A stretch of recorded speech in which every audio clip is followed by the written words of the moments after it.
Just spray. And new Febreze Air instantly restores just clean freshness. Smell you later, odor. Breathe happy, Febreze, la la la la la. This is the story of the one. As the purchasing manager at a manufacturing plant, she knows the only thing more important than having the right safety gear is having it there when you need it. That's why she partners with Grainger for auto reordering, so her team members can count on her to have cut-resistant gloves on hand, and each shift can run safely and efficiently. Call 1-800-GRAINGER, click Grainger.com, or just stop by. Grainger, for the ones who get it done. Walking into the building for the first time after the shooting, it was crippling, but it had to be preserved. In response to the Pulse nightclub shooting that affected the LGBTQ community, Barbara Poma, owner of Pulse, founded the One Pulse Foundation to honor Pulse victims and survivors. If you're an ally of this community, speak out. There are more of us together than apart. It is the power of love in its rawest form. Join the fight for LGBTQ acceptance. Learn how at lovehasnolabels.com. Brought to you by Love Has No Labels and the Ad Council. You're listening to 95.7 The Game, KGMZ FM in HD1 San Francisco on Odyssey Sports Station. Always live on the free Odyssey app, Twitch, and YouTube. Powered by First NorCal Credit Union. You're listening to 95.7 The Game, KGMZ FM in HD1 San Francisco on Odyssey Sports Station and the home of the Golden State Warriors and Valkyries. Always live on the free Odyssey app and now coming to you live from the Laughing Monk Studios. Running a business means wearing multiple hats. So if you're like me, you probably started out using your personal phone, taking client calls and texts nonstop. As my business grew, I needed something smarter. That's when I switched to Quo, the #1 business phone system. Quo works right on your phone or computer. No carrying 2 phones, no clunky landline, just one easy app you can try for free. Your team can share one number and handle calls and texts together like a shared inbox. Any teammate can jump into the conversation, so customers get faster responses. And Quo's AI assistant summarizes your calls and responds to customers 24/7, so you never miss a lead or opportunity. All this starts at just $15 a month. That's basically 2 coffees. You can even keep your current business phone number. Find out why 90,000 businesses trust Quo. No missed calls, no missed customers. Try Quo for free at quo.com/sports. That's quo.com/sports to try Quo free. QUO.com/SPORTS. What's your financial future look like? At Pettinelli Financial Partners, we help you shape it. Whether you're planning for retirement, buying a home, or saving for something special, our professionals are here to provide clear guidance and smart strategies. Visit PettinelliFP.com today and take the first step toward a more secure financial future. The financial consultants at Pettinelli Financial Partners are registered representatives with and securities offered through LPL Financial. Member FINRA SIPC. Investment advice offered through Stratos Wealth Partners, a registered investment advisor. Stratos and Pettinelli are separate entities from LPL Financial. The Golden State Warriors are back, and there's nothing more refreshing than an ice-cold Surfside to enjoy while you cheer on your Warriors. Surfside is only 100 calories, 2 grams of sugar, and 0 bubbles. That's right, no carbonation, so it's easy to sip and enjoy. It's not a seltzer, it's Surfside, proud partner of the Golden State Warriors. Sold in arena and at bars, restaurants, and stores near you. Must be 21. Please drink responsibly. Did you know that most people wait 6 or 7 years before they buy a new TV? That's a lot of time in front of one TV. So why not get one of the best sets for the next 7 years, like one of the top-rated Samsung, LG, or Sony models? Too expensive? What if you could get up to $1,000 trade-in for your old set? Who would do a stupid deal like this? Right now, at Video Only, you can get big bucks for your old set as a trade-in and a hot price on the new models. Don't be sorry. Check out Video Only. He's the best interview in the Bay Area. He looked like Steph Curry always has, so he still got it. I mean, I think the biggest thing when you're 37 is maintaining the level over the course of 82 games. And he joins Willard and Dibbs every week during the NBA season. We have a blueprint that everybody's feeling confident with. Steve Kerr is presented by Great Clips. In sports, success is about team effort, and the same is true for your hair. Great Clips. It's gonna be great.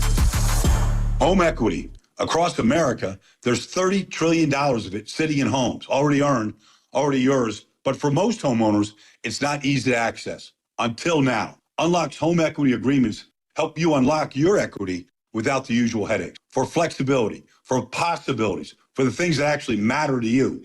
So ask yourself one simple question. How much can you unlock? Find out at unlock.com/home. Terms and conditions apply. Not all homeowners will qualify. Use home equity responsibly. Welcome to guided meditation. Close your eyes. You're at the beach. The seagulls are calling.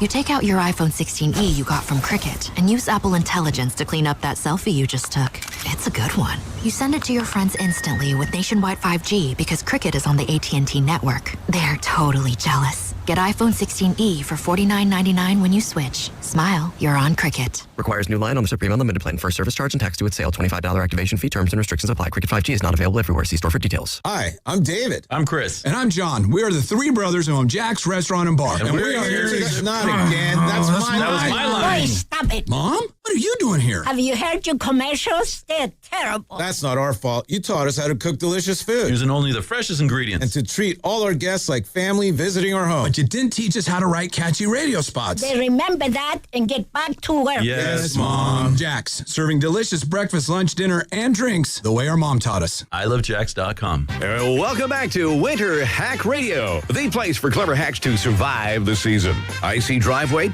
Well, try spreading sand or bird seed to help with traction. Snowy puppy paws? Well, grab a whisk, brush it off, done. Catch COVID-19? Well, just get... Actually, there's no hack for COVID-19. But if you test positive, prescription medications for COVID exist. Ask your doctor if they're right for you. Visit PfizerForAll.com to learn more. Sponsored by Pfizer. DQ presents the Spicy Menu. For a limited time, try the new Flamethrower Chicken Strip Basket for $6.99 with spicy, bold strips that heat you up.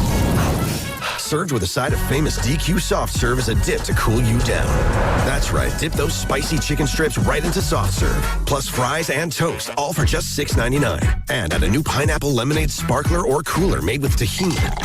It's the limited time only Spicy Menu. Get it delivered in the DQ app. Happy, tastes good. Participation may vary. San Jose, rain this afternoon. High temperature 62. Weather brought to you by Staples. From posters and presentations to labels and loyalty cards, Staples has all the print to boost your brand. Shop now in-store and online. Staples. That was easy. Right.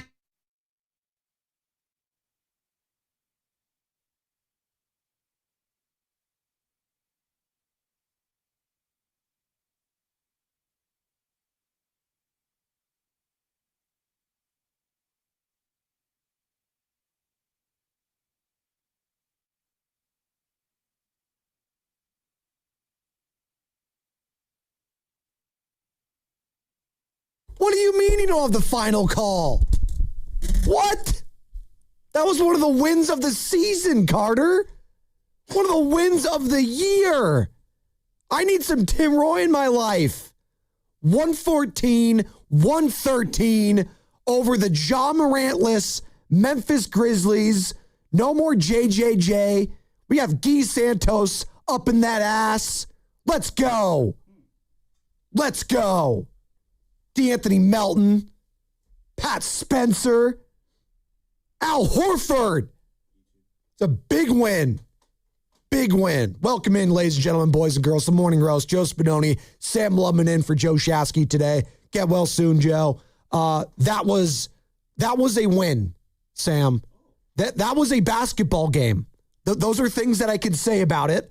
Was it perfect? No. Was that Thunder Pacers-esque from the NBA Finals last year? No, it was not. But you know what? A win is a win is a win. And it was a comeback win, down 17 points at home on a Monday night. And they did that thing. Let's freaking go, baby. Let's go. I'm fired up about that. I am. Yeah, hello there, Spinoni. That was a win. That was a basketball game. Basketball was played by both teams pretty honestly, sort of, for most of that one. Let's start with the things that we liked from that win. Like, you know what? I really liked what we saw from Al Horford last night. I did. He has, and you and I, we kind of crushed the Horford signing when the Warriors made it. It's like, what's old man Al going to do? Well, you're starting to see this. The fact that the Warriors aren't playing all these back-to-backs, he's able to play in consecutive games now because there's days off in between these games. You're seeing him get into a rhythm out there. And he has been one of the most dependable guys they can go to off the bench these last few weeks. He's been killing it, really, just ever since the calendar flipped over to 2026. I liked, obviously, Guy Santos out there, Pat Spencer as well. Every time they drive to the hoop, it seems like they're making good things happen. Yeah. Those are some good things that I enjoyed in that game last night. And you know what? I'm not going to shake a stick at a win. You know, if you want to make the playoffs, which I guess that's an expectation. We don't have those right now, expectations. If you ask Mike Dunleavy, that's what he would say. Exactly. So, I mean, I don't know what the goal or expectation is right now for this team. Maybe if there's someone out there who maybe covers the Warriors on a regular basis, who we could talk to for a couple hours, maybe they can shine some light on what those goals are. Unfortunately, I can't for the life of me think of anyone like that who exists. But yeah, if you want to accomplish those goals, winning games like that. I don't know if you're wearing your producer hat on or not right now. Are you trying to reach out to someone to book someone for our show? What are you talking about? No, I was alluding that it's Tuesday and usually we have Bonte Hill in. From 8 to 10 that even went over my head. There we go. As we're going another reference, shout out to Frey, Over My Head, Ken Luttrell in the back. There you go. Speaking of another reference, the Frey has a song called Over My. I only know of one. That's like Frey their song. first hit song. Come on, I only know the one from the Grey's Anatomy. Over my head. By the way, we are coming live from the Laughing Monk Studios. Laughing Monk, righteously brewed in San Francisco. And yeah, as you just mentioned, Bonte Hill joining us in studio today. What are his expectations? 8 to 10, presented by Ceremony Ford, your Bay Area Ford store. I care what Bonte has to think about this team because you know what? I care about Bonte. He speaks for a lot of Warriors fans, and a lot of Warriors fans look to Bonte for guidance, and he's going to guide them today at 8 o'clock. And what are realistic expectations for these remaining couple months of the NBA schedule? And what are we looking for exactly? Are we looking for just elite play from Stephen Curry and he's going to guide us and carry us to a top 6 seed? That'd be great. Are we looking at Kristaps Porzingis to be a meaningful contributor on this team going forward and show us something that, hey, you know what? Maybe we bring him back next year. Are we looking for Brandon Podziemski? You know, this guy, it's been reported, wants to have a $100+ million contract. He's up for an extension. Let's see it. Right? Like Al Horford, DeAnthony Melton was a player option. There are guys that are playing with a lot right now. Guy Santos being one of them. And how many games in a row has he had double figures? Close to that? It's quite a few. I'm liking what I'm seeing from Guy Santos. 16 points yesterday, 7 out of 10 from the field, 8 boards, 2 assists, a couple turnovers there yesterday. But I'm liking the aggressiveness, having the putback, having the wherewithal, not giving up on the play. Al Horford off the bench yesterday, not looking like a 40-year-old that he is. He was a team-high plus 24, folks. Plus 24 for old man Al Horford. And that was a real plus 24, too. Like, he was actually true, like, not just standing around kind of like Pods does and writing the success of others to get a high plus minus. Why you got to do that to Pods? That is an unfair shot at Pods. But you know what? I thought Pods was fine yesterday. Let's not act like that isn't a case, though, where Pods' plus minus gets inflated by those around him. That was an honest plus minus there. For Al Horford. He was making things happen on both ends of the floor, which you really can't say about a lot of other people on the Warriors last night. As much as I love what Guy Santos and Pat Spencer were doing on the offensive side of the floor, they were a revolving door at times on defense. But Sam, I'm not going to allow you to have sneaky shots at Pods anymore. We're not doing that. No more pod shots. I'm not being a bully anymore with Brandon Podziemski. I'm not allowing it on the show. I'm not doing it. So get off my guy. All right? 3-point shot wasn't there yesterday, but he shot it overall very well, 7 of 15. All right, 16 points, 4 boards, 5 assists. Thought he played well. Get off my guy, Pods. Well, I will say this. At the end, when he called for that challenge with like a minute and a half left, there was that out-of-bounds turnover there. There was off of Meshack, but it was originally ruled off the Warriors. Yeah. Pods did the thing that all of our fans love, where he ran to the ref and started spinning his finger. Hey, review. And Steve Kerr did the review. It was off Meshack. Warriors got the ball back and helped them get that win there at the end when Guy Santos got the only bucket scored in the final 2 minutes of that game. Oh, just great defense, and that's what was going on. Definitely nothing else. You gotta love it, baby. You gotta love it. 888-957-9570. We're reacting to that win last night. 114-113. Warriors improved to 29 and 25, 18 and 9 on the home. And you look at the standings right now, Sammy. Currently the 8th seed in the West still. And, you know, I'm curious to where fans are this morning. 2.5 behind the Suns. And you know, you learned yesterday that Steph's not going to play in the All-Star game. He was a starter, but he's not going to play there. Looking like he's going to miss the next couple games and probably come back next Thursday. Their first game back from the All-Star break is against the Boston Celtics. It looks like they're targeting that date. Same with Kristaps Porzingis, so they'll make their debut together next week. But what should be a realistic goal for this team the rest of the season? I want to ask from fans. And it doesn't have to just be standings. This is an open-ending question right now. 888-957-9570. Is it player specific? Is it in the standings? Are you looking for them to, develop some young talent? Is it just to see what you got with Stephen Curry? Hey, I'm just here with all about Steph. I want to see what he's got. Do you want to rest Stephen Curry? What should be the main goal of this season for Dub fans? 888-957-9570. And I get it. If you go to Stephen Curry's definition of what he wants the goal always to be, it's meaningful basketball. Well, what is meaningful basketball at this point for the Golden State Warriors this season? Is that a play-in spot? Is that just a playoff series? What is it? 888-957-9570. What do you think? You're a big Warrior fan, Sam. Yeah, well, what is a realistic goal from you? As you're sitting here today on February 10th, Jimmy Butler's out for the year. The trade deadline is passed. All right? You moved off Kuminga. You moved off Hield. You moved off Trace Jackson-Davis. These are the players you have on your roster right now. You're bringing in Kristaps Porzingis. What should be a realistic goal for this team these next few months? Yeah, so let's set aside the overall season desires for just a moment here. We can get to that maybe later on. Right now, my goal the rest of the year, player-wise, is let's not player-wise, let's say it's roster-wise. And roster-wise, I want to know what's going to be the deal with this team next year. That's the first thing I'm going to be looking at the rest of the way here. Whether they get to the playoffs, out of the play-in, in the lottery, my first goal is what's going to be the deal for next year? What is that deal going to look like? And watching last night, I am further affirmed in my belief, my desire that Guy Santos and Pat Spencer are part of that deal for next year. They are a part of the rotation going into this for this team next year.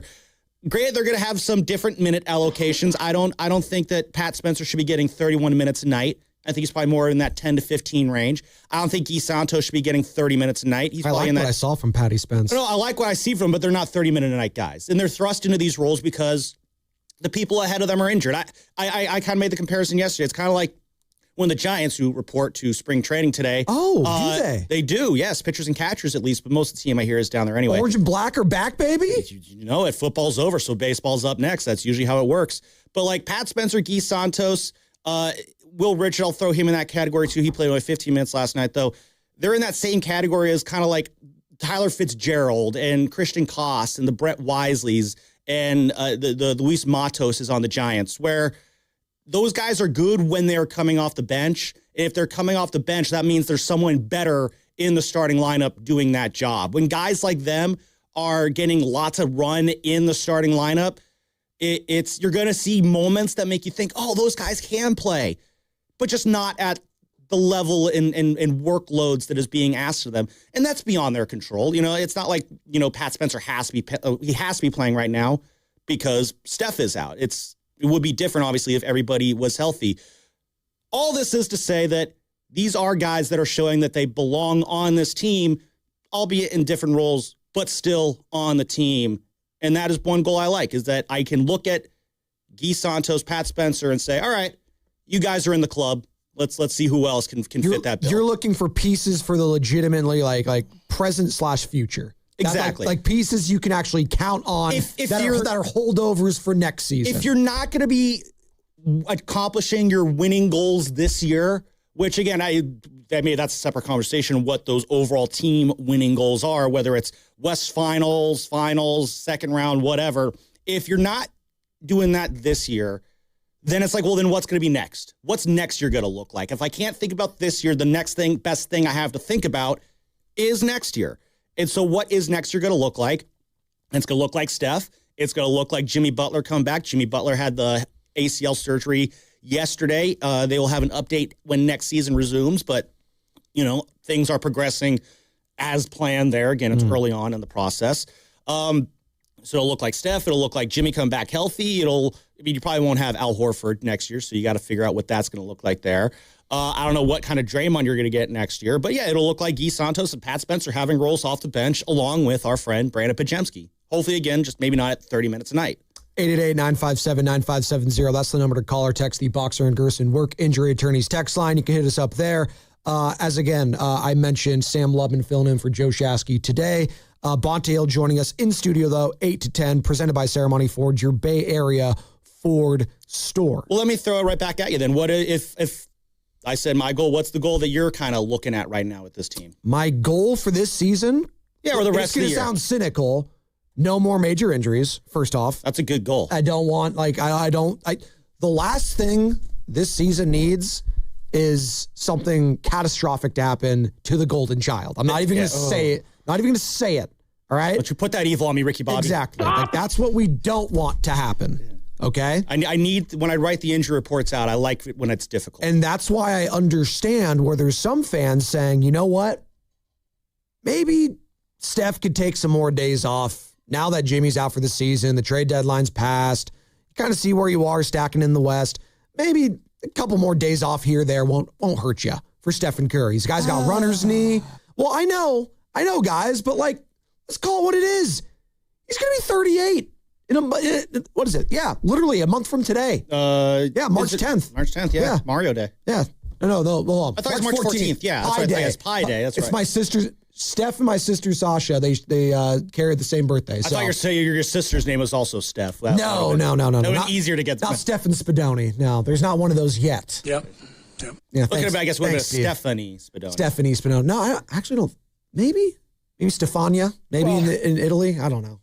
Give it time. Sophia. We'll see. But no, that's a realistic thing from the fans saying, you know what? I don't think we're going to compete for a title this year. I don't want to lose Steph. So let's do right for our golden child. Let's protect him. But at the same point, what does Steph want to do? What does Steph want to do the rest of this season? I am curious. I want to try to get into the mind of Stephen Curry. I know he wants to compete at the highest level.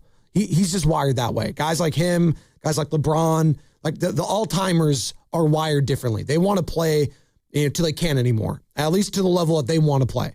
So that's fine. But I can still, look at things if I'm Steve Kerr, if I'm Mike Dunleavy, and say, that's fine, Steph, but we also want to do right by you at the end of the day, and we don't want you pushing yourself to just be a 10th seed in the West, right?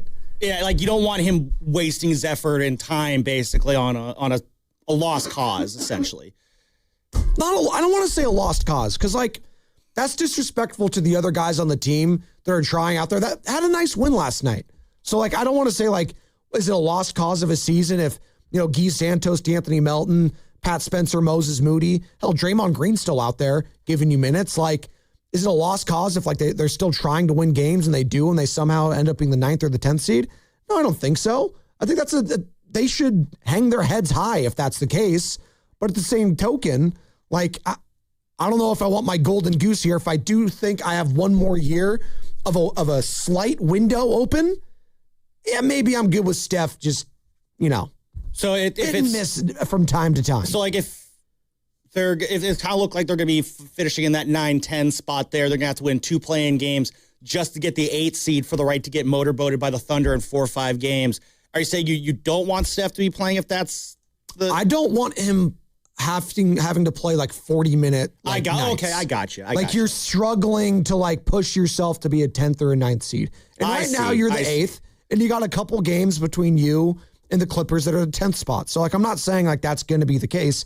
And then you go all the way down to the 11th seed, 5 games back in the loss column is the team you just beat last night, is the Memphis Grizzlies. I think you'd have to go on a pretty bad run there. And I do think there's enough talent on this team to kind of keep afloat. And yeah, maybe flirt with the 6th seed. It kind of feels like you're asking a lot right now, but who's to say? I don't know. Kristaps Porzingis? I'll be honest, watching Horford last night, in the way that he was playing underneath the hoop, and he had a great game overall last night. I started to allow myself to believe, if Kristaps does get on the court, and then I started going down that slippery slope, I'm gonna be honest. A grouping out there of Horford and Kristaps with Steph, and then a mix of, maybe Pods or Melton, and then Draymond Green out there, like that's a lineup that I can get behind. Then you got Guy Santos and Pat Spencer coming off the bench. Then obviously, Melton or Pods, again, switching them out as well. Like, if they go and add Alonzo Ball off the buyout market, which I saw that rumor matriculating around over the weekend, like, if you squint hard and you kind of talk yourself into it, I see how the Warriors could put a group error out on the court that I'm not going to sit here and start planning out my finals, parade, routine or anything like that. But yeah, 6th seed, I won't take that off the table. Lonzo Ball. That's a name that we've been flirting with, I feel like, here in the Bay for a while. I've always liked his game. He just could never stay healthy, and obviously he's had like degenerative knees. He had a cartilage transplant in his knee once upon a time. He had 3 knee surgeries over a 2-year period. It's kind of he's still only 28. It's kind of a miracle. Insane. It's kind of a miracle he's on the court right now. It is, and you know what? It's modern medicine, baby. Shout out Dr. Narav Pandya, UCSF Health. Shout out to doctors. Shout out science. There you go. Brought to real. That break, doggy. Yeah, I'm not going to, because it's brought to you by Crystal Geyser Alpine Spring Water. Plus, on the other side, Knockout is back. Chase Center Floor. Going to tell you how you can qualify and register on the other side. It's the Morning Gross. Spadoni Lubman. Yes, Sam? I also got the real reason why the Warriors pulled that out last night. On 95.7 The Game. What makes Crystal Geyser Alpine Spring Water different? We always bottle our Alpine Spring Water less than 1.5 miles from the spring source, and all our bottles are made with 50% recycled plastic from our own recycling plants. Crystal Geyser, bottled at the spring source. That's the sound of James adding long-lasting Gain scent boosters to his laundry this morning. Several hours later, James sniffs the irresistible scent of Gain on his shirt. Gain. Several hours later, James has even caught the attention of his mother-in-law, and she never gives him attention. Ooh, you smell amazing, James. Oh, thanks, Mom. I love you too. I never said that. Add Gain scent boosters to your laundry. Add joy to your day. Back in 60. Are you really eating during the commercial break? You bet. These Factor meals keep my head in the game. Oh, yeah? So what do you got there? This here's filet mignon and creamy Parmesan shrimp. With Factor, I get chef-prepared, dietitian-approved meals delivered weekly. Perfect for pros like us. Oh, so you're a pro now, too? Box says Factor, eat like a pro. So, yeah. I think it's time for you to share a bite like a pro. No. Get your own at factormeals.com. Factor, eat like a pro. Excuse me, can you tell me where... I don't know. Those big box stores, they don't know, but Dolan's knows. For over 60 years, Dolan's Lumber has been serving the Bay Area with the materials and the knowledge to make your next home improvement project stellar. Lumber, doors, windows, you name it. Dolan's knows exactly what you need. Anderson windows and doors are on sale at Dolan's. For a limited time, get 30% off installation. Call now for a quote. 800-9-DOLANS or visit DolanLumber.com. Shop best of season produce at Whole Foods Market. Get Sumo citrus for $3.49 per pound with Prime through February 10th. Brighten your winter with sweet, juicy citrus, perfect for snacking or salads. While supplies last, shop in-store or online. Terms apply. Hey, it's Willard. Legends are built over time. Anyone can have a great game, a lucky season. At Habas Law, generations matter. For Tarek Habas and Nicholas Habas, integrity was learned at the dinner table. And a hard truth, clients are often victimized twice. First by accidents, then by greedy insurance companies. 40 years strong, Omar Tarek, and now Nicholas Habas, generations fighting to make it right. Visit HabasLaw.com. Omar Habas is a California licensed attorney. Offices in Northern California, including San Jose. Past results do not guarantee future outcomes. Neuropathy is a debilitating condition that is sometimes misdiagnosed. Symptoms can include pain, numbness, and tingling in your hands, legs, and feet. Neuropathy is a progressive condition that only worsens unless you get effective treatment. SF Bay Wellness is a leader in neuropathy reversal and uses FDA-cleared, non-invasive electric cell therapy to restore nerve function with no injections, no drugs, and no surgery. The treatments have a 95% success rate. If distance is a factor, ask about our virtual consultation option. Call SF Bay Wellness at 844-94-NERVE for the $99 neuropathy evaluation and receive receive a personal treatment plan that is tailored to your needs. Don't wait another day. Call 844-94-NERVE. That's 844-94-NERVE. Why keep suffering with the painful symptoms of neuropathy? You deserve to live a pain-free life. Start getting the treatment you need for your neuropathy symptoms. Call today. Comcast Business helps turn today's small businesses into engines of modern business. It's how restaurants become reliably up and running neighborhood favorites. How retailers become seamlessly restocking, cyber-securing, must-visit shops. And how healthcare offices become the data managing caregivers that we all depend on. With reliable connectivity, enhanced cybersecurity, advanced fiber solutions, and Wi-Fi backup, Comcast Business is powering the engine of modern business. Powering possibilities.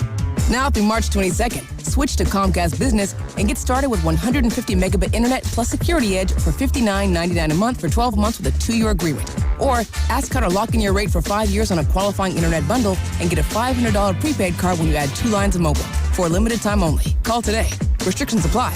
New customers only. Requires paperless billing and automatic payments with bank account. Equipment, taxes, and other fees extra. After promo, regular rates apply. Comcast Business helps turn today's small businesses into engines of modern business, powering possibilities. Presenting a Gain Flings love story.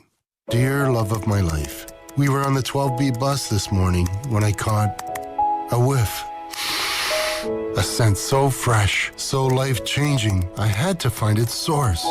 Alas, I didn't know if you were the woman in the pink freshly washed cardigan or the retired mailman next to me, but I knew one of you was my soulmate. Ah, the scent of Gain Flings. Try Gain Flings with OxyBoost and Febreze. This is the story of the one. As an HVAC technician, he and his digital multimeter are in high demand. So when a noisy office HVAC turns out to be a failing blower motor, he doesn't break a sweat. With Grainger's easy-to-use website and product information, he selects the product he needs to keep everything humming right along. Call 1-800-GRAINGER, click Grainger.com, or just stop by. Grainger, for the ones who get it done.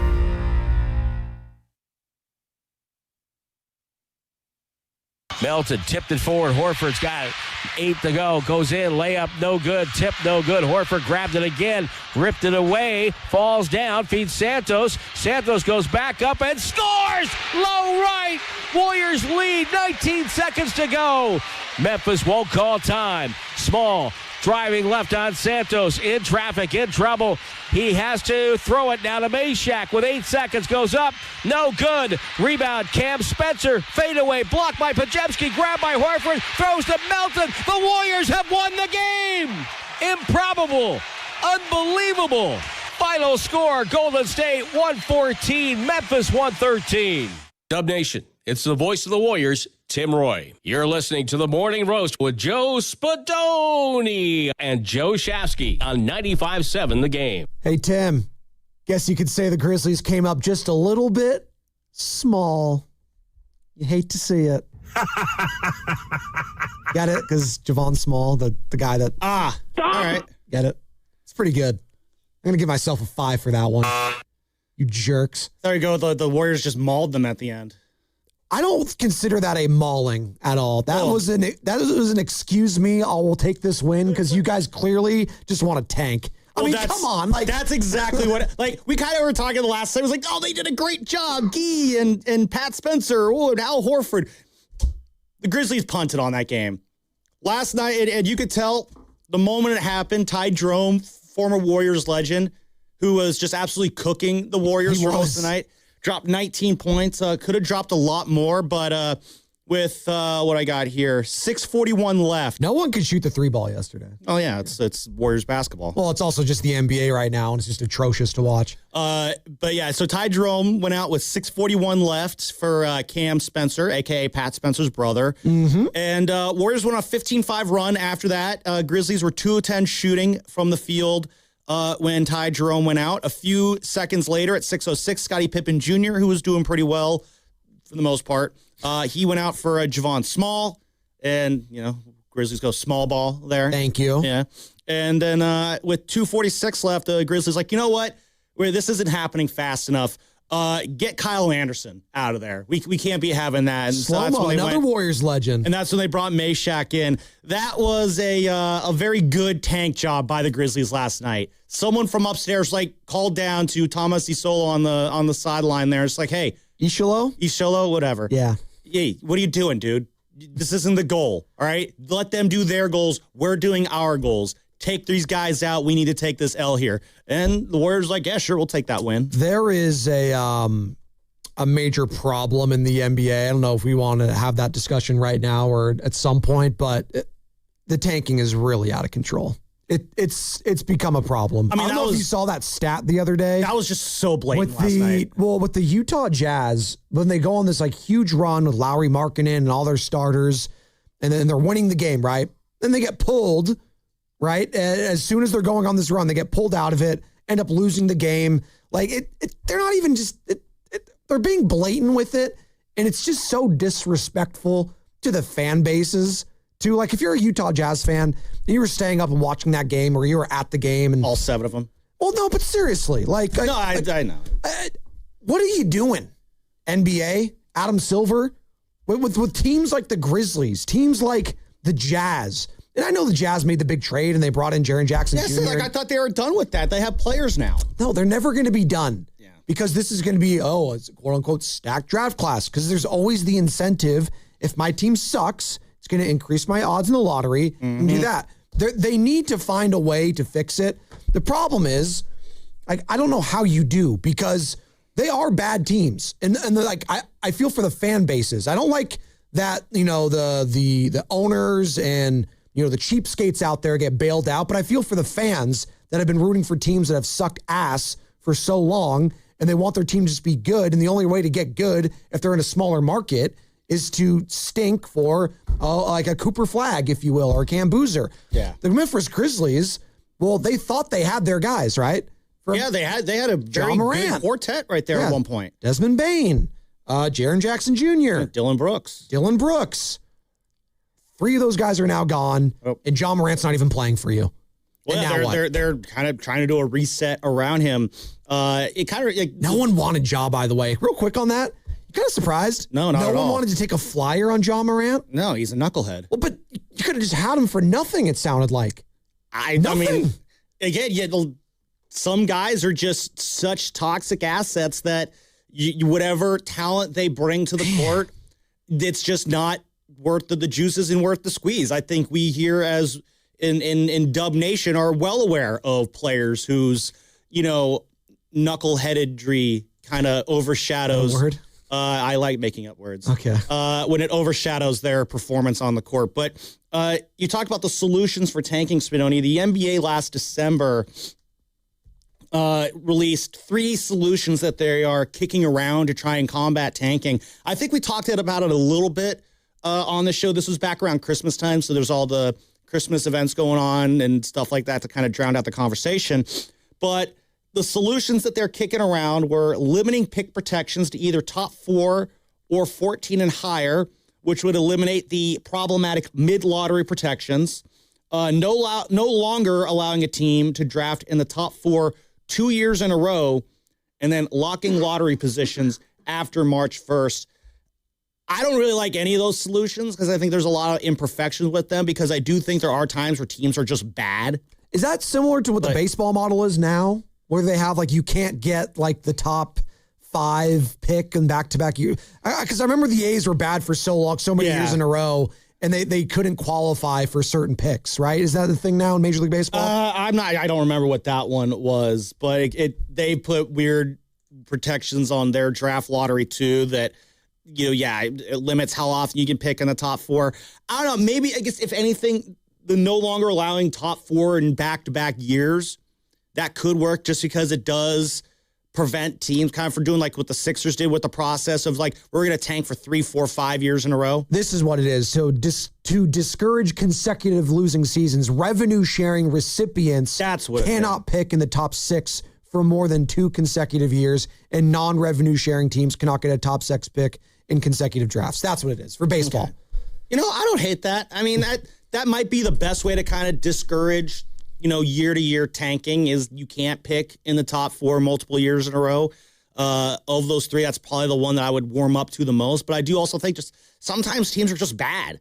And I don't want to punish teams that are just bad, that are honestly trying to rebuild, because the Utah Jazz are just stuck in a perpetual, building for the future mode. So this is the exact tweet I was looking for. Okay, I found it. So one of the worst cases of tanking I've ever seen. 2 nights ago, the Jazz were up 17 towards the end of the third quarter. Lauri Markkanen had 27, Jaren Jackson Jr. had 22, and Yusuf Nurkic had 14 rebounds.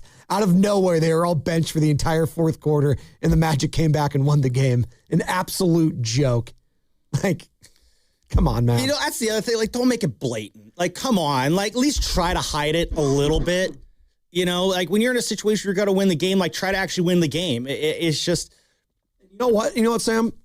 That's why I have respect for what the Warriors are doing right now. Exactly. Because they could easily do what those other teams are doing. Would anyone bat an eye around the NBA circles if they decided to shut Stephen Curry down and shut down everyone else, Al Horford, all these guys? Just, hey, Pat Spencer, Guy Santos, Pods, go play. Go have fun, guys. You go do your thing. Mm-hmm. Maybe we'll be a 500 team. Most likely not. And we'll take our chances.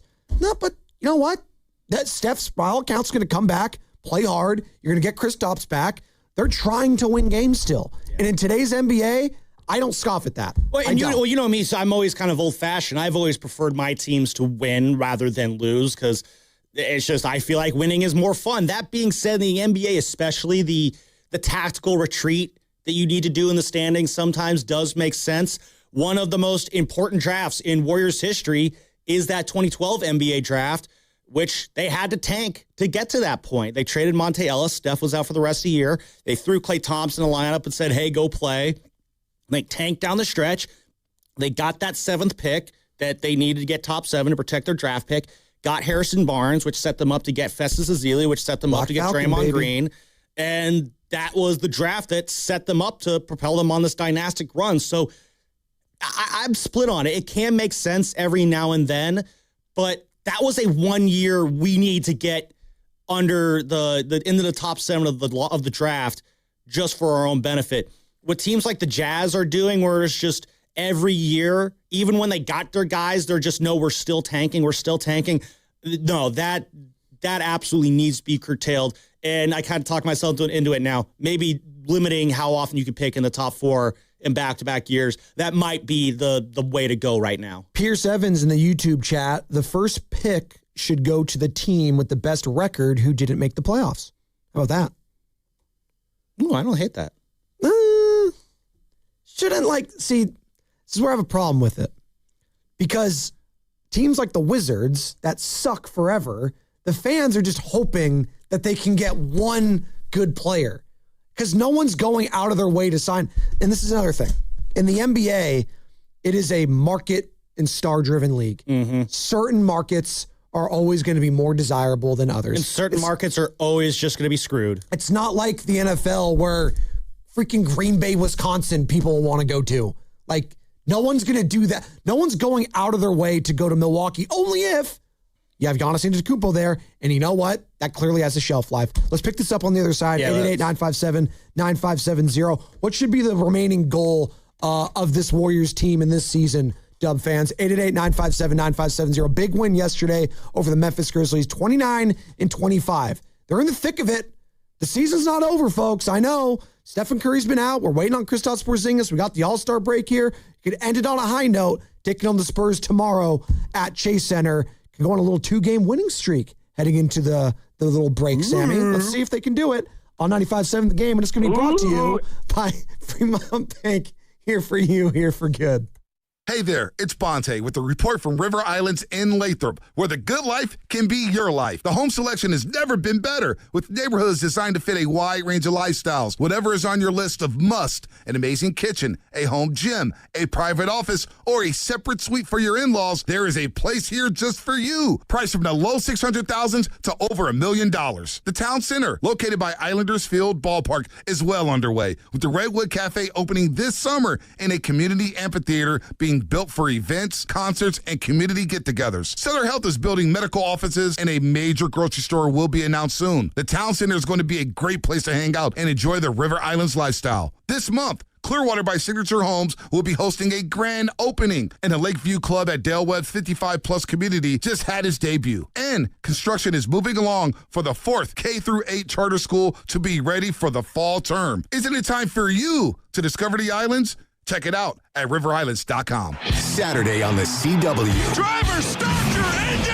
The new NASCAR season roars into action at the Daytona International Speedway with all new drivers, new rivalries. Somebody needs to break his teeth in. And a brand new name. The NASCAR O'Reilly Auto Parts Series. Buckle up for pure raw racing live from Daytona. Let's turn them loose.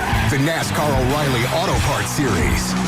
This Saturday at 1 p.m. on Cron 4, the CW. Hi, I'm Brian, your friend and jeweler at Shane Company, and we've partnered with Cupid to bring you the best Valentine's Day gifts, even if you forgot. We won't tell. From heart necklaces with sparkling diamonds to stylish gold hoops, every piece is made with love. Plus, there's still time to propose. We make it easy to create their dream engagement ring. We have meaningful gifts for every budget. It'll look like you've been planning this for months. Come see us in store or at shaneco.com. Shane Company, your friend and jeweler. This is the story of the one. As an HVAC technician, he and his digital multimeter are in high demand. So when a noisy office HVAC turns out to be a failing blower motor, he doesn't break a sweat. With Grainger's easy-to-use website and product information, he selects the product he needs to keep everything humming right along. Call 1-800-GRAINGER, click Grainger.com, or just stop by. Grainger, for the ones who get it done.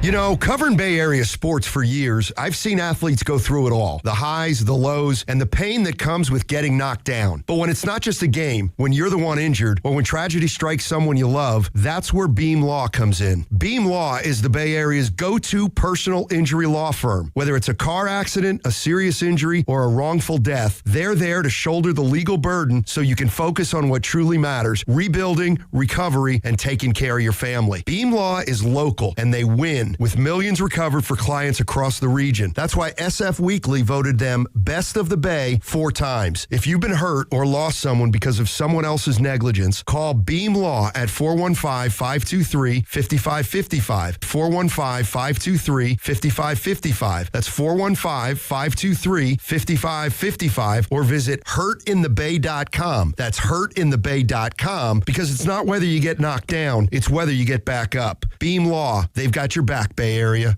When selecting a financial institution, how do you know you're making the right choice? As Bay Area bank customers find themselves at a crossroads, maybe it's good to consider if you want your bank to be community-oriented or corporate-minded. Fremont Bank has grown by providing stable, consistent service to the region, its families, and its businesses for 60 years, all without a single merger. And we intend for more of the same for the next 60. Fremont Bank, here for you, here for good. The second I see that Chick-fil-A text in the group chat, I'm throwing my shoes on and running out the door. Hey, I'm Layla. And I'm Kaylin. And a little thing we love about the Chick-fil-A chicken biscuit is how it feels like an easygoing morning. The chicken adds the most flavor. It's juicy and seasoned. The biscuit is just very light and airy and fluffy, just like a cloud. I also love to put jelly on mine so it's sweet and savory. It's a good start to the day. Mornings are a little bit brighter with the Chick-fil-A chicken biscuit and Simply Orange Juice. Available on the Chick-fil-A app. Real guests paid for their testimonials. At Target, we're unlocking all the feels this Valentine's Day. It's the perfect time to spread extra love and spoil everyone on your list with unforgettable gifts. First, give a cuddle-worthy surprise with the cutest plush toys, or get party ready and treat yourself to stylish women's dresses you'll heart. Both 20% off. Then dive into the ultimate cozy celebration with your faves with 30% off select women's pajamas. There's something sweet for all your special someones, even you. Find Valentine's Day gifts for everyone at Target. Did you know about 1 in 3 people with plaque psoriasis may also develop psoriatic arthritis, which causes joint pain, stiffness, and swelling? Does this sound like you? Listen to what it sounds like to be a million miles away. Tremfya, guselkumab, taken by injection, is a prescription medicine for adults with moderate to severe plaque psoriasis who may benefit from taking injections or pills or phototherapy, and for adults with active psoriatic arthritis. Serious allergic reactions and increased risk of infections and liver problems may occur. Before treatment, your doctor should check you for infections and tuberculosis. Tell your doctor if you have an infection, flu-like symptoms, or if you need a vaccine. Imagine being a million miles away. Explore what's possible. Ask your doctor about Tremfya. Visit Tremfya.com or call 1-800-526-7736.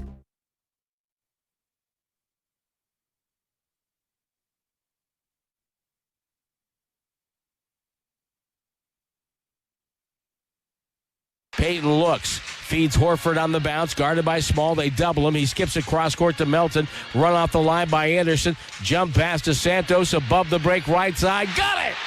113-108. 2-possession game, and we're in a clutch game now for Golden State. They haven't been great in the clutch this year. This would be a nice win if they could pull it out.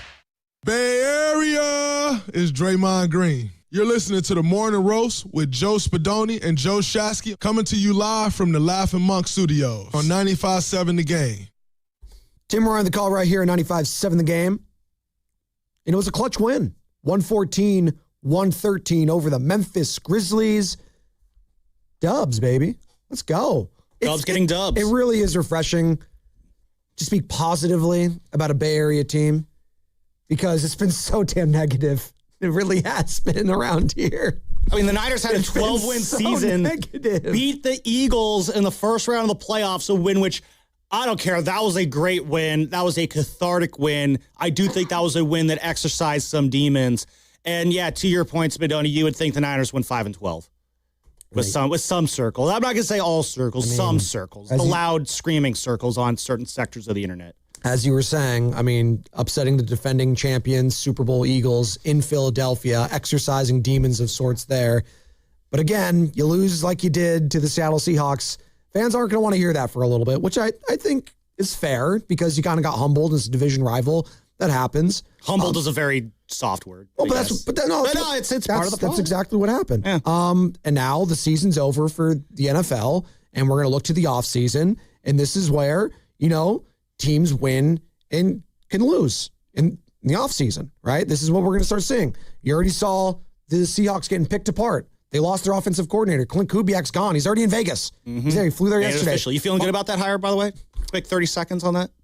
I don't feel good about anything when it comes to the Raiders. Yeah, that's about right. Unless it's Fernando Mendoza, baby. I was going to say, your quarterback. Dude, you guys see him around the city? I did. I was so bummed. I saw him at Radio Row. Oh my God, you did? I'm looking right at him. I'm just like, this freaking guy. He was there Friday? He was there, Friday, yeah.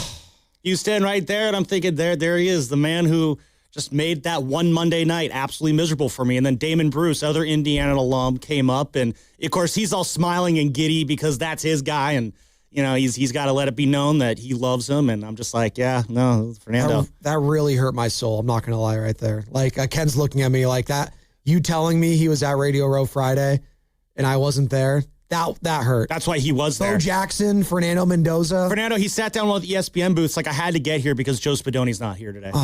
He's called you out by name, dude. It's pretty cool. I follow on Instagram too, so like, he was walking around doing like Hugo Boss stuff and Waymo. I was like, dude, he's in the Bay. He's like right near me.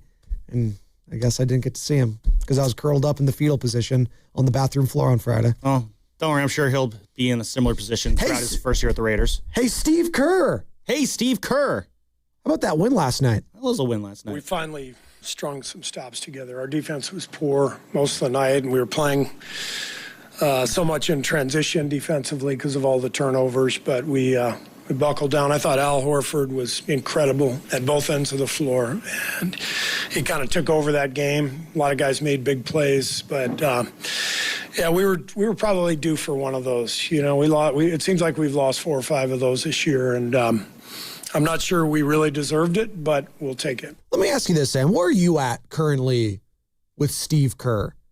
Like, as a Warriors fan, I think a lot of people are kind of resigned to the fact that, hey, this might be his last couple months coaching this team. Isn't that kind of nuts that we're all just kind of like, yeah, Steve Kerr might be gone? I'm kind of leaning in that direction as well. I do kind of have a feeling like this is the final stretch of Steve Kerr. I'm not officially closing the book on anything. Like, if he does sign an extension for next year and he is back on the sideline next year, I'm not going to be like, oh, my God, I can't believe it. Do you want him back as Warriors head coach? Let me ask you that. Do you think he's the guy for you going forward for the fan base? Right now, I do think that the best move for the Warriors. I put you on the spot. I didn't think you. To possibly consider the notion that I think this probably is Kerr's last year. Okay. I think next year, as far as what I want, I think it might be time to bring a new voice in. I think we're getting to that point. I think we're getting to the point where I think Steve is kind of the tread has worn off the coaching tires, so to speak. He's been doing this job for a long time. It's not an easy job coaching this team. I know everyone likes to think they could pick up a clipboard and coach this Warriors team. I'm pretty sure that most people listening right now. Yeah, man, you seem very emotional regarding this. I really feel like I'm being pretty bland right now. But yeah, there are people who think they can just pick up a clipboard and outcoach Steve Kerr. Most of you, I'm sorry, I'm in that group. You are not able to outcoach Steve Kerr. Cameron and Antioch, he's talking to you. Exactly. Well, Cam and Antioch, that's the exception. He can absolutely outcoach Steve Kerr, but I don't know if Cam's on the Warriors' radar right now. But yeah, I think we are getting to a point where it might be time to move on. I compare it to the end of the Bruce Bochy era, or 2018, 2019. It was just like, this just isn't working like it used to be. You're managing this game as if it's a few years ago. Is this process that we're taking right now it's not successful anymore, and we need to do something differently, and that's just not going to happen when the current decision maker is there. And I thought Bochy stepped away at the perfect time. I also think he needed the time off. He was dealing with health issues, and he took a few years off, picked a job that he wanted, and it worked out great for him. I could see a similar situation with Steve Kerr where this year ends up being his last year. He takes a year or so off and comes back a couple years later, takes a job that he wants, probably in San Antonio. That's where I could see him ending up. And then he'll go from there. That's just my prediction that, you can tell me in a couple years, oh, Lubin, you were wrong after Kerr is here for another 3-4 years. But yeah, that's just where I'm at on Steve Kerr right now. Okay. 888-957-9570 is the number to get involved. Call or text the Boxer and Gerson Work Injury Attorneys text line. By the way, I teased this earlier and I forgot to pay it off.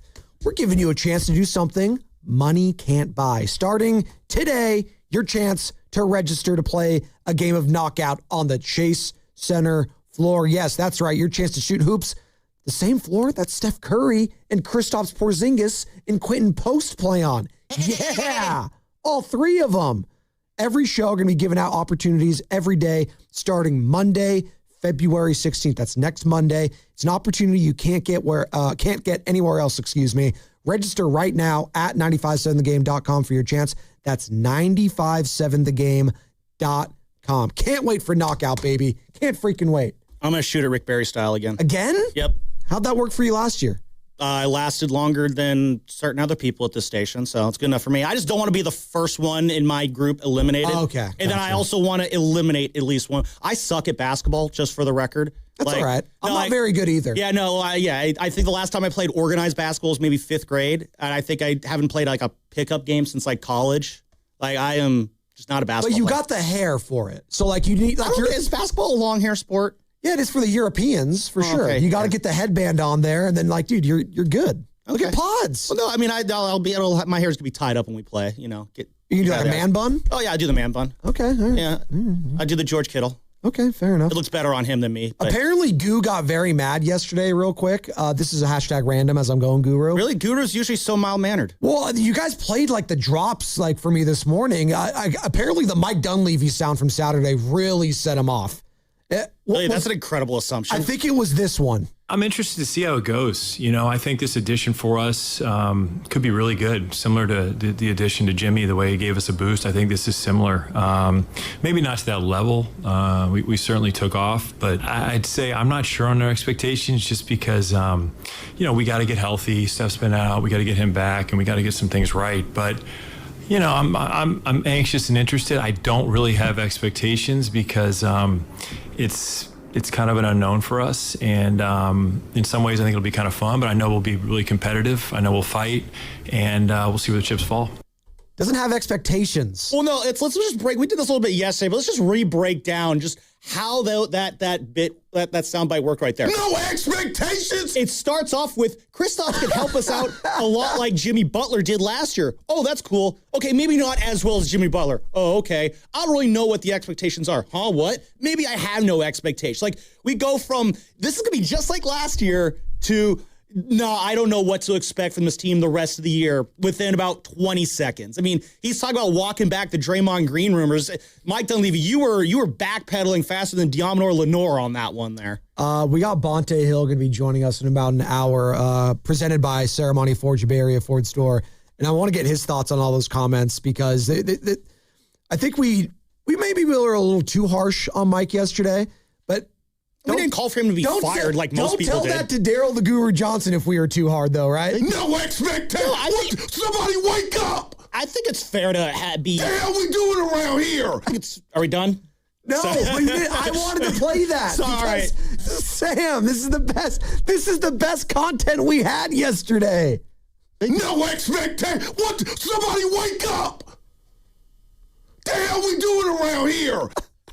He was so That angry. is literally me before every show at 5:50. And I literally, and Steiny, I was listening to the back and forth, and I kind of understood Steiny's point. He's like, he's just saying it. They're not very good. Oh, Steiny was in his... I could hear Steiny smile through the radio when Goo's losing his mind, when Goo's screaming out, oh, you're supposed to play the drop there. No expectations. I could just hear Steiny. This is where we get that yeah drop ready to go. This is horrible. You better find some expectations. I could just hear Steiny just smiling through the radio. They just like, well, Goo, they're just not good. And then, of course, that just sets Goo off again for another few minutes. And then Steiny's like, well, yeah, but Goo, the Warriors just aren't very good. Just poking at the bear. Oh, Steiny was just... You better find some expectations. Oh, my God. Steiny yesterday. Those are the drops that are just going to keep on giving. God bless you, Daryl the Guru Johnson. I love you so much. How many of the drops we have at the station are Guru versus literally anybody else? Well, Steiny's got a lot. It's Steiny and Guru. Yeah. Brought to you by Golden State Lumber and Showroom, serving the Bay Area for 3 generations. When you succeed, we succeed. Visit goldenstatelumber.com. As you are listening to 95.7 The Game, KGMZ FM and HD1 San Francisco, an Odyssey Sports Station in the home of the Golden State Warriors and Valkyries. Always live on the free Odyssey app, coming to you live from the Laughing Monk Studios. We're reacting to a Warriors win over the Memphis Grizzlies last night, 114-113. And it was actually a feel-good win.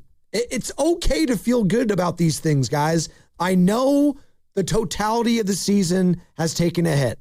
We thought we were getting Giannis, and squeaking by against a Memphis Grizzlies team that is 12 games under 500 might not seem like the greatest consolation prize. I'm not trying to sell that to you right now. I'm trying to say, oh, look. Not trying to sugarcoat it. This team's all of a sudden going to go on this huge run, and they're going to win the title. I'm not trying to sell you that. But I'm also telling you, when I see a team like the Memphis Grizzlies, when I see teams like the Utah Jazz that are just so obviously tanking and just going about it all the wrong way, it is refreshing to see the effort level I saw last night from the Warriors. And again, I'm not caping up for effort. I'm not that guy. No, I mean, I did like the effort last. I mean, Guy Santos, Pat Spencer, I mean, they got legitimate motors on them. And I'm always for those high effort, high motor guys, because even if they're making mistakes, make a mistake at going at 110%. All right. Like, just show me that you care out there, because that's enough for me to at least be like, you know what? I'll at least go to war with that guy if he's going to go out and give 100%, 10% every play. He may not be the best player on the court, but if he's the guy who's going out there and battling the hardest to try and get a win, that works for me too. Can the season still be enjoyable for Warriors fans? That's the phrase I want to use. Can you still enjoy the rest of this season, Dub Nation? What I mean by that is this. The Niners season last year, heading into it, we all kind of understood, like, not a Super Bowl contender, right? At the start of the season, we didn't feel like this team was a Super Bowl contender. And then you had all the injuries on top of that. You lose Bosa. You lost George Kittle in the first game. You eventually lose Fred Warner. You know, Kittle comes back, but you lost Brock Purdy. There was just injuries abound. And then it was, okay, if this team just has a winning record, that's an incredible season.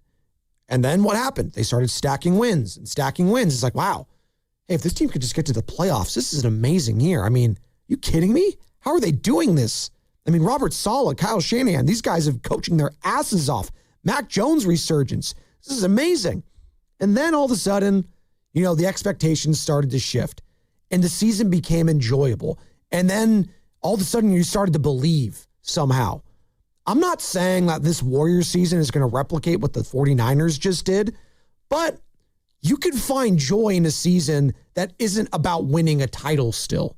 And I'm just curious if Warriors fans are allowing themselves to kind of enjoy this season for what it's going to be, which is, hey, you could be a playoff team and you could see where your matchup is in the first round. We'll see, right? Like right now, for example, you're the 8th seed.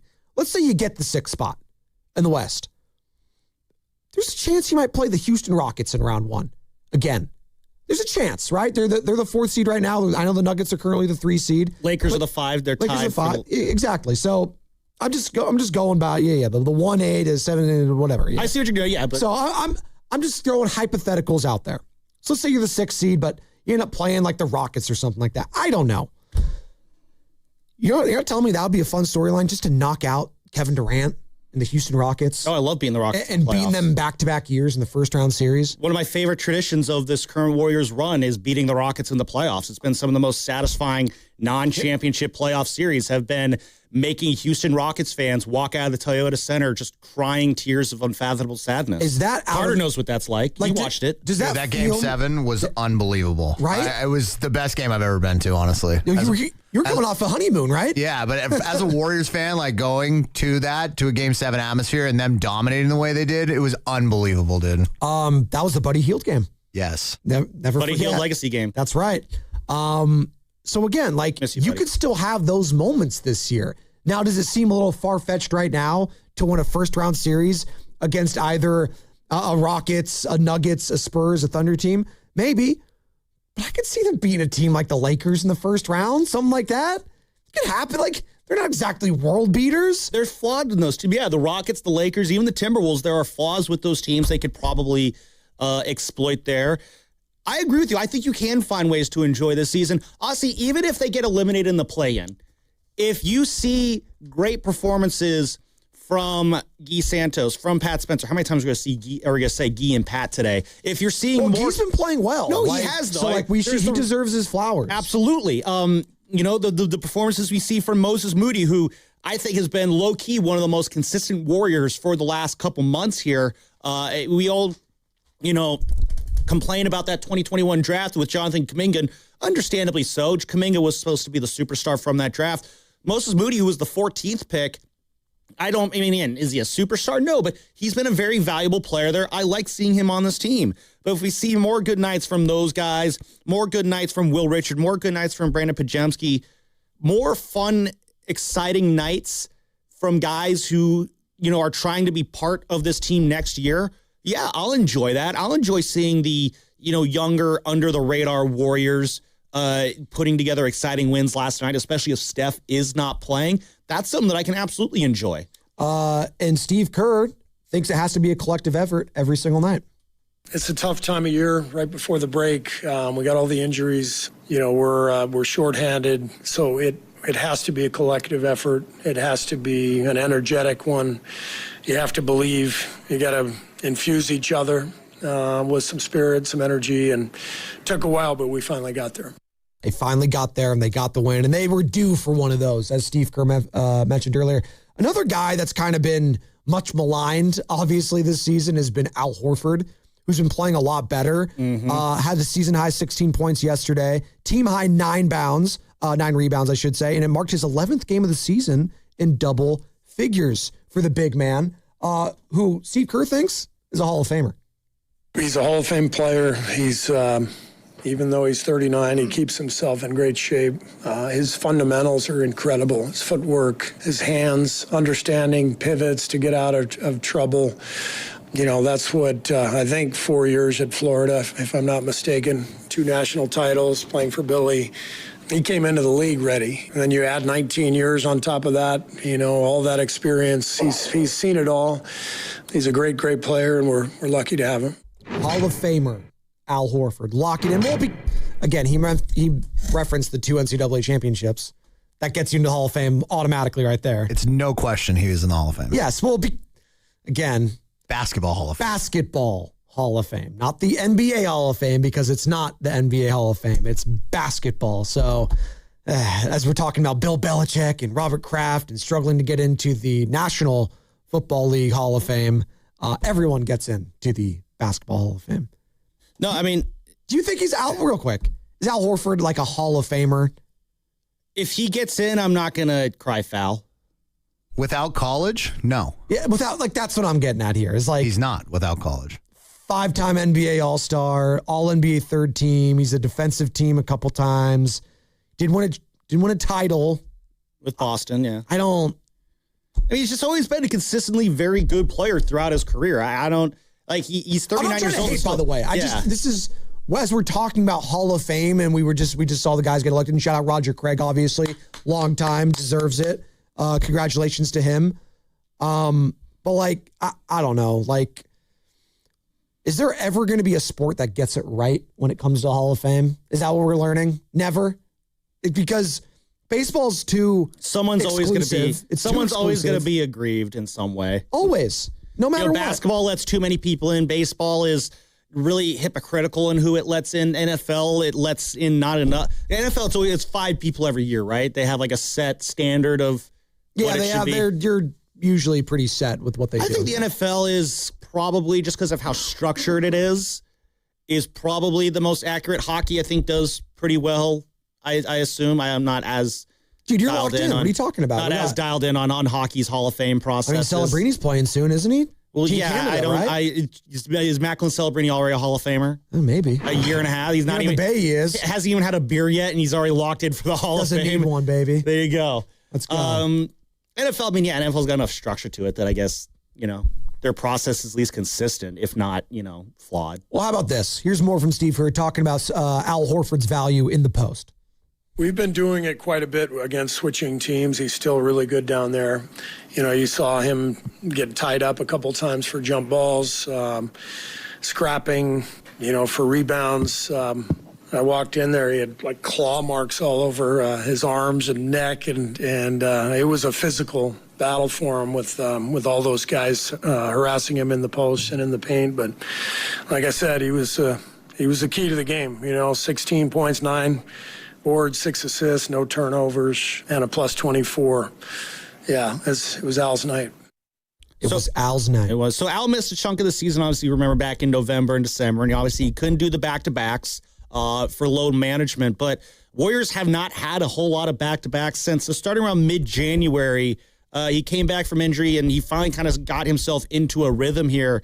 And in that time, the Warriors have only had 2 back-to-backs. So he's been playing a lot of the Warriors games. And as I said, I think at the start of the show, you're seeing him get into a rhythm now. And now you're seeing a stretch where over his last 12 games total, Warriors are 8-4 in that time, averaging 9 points a game, just a tick under 5 rebounds a game, 3 assists per game, at about 22 minutes, 49% shooting, 34% from 3. Coming off the bench as your center for 20-ish minutes a night, you'll absolutely take that from Al Horford. He's been, again, just a very dependable, consistent presence for the Warriors on the court. And you really saw that last night, where he was kind of a stabilizing presence out there on both sides. Sam, I want to do a pivot during this break. I think we need to panic then. No, I want to talk some 49ers on the other side. I'm going to tell you why. Oh, okay. I was listening to the station yesterday, listened to a couple of shows. Are we really saying the 49ers are the 3rd best team now in the NFC? Is that what I heard on the airwaves yesterday? The 3rd best team in the San whole Francisco NFC? 49ers. Let's talk about that. Just the notion that you got the Seahawks, you got the Rams. They're also pretty good. And then you got the 49ers right there. 888-957-9570. Let's that is how they finish in the standings. On the other side. Plus, Bonte Hill's going to join us. All that coming up. Sponsored by Alameda County. Ready to shoot your shot? Join the Alameda County team and make a real impact. With strong support, expert training, and flexible schedules, this is your chance to lead and grow. Don't sit on the sidelines. Apply now at acjobs.org. Alameda County, our community, your purpose. Hi, I'm David. I'm Chris. And I'm John. We are the three brothers who own Jack's Restaurant and Bar. And we are here to... Not again. That was my line. Boy, stop it. Mom? What are you doing here? Have you heard your commercials? They're terrible. That's not our fault. You taught us how to cook delicious food. Using only the freshest ingredients. And to treat all our guests like family visiting our home. But you didn't teach us how to write catchy radio spots. They remember that and get back to work. Yes, Mom. Jack's, serving delicious breakfast, lunch, dinner, and drinks the way our mom taught us. ilovejacks.com. That's another amazing run by Team USA. Mom, think I'll be on Team USA one day? Well, I'll take this one. Are you speaking to us? Yes, and to answer your question, anything's possible, especially with Xfinity. So, I can be the best snowboarder ever? Well, I can't guarantee that, but Xfinity can guarantee that your internet price won't change for 5 years. Okay. What if I practice every day? Then maybe you'll be snowboarding for Team USA at the next Olympic Winter Games. And Mom, you'll still be paying the same price for Wi-Fi. Ooh, really stuck the landing there. It's the Xfinity Gold Medal Celebration. Now through February 22nd, get our best price on gig Wi-Fi for 5 years guaranteed, just $50 a month. Plus, get Peacock Premium included for 2 years. That's a $10.99 value per month. Xfinity, imagine that. Proud partner of Team USA. Restrictions apply. Requires paperless billing and auto pay with stored bank account. Taxes and fees extra. Actual speeds vary. Save 30% on chicken wings with Prime through February 10th at Whole Foods Market. Perfect for weeknight dinners or meal prepping. Made with high-quality, strict ingredient standards you can trust. Shop in-store or online. Terms apply. It's the final days of Toyota's President's Day sales event. Don't miss your chance to save on Toyota's incredible lineup of 19 hybrid and electrified vehicles. Save with President's Day deals on the 50 MPG Corolla Hybrid and 51 MPG Hybrid Camry. And right now, get 0% APR plus finance cash on the all-electric 2026 BZ. Hurry in. Toyota's President's Day sales event ends Monday. Toyota, let's go places. Offer available through TFS to buyers with premium rated credit and cannot be combined with other offers. Finance cash must be applied to transaction ends 3/2/26. If your home seems colder this winter than it should be, well, maybe it's time to upgrade your windows. As the Bay Area's largest Marvin reseller, Golden State Lumber and Strom is proclaiming this the month of Marvin. And as an Energy Star partner, Marvin offers durable, energy-efficient products that can lower your energy bill. Visit GoldenStateLumber.com, scroll down to Windows and Doors, and visit the showroom near you. Since 1954, Golden State, when you succeed, we succeed. All right, I need avocados, bananas, salad, steak. Wow, does your grocery list have multiple pages?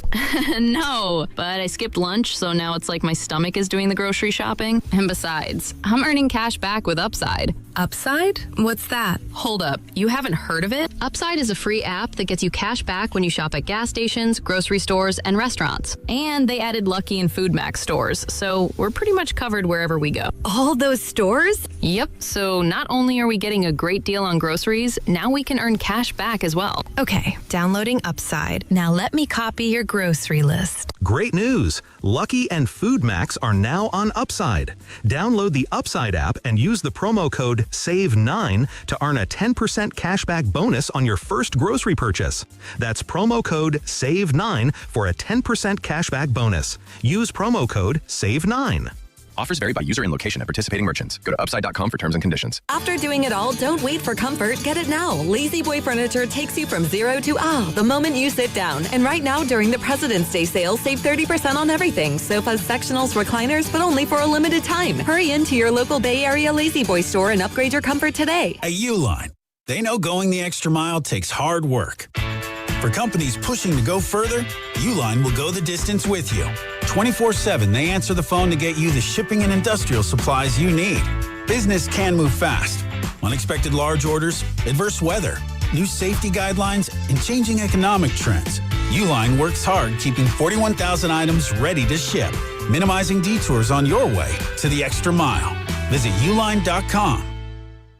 Hey guys, it's Brew, and last year was a big year for me. Ran my first marathon. Well, we're not stopping there. I'm doing my first Ironman later this year with the help from Factor Meals. Factor Meals helps you eat like a pro so you can perform at your best every day. Well, Factor makes it easy for you to stay on track. Their chef-crafted, dietitian-approved meals can be ordered right now from your phone and are ready to eat in just 2 minutes. Factor's high-protein, nutrient-packed meals make it easy to stay on your game every day. Because remember, what you put in shapes what you get out. Unlock nutrition that powers your ambition at factormeals.com.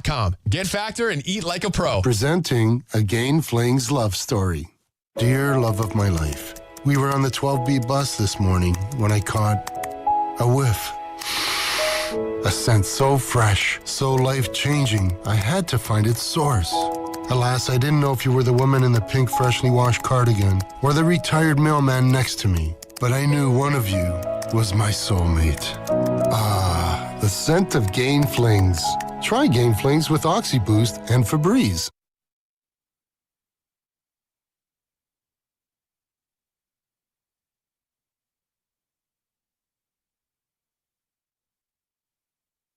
Hey, this your boy Frank Gore. Now back to 95.7 The Game. What's up, Frank the Tank? It's all about the U, baby. It's Kane's legend, Frank Gore. No, I'm with the real Kane's legend, Sam Lubman, filling in for Joe Shasky. Just put on here. We're on the list. We're rolling. You gotta find some expectations. We're trying to find some expectations here. What are the expectations of a Sam Lubman morning roast show? I hope you keep them low. No, but when you're producing it, what are your expectations? What do I expect from the show, you mean, or? Well, because this is the thing. Producers, you're a year into working with me. You're now asking for the expectations? No. See, this is the thing. I know like guys like you, Evan, Mark, that are usually behind the glass. Yeah. That fill in. You have pretty high expectations from the boys in the back when it comes to YouTube, when it comes to getting cuts out. Shut up. When it comes to he does. He's gonna keep you on your toes. No, my expectations for you. I don't expect a whole lot. I'll be honest from you guys. Thanks. I don't expect a lot. Just constant perfection every single day. Okay, there you go. I don't think it's a big ask. This is stupid. Yeah, I every morning I walk and I tell Carter, if you screw up today, I'm going to get you fired. And he's still here, which shows that he's never once screwed up. What should the expectations be for the San Francisco 49ers? Constant perfection. This offseason, Sam. Yeah, well, you should strive for perfection, right? You should want to get as close as possible. Striving means you might fall short. You need to attain it. Okay. Every single day, constantly. I'm a very reasonable producer. Oh my God. You're killing me. You're killing me, Sam. But when I look at this team, priorities, right? You can go in 1,000 different directions. Mm-hmm. The Seahawks just won the Super Bowl. And I just teased heading into this. I was listening to the airwaves yesterday here at 95.7 The Game, and there's a lot about, hey, I think the 49ers could be the third best team in the NFC. I don't think it's that crazy, right? They're in the best division in football. Mm-hmm. And if we all agree that the NFC Championship game were the two best teams in football because the Patriots got absolutely annihilated and the Broncos ended up losing their quarterback. So the Rams and the Seahawks, I think that's agreeable. That's fine. And then I sign off on that. And then if you want to put the Niners right there, because that was the division, right? And the Niners beat both of those teams, I could buy it. I could hear you on that. But I also can't unsee what I saw the last two times the Niners played those squads. They got destroyed. It's a slaughter. So they might be the third best team in the NFC, but there's a gap. There's a gap. And then Carter sends me this. The Athletic put out their power rankings list. Yeah. ESPN did too. Did they? Post Super Bowl power rankings, people. And again, it's power rankings. It's whatever. It's one person's opinion, an amalgamation of opinions. I mean, it's the way too early power rankings are called the way too early power rankings for a reason, because you are admitting in the byline, basically, that it is far too early to be doing this, but you're going to do it anyway. But you know what? Because we are such sick human beings as sports fans that even though we know that these power rankings mean absolutely nothing, they mean also absolutely everything. It's like my favorite during the mock draft season. As soon as the NFL draft is over, way too early 2027 mock draft. I was like, you guys need to relax. I can't do that anymore. But at the same time, I need to know what the way too early draft board Where looks is like for next year. Arch Manning heading I to? need to know right away who are the Niners going to be picking in the 2027 draft. Forget the 2026 draft. All right, so in this athletic power rankings post Super Bowl, number 1, Seattle Seahawks. All right. Number 2, I Los think Angeles winning the Rams. Super Bowl probably is the reason for that. Probably helps. So ESPN, that's interesting. We already have a deviation here. I got ESPN up. Patriots are number 2 in ESPN. Really? Yeah. We got controversy here, people. Dude, the Patriots got sunned so badly in that game, and their offense looked so putrid throughout the playoffs. I'm going to be honest. So the Patriots next year, they play the AFC West, the NFC North, have a road game to Seattle, and obviously the Jaguars and Steelers, the other first-place teams, and then 2 games against the Bills. I think the Patriots going to have an all-time biblical Super Bowl hangover season next year. I mean, history would tell you that's right. But I think that the crash down is going to look really ugly for them. I mean, long term, they might still be fine, but they're going to be doing some soul searching next year. I think they still got pieces in place to where and I trust Mike Vrabel as a coach. Yeah. To not for them to be totally awful because he's that good. But Josh McDaniels is the guy that's got to do some soul searching. I mean, oh my God, the play calling in that Super Bowl. I mean, just it was atrocious. You looked like it was his first one, not his 10th setting one. up your second year quarterback. He just didn't look like he was doing. Looked like it was too much for him. Your left tackle didn't look like he knew what he was doing either. So ESPN has the Patriots number 2. Yes. The Athletic has the Rams, and then they have the Patriots number 3. Again, ESPN. this is power rankings. Yeah, then ESPN has the Rams number 3. Okay, that's fine. I like this little comparison we're doing here. All right. The Athletic has the Denver Broncos number 4. So does ESPN. And then number 5, the San Francisco 49ers. Ooh, yeah. That's interesting. ESPN has the Bills 5th and the Niners 6th. I'm looking at this ranking right now. Am I where are the Kansas City Chiefs? Am I blind? ESPN has them 12th. Athletic has them 25th? Wow. What? So is that like ESPN just really has a lot of faith in Patrick Mahomes and Andy Reid, which I would agree with that. I fully expect the Chiefs with a 3rd place schedule to be right back in the mix of things next year. That just discredits the Athletics list. I mean, come on, man. I mean, is that the worst list we've seen the Athletic put out, No, or is there a worse list? 25th is wrong. You're 7 from the bottom. Give me a break. I know I agree. I mean, the New Orleans Saints are above them. Like, come on, what man. are we doing here? Come on. Do they just know something about Patrick Mahomes' coming return that we don't? They're ahead of the Browns and the Commanders. They're just ahead of the Browns and the Commanders in the Athletics list. But I think it's interesting. Both the Athletic and ESPN have the Niners as the 5th best team in football. 6 for ESPN. But yeah, they're 6. They're in that top tier. Who was 5? The Bills. The Bills. Okay, that's fine. Yeah, they have really good Top quarterbacks. 6. But wow. Maybe we're just so Yeah, in do you our think, own you bubble think in that's here. too high? I just think the NFL's so wide open right now. So there was part of me that wanted to push back on it when I first saw it. Now I'm kind of talking myself into it. Maybe the Niners just after a solid offseason could be right there. I do think we're also sleeping on the fact that this Seattle Seahawks team is not some juggernaut. We're acting like they're the greatest team we've ever seen in our lives. Like it's the Tom Brady New England Patriots, like it's the Kansas City Chiefs. Well, it's because they're not like. Can we take a step back here, people? They're going to lose some players. They've already lost their offensive coordinator. Their quarterback, we all think, isn't some world beater. It was a great story and a great season for Sam Darnold. He's graduated from everyone thinking he's a scrubini to being a serviceable quarterback. Can we all agree on that? He's serviceable. He's good. I'm not saying he's some scrub. I'm not. The scam Darnold jokes I'll put away for now. Is he on a Hall of Fame trajectory? No, he is not. But I could listen to it. If you wanted to tell me the 49ers are the 5th best team in the football right now. Or 6th. I could listen. 888-957-9570. Niner fans. The Athletic says the Niners are the 5th best team in the NFL. Are you buying that? 888-957-9570. We're going NFC and AFC, baby. I think it's possible the Niners can flip this around pretty quickly. I mean, it's the NFL. It's not unheard of to flip things around quickly. I mean, look what the Seahawks and Patriots just did. I mean, the Patriots went through a grueling 3-year rebuild. The Seahawks rebuild was even more grueling at about 2 years. So, yeah, it is possible to do. The Niners have about $25 million worth of cap space to play with.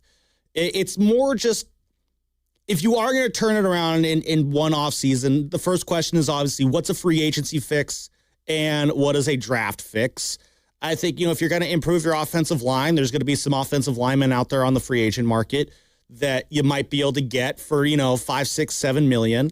And then you're turning to the draft to fix your other issues. Potentially, tight end, I think, is a bigger issue than I think we're maybe willing to say it is right now. That you need a Kittle, someone out there who can replace George Kittle. David Njoku's available. Is that a free agent fix too? Oh. The turnaround, though, if it does happen, though, Spadoni, it's going to happen in the draft. And this is where, if you're trying to jump on the whole the Niners can flip this around in one off season, most Niner fans are going to pause when it comes to hearing the notion that the draft is the solution to that. Because I think I said this the other day, like, faith in the Niners' ability to draft right now is probably the lowest it has been in the Kyle Shanahan era. And so if you're a Niner fan and you're listening to me sit here and say the draft is the key, you're probably rolling your eyes right now because you just, like, the reason some fans want to keep Mac Jones is because Mac Jones has more value than trusting the Niners to make the draft pick that you would get in return for him. Like, that is how down on the draft it seems like Niner fans are right now. Now, that doesn't mean the Niners are completely incompetent at the draft. They could very well have a very good draft this year. Just good luck convincing Niner fans that it is going to happen. Well, again, I know this isn't like sound logic here, but they are due to have some pretty good hits here. I mean, if you're history will tell you, unless you're, the Detroit Lions and Cleveland Browns and inept organizations that constantly whiff in the draft, like, the Niners are a well-run organization. They're going to start hitting on some of these picks, like blue chip talent type of hits. And we'll see with Mykal Williams next year. Maybe he fits the scheme that Raheem Morris is running more so than he did last year. And he was flashing at times last year. Now, is he going to be this pure defensive end, edge rusher guy that, Niners fans thought they were getting from Georgia? Probably not. But if you're picking him number 11 overall. Alfred Collins was serviceable last year, defensive tackle, made a lot of plays. Not Nick Martin. I mean, is he still in concussion protocol? Oh my God. CJ West, though, he went from a guy that was getting healthy scratches to making impact plays towards the end of the season. And he was playing with a club on his hand too. Yes. Upton Stout, another guy that people are pretty high on right now. I like Upton Stout a lot. We even saw Jordan James. Play in a playoff game. Kyle Shanahan said that, he was looking really good in the weeks leading up to the playoffs too. It was just, I think he said some nonsense about it was just hard to find him a snap or something like that. I don't know what the politics are on that, but Jordan James, is he going to be your number 2 behind Christian McCaffrey? I don't know how to feel about that. Well, no, but again, drafting, there's going to be players available out there. Running back, there's always running backs available. Always. That is just, that is going to be constantly churning when it comes to college, when it's undrafted free agents, whether it's in the 6th round, 7th round, 3rd round. Now they've whiffed a lot there. They have, but they've also hit on guys a la an Elijah Mitchell once upon a time. You can't find me another Elijah Mitchell. You can't find me one of those because you're going to need it. Spoiler alert, you can't give Christian McCaffrey 400 touches next year. No, they will not. They need other you can't do what they did this year and basically just you get a guy like Brian Robinson Jr. and then very much underutilized. Basically what I'm saying is I don't feel like the gap is that wide and significant between where the San Francisco 49ers are at and where the Seattle Seahawks are at. I just don't buy that notion that this fear-mongering that is just like, oh my God, I guess we just can't do anything. I mean, this offseason, we just need to hit on every single thing, and we're just not going to be able to. I was like, that's not how football works. No, you're not going to be perfect. It's just not how it works. You need to be perfect, but you're not going to be perfect. The Kansas City Chiefs are an anomaly. The New England Patriots with Bill Belichick and Tom Brady are anomalies. More often than not, when you win a Super Bowl, guess what happens? You take a step back. The Seahawks are going to take a step back next year. I promise you that. Mm-hmm. The Rams, we'll see. Stafford stayed pretty healthy last year, people. Well, the Rams took a step back. Remember the story heading into the season with Matt Stafford? What was it? His back. We were like, yeah, he might not be available. Hell, they didn't even know if Matt Stafford was going to be their quarterback last year. He was flirting with other teams. Now, I guess Stafford, he won the MVP and he revealed he's going to be back next year, but he's going to be another year older. What if that back starts stiffening up in the offseason again? Who knows? Backs do not get healthier the more you go into your 30s. No, they do not. Yep. They don't. Ask Tiger Woods. I'm learning that the hard way right now. Yeah, you were like doing like some weird exercise. I know. Corner over there. Tweaked like my shoulder or something. Like playing with a baseball. It was kind of creeping me out. You never done that? You don't use like a solid tennis ball or a baseball. Just use it to rub on your back. Rubbing your ass on the wall. I don't know what you were doing. Okay, I was rubbing my back to try and work a kink out of there, but Oh, is that what you were doing? Yeah. Better? Did you want to rub my back instead to get it out? You didn't ask. I could have. No, I didn't. You should have rubbed his back. I could have. All right, I'll be honest. I didn't know that was on the table. I'm a good teammate. I will. If you have a knot in your back, I'll try to get it out. Dude. Okay, good to know. Right? I need Carter to bring his massage gun back in. He's rivalry. 95-7 the game, baby. Yeah. Steve in San Francisco. What's up, Steve? Hey, what's going on, fellas? I agree with you as far as the gap because it's easy to look at now, but let's remember, Seattle was a very good team. There's no denying that. The defense was really good, maybe even great. But overall, I think they were a very good team in a year where there weren't any great teams. And that's not to take away, but the path really couldn't have been easier for them as far as getting the number one seed. Also, when you look at these games, nobody could take them out of their game plan. Great teams do that to very good teams. Everything you wanted to do against Seattle, stop the run, forced Darnold into some pressure and some bad decisions. Nobody could do that. And I think that was a byproduct of the fact that you weren't playing like the Eagles at the top of their game. You were playing a crippled Niners team. They were very, very solid. But I think now in seeing that, they looked dominant against a field that wasn't very dominant. And as far as the Niners, nobody saw the Seahawks taking the step that they took this year. I think the Niners, it feels further than it is. I think a pass rusher, an O-lineman, and of course you're going to be like, yeah, just add all these players and then they'll look better. But the draft is a concern. But if you get a legitimate pass rusher with Bosa back, let's say you get one high O-lineman, you get one wide receiver, whether it's through free agency or the draft, and you get, again, Jordan James or a legit later round back. We know that Shanahan can work with somebody like Breida or somebody like Mostert. Maybe it's James. Maybe it's a guy in the 6th round. I think 3 or 4 key pieces and then getting some guys back. Maybe don't put the Niners right to the top by any means, but definitely elevate them in a year where we watched a 5-win team get 13 wins and go to the divisional round and beat the Eagles. I think it's easy to discount that after we saw how Seattle looked, but I think it's important context. It wasn't a super dominant field this year at all. No, it's a great point, Steve, in San Francisco. And that's kind of where I'm at right now, too, is the NFL is still, it feels pretty wide open. I need to see it. And again, every single year, it's its own entity. I kind of liked what Ben Johnson, head coach of the Bears, said after his season-ending presser. It's how are you going to build off this season, your rookie season, and what you can do next year? He's there's no building off this season.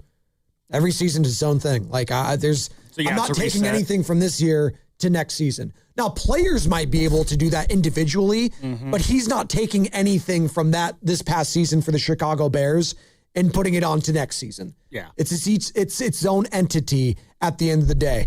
And I think that's how Niner fans have to view it. You can't be looking at this thing saying, all right, last year we had all these expectations and we all know these injuries, and now this year we got to be this. That's just not how it works. Yeah. No, look at the year before. The Niners went 6-11 last season. Coming into this season, I thought Kyle Shanahan was kind of downplaying expectations. Listening to what some of the things he said before the season, it seemed like he was really focused on, we just want to get our younger players to, play better this year. And he really didn't seem like he was putting a whole lot of expectations on this season. And I think that kind of tied into why people are saying, oh, Kyle Shanahan looks a lot looser and happier this year.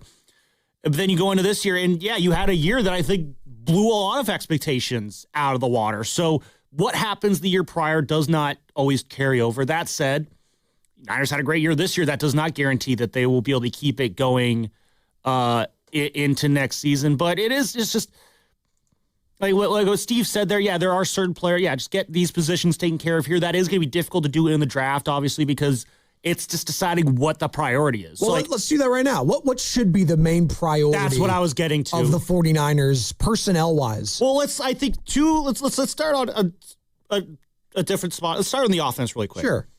2 positions I might highlight on the offense. That's where you want to start first. Yeah, let's just start right now, then we can figure out where we could prioritize. You're not saying that you're prioritizing offense over defense. You just wanted to start there. Yeah, because here's where I'm going with this. So I think there's 2 offensive positions they definitely need to address, very highly of high importance.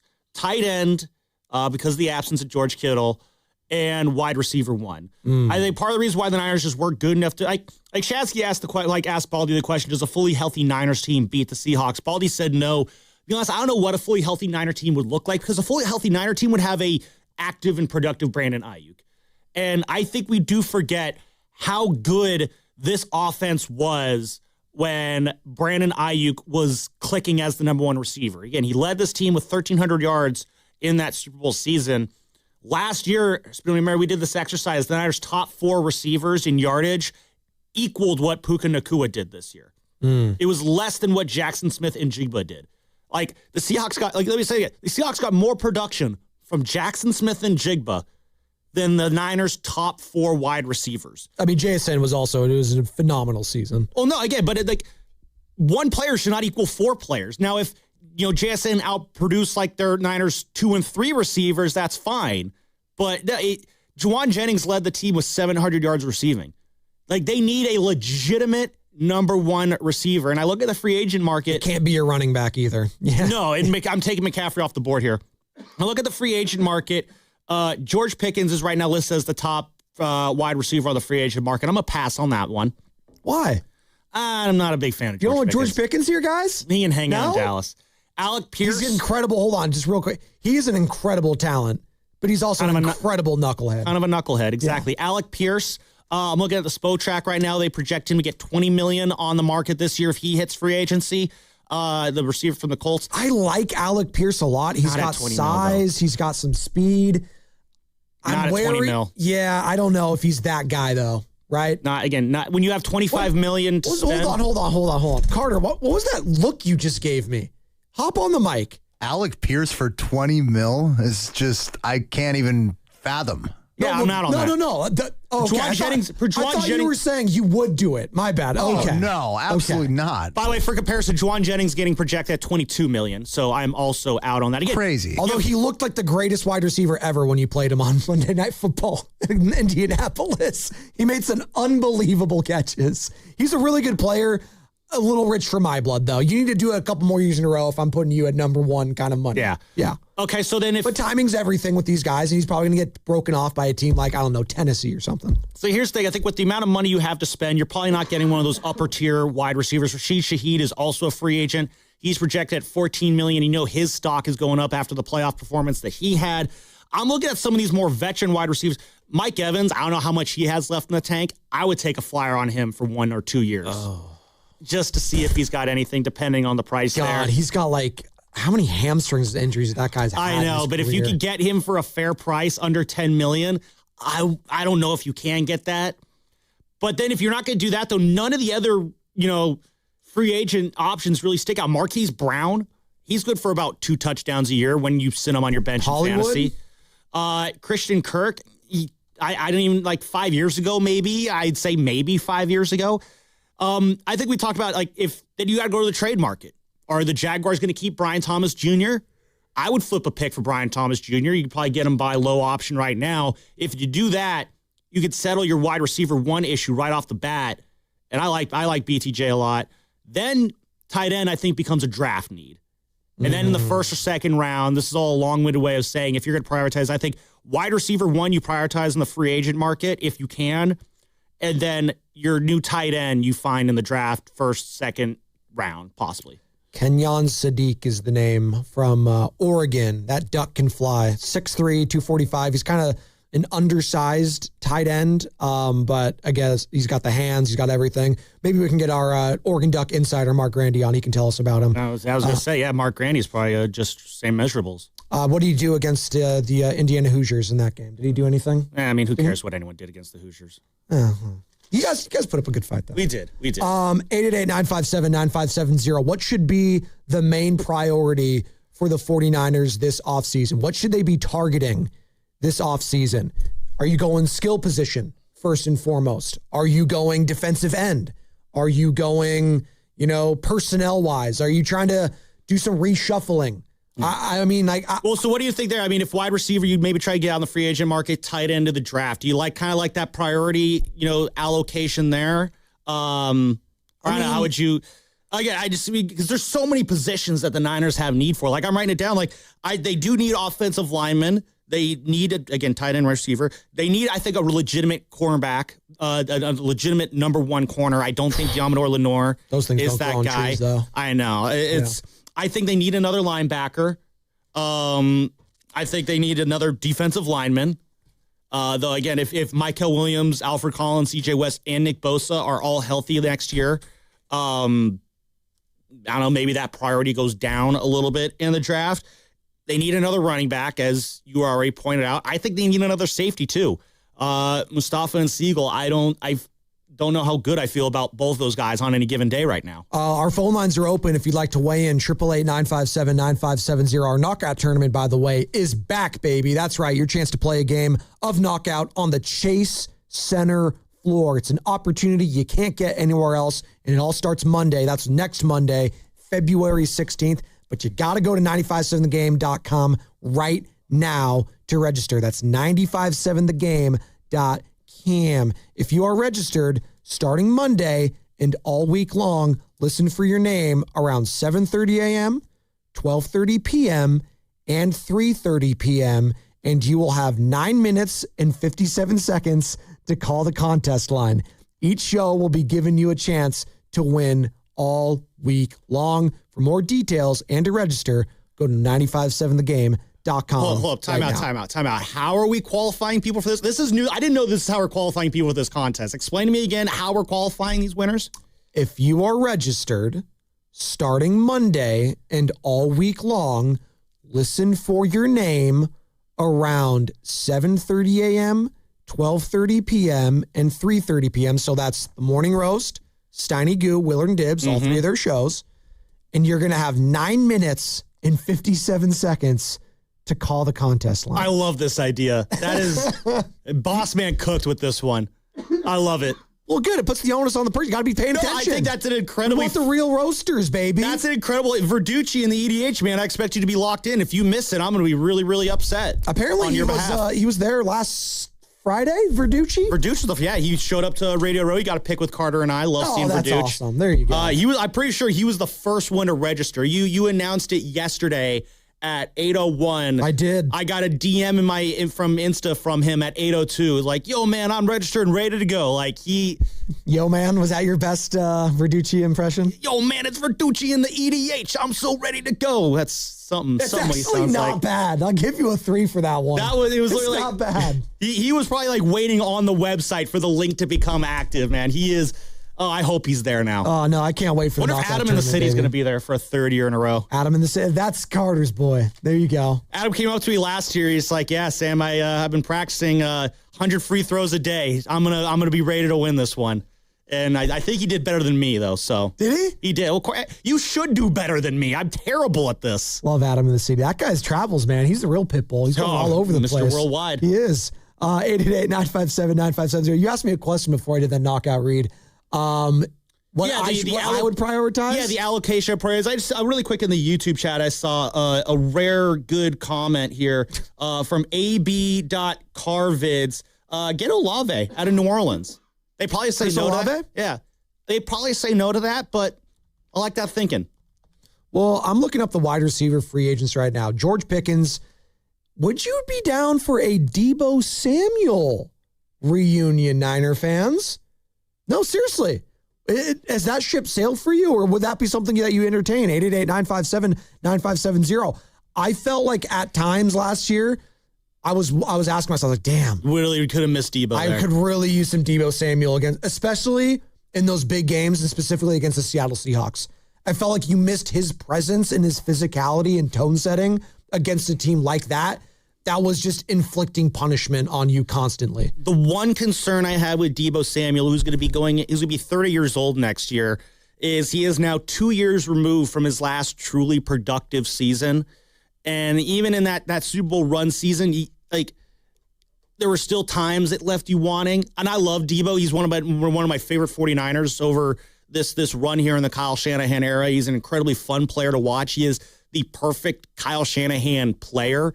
And I can't wait a couple years from now when the Niners have Malachi Toney in that same role. I don't know how much you're getting out of Deebo at age 30 with what he's put his body through. I think you'll probably get a couple games with him next year that remind you of vintage Deebo, but I don't know if that's the addition that it. I don't think he's legit. He would have been your leading wide receiver yards getter last year. He would have been that guy. He would have led your team, and he had 727 receiving yards. You see, I need a little bit more from my number one wide receiver. But if we're seeing, and that was, but Sam, that was a down year for a team that lost their starting quarterback in Washington last year. Well, yeah, but again, this is what I'm saying. Throwing him the quarterback. Deebo, do you see him as a guy who's on an upswing in his career, or he's kind of inconsistent in his career, or is he sliding in his career? I don't need him to be my wide receiver one. Let me just make that abundantly clear. But that's the thing, though. I think we need a wide receiver one. I think if you're going to add a wide receiver in the draft or on the free agent market, you want it to be a wide receiver one. Do they think that Ricky Pearsall is going to be their wide? Do they think that? I would hope not, because I don't think he is. I think he's a wide receiver too. They drafted him in the first round, though. Yeah. I mean, right? Yeah. Yeah.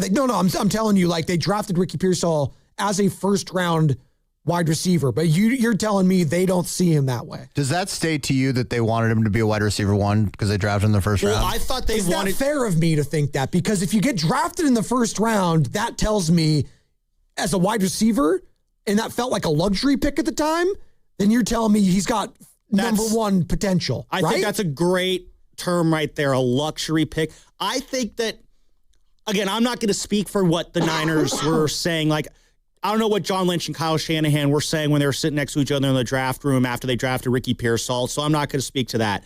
What I do believe is that I think the plan was Brandon Ayuk is your wide receiver number one, and then Ricky Pearsall is your wide receiver number two.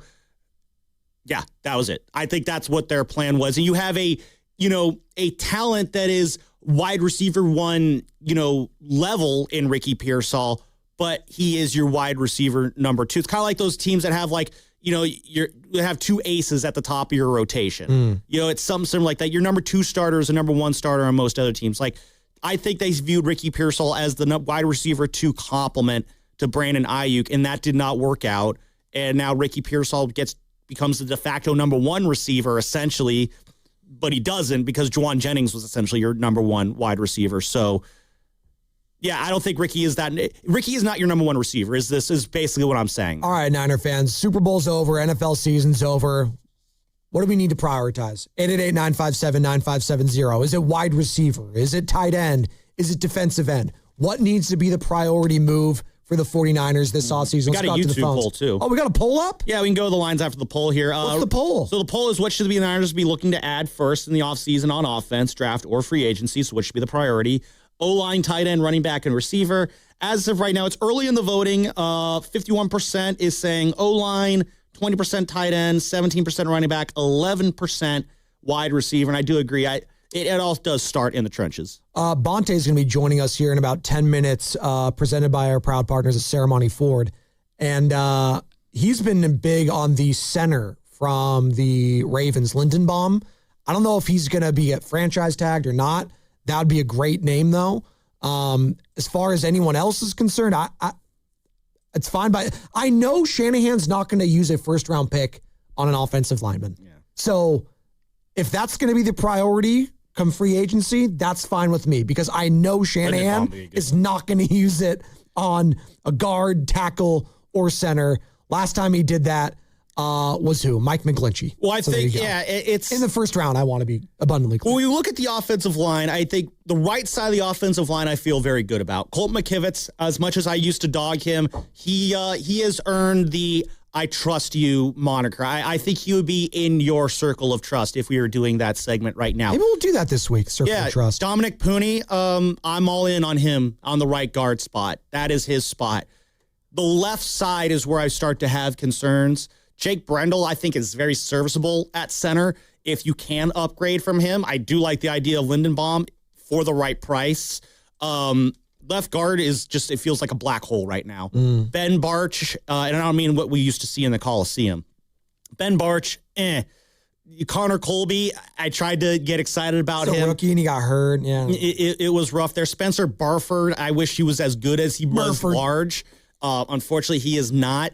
I think that it might be the spot on the offensive line that needs the most tender love and care. Left tackle, Trent Williams, when he's out there, he can do it. He's also going on 38. That did not sound convincing. He's the way also you said that. 38 years old and plays probably one of the most demanding positions in all of professional sports. You need a backup plan behind him that you can count on. And this hour is brought to you by Freelon Bank, which is here for you, here for good. Let's go out to the phone lines. Jacob in Santa Clara on a possible Deebo Samuel return. What's up, Jake? You're on the roast. What's up? Santa Clara just like pods. On your point about Deebo coming back, I mean, the last thing I can remember is the drama of him going after Moody, I think against the Bucks. And Tabor Pepper. Being traded. Yes, exactly. The truth is, I mean, he's so electrifying, and I feel like he can take over. And if all he needs is a better attitude, hey, Moody's out of here. We got Eddie now. He lights out. It might work. Okay. Hey, as long as Jake Moody's not here, I think we could bring Deebo back. They ended up being, I don't hate that but statement. They ended up being teammates again in Washington. Maybe they squashed their beef. They might have. Or maybe Deebo just hates Jake even more, and that's why Deebo didn't have as good of a year as he could have been. You think they had another conversation? I just did like a quick search to see if they had chop. Yeah, exactly. I don't think that happened. Hey, Jake, I'm really sorry for what happened. I lost my cool last year. That was really not a good thing for me to do. I apologize. You don't think Deebo did that? Listen, I'm open for bringing Deebo back here. I don't think it's that insane. I'm not saying we're giving him number one receiver type of money. He's not going to command that. He's 30 years old. But I'm thinking, if you're getting a receiver, though, I want a legit number one. I think we're wasting our time by adding. I'm telling you, there's not a legit player. Number one receiver to go get right now. I think there are a couple of those, though. Who? I mentioned Mike Evans. Mike Evans is no longer a legit number one, right? He's 32. A.J. Brown. A.J. Brown's an interesting one. You'd have to trade for him. Brian Thomas Jr. is at the top of my. If I were to power rank the wide receiver one candidates, I would like to see the Niners go after. Brian Thomas Jr. is probably number one. I guess A.J. Brown might be two, Mike Evans three. Because, to your point, 17 games played, Mike Evans might be legitimate, able to contribute to them, and maybe half of them. Yeah, he's scared. The medical scares me on But him. that is one where, again, if at the right price, I'd be willing to take a flyer there. I'll admit, there are better options that I would prioritize there. A.J. Brown, Brian Thomas Jr. being those. Bonta Hill joining us in about 5 minutes. Before we hit that, though, let's go to Dave in Fresno. Let's talk about the Niners offseason priorities. What's up, Dave? Yeah, real quick on the Deebo tip. Absolutely, positively, do not bring him back. That's just, they need to stop reaching for the past. And they need to get out of this fraternity friendship thing where everybody on the team, they got to be friends. Just move on. If we had our time with Deebo, that's done. And as far as the draft, I think you say about position, the position is impact. Bring in draft whoever does not need to be redshirted. Can we do that? I don't care what the position is. Just if they can come in and have immediate impact, whether it be offense or defense, I'm all for it. If you need a name, I think the safety out of Oregon, I believe his name is Dylan Seaman. He's projected to go kind of late in the round. He's a safety. He's 6'3", has a 4.3 speed, something we don't have. What was that last name, Dave? What was that last name? Seaman. Got it. Okay. Seaman. Yeah. Simeon? So that's just the name to, Simeon. There you go. That name I'm just throwing out there, maybe when he's like Cooper DeJean, and when I said draft him, we can revisit that. But yeah, I just think they need to just draft impact. Do not draft need. Get somebody, you have so many holes. Get somebody who, again, does not need to be redshirted or learn the system or learn the Niner ways. Come week one, let's kick some butt. And please, no, dear God, no D. Oh, Thieneman. That was the name. Okay. That starts with a completely different letter than what he said. Well, no, I think it was just the loss in translation there with the TH sounding. Sometimes it doesn't translate very well on air. But now we know. Thieneman out of Oregon, 21 What years is going old, on here? 6-foot safety. That's what I'm just telling you. That's a name just to look out for. Okay. All right. He's out on Debo, though, coming back here. He thinks he's tired of going back to the past and bringing these guys back. Carter was in my ear and said he said it feels very Klay Thompson trying to bring him back if you try to do that Debo. I was like, I think Debo has more in the take left than Klay Thompson does, personally. That's a really high bar to clear. I mean, We're acting like Debo sucked last year, and he didn't. He was on a really bad team. I'm not saying that Debo sucked, but I'm saying if you need a legitimate impact wide receiver that can, just go up and get a ball when you need it. Multiple? This team is not one receiver away. Well, no, because again, you only have so much money to spend, so you have to allocate these resources wisely. Debo's not commanding a lot of money is what I'm saying right now. You can get him for the cheap. If you can, then sure, but I also don't think that this he is is also the game predicated. I don't know if he wants to come back here. That's first and foremost. I don't know if he wants to come back to the Bay. That's a different conversation. I don't know about that.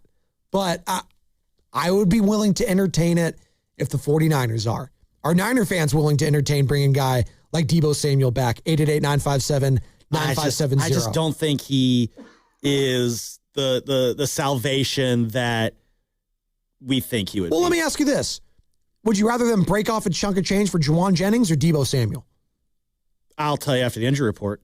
Wow, that's a pivot.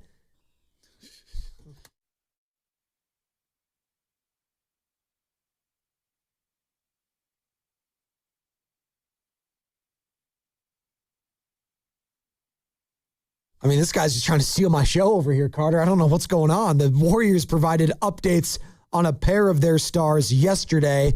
Jimmy Butler underwent successful surgery on his ACL on Monday. He is expected to make a full recovery, but there will be not an update on his official status until next season. On the Warriors, I'm all over the place here. This is just Did I just do a bad job at writing this? Yeah, no, you might have. And the Warriors made it official. Steph Curry will not participate in the All-Star Weekend festivities this weekend as he continues to recover from patellofemoral pain syndrome in his knee. The injury report was brought to you by Boxer & Gerson, Northern California's premier workers' compensation law firm, helping injured workers get their lives back for over 40 years. No, you didn't. My mind's just it's wandering. Well, I guess we can't send this You guys one. got me. I guess we can't send this one to Whitley. No, you can't. I'm sure she's very locked in right now, too. We got Bonte joining us momentarily. Do you think he wants Debo back? I don't know. We'll ask him. We're coming to you live from the Laugh Among Studios. Not at Radio Row, Sam. It still says Radio Row. We're not there anymore. I guess I got to go back and change that. And by the way, you're listening to 95.7 The Game, KGMZ FM and HG1 San Francisco, an Odyssey sports station in the home of the Golden State Warriors and Valkyries. Always having the free Odyssey app, coming to you live again from the Laughing Monk Studios. We're talking about priorities for the San Francisco 49ers this offseason. Should wide receiver be one a priority for this team right now? Should that be the main priority as we're watching, the Los Angeles Rams, who we all think is the second best team in the NFC right now, and maybe in the NFL? Obviously, the Seahawks are the best team. They just won the freaking Super Bowl. Puka Nacua, Devontae Adams. They have all they're the plethora of tight ends. That's a legit 1-2 punch there at receiver. They have those. JSN, Cooper Kupp, that was a legit 1-2 punch. If you come in and your top two receivers next year, and I'm saying wide receivers, I'm not including tight ends or running backs here. Your top two wide receivers are Ricky Pearsall and Debo Samuel.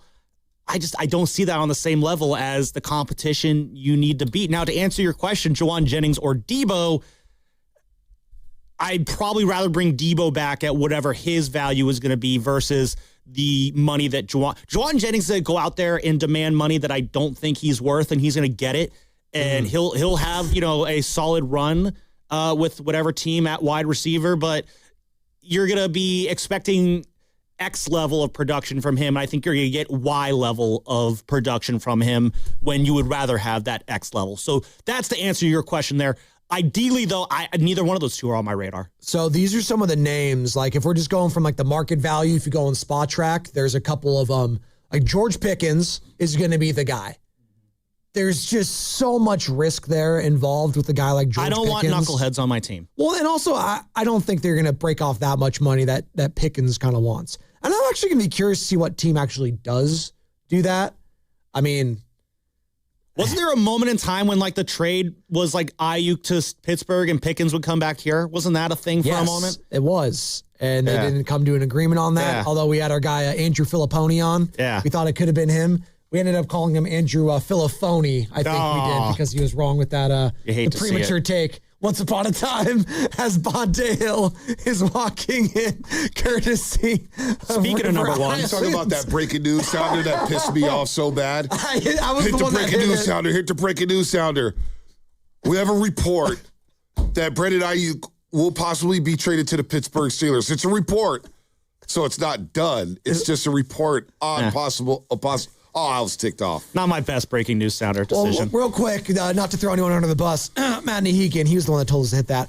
Bonte Hill's live in studio, went presented there, by Ceremony I did Ford, your Bay Area Ford store, courtesy of the River Islands guest line. Bonte, good morning. We're talking about the 49ers right now. I want to get your thoughts on everything, obviously, on what Mike Dunleavy had to say over the weekend, on the Warriors win last night. Gutsy win, by the way. Gutsy. What? He's reacting to how gutsy that win was. That was a tough watch last night. Tough watch? Some positives. Guy Santos and Pat Spencer. I don't want to sweep that under the rug, but that was a rough watch at times. I mean, both teams committed 8 turnovers in the fourth quarter. There was one bucket in the last 2 minutes, and it was game winner. we can get to that. It was, I mean, the energy in there was so. Yeah, what was the real quick? There was no energy. There was no energy until I saw Fidel tweet fans were about leaving. that. Yeah, fans were leaving in the third quarter. No joke. They were down 17 at one point in the third quarter to the Memphis. They were down 17. I did see that. I mean, and then the other thing, like they got off to a slow start in the third quarter. There's 4 minutes left on the halftime clock. Right. There was one person warming up for the Warriors, and it was Brandon Pajimski.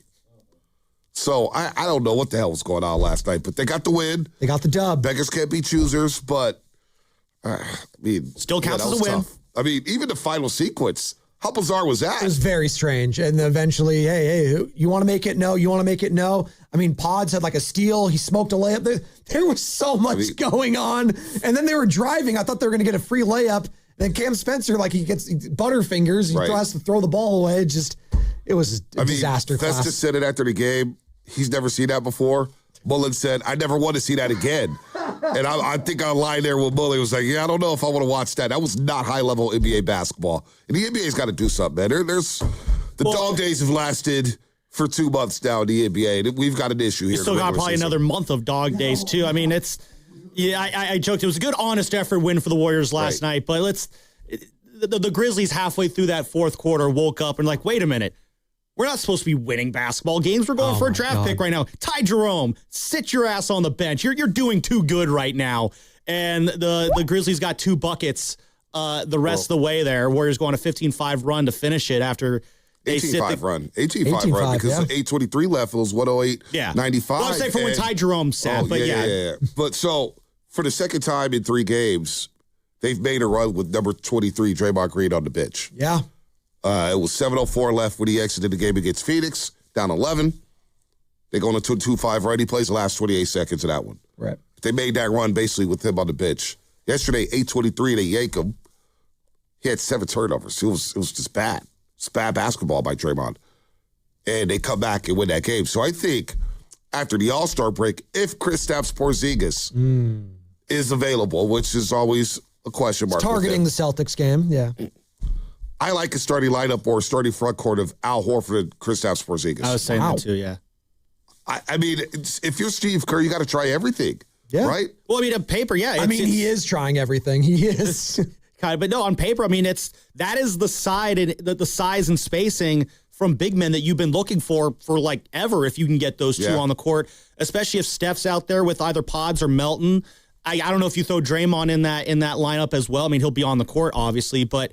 It on paper gives you the kind of lineups that you've been searching for a while. Yeah, so I mean, I know we want to talk Niners, but they got some decisions to make. No, they got some major. No, we'll talk some dubs too because I do want to get your thoughts. There was a lot made yesterday on our airwaves with the Mike Dunleavy comments, obviously talking about the trade deadline at passing. That was the most emotion I've heard from Mike Dunleavy, I think, ever. Getting a little snapback from the reporter, a little back and forth there. The expectations. I mean, we got Guru. No expectations. Going nuts about it yesterday. Well, what are the expectations if you're a Warrior fan? Well, that's literally what I was asking. My expectation is whatever happens this season, you roll into the offseason. That's where the big moving and shake is going to be, where you got the draft picks and you got the expiring contract and Chris Stapps and you're under player option with Draymond Green. Jimmy's not coming back to it. I mean, what do you expect? A second-round run? Well, that's foolish. That's kind of what I was getting at, too. I was like, Dunleavy is actually speaking, I think, for the fans here. Maybe he didn't even, know he was, but, I don't think fans really have expectations right now, right? I mean, how could you? What those the best player has runner's knee. He's out until after the All-Star break. He's not playing in the All-Star game, Steph Curry. I mean, Steve Kerr said after the game on Saturday night that he said that he really likes where this team is at when they're healthy. That's going to be, obviously, the big, if the rest of the way, if this team is healthy. I don't know, if I'm looking at an expectation, I just it's going to sound lame, but just you have the best season you possibly can have. If they do if they did somehow work their way into the 6th spot, that's probably asking a lot. I'd be impressed by that. I would be I would consider that effort getting to there. And if they can get that week off during the play-in to get ready for a first-round opponent, they could spend a week focusing on how to beat their opponent in the first round. Then assuming you get a matchup that is favorable to you, whether it's the Lakers or the Rockets, maybe you do something that... You're going to have to catch the Lakers to get into the top 6. Oh, it's going to be... I'm not saying it's going to be easy, but if they did do that, I consider that a fun, exciting watch the rest of the way. Am I setting a bar too high on that one, maybe? I mean, we'll see. Let's see what it looks like with Chris Stapps and Stephen Curry. To me, I'm just taking it game by game. Right. Yeah.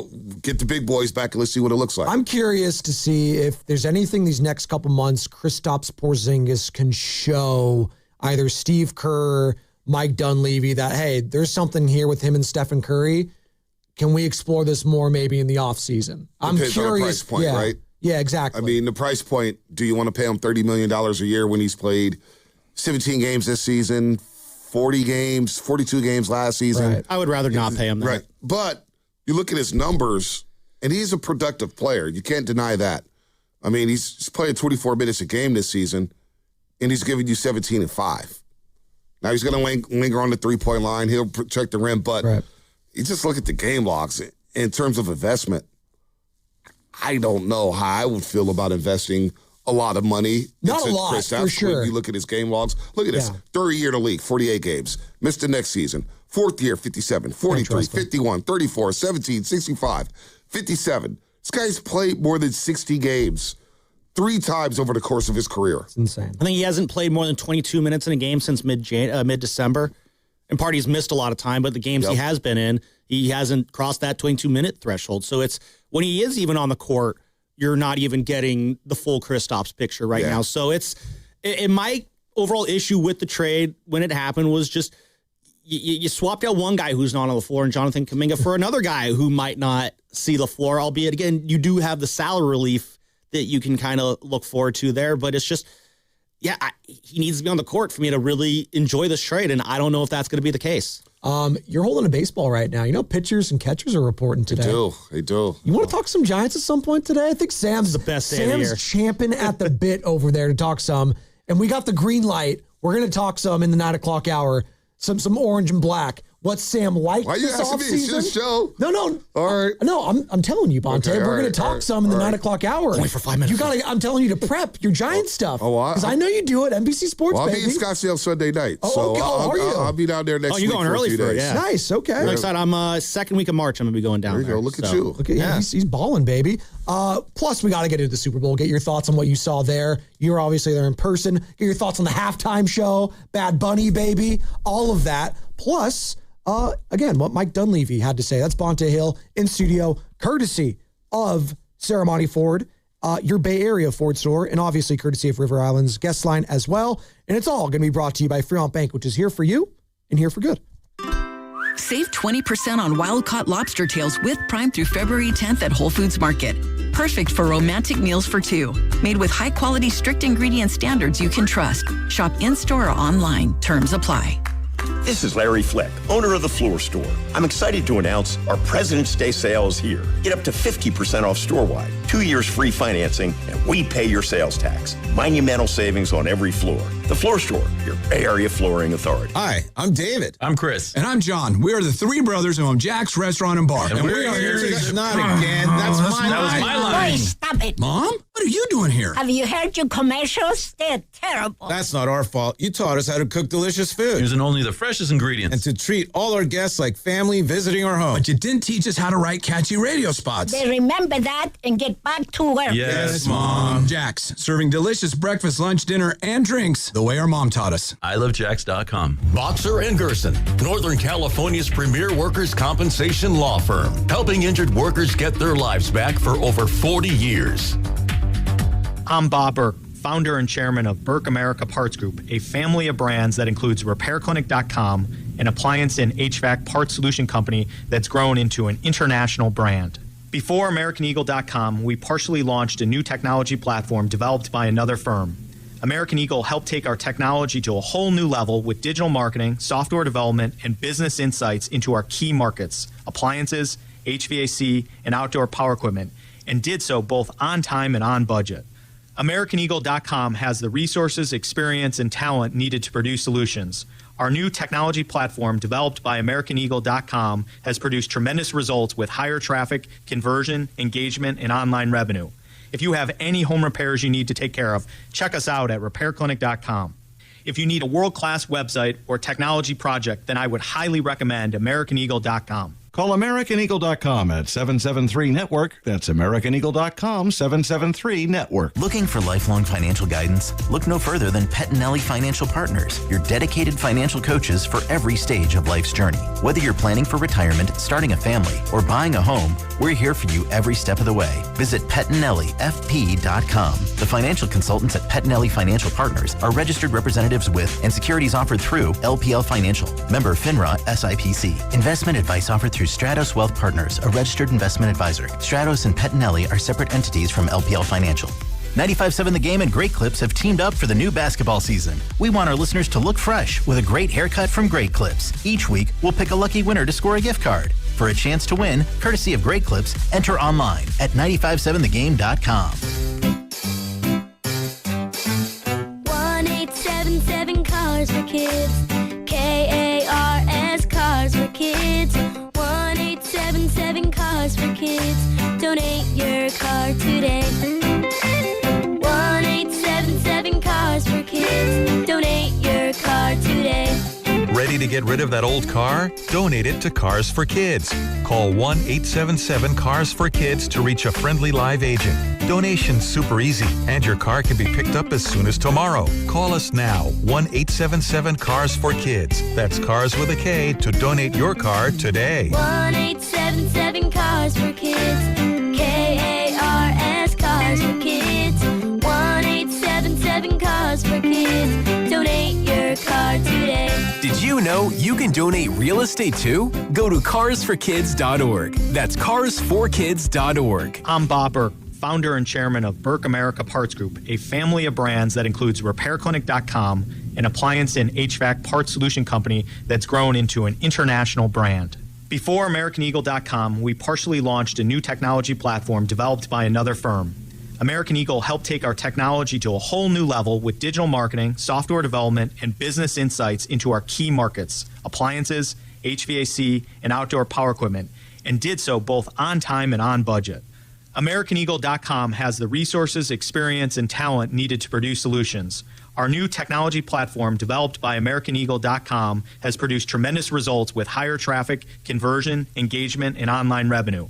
If you have any home repairs you need to take care of, check us out at RepairClinic.com. If you need a world-class website or technology project, then I would highly recommend AmericanEagle.com. Call AmericanEagle.com at 773-NETWORK. That's AmericanEagle.com, 773-NETWORK. This is the story of the one.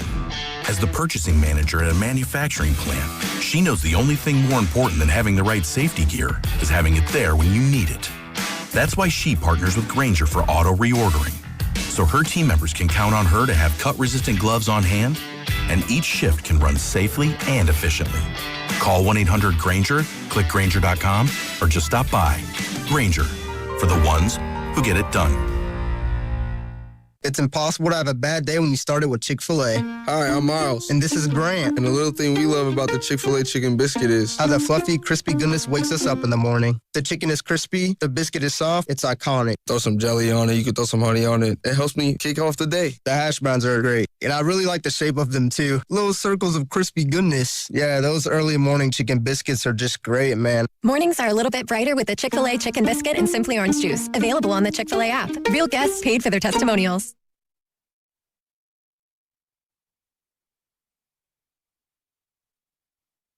Hey, this is Rob. This is Chase. And you're listening to the Morning Roast on 95.7 The Game with Joe and Joe. Lubman in for Shasky, crushing it. Bonte Hill in studio, presented by Ceremony Ford, your Bay Area Ford store, and also courtesy of the River Islands guest line. A lot to get into today, folks. And you know what? We'll keep the phone lines open if you'd like to get involved. Science. 888-957-9570. We're going to touch on it all today with Bonte. Get his thoughts on the Super Bowl. He was there. Get his thoughts on the Warriors heading into the All-Star break, past the trade deadline, the comments made about Mike Dunleavy about Draymond Green. Was he not a part of the conversations with Giannis Antetokounmpo? There's a lot been made there. And also, pitchers and catchers reporting in baseball. We'll touch on some orange and black in the 9 o'clock hour. But let's start with the Super Bowl, Bonte. You were there. Main takeaways for you. It could be from the game. It could be from the atmosphere. What floor is yours? Bad Bunny causes a lot of controversy. See that he had it was the most watched halftime show ever, though? I did see that. 135 million, topped Kendrick Lamar, who had 133 the year before. I thought you were going to say topped Kid Rock. Sorry. Well, it did top that, too. Oh, okay. Lip syncing Kid Rock, who basically lip synced. Dude, he had that one song like wasn't 30 even lip years ago. accurately. Ball with the ball, the bang. That one? No, I just can't believe how controversial it was. It was a great. I thought it was fun. I like the setup, the walking bushes. I could see it up top from the press box. Halftime show was cool. I like probably the highlight of the game. I like that they had the actual wedding happen. That was cool. That I didn't realize that in the moment. It's like, oh, this is some little love storytelling here. It was good. It's pretty cool. Then you find out afterwards they got married. It's like that. Okay, I like that little bit of showmanship. Apparently, there. they invited Bad Bunny to one of their actual wedding once upon a time, and couldn't show up. And he's like, hey, actually, you guys can come here and have a ceremony on front of America. So it's great. I will say, I was tipped off about 4 hours before the game that something funny was going to happen at the half, or something unique. Yeah, good word. And so that was unique.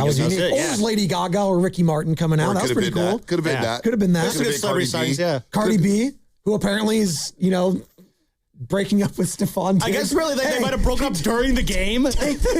Take this L, Stefan. I'm also leaving you, by the way. But hey. Pedro Pascal was on the field. I saw Jessica Alba as well. Really? Yeah. Look at that. No, but the Super Bowl was, it was a Seattle takeover. Yeah. Was it? Okay. What was the spread of fans? Like, what was I would say 80% Seahawk fans. Wow. And it is a shorter drive. As I'm walking into the parking lot, and we're doing some fun stuff for NBC, doing some content, and it's like, damn, there's a lot of Seahawk fans. It's a little bit Phil South. Oh, I hate that. And it started to get annoying. So, where I didn't say for the end of the game, I left with about 6 minutes left. There was no chance I was going to watch blue and green confetti hit the Levi Stadium turf, and I was going to watch them smoke cigars. Somebody asked me, oh, you want to go do some interviews? Hell no. I'm out of here. Yeah. I'm out. And you can see it early on that the Patriots' offensive line wasn't going to be able to hold up. Yeah. Wasn't like Sam Darnold was special. No. The biggest takeaway is Seattle's defense was really freaking good. And they said, we're going to blitz you. We're going to punk you. You're not going to be able to get a pass off. What's the joke? They don't do anything wrong on that defense. Like, they are just so fundamentally sound on anything. Like, a big difference I saw in that game is Patriots, literally every single defensive play, they executed. The Patriots, I saw so many missed tackles in the backfield. Well, but you know what, though? Their defense played okay. Their defense, played well enough to win. Christian Gonzalez was a baller. Stud and a half. If not for him, it would have been a bigger blowout for a couple of the pass deflections that he had. But it just shows if you don't control the line of scrimmage, you're going to lose these high-level games. Mm-hmm. Memo to the Niners. You got to invest in the trenches, and you need elite playmakers if you want to beat Seattle. Well, that's what I wanted to get into, too, because before you walked in here, we were talking about like biggest priority for the team this offseason should be what for the 49ers. And obviously, there's going to be a list of priorities, not just one thing. But, we try to sports talk radio. The one thing you want is you're looking at wide receiver, right? Or is it a guard? Is it a tackle? What have you? For me right now, it almost... You could go in 1,000 different directions, but I look at the Los Angeles Rams and what they were able to do against the Seahawks. They have the model on how to beat that team. I agree. You have the head coach and the quarterback. I feel like if you're the 49ers, you have the head coach and quarterback. I feel good about Purdy, and I feel good about Shanahan. I concur. But it's the pieces around Brock right now that need to shine. And they're not doing that. I'm sorry, Juwan, I'm not paying you the money that you probably want to get paid. You can't be my wide receiver one. It's just not happening. I love you. If we could figure out something, we could figure it out. But no. Ricky Pearsall, God love him, as we're talking about Kristaps Porzingis not being able to stay healthy.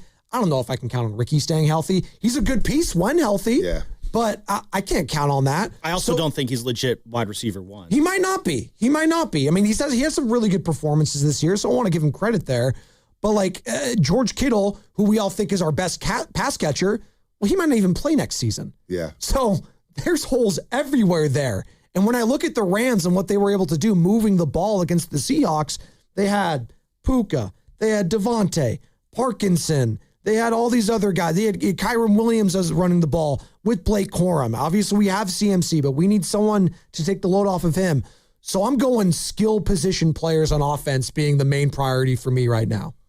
Well, you better get somebody to block Leonard Williams and DeMarcus Lawrence, and I think you need to reinvest in the interior offensive line. I want Tyler Linderbaum from the Baltimore Ravens. Now, I've been tipped off that maybe he's going to sign with the New York Giants and follow John Harbaugh with the New York Giants, which will make sense, right? He stays on the East Coast. But that's where my focus is. Can I get an anchor in the middle of my offensive line, number one? Number two, yes, you need elite playmakers. Yeah. Now, are there elite playmakers on the free agency market? So you're going to have to swing a big deal. And watching Justin Jefferson walk around Kezar Stadium last week, I'm doing what I got to do to trade for him. Wow, you're doing what I got to do. You're thinking bigger than me. Yeah, right. I need a big boy. I mean, watching Seattle, if you don't have big boys, because Job, Witherspoon, I know Reek Williams, he's a free agent. They just play sticky man. They play the sticky zone. They play the sticky man. I mean, that's a really good defense. If you don't have elite playmakers, which the Rams showed us, you don't have a chance. So Puka Nacua, Devontae Adams, elite playmakers, over 500 yards of offense in the NFC title game, over 400 yards of offense on that Thursday night football game. So you need offensive linemen. I want a center. I want a guard, whether it's left or right. And I want elite playmakers, and I'm going to need 2 elite playmakers on the outside. So the way we were kind of breaking it down is some of those, obviously, positions you're going to take care of in the draft. Some of them you're going to obviously take care of in free agency. You mentioned Tyler Linderbaum there. I actually agree with that. I think that would be a good one, too. You also have only $25 million in cap space to play with this year. So no, once Ayuk's off the books, you'll have over 50. Oh, really? Okay, I thought that 25 was including Ayuk being off the books. Well, then 50. Then that changes a lot of things. And it's okay, good for bringing that up there. So then I guess in that situation, like, how much are you looking at the Niners saying, I want these positions to be, you deal with these in free agency, and then that leaves you to deal with these positions in the draft. So like in the last segment, I was telling Spadoni, like, I would like to see them go out and maybe, throw some money at a wide receiver, or, bring in a trade. Jefferson, I like that. I said Brian Thomas Jr. Yeah, and Brian Thomas Jr. would be great. And then you look at the draft, and I would say, like, in the draft, you either, get another O-lineman if you don't get in that free agency, or I look at tight end now as a massive need for this team with George Kittle out, because Kittle, he says that he'll be back playing football next year. I don't know what that's going to look like. I would like to have a better or another option at tight end there to kind of add some insurance alongside George Kittle. Well, David Njoku just announced that he doesn't want to come back to Cleveland. And and you look at A.J. Barter for Seattle. He's not a big name, but he's a hell of a player, tight end for Seattle. Yeah. And you look at the Rams. What big name tight end do they have? They're not big names. I like Ferguson and but they have a complimentary. They have a good tight end room, 2 to 3 tight ends, just like Seattle. Yeah. You don't need to go all in on one big name at tight end. Because I know a lot of people say Kyle Pitts. Not sure I want to pay Kyle Pitts that much money when he's more of a receiver than a traditional tight end. He's more of a Travis Kelce type than he would be a George Kittle type. Niners want to run the ball, so I want a good tight end room. I need to replenish the tight end room with dudes who can block, catch, make people miss. So I don't need the big name, but yeah, you're right. You do have a lot of holes here. What do you prioritize? If I get the lineman, give me the lineman.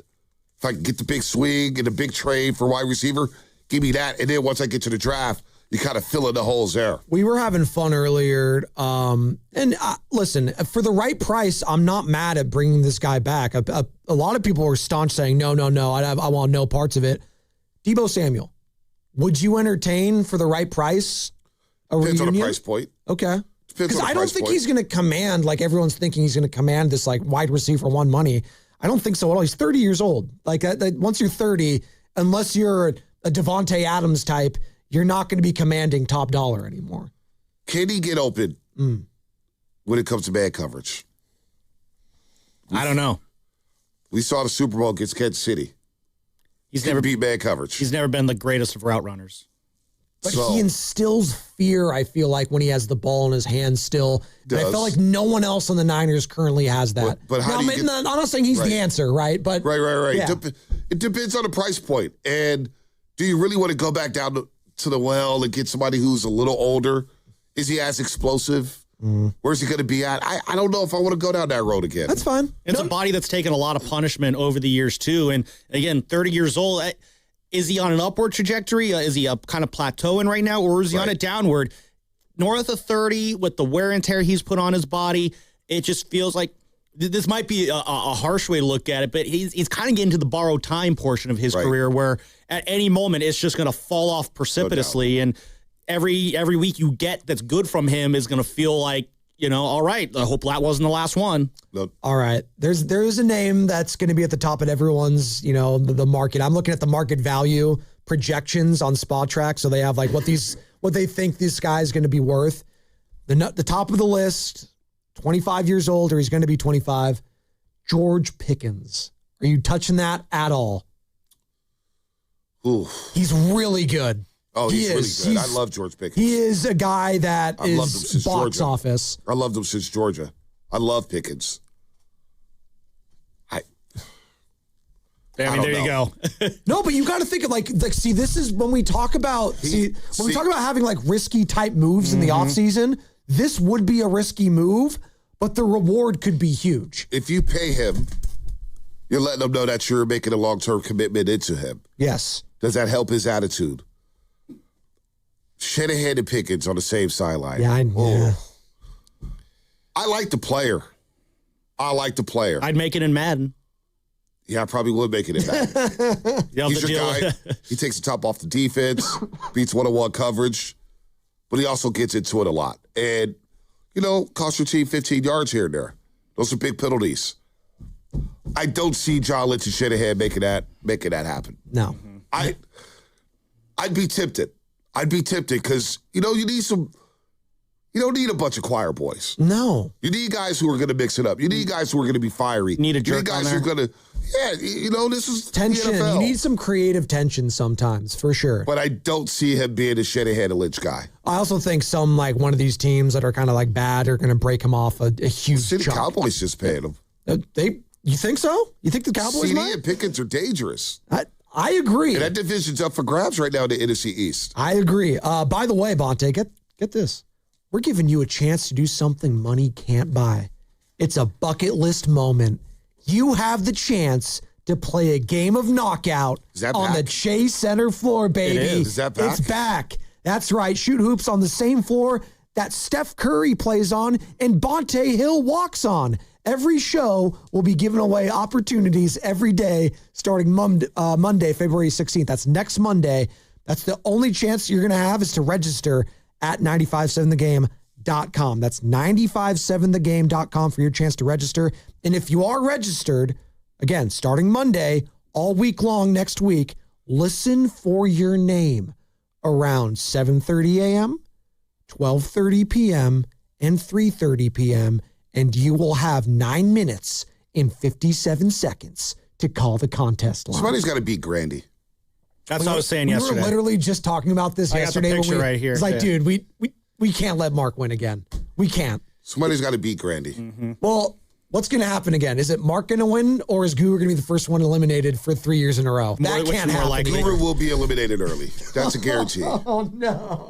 Shasky, he'll be eliminated as well. And Shasky will play it off as, I just want everybody to win. It's about having fun. And then he'll poke others people's accomplishments. Well, the highlight last year is he got knocked out first, stomped up to the booth, sat down with Steiny and Evan. And the first thing you hear him say is, Spinoni's jump shot's so terrible. It's so terrible as I got to the championship Was round. Steiny there last year? No. Yeah, Steiny and Evan provide a play-by-play. I thought it was Dibs. No, Dibs, I think, joined later. Yeah. Because I joined Dibs. Because I joined them on the broadcast. It's all right. Are you going to be there, Bonte? That's the real question. What's the date? TBD. Is it? Is it really TBD? Well, I don't see it on the read here, so that's why. I'm sure I have it somewhere in an email. It's TBD? Feels like some of the producers should be putting it in there. Maybe number 2's coming. I don't know. You know where you can find it? On 957thegame.com. How about that? Carter, help us out. Well, he's about to have a baby, too. I have no idea. Yeah, I'm lost in the sauce. I'm ready to go, though. Third trimester. Third? There you go. Sure, Carter's there, too. What's the due date? April 4th. April 4th. I think that's actually right around when it is. Birthday. So Oh, there you go. There it is. My mom, April Fool's Day.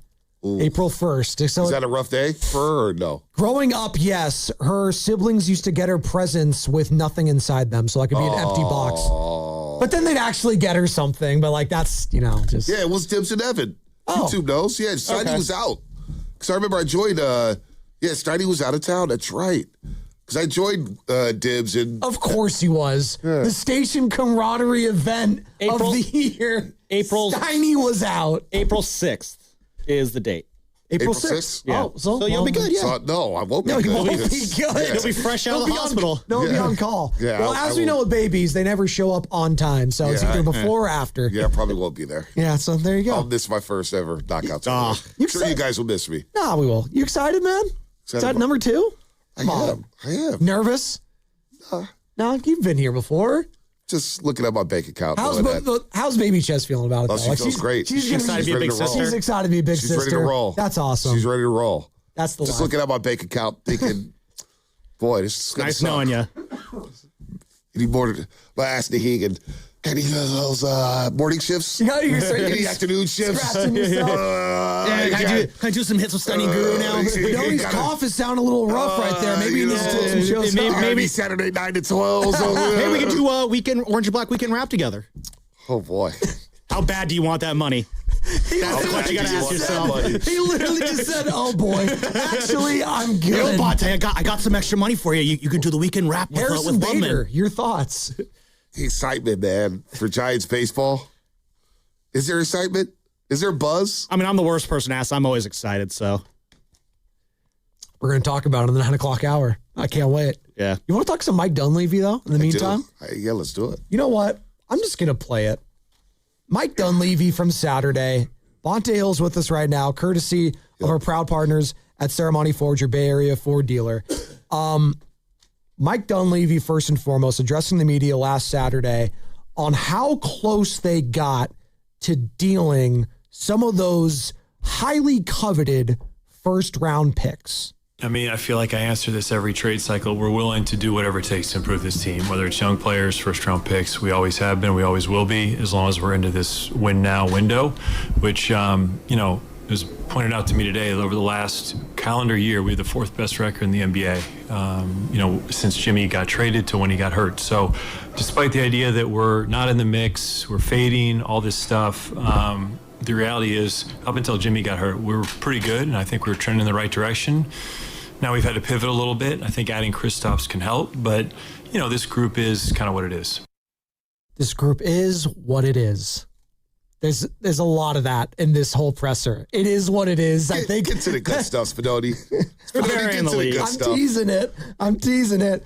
Here's more from Dunleavy on the concerns over Porzingis' health. We'll get to the good stuff, I promise. We feel good about it. We looked into it pretty in depth, and we believe in our medical staff. There's no guarantees, there's no certainty, but with kind of where he's at right now, where he's been, we feel good about it. And On the other end of it, in terms of like what we're sending out, we're sending out, a player in a similar boat who struggled to stay on the floor. So I think from our standpoint, like we recognize the risk medically, but it's a risk we're willing to take. Okay. I love how he calls Jonathan Kuminga a player who struggled to be on the floor, as if like that was Kuminga was the reason why he was struggling to stay on the floor and not because of like someone else's decisions. But Kuminga, he did get hurt a lot. Like, he did. Like, he'd have some moments where it's like, man, we've seen some good Kuminga, and then he'd have a bone bruise, and then he'd have some tendonitis. Like, it would come in unfortunate times. I don't know if I'm comparing Kuminga's health issues Absolutely to Kristaps' not. It's not chronic. what I'm trying to do. That's not what I'm trying to do at The all. way Dunleavy phrased it there, and Dunleavy, that's not, he loves taking those subtle jabs in the Kuminga camp's direction. Aaron Turner's camp. But Yeah, I don't really like the Dunleavy 16 kind of straight character. DNPs. Yeah, that was. He struggled, but he struggled to stay on the floor as if that was his call. I take a little exception to that. You guys both mentioned it. That was as demonstrative we see Mike Dunleavy at a presser. Yeah, and got to the juicy but stuff. that's now 2 consecutive pressers where he's taking a shot at Jonathan Kuminga. Mm-hmm. I get that there's a demand, but you got to have demand to be traded or whatever the bar was. There has to be. There has to be a demand. And I did not like that You can because make demands, but there has to be a demand for you or whatnot. It's like I didn't like that comment. I feel like let us, the talking heads outside, say that. But when you say that as the general manager, I don't know, like the rest of the league has their evaluations and opinions of Jonathan Kuminga as a basketball player that go beyond the emotional aspect that we on the outside carry. And I think I asked Nick this once upon a time, Nick Friedel, when he joined us on the show. This was end of December. I asked, are the Warriors hurting Jonathan Kuminga's trade value by keeping him on the bench? And Nick's answer was basically, your opinion of Kuminga is pretty much what it is if you're one of the other NBA teams.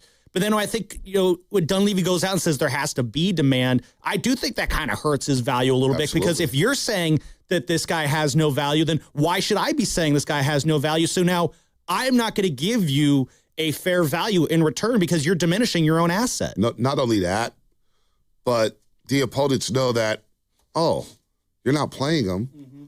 You want to trade him. We're not going to give up major capital to go get that player. You have no leverage. No leverage whatsoever. So you're the desperate one. So we're going to sit back and we're going to do it. So Atlanta gets a free swing at a project in a team that's rebuilding and reloading with a lot of young wings in Jalen Johnson and Dyson Daniels. Yeah. So I'm with you there, Sam. I 100% agree. The whole Kuminga situation was a mess, and you move off from that. But get to the good stuff. Yeah, let's get to the juicy stuff. Get to the good stuff. Well, the good stuff is also going to be when the Warriors visit Atlanta once upon a time. What is that? March 21st? March 21st. Yeah, March 21st. That's a primetime game, I feel like, too. March 21st. JK Magic 40 City. piece? Magic City? Yeah? No, it won't be a JK 40 piece. 50? I'm interested to see his role down there. I hope he just uncorks just an all-time game against the Warriors. I'm that kind of person. I'm that kind of jerk. This is the one you want me to play, though. His start here, Mike Dunleavy walking back how much Draymond was actually a part of trade talks for Giannis Antetokounmpo. I mean, I'd walk that back a little bit. His name was not in conversations, other than the ones where teams call me and ask about him, which they do every year. So nothing's new there. I mean, the idea that he stayed with the Warriors past the deadline was greatly exaggerated. It was never a possibility of him not being here, or remotely close, to be honest. And I've conveyed that to him. I think he knows that. But when stuff comes up in the media, I think it feels different for the players. And I think that's the first time it happened for Draymond. So he's dealing with it in a certain way. But the reality is nothing was close and nothing was considered. And when Draymond was not being shopped or talked about in deals. So it's a little bit misleading. And, we're kind of picking up the pieces here. But I think he's in a great spot. And so are we moving forward. We're kind of picking up the pieces here. There's a lot. There was a lot. Love you. Oh, just telling us we got a minute left. Oh, thanks. Doing some producing. Oh, wow. I wear multiple hats here. Wow, what's New York Kitty doing? He's still in, buddy. He's locked in. This is a lot to unpack. I think we're going to need to do it on the other side, because if he wasn't being shopped, last Tuesday night, Draymond Green was at the podium, basically said, if it is it's been a fun ride. Steve Kerr joined Willard and Dibs. Said, man, this is the first time he's been involved in trade talks. So there was some walking back there, and it wasn't a good play. Now, look, Draymond Green is a legend here. There's no doubt. Mm-hmm. Statue guy. And you're probably going to have to talk to him at some point like, hey, this is... But I thought they were in lockstep. So there's a lot to unpack there what Dunleavy said. So there is a clear disconnect right now between the front office and Draymond Green. And I'm very curious in these next couple months how this is all going to come to a head. Yeah. I think that's going to be the conversation. That's Bonte Hill in studio, presented by Serramonte Ford, your Bay Area Ford dealer. On the other side, more Mike Dunleavy. And what Bonte just said right there, this relationship may be fractured between the front office and Draymond Green. And it's all brought to you by Crystal Geyser Alpine Spring Water. What makes Crystal Geyser Alpine Spring Water different? We always bottle our Alpine Spring Water less than 1.5 miles from the spring source. And all our bottles are made with 50% recycled plastic from our own recycling plants. Crystal Geyser, bottled at the spring source. That's another amazing run by Team USA. Mom, think I'll be on Team USA one day? Well, I'll take this one. What? Are you speaking to us? Yes, and to answer your question, anything's possible, especially with Xfinity. So, I can be the best snowboarder ever? Well, I can't guarantee that, but Xfinity can guarantee that your internet price won't change for 5 years. Okay. What if I practice every day? Then maybe you'll be snowboarding for Team USA at the next Olympic Winter Games. And Mom, you'll still be paying the same price for Wi-Fi. Ooh, really stuck the landing there. It's the Xfinity Gold Medal Celebration. Now through February 22nd, get our best price on gig Wi-Fi for 5 years guaranteed, just $50 a month. Plus, get Peacock Premium included for 2 years. That's a $10.99 value per month. Xfinity, imagine that. Proud partner of Team USA. Restrictions apply. Requires paperless billing and auto pay with stored bank account. Taxes and fees extra. Actual speeds vary. You still thinking job change in the new year? Yeah, I need something that's in high demand and more stable in this economy. IT? Yeah, cybersecurity, maybe even AI. That's what I did. Really? How? Went to My Computer Career. You don't need any prior experience, and you could start your new career in a matter of months. A lot of IT pros go to school there, too, to level up. Sweet. Are classes online or on campus? Both. Wow, I'll check it out. Thanks. Make this your year. Take the free career evaluation now at mycomputercareer.edu, an Elite CompTIA certification partner. Financial aid is available to those who qualify, including VA benefits. Tired of hearing scary radio ads about the IRS? Tax Relief Advocates is different. TRA is here to tell you that if you owe money to the IRS, whether it's $5,000 or $500,000, we have a solution. TRA can eliminate or reduce what you owe to the IRS with zero risk to you. We have over 1,000 5-star reviews on Google and an A+ with a BBB. End your tax nightmare today by visiting TRA.com or call 800-275-2027. That's 800-275-2027. Hey there, it's Bonte with a report from River Islands in Lathrop, where the good life can be your life. The home selection has never been better, with neighborhoods designed to fit a wide range of lifestyles. Whatever is on your list of must, an amazing kitchen, a home gym, a private office, or a separate suite for your in-laws, there is a place here just for you. Priced from the low $600,000s to over $1 million. The town center, located by Islanders Field Ballpark, is well underway, with the Redwood Cafe opening this summer and a community amphitheater being built for events, concerts, and community get-togethers. Sutter Health is building medical offices, and a major grocery store will be announced soon. The town center is going to be a great place to hang out and enjoy the River Islands lifestyle. This month, Clearwater by Signature Homes will be hosting a grand opening, and the Lakeview Club at Dale Webb's 55-plus community just had its debut. And construction is moving along for the 4th K-8 charter school to be ready for the fall term. Isn't it time for you to discover the islands? Check it out at riverislands.com. Saturday on the CW. Driver, stop your engine! The new NASCAR season roars into action at the Daytona International Speedway with all new drivers, new rivalries. Somebody needs to break his teeth in. And a brand new name. The NASCAR O'Reilly Auto Parts Series. Buckle up for pure raw racing live from Daytona. Let's turn them loose. The NASCAR O'Reilly Auto Parts Series. This Saturday at 1 p.m. on Cron 4, the CW. Oh, how's that flu, babe? Did you take Dayquil Intense Flu yet? Nah, I got this. Ugh, okay, I don't got this. You stay on the couch, and I'll grab the Dayquil. Undo your flu symptoms with Dayquil Intense Flu. Dayquil Intense Flu provides powerful relief of your flu symptoms. I'm ready for that to-do list. Wow, you do got this. Dayquil Intense Flu, the daytime coughing, aching, fever, under your flu medicine. Use as directed, keep out of reach of children. Back in 60. Are you really eating during the commercial break? You bet. These Factor meals keep my head in the game. Oh, yeah? So what do you got there? This here's filet mignon and creamy Parmesan shrimp. With Factor, I get chef-prepared, dietitian-approved meals delivered weekly. Perfect for pros like us. Oh, so you're a pro now, too? Box says Factor, eat like a pro. So, yeah. I think it's time for you to share a bite like a pro. No. Get your own at factormeals.com. Factor, eat like a pro.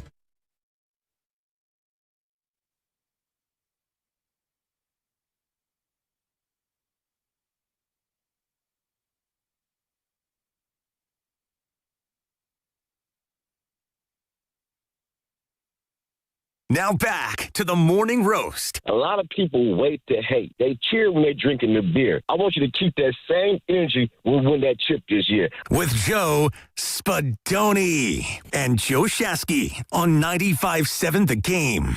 Lubman filling in for Shasky. We got Bonte Hill in studio, presented by Ceremony Ford, your Bay Area Ford dealer, and also courtesy of River Islands. We're talking Warriors right now, post-trade deadline, got one more game before the All-Star break where Stephen Curry will not be participating. He's been ruled out for that, obviously dealing with runner's knee, targeting that first game back from the deadline next Thursday against the Boston Celtics. And maybe we'll see Kristaps Porzingis, the new Warrior, make his debut there as well. That'd be pretty freaking cool. Go up against his old team that he won a championship with a couple seasons ago. But we're reacting right now to the sound from Mike Dunleavy at his presser last Saturday, and there's a clear disconnect. I'm going to play this one more, and then we're going to play the little back and forth with the reporter one more time.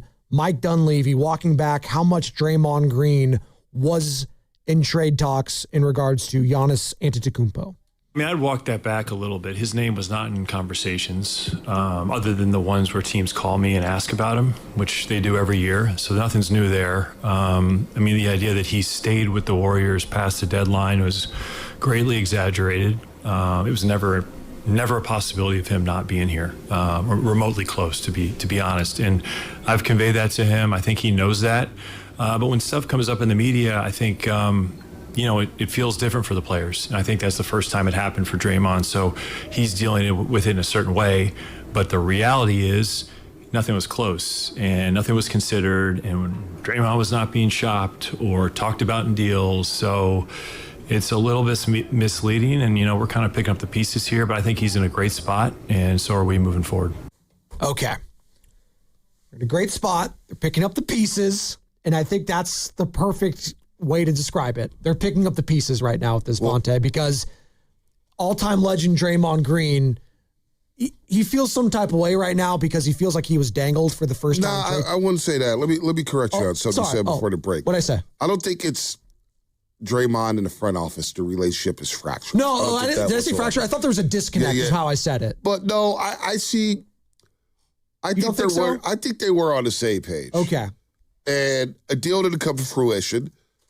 And Dunleavy, for whatever reason, I like Mike. I know Mike's a good dude. He's usually subdued, which is why I was shocked at his interaction with the media on Saturday night. He's usually kind of just mild-mannered, chill. Something's up. And maybe he's ticked off because the trade didn't go down. But Draymond understood. This is the business. And Draymond understood, hey, man, I haven't played my best basketball. In order to get a big boy and to match contracts, well, guess what? I'm one of the highest paid players on the team. So I'm probably going to go. And considering I play the same position as Giannis Antetokounmpo or some of these bigs, probably going to go. But the front office and Joe Lacob and Draymond, they're in lockstep. Now, the disconnect maybe from some of the rumors, maybe Dunleavy got a little annoyed with that. I don't know. But I don't think Draymond and they're gonna look. The Warriors have stood by Draymond Green for 14 years, through thick and thin. Do the Warriors owe Draymond an apology? Say, hey, Draymond, we're sorry. We put you in trade talks. No, they don't. Well, that's why I thought it was weird. Like at first, because it almost sounded like that's what Dunleavy was trying to do. Because it sounded like Dunleavy felt bad that Draymond was a part of these conversations or something. Right. I was like, But dude, this is just business. Right. Like, you hear John Lynch say this all the time. Like, we're always having conversations about everything. We're always taking a phone call. Always taking a phone call. Like, so that's all you really needed to say, which is, I'm kind of with you. And Sam and I have been talking about this. Like, you didn't have to say what you said. You didn't really have to say anything. Keep it simple. Keep it generic. Right. John Lynch is very good at doing this. John Lynch is very good. Bob Myers was the king of this. Yeah, he's very, very good at saying things for a minute and a half, and then you look back at what they said, and there's literally nothing there to have been said. Just be like, yeah, how close were things with Draymond? Oh, well, Draymond, obviously, we're going to take calls on things like that, but at the end of the day, there was no deal that materialized, and Draymond's still with the team. Not only that, Draymond mentioned this on his podcast. Yes. He mentioned it Tuesday night. After the game against, who did they play last Tuesday night? Sixers. Yeah.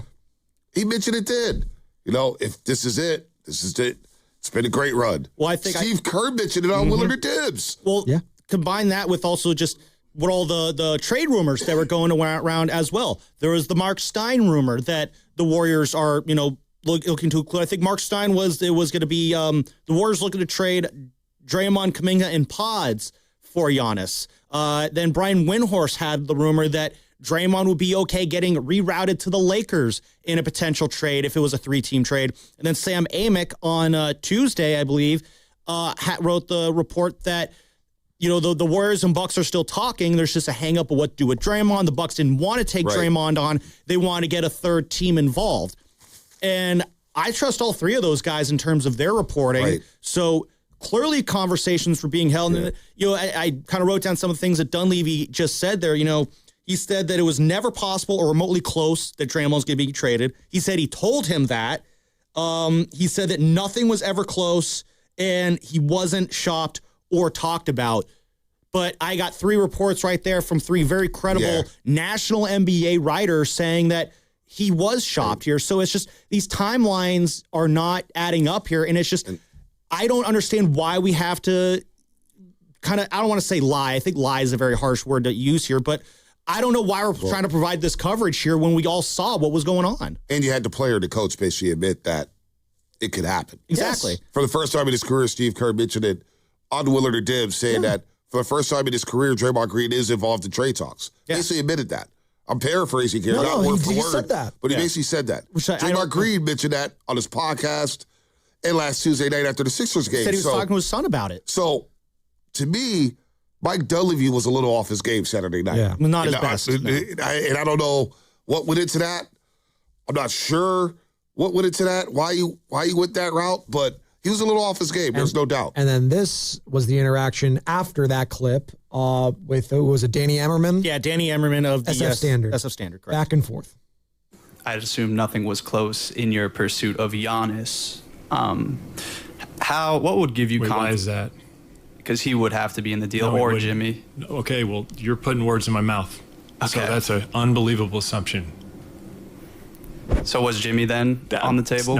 No, we're not doing that. I'm not going on the roster talking about who's in trades and who's not. We don't do that. What'd you think of that one? It's interesting. Got spicy there. It did get spicy. I don't think that was an unbelievable assumption. Well, it's a valid question by Danny Emmerman of the SF Standard. It's a valid question by him.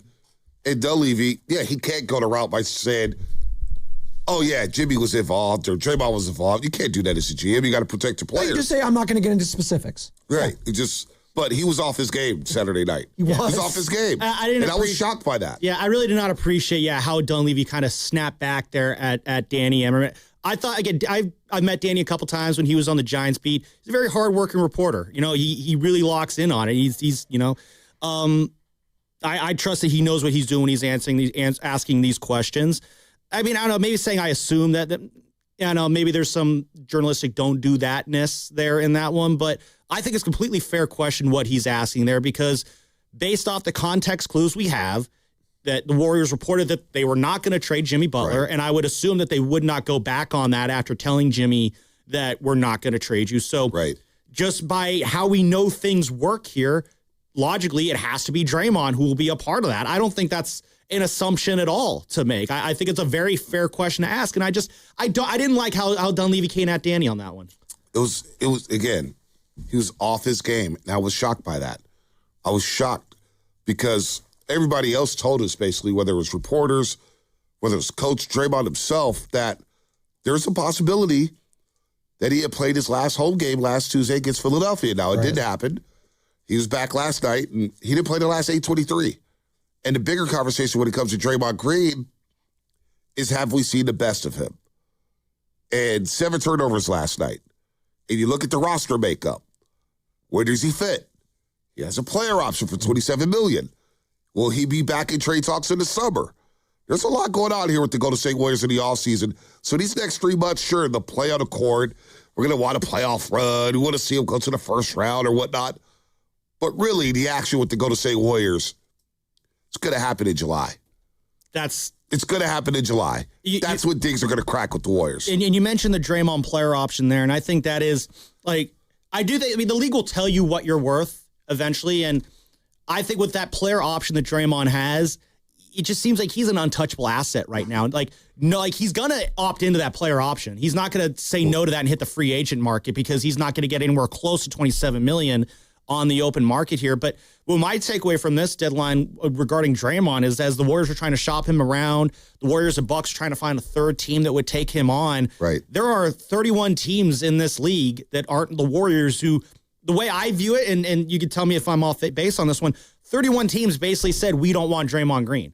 Well, and you always say there's a sucker in the NBA, but even on this one, there wasn't a sucker. No, but you got to understand, though, by next year, he'll have an expiring deal. Yeah. And that is very attractive in today's NBA landscape. So somebody will say, we'll take on a contract. You may even buy him out. Which is a lot easier to do next year. Exactly. Obviously. But that's where Steve Kerr, over these next 28 games, is going to have to figure out, what is Draymond Green's best role right now? When Kristaps comes back and plays, what does it look like? Now, defensively, Kristaps and Draymond could work. Yes. But offensively, I mean, the turnovers, it is bad right now for Day-Day. 925 from the Boxer and Gerson Work Injury Attorneys text line. Dunleavy says they will trade or do anything to make the team better, but at the same time, they were never going to trade Dre. He's talking out of both sides right now. Right. Again, I think that's what we're talking about right now. He kind of stepped. True point. Exactly. He stepped in it. He stepped in it on Saturday. No doubt. No doubt. He got asked a question. Could have just let Clyde come in again. I was surprised that Dunleavy came off like that. I was the last 2 pressers. The one on the Kuminga thing where he goes, you can demand things, but there's got to be a demand. Whoa. Was that a shot at the agent? Whoa. I get it. It was a bar and the internet went crazy over it, but, if you're a player on the league saying, well, wait a minute here. Where do you think this is coming from? Do you think this is pressure from, the front office? And obviously we've known forever when we talk to Bob Myers, it's Joe Lacob demands a lot from you. He does. Yeah. He's a very demanding owner, but it's good. Like, you want to work for a guy like that, and Bob has said that ad nauseum. Mike said that.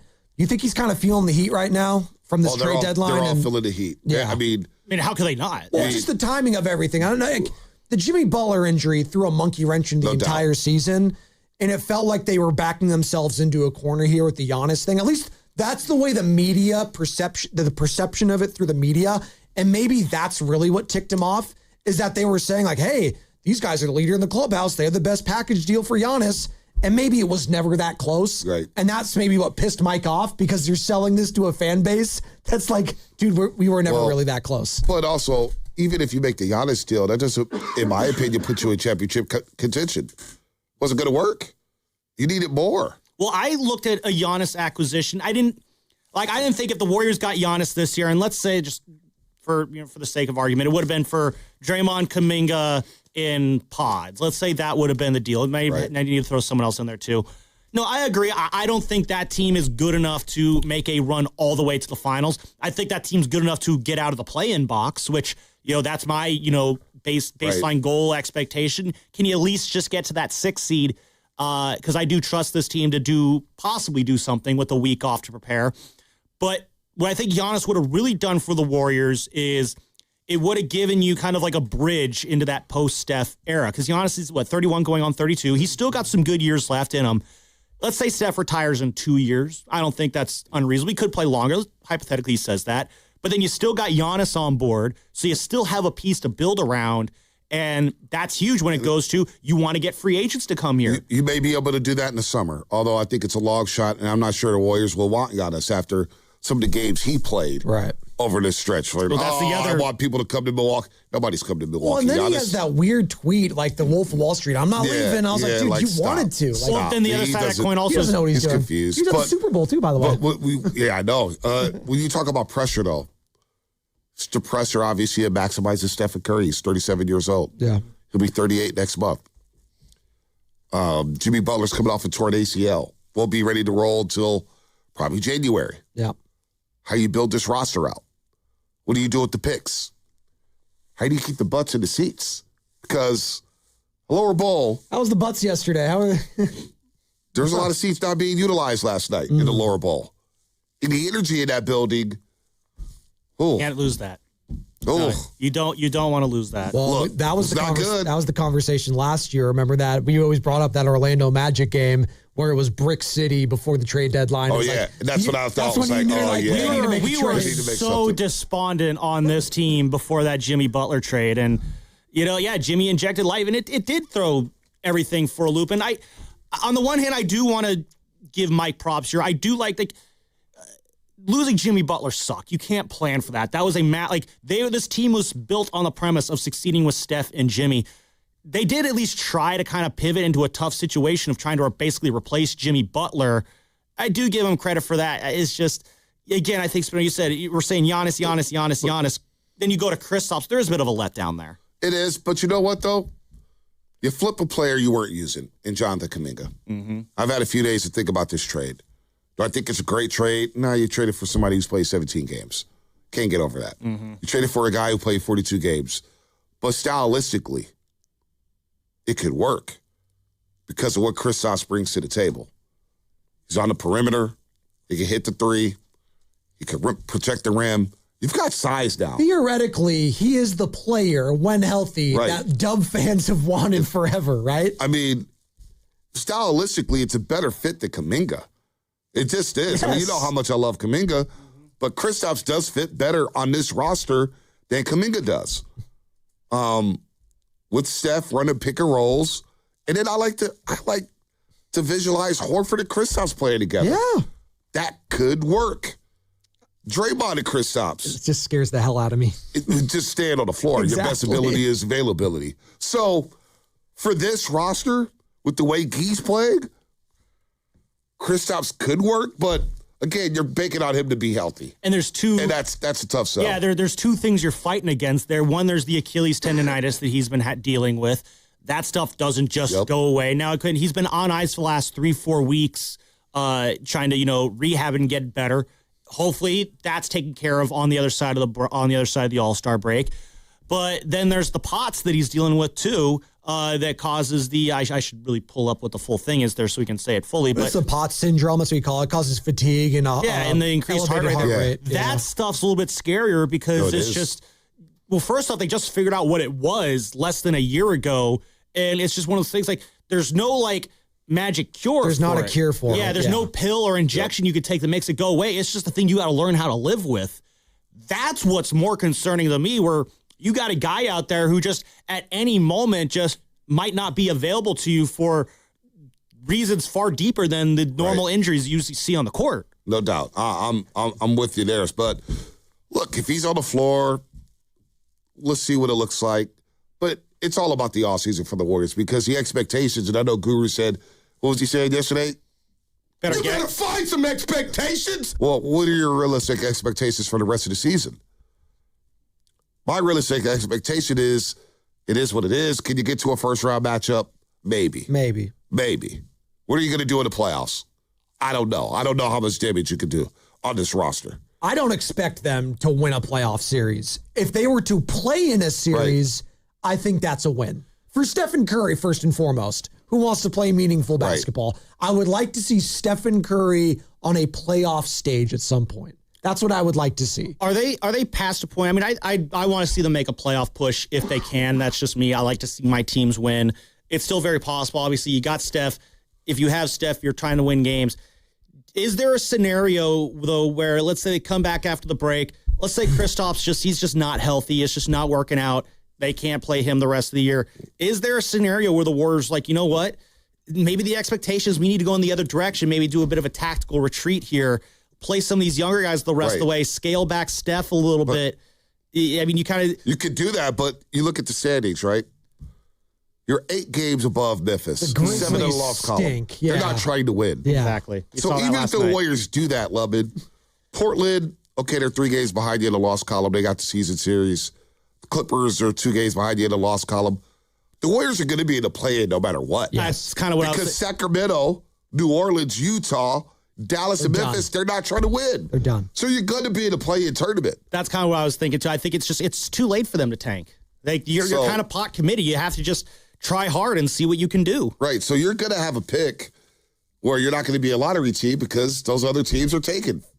I mean, Utah literally pulled Jerry Jackson Jr. and marketed it last night in the fourth quarter. And Nurkic. The entire fourth quarter. Like and they have their team, and yet they're still tanking. I mean, you saw what was going on in New Orleans last night with the Sacramento Kings and the Pelicans. It's a joke. It's a joke. So the NBA right now has a big issue where all these teams are trying to lose on purpose. So for the Warriors, yeah, you can try to retreat, and you can still, but that's the good thing about this, though. The good thing about the Warriors basically being locked into the play-in, at worst, is that if you want to rest Steph for a little longer with the runner's knee, you can do that. Exactly. You're going to be in the play-in no matter what. Yeah. You're listening to 95.7 The Game, KGNZ FM and HD1 San Francisco and Odyssey Sports Station, and the home of the Golden State Warriors and Valkyries. Always live in the free Odyssey app, coming live from Laughing Monk Studios. Sam Lubin filling in for Joe Shasky this morning on the Morning Roast. We got Bontiel in studio, presented by Ceremony Ford, your Bay Area Ford dealer, and obviously courtesy of River Islands as well. We are talking Golden State Warriors right now. We talk some Super Bowl, talk some Niners priorities. We'll also touch on some San Francisco Giants here pretty soon because pitchers and catchers are reporting. And Sam Lubman, who obviously does Garlic Fries and Baseball Guys podcast with Steven Risotto here, 95.7 The Game, Orange and Black, weekend wrap host during baseball season. He has his swings and misses of the offseason. That's what I'm calling it. Sam. I don't know. I just call it things I like and don't like. Okay, well, that's fine. Well, I was trying to do a pun here. That's a more creative Come on, name, that's though. more creative, right, Bonnie? Swings and misses of the offseason? Come on. Yeah, why so serious? I guess I swung and missed on that one. Come on, man. Come on, bro. He's hitting not for average. That's okay. Slugging. That's your move. Well, there you go. Yeah, well, I'm not Luis Arias. He was trying to hit for average last week at Radio Row. You get some black girls around Radio Row, man. Lubman just loses all his focus. Our girl Mackenzie. That was a very nice meeting here. Yeah, very Mackenzie, nice. that's my whole girl. Yeah, never heard from her again. Yeah, well, were you hoping to? She was there to say hi to me because I helped her in her career. Yeah. And Lubman was talking to her like he... Yeah. Dude, Literally, he just said never heard from her again. Yeah, I mean, as if that was a shock. Were you expecting to? No, not really. Did you gave her your number? We exchanged Instas. Oh, excuse me. She's like, after she told me that she's never on it. I didn't know that. Dog. Hey, Carter. So you were behind the glass. Company time? Company time, which is ballsy when you got Matt Nahiga walking around. I was like, great timing, Lubman. Why did he just leave the show? I was looking around like, where the hell did he go? I knew you guys were all right. No, I was peeping. We all saw what Lubman was doing. Literally, we were all doing the show and we were watching it, the show behind the show. Shasky was distracted on air watching you, and he had to talk about it. Really, Shasky was distracted by something? That's so much unlike him. There you go. I mean, like I said, man, once Lubman went black, he never went back. It ain't a bad thing. Yes, but Donnie's black. There you go. Guru said it best. What do you want? Want to say something? Want to say something right there? Mackenzie didn't hit me back. What were you expecting? It's a little out of your league, man. I'm trying to outkick your coverage This there, happened buddy. yesterday. I got this cough right now, and you guys making me laugh, and I'm literally going to keel over here and before this break happens. I mean, the guy was just lost. I'm like, love it. What's going on? Then we get our boy Q on to talk Raiders. He was chipping at the bit. Come on. Where's our producer? Man. He was gone. Love you it, guys man. are You're all one right, of a kind, dude. I knew you guys were all right. I know the show pretty well. What? Somebody wake up! Yeah, wake up, love it. The hell we doing I'm awake. She didn't hit me back. Yeah, wake up. She didn't hit me back. I still am. Oh, my God. We'll try to uncork this thing on the other side of the reach. Yeah, but you know what you can say, though? What? One thing about Lubman, he gonna shoot his shot. Oh, he He will not get cheated out there. It's all you got. He will take his hacks in the cage. In that batter's box, he's gonna swing. Him and Mark Willard, baby. He may strike out. You could do. Hey, I'm gonna swing the bat though. All right, I'm not gonna go stand up there looking to walk. You get some bunt singles every now and then. Yeah, gets you on base.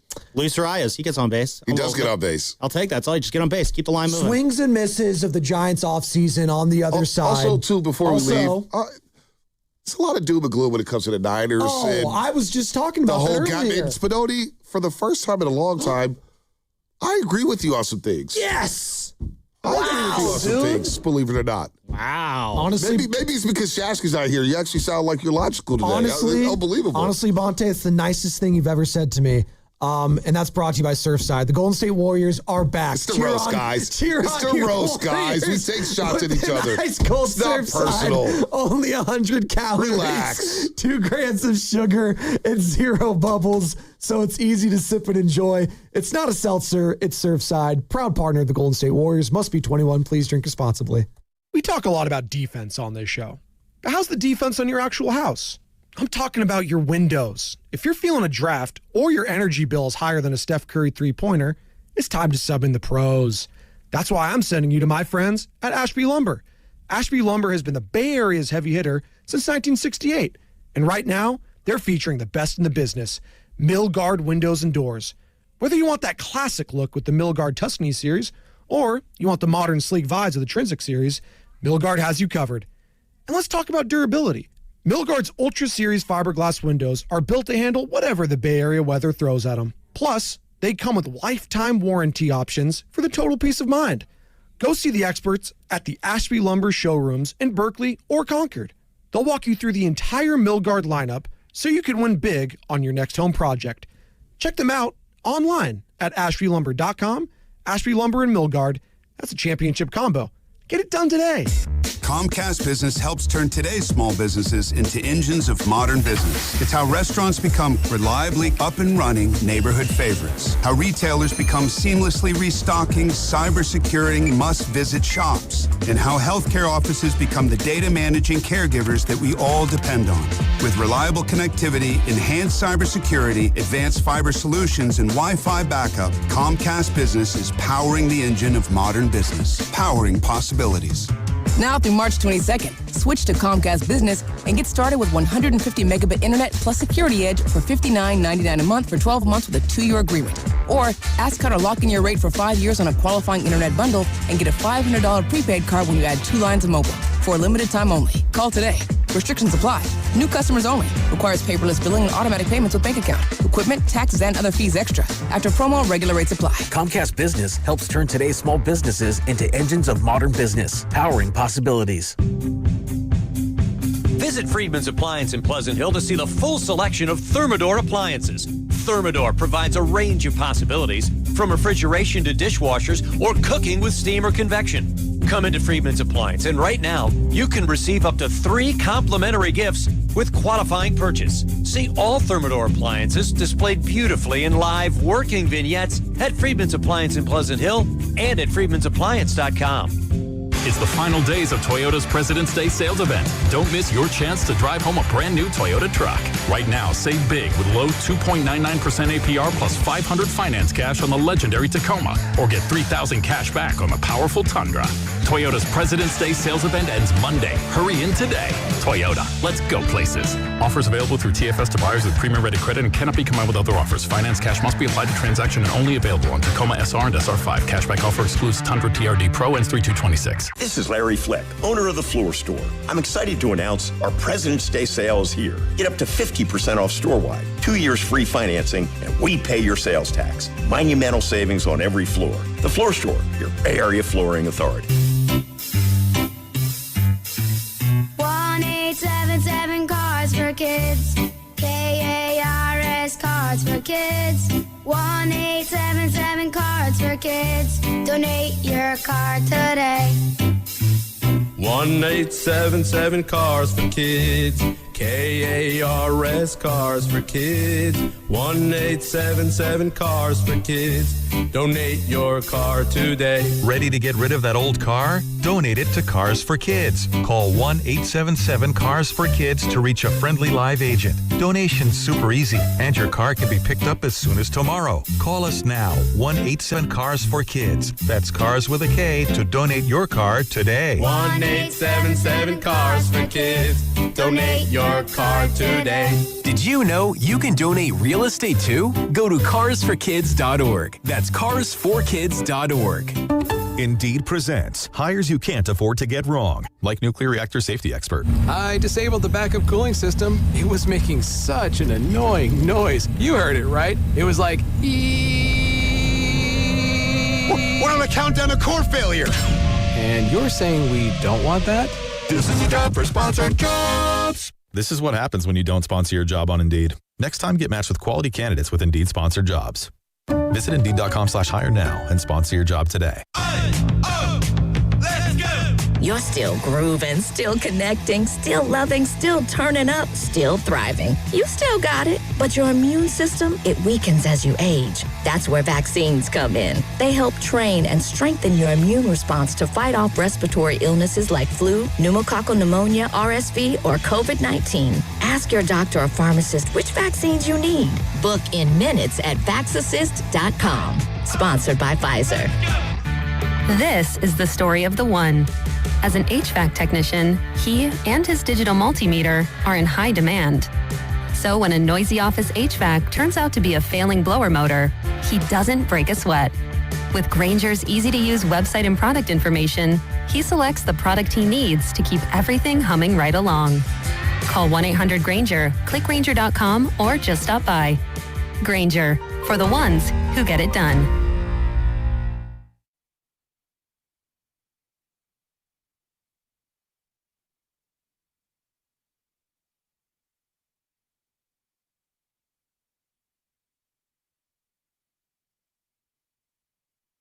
This is San Jose Jazz fan, and I wake up with the Morning Joes, Spadoni and Shasky on 95.7 The Game. They're doing a great job. Uh-oh.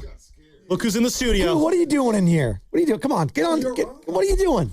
Well, no, crack the mic. Crack the mic. Guru, you really, dude. What is that fit? Come on, I have expectations. What's the for girl's you. name? Allie. What does Allie do out there? She's our promotion. She does everything. She told me when I was in Seattle, I had the pea coat on with the shorts. Said that was a diabolical outfit. Now I'm looking at your shirt, Goo. Is that like good? That is a diabolical get-up. You got a see-through shirt. Come stand over here, Guru, behind my camera so we can see your outfit. That is. Oh, okay. I needed somebody to call me out. Oh my God! What are you doing? You can go in and see you have a camera on you. Fishnet with a yellow Warrior shirt underneath. What are you doing? I needed this, but don't. I've been rocking it. Y'all didn't say nothing. You look like Chubbs Peterson right now from Happy Gilmore. See, you need me around here to check you on your fashion, man. You got Spadoni and Lubin. But I was driving. I got to check out real quick before I leave. The expectation wasn't about the seating. It was about, I'll just use Draymond. Are you going to, when you got a guy you're making a run without him, are you going to make that a constant? Yeah. Those are my expectations. When you see something happening or a guy not bringing it like last night, we can't ignore the fact that Dre was on the bench. And then they come back and they're faster. I'm just saying, those are my expectations to where Lubman, I think that should continue moving forward. Okay. I agree. I love y'all. Yeah. I don't have much to say because I agree with what you have to say. There you go. All right, I'm letting the fro come in, B. I like it, Goo. Is that a look for you now? Is that I was sipping wine with Dusty Baker a couple weeks ago. I didn't tell you being sacked, so. Look at me, I'm Guru. I'm just sipping wine with Dusty Baker. There it goes. The Texan over What a there. name drop. Nail the Guru Johnson What a flex. Steiny in about 40 minutes Yeah, time. no big deal. I'm just casually sipping wine with Dusty, and then he gave me a toothpick. You gotta find some expectations. That's Lubman, who's filling in for Shasky, doing a hell of a job today. Last 2 days, quite frankly. Bonta Hill, presented by Ceremony Ford, your Bay Area Ford dealer. Every Tuesday joins us in studio. That was a crazy fit. That was, I mean... Carter, what's up with that, man? I mean, he's doing the sweaters more often than not lately, which I appreciate. I'm a big sweater guy. You had a big Super Bowl week, huh? He did. Oh, yeah, he met his hero, Emmitt Smith. Emmitt Smith. That was I saw that. I did see that. Yeah, Emmitt was a cool guy. I was out of commission Friday, and I miss Mendoza was making his rounds, and I was very disappointed. Bo Jackson. And I miss Bo Jackson. You have his jersey. I know. Damn. I know. Bo was really cool, too. Bo knows. I was out for the count Thursday, Friday. Yeah, me too. I couldn't do anything. It's been going around. I'm fully expecting it to come my way any moment now. There you go. I can use a couple days off, so. Really? There you go. To talk and to record some San Francisco Giants stuff? Yeah, I think Risotto and I are going to try and do a pod today. That's the plan. Unless he gets called in for emergency duty, which you never know. Well, we got pitchers and catchers reporting today, Sam. You want to dive into some of the swings and misses of this Giants offseason? Sure. If we want to talk about just kind of where things are at with this team. Yeah. Do we have music? We need music for it. I need some green. Carter looks green very onions. excited. I want some green onions. Is what I want. Carter no, not green onions. Excited. Give me pennant fever. Is that what you want? Okay. Oh, Major League. Yeah, but that's like when the season starts. We're starting to get into like the. Yeah, no, I think. Okay, all right. Yeah, no, I like Major League more than Sandlot. So no expectations. Giants have expectations, don't they? Do they? They should. They do. Well, yeah, they should. I mean, I expect them to be competing for a playoff spot with this roster. Thing I do like the additions of Harrison Bader and Luis Arias. I do. I don't know where they go in the lineup. Bader maybe might be the top lineup. I like Luis Arias, maybe that 6th or 7th spot in the lineup to keep the line going. But yeah, I like this lineup a lot more than the lineups we've seen in the last couple of years. So that is one thing I like right there. That's one of the swings. Okay. Yeah, that's a swing and a hit there with Luis Arias. Because yeah, a lot of people are criticizing, all he does is hit singles. What's so bad about that? He keeps the line moving. Well, in today's baseball, we dig the long ball. Yeah, no, it's not as valued as it once was around nationally. That's what we say. But he doesn't strike out. Yeah, which is what I like. 300 average, which God forbid we scoff at somebody batting 300. Not a great base runner, not a great defender. Yeah, this team needs speed. Yeah. You know what's interesting watching the Warriors last night? You can make the argument that the Niners, Warriors, and Giants all need more speed and explosions. Yep, I agree. Explosions. God, how long have we been asking for that? We've been asking that forever, I feel every like. team, We're starting the to kinda get it, Niners, though. the Warriors, and the Giants all need speed. But so that's the one not going to rise. But Lubman, to your point, the dude gets on base, he hits, he bats 300. It's a low risk, high reward move. We got columns out here about it. I just don't get the vitriol about Luis Arias. Yeah. That's a batting jab. And I think Harrison Bader is going to be very good in center field here. I think he'll be very similar to what Kevin Pillar did when he was in center field in that 2019 season. You're going to see a lot of good diving plays. The metrics don't like his range, but the eye test will tell you this is a damn good defensive center fielder. I like putting Elliot Ramos in left and Jung-Hoo Lee in right. Kind of would rather flip-flop that, but that's neither here nor there. But, yeah, I like their two additions that they made to the lineup. A thing I don't like right now, though, not a fan of the rotation depth right now. Ooh, that's a miss. Yeah, that is, obviously Logan Webb, he's your ace. Feeling great about him top the rotation. Robbie Ray as your 2, I like him a lot as well. It's be a big year for him, a contract year for him. Over the course of the season, though, we saw him fade a little bit in the second half. You saw him, in bits and pieces the year before that. Can he be your reliable number 2 for the entire season? That is yet Logan, to be seen. Robbie, Carson, Landon Roop. Carson Whisenhunt? Well, then that's the thing after that. Landon Roop is right now looking like he could be your 3 starter. I like Landon. I like Landon Roop a lot. I'd rather see him in like that 4-5 spot of the rotation. Adrian Hauser, Tyler Malley, I'd rather have one of them in the rotation, one of them be like a swing guy. I would have liked to have seen them add a 3rd legitimate starting pitcher. Maybe it could have been Framber Valdez. Max Scherzer is still out there. I don't know if he really qualifies as that, Verlander? though. Yeah, where's Verlander at? I'm surprised that the Dodgers haven't signed him yet. But yeah, I would have liked to have seen the... Wait, are you kidding? Are they like linked to him? No, I just seems like a perfect option for him. I'm getting depressed listening to this. Well, you want to hear something else that I like then? Yeah, I mean, this is not exciting me for... I'm going to Scottsdale next week. Give me something to be excited about, Lubman. He just said Logan Webb and Robbie Ray. We know they're here. Well, no, I like those two guys. But no, the rotation, the rotation depth is something that I'm not really liking right now. I think it's going to put a lot of pressure on some of these younger starters they have. The Whisenhunts, Kai Wei Tang isn't here, but Trevor McDonald, he's gone. Is he going to be the guy that steps up? I'm keeping an eye on Hayden Birdsong. Is he going to bounce back after things just went completely off the rails with him last year? Because when he's on, he's great, but when he's off. By the way, did you guys see Kyle Harrison, former top prospect for the Giants, got moved again yesterday from the Red Sox? Now he's a Brewer. So there you go. Kyle Harrison. Another thing I like about this Giants team is we had a full season. Don't even get me started on Kyle Harrison. Don't even get me started. I like the local kid. But I was ready to flip him for half a season to Shohei. People told me I was the crazy one. Yeah. saying. We probably should have listened Can't to miss prospects, huh? These whole things on prospects. If we had flipped Kyle Harrison for Shohei Ohtani. I'm trying to poke the bear right now. No, you are poking the bear. Come on, get him on. I mean, these damn prospects. I'm so tired of prospects and picks. I'm excited for Bryce. The hell with the picks. That's why when it comes to the Warriors all season, there's a big boy ready to go. Picks are gone. Bye-bye. Bye-bye. This whole thing with Bryce Eldridge and Hayden Birdsong and Wizenhut. Josar Gonzalez. Good Lord. Just give me some big boys, please. Like Carter. He's These prospects. This guy's naming dudes I don't care about. Who did you say? Trevor McDonald? Yep. Never heard of him. Old McDonald. Well, it's because you're not locked in. Yeah, I'm not locked in right now. Give me a reason to be locked in. Gotta get on that MLB extra innings life. No, I mean, come on, dude. Like, seriously. Well, give me a reason to be locked in right now to Giants baseball.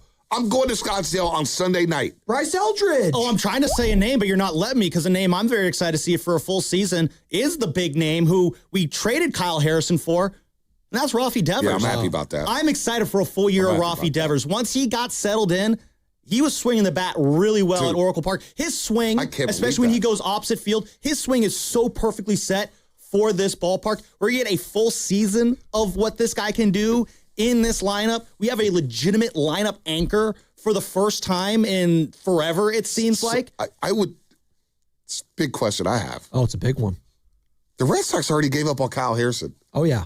All the bitching and moaning people did about Kyle Harrison. They've given up on everyone they got in that trade. So doesn't that make you want to, hey, man, if Bryce Eldridge isn't that dude, what can I get for him? Well, what is his value right now? What can you get? Yeah, I don't know. Y'all sold Kyle Harrison as the most elite lefty coming through the system in years. He's already gone from Boston. To answer your question, Bonte, let's say a situation arises where I'm going to say a random team, Detroit, for example. Right. Let's say they want to shop a guy, I don't know, random, Tarek Skubal. If they want to give up Skubal for Bryce Eldridge, I'm doing it right now. I will drive Bryce Eldridge to the airport, fly with him to Detroit, make sure he gets settled in nice and comfortable if that's what it takes to get Tarek Skubal on his team. Forget all the other names, love it. He just swings and misses. I love it. Where are we at with Bryce Eldridge? Who is Bryce Eldridge? I've heard about Bryce Eldridge for 2 years. I've seen all the highlights, all the 500-foot home runs. I've seen it all. I'm getting my Shasky out right now. Thank you. Who is Bryce Eldridge? What can we expect from him? You want to hear That's the biggest question. You want to hear a really depressing take that I have or prediction Marco I have? Luciano. Who else do we have here? Kyle Harrison. Where are we at with Eldridge, for crying out loud? I think, be ready for this, Giants fans. You're going to be banging on the table. Put Bryce Eldridge in the starting opening day lineup. Bad news. I think he's opening the season in AAA. That's just my prediction right now. Great. I wouldn't be shocked if he starts off the first month and a half or so in AAA, and then they bring him up, because that's how the Giants like to do with their prospects. They like to slow roll it. They want to really make them prove at the AAA level that they can do all the basic fundamentals of what they're being asked for on a consistent day-to-day basis, and you need time to do that. So I think Bryce Eldridge, again, I don't know what he's going to be when he gets to the big league level, because the strikeouts are still an issue with him. I think he's still having trouble with the breaking stuff. He's going to have to fix those things. And defensively, it's right now. It's not great. So I still think there's some, issues and kinks in his game they need to kind of smooth over a little bit. I like the swing. I don't think he struck out a ton at the big league level last year, but it was also a small sample size. Just got to show that he can consistently do it before he gets called up. I'm on Eldridge, man. That gets me excited. Devers, Eldridge, Adames, Chapman, hey. Chapman's a guy. Better looking lineup the Giants have had in years. Oh, it's the best lineup they probably had since 2021. It's the best just lineup you look at on paper they've had since those World Series years. Yeah, it looks better than 2021 Chapman, on paper. The only concern I have with Matt Chapman is if something does happen this year, he does get injured, which, again, he's 32 going on 33. He is going to be susceptible to it. When he gets back, it's so hard for him to kind of get things going again. Once he does get rolling, though, he's great, but it's just getting him into that mode. The biggest hole is still the catcher position for me, Patrick Bailey. I mean, that's a massive question. Defensively, I get it. I mean, but apparently, yeah. Oh, but he's held with the thing with framing. I mean, oh my God, I don't know. That's exactly it. What's that going to look like this year when you got the automatic balls and strikes and you can challenge calls now? How much is his pitch framing ability going to be affected by that. Defensively, calling a game, blocking balls, he's still pretty good. But it's in this day and age, you don't want catchers to just catch. You want catchers to be able to catch, but also swing the stick a little bit too. What is the biggest storyline heading into spring training for the Giants, Logan? I think the biggest storyline might be, and this is one of the things I disliked, is just even despite all the things that they did this offseason, I don't feel like they're any closer to the Dodgers or Padres right now. No one's close to the Dodgers, quite frankly. But like honestly, I don't like the Padres are trying to chase the Dodgers. Even the Diamondbacks are trying to chase the Padres and Dodgers. The Giants, they seem very resigned to, if we could sneak into that 6th spot, that's good enough for us. New York Kitty was just in my ear talking about Tony Vitello. Yes. If that can't be the biggest story of the offseason for the Giants. Sorry. No. I mean, what's hiring a manager cannot be the biggest It's move. not the biggest story, but there is some intrigue. There's definitely because he's intrigue. coming from the college level. How's he going to acclimate? How's the staff going to look around him? I think it's going to be pretty. Like, I'd be shocked if it wasn't a seamless transition. Quite frankly, I think he knows what he's going to be doing. There's going to be bumps in the road. There's going to be some bumps in the road. There always is, right? But like, I mean, what is he going to do? Like, is he gonna be like a rah, like rowdy guy, like going nuts on like the sidelines and stuff? Like, I don't expect that to happen. I mean, are the Giants closer to the Dodgers as opposed to the Niners being closer to the Seahawks? I think the Niners are closer to the Seahawks than the Giants are to the Dodgers. I would agree with that. I'm 100% there. I also think the gap from where the Dodgers are at, more so than anyone else in Major League Baseball, is way more significant. I don't think the gap from where the Seahawks are at as Super Bowl champion is that drastic. I'm not even close. Yeah, I'm with you. Yeah. I'm with you on that.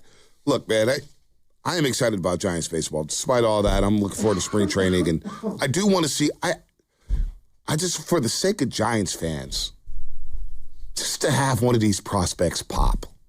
Not Ramos has been a good story for the Giants. I need a better season from him than what we saw last year. No doubt we do. Defensively, Defensively, that was really rough last year. Base running was not good. The bat, I like, and I do like him in the upper part of the lineup in the 1 or 2 spot there. I think he can handle that. Ideally, though, the outfielder that I have the biggest eye on this year, and this isn't, I think, a bull take it all, it is Jung-Hoo Lee. This is a make or break year, I think. Forgot all about him. That's kind of part of the problem. Strong second half. And that's what makes me a little bit optimistic that he could figure it out this year. When Jung-Hoo Lee first came in the league, my prediction was he was going to kind of follow the Ha-Sung Kim path because Kim obviously came from the Korean Baseball League as well. Ha-Sung Kim was terrible at the plate his rookie year. That was in 2021. 2022, he was a little bit better. 2023, he was an all-star.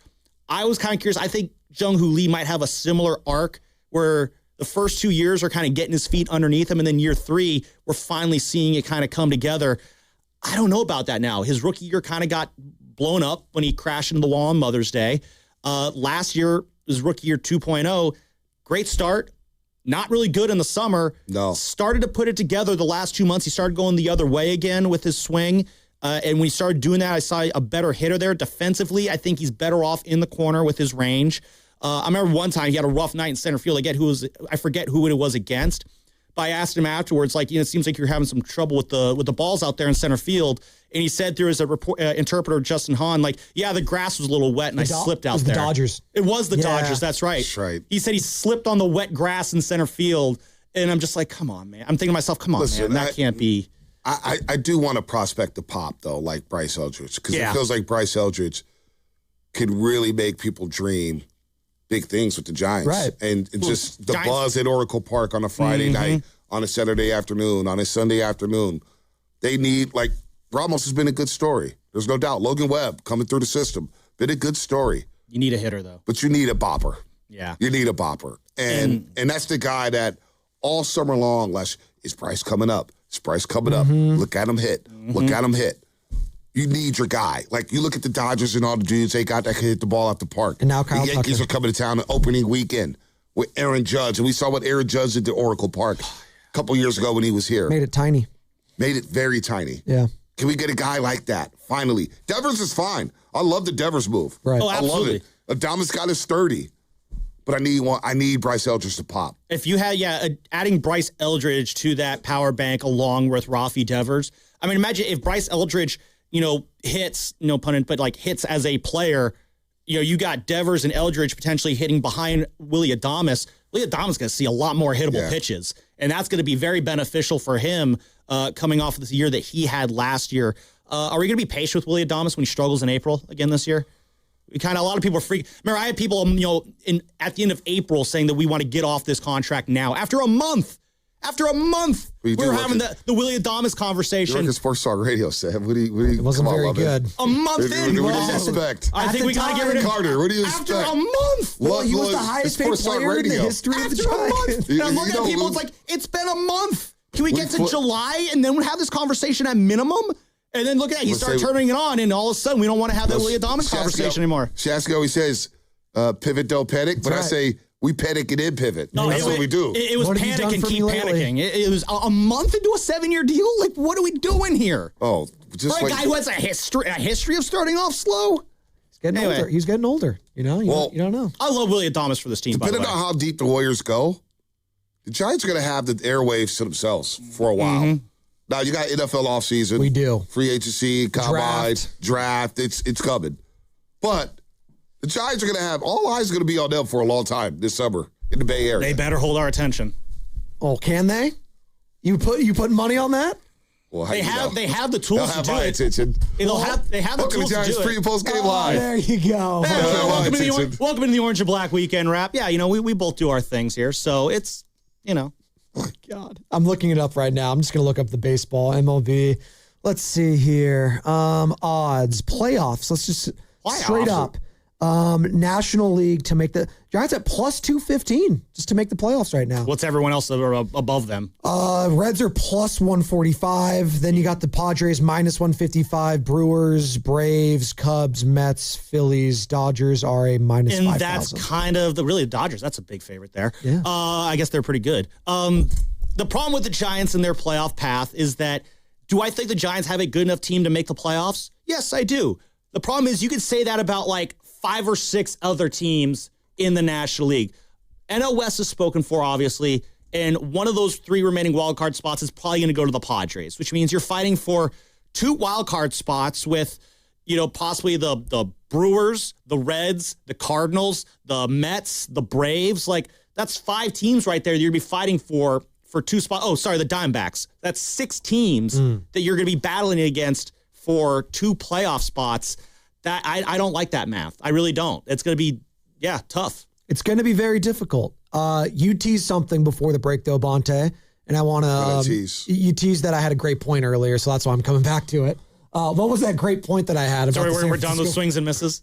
We swung and missed on that one. So, no, but that's good. I needed that. That was good. I'm going to pick Lemon's brain before I go down to Scottsdale. We need to start talking Giants, and I'm glad we did it today, Sam. So thank you. Carter, why are you laughing, man? I'm ready for Scottsdale, man. I'm ready to get...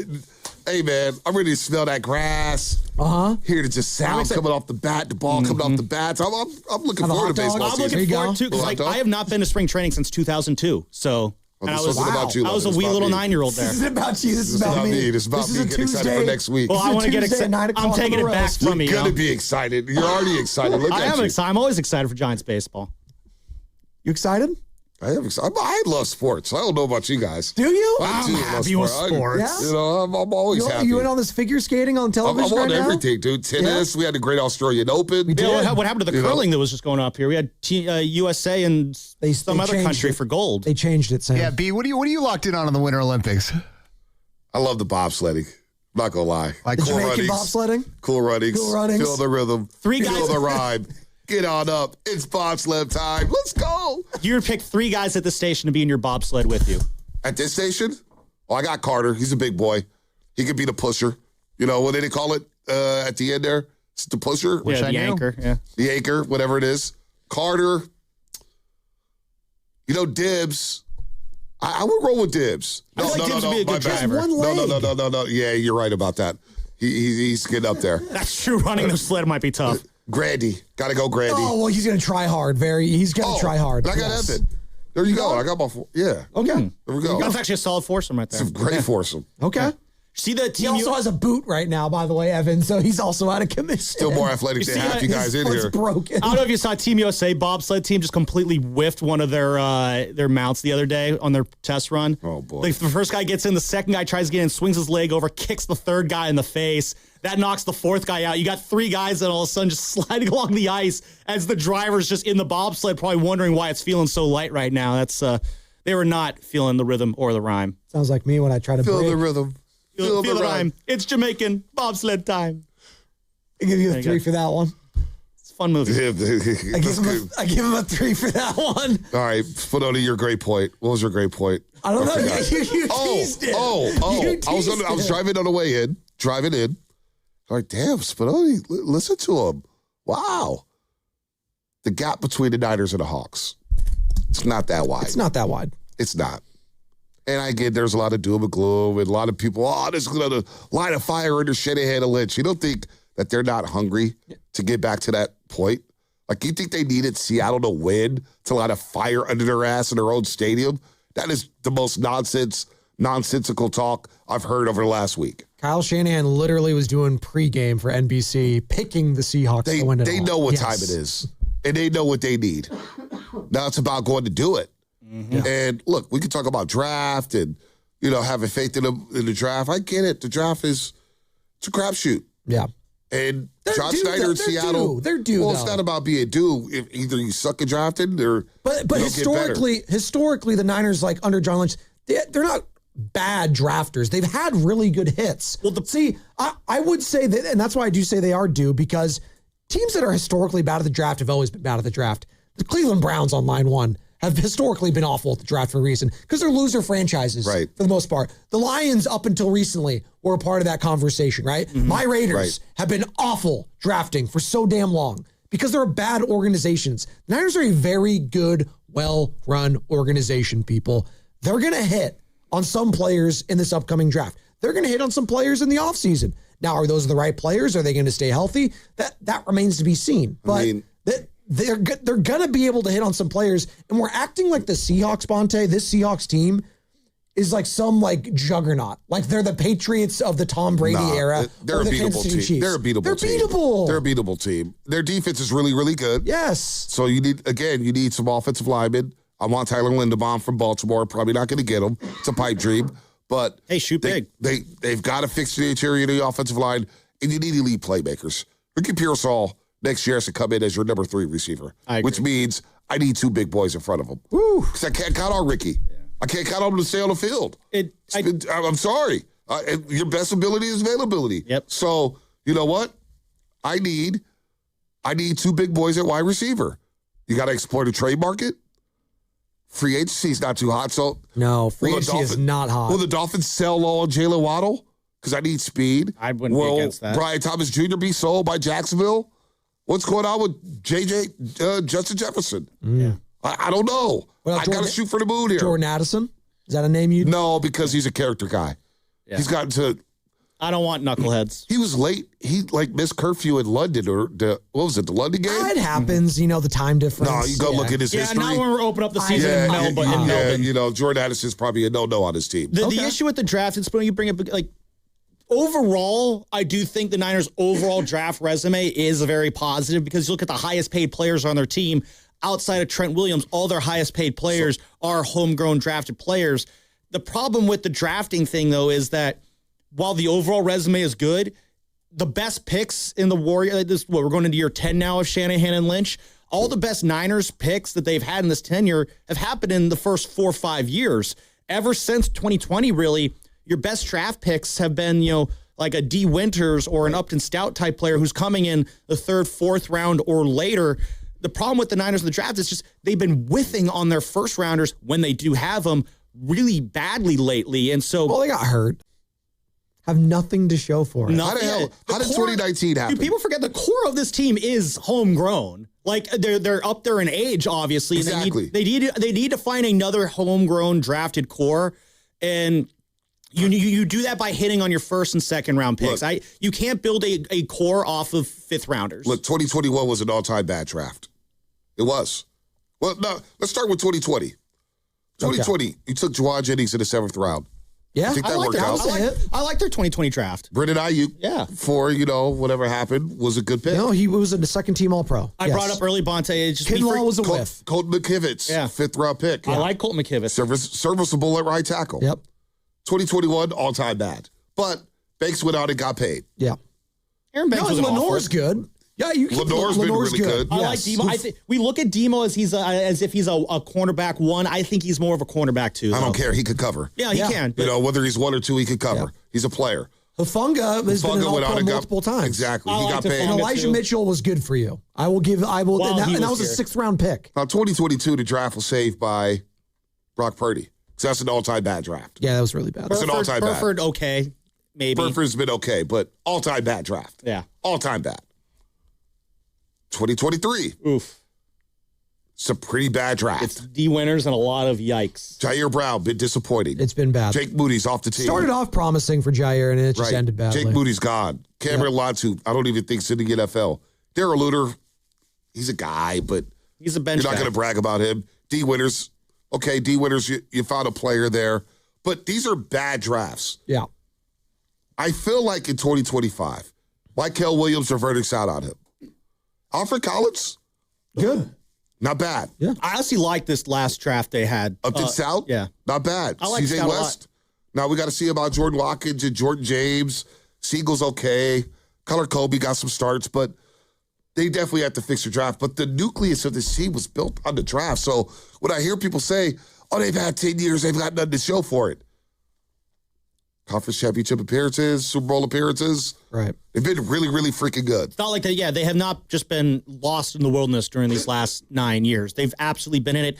Now, if you want to say the last 2-3 drafts, Kyle Shanahan and John Lynch don't have a lot to show for it. I'll listen to that argument. But again, this last draft wasn't awful, wasn't great, wasn't awful. And so they need more success rates in these drafts, and I think that's a good way to transition to our final thoughts. That's it. Final thoughts. Hold on. Unless, before we get to that, I actually have something to promote right now. There's a thing. Oh. It's actually really cool. Nahiki, during the break, he's like, "Hey, Spadoni, you gotta promote this cool Grateful Dead Earthquakes jersey." That's like right. Grateful The Quakes are partnering with the Grateful Dead to celebrate the 60th anniversary of the band performing for the very first time. On December 4th, 1965, the Grateful Dead performed at the very first time under the name an acid test party in the heart of San Jose. Acid test party? So I don't know what that is. At a Victorian house on South 5th Street, sounds like a good time, where the City Hall Rotunda currently stands. Shout outs to San Jose Rocks for informing us on the trivia to get it started, and Warren Music and the band for working. The launch party this Saturday, February 14th at PayPal Park. First opportunity to buy this kit. And Sam, I know you don't like soccer, but they call them kits, not jerseys. I didn't know that. I learned something new today. This is the Grateful Dead Earthquakes kit. So your first opportunity to start buying those, February 14th, PayPal Park, baby. That's pretty cool. Be there, baby, or be square. Now it could lead us to our final thoughts, Carter. Oh, God, you better find some expectations.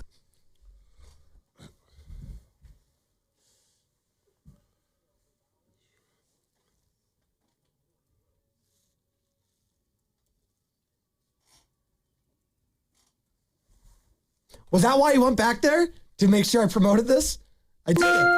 And by the way, the team will wear the Dead kit, as they're calling it, in a game on February 28th for Grateful Dead night when the Earthquakes take on Atlanta United. All right, let's go, Quakes. You've been in a game down there a couple times, right? PayPal Park? Place games are good. Yeah, they're fun. I've never been to one, but I've heard good things. They're very fun. Yeah. PayPal Park is fun. Let's go. What's your final thought today, Bonte? Gosh, I don't have a final thought. What? Well, here, while you think of a final thought. I wasn't ready for it. You put me on the spot. No, it's we saw, I think, a really great career end over the weekend when Lindsey Vaughn crashed in one of her first runs in the downhill. 13 seconds in, her right arm clipped one of the gates as she's going down. She ended up crashing the ground in the air, going down, pinwheeling around. It was a brutal crash. She announced that she suffered a complex tibia fracture that will require multiple surgeries to fix properly. She put on Instagram, she was just 5 inches too tight on my line, and my right arm hooked the inside of the gate, twisting me and resulted in my crash. She said that her ACL past injuries had nothing to do with my crash whatsoever. She's trying to do this downhill event where you're going at 80 miles an hour down a frozen hill with a torn left ACL. You just Google Lindsey Vonn injury history when you get a chance to today. I'm not going to go through the whole thing because holy hell, that is a long list of injuries that she has had throughout her career. It just so badass to be able to take that much bodily punishment and then still get back on the skis and dominate the sport like she did. One of the greats, and it seems like it's the end of her racing career at age 41. You know, I'm going to go down the road here. This is probably going to get me in trouble, but it's all good. Go down it. I can handle it. A lot of people talking about the halftime show. Bad Bunny. I don't know why I went down the rabbit hole yesterday, but saying that it didn't represent. Rabbit hole, it's pretty funny. Yeah, you like that? Like that? The bunny hole. A lot of people say that it didn't represent America. And when I think about the San Francisco Bay Area, when I grew up, I was in elementary school, there's a guy to my left from Vietnam. There's a guy to my right from Thailand. There's a guy in front of me, brother, white girl. This is a who's who. It's a melting pot of diversity. Yeah. And I thought that represented not only the Bay Area, but what America is today. A lot of diversity. You go to New York City, diversity. San Francisco, diversity. So when people say, it doesn't represent America, then what does? Never mind the fact that Puerto Rico, where he's from, is part of America. Exactly. So don't let that fact get in your way. I just thought, we get too caught up in the weeds on who's doing the halftime show and quote unquote what they represent and what we want. The fact is nobody's ever going to be happy with anything anymore. No. It seems like we're in this society where people would rather complain about things as opposed to just appreciate what we're seeing. And if you don't think it's good, that's fine.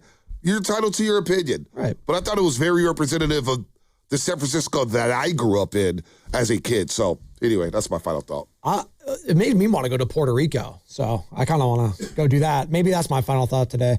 Go get my, I need my passport still because you have to have the real ID if you're going to Puerto Rico. Yeah. And I don't have that, so I'd rather just get my passport renewed. So. Yeah, got to get the real ID. I know. Well, I already got, that's the thing. I got my ID, but it wasn't the real one like a couple of years ago. So and I don't want to have to go back to go do that. Oh, no, it's not fun. No, the reason I got the real ID is because I knew I was going to forget my passport on many, many trips. And so let's just take the I'm going to do the opposite. I'm just going to bring my passport now and just get that renewed. And that works too. So there you go. And that's our final thoughts today. Bonte, good stuff. Thanks, man. Appreciate you coming in. We braved through it. We did. We talked Giants, too. Yeah, we did talk some Giants today. I wasn't expecting Giants. Hey, you were ready, though. That's why you're the best. Well, I'm getting ready. It's crazy. It's just a quick turnaround. You go football, basketball. Damn, pitchers and catchers already reporting. I know. Doesn't stop. Really quick, a little bit of news on the way out here. Brandon Ingram is going to replace Steph Curry in the All-Star Game festivities this weekend. All right. B.I. Oh, who cares? Steiny and Goo are going to replace us now. Yeah. Brought to you by Fremont By the way, Bank. real quick. What? The All-Star format, the rules are just... I'm out. I don't care. The NFL and the NBA have ruined All-Star games. I don't care. Yeah. They might as well play dodgeball. I'd actually rather watch that. The NBA, I don't know. Just go East-West, dude, or USA versus the world. They blew it. The NHL nailed it. They did. They nailed it. And baseball. On 95.7 The Game. That's another amazing run by Team USA. Mom, think I'll be on Team USA one day? Well, I'll take this one. What? Are you speaking to us? Yes, and to answer your question, anything's possible, especially with Xfinity. So, I can be the best snowboarder ever?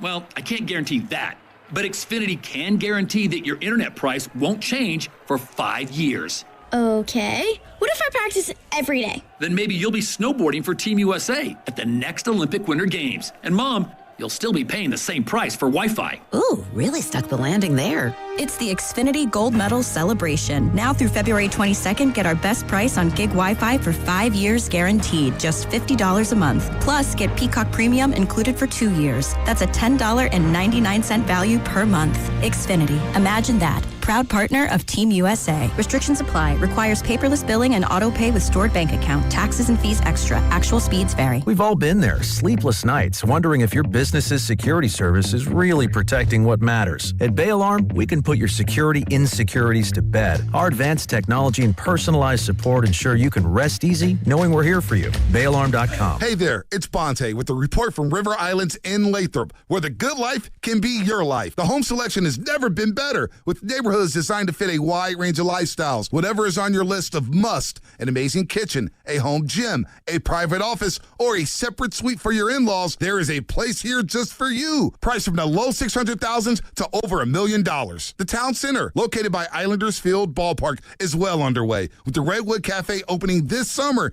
and a community amphitheater being built for events, concerts, and community get-togethers. Sutter Health is building medical offices, and a major grocery store will be announced soon. The Town Center is going to be a great place to hang out and enjoy the River Islands lifestyle. This month, Clearwater by Signature Homes will be hosting a grand opening, and the Lakeview Club at Dale Webb 55-plus community just had its debut. And construction is moving along for the 4th K-8 charter school to be ready for the fall term. Isn't it time for you to discover the islands?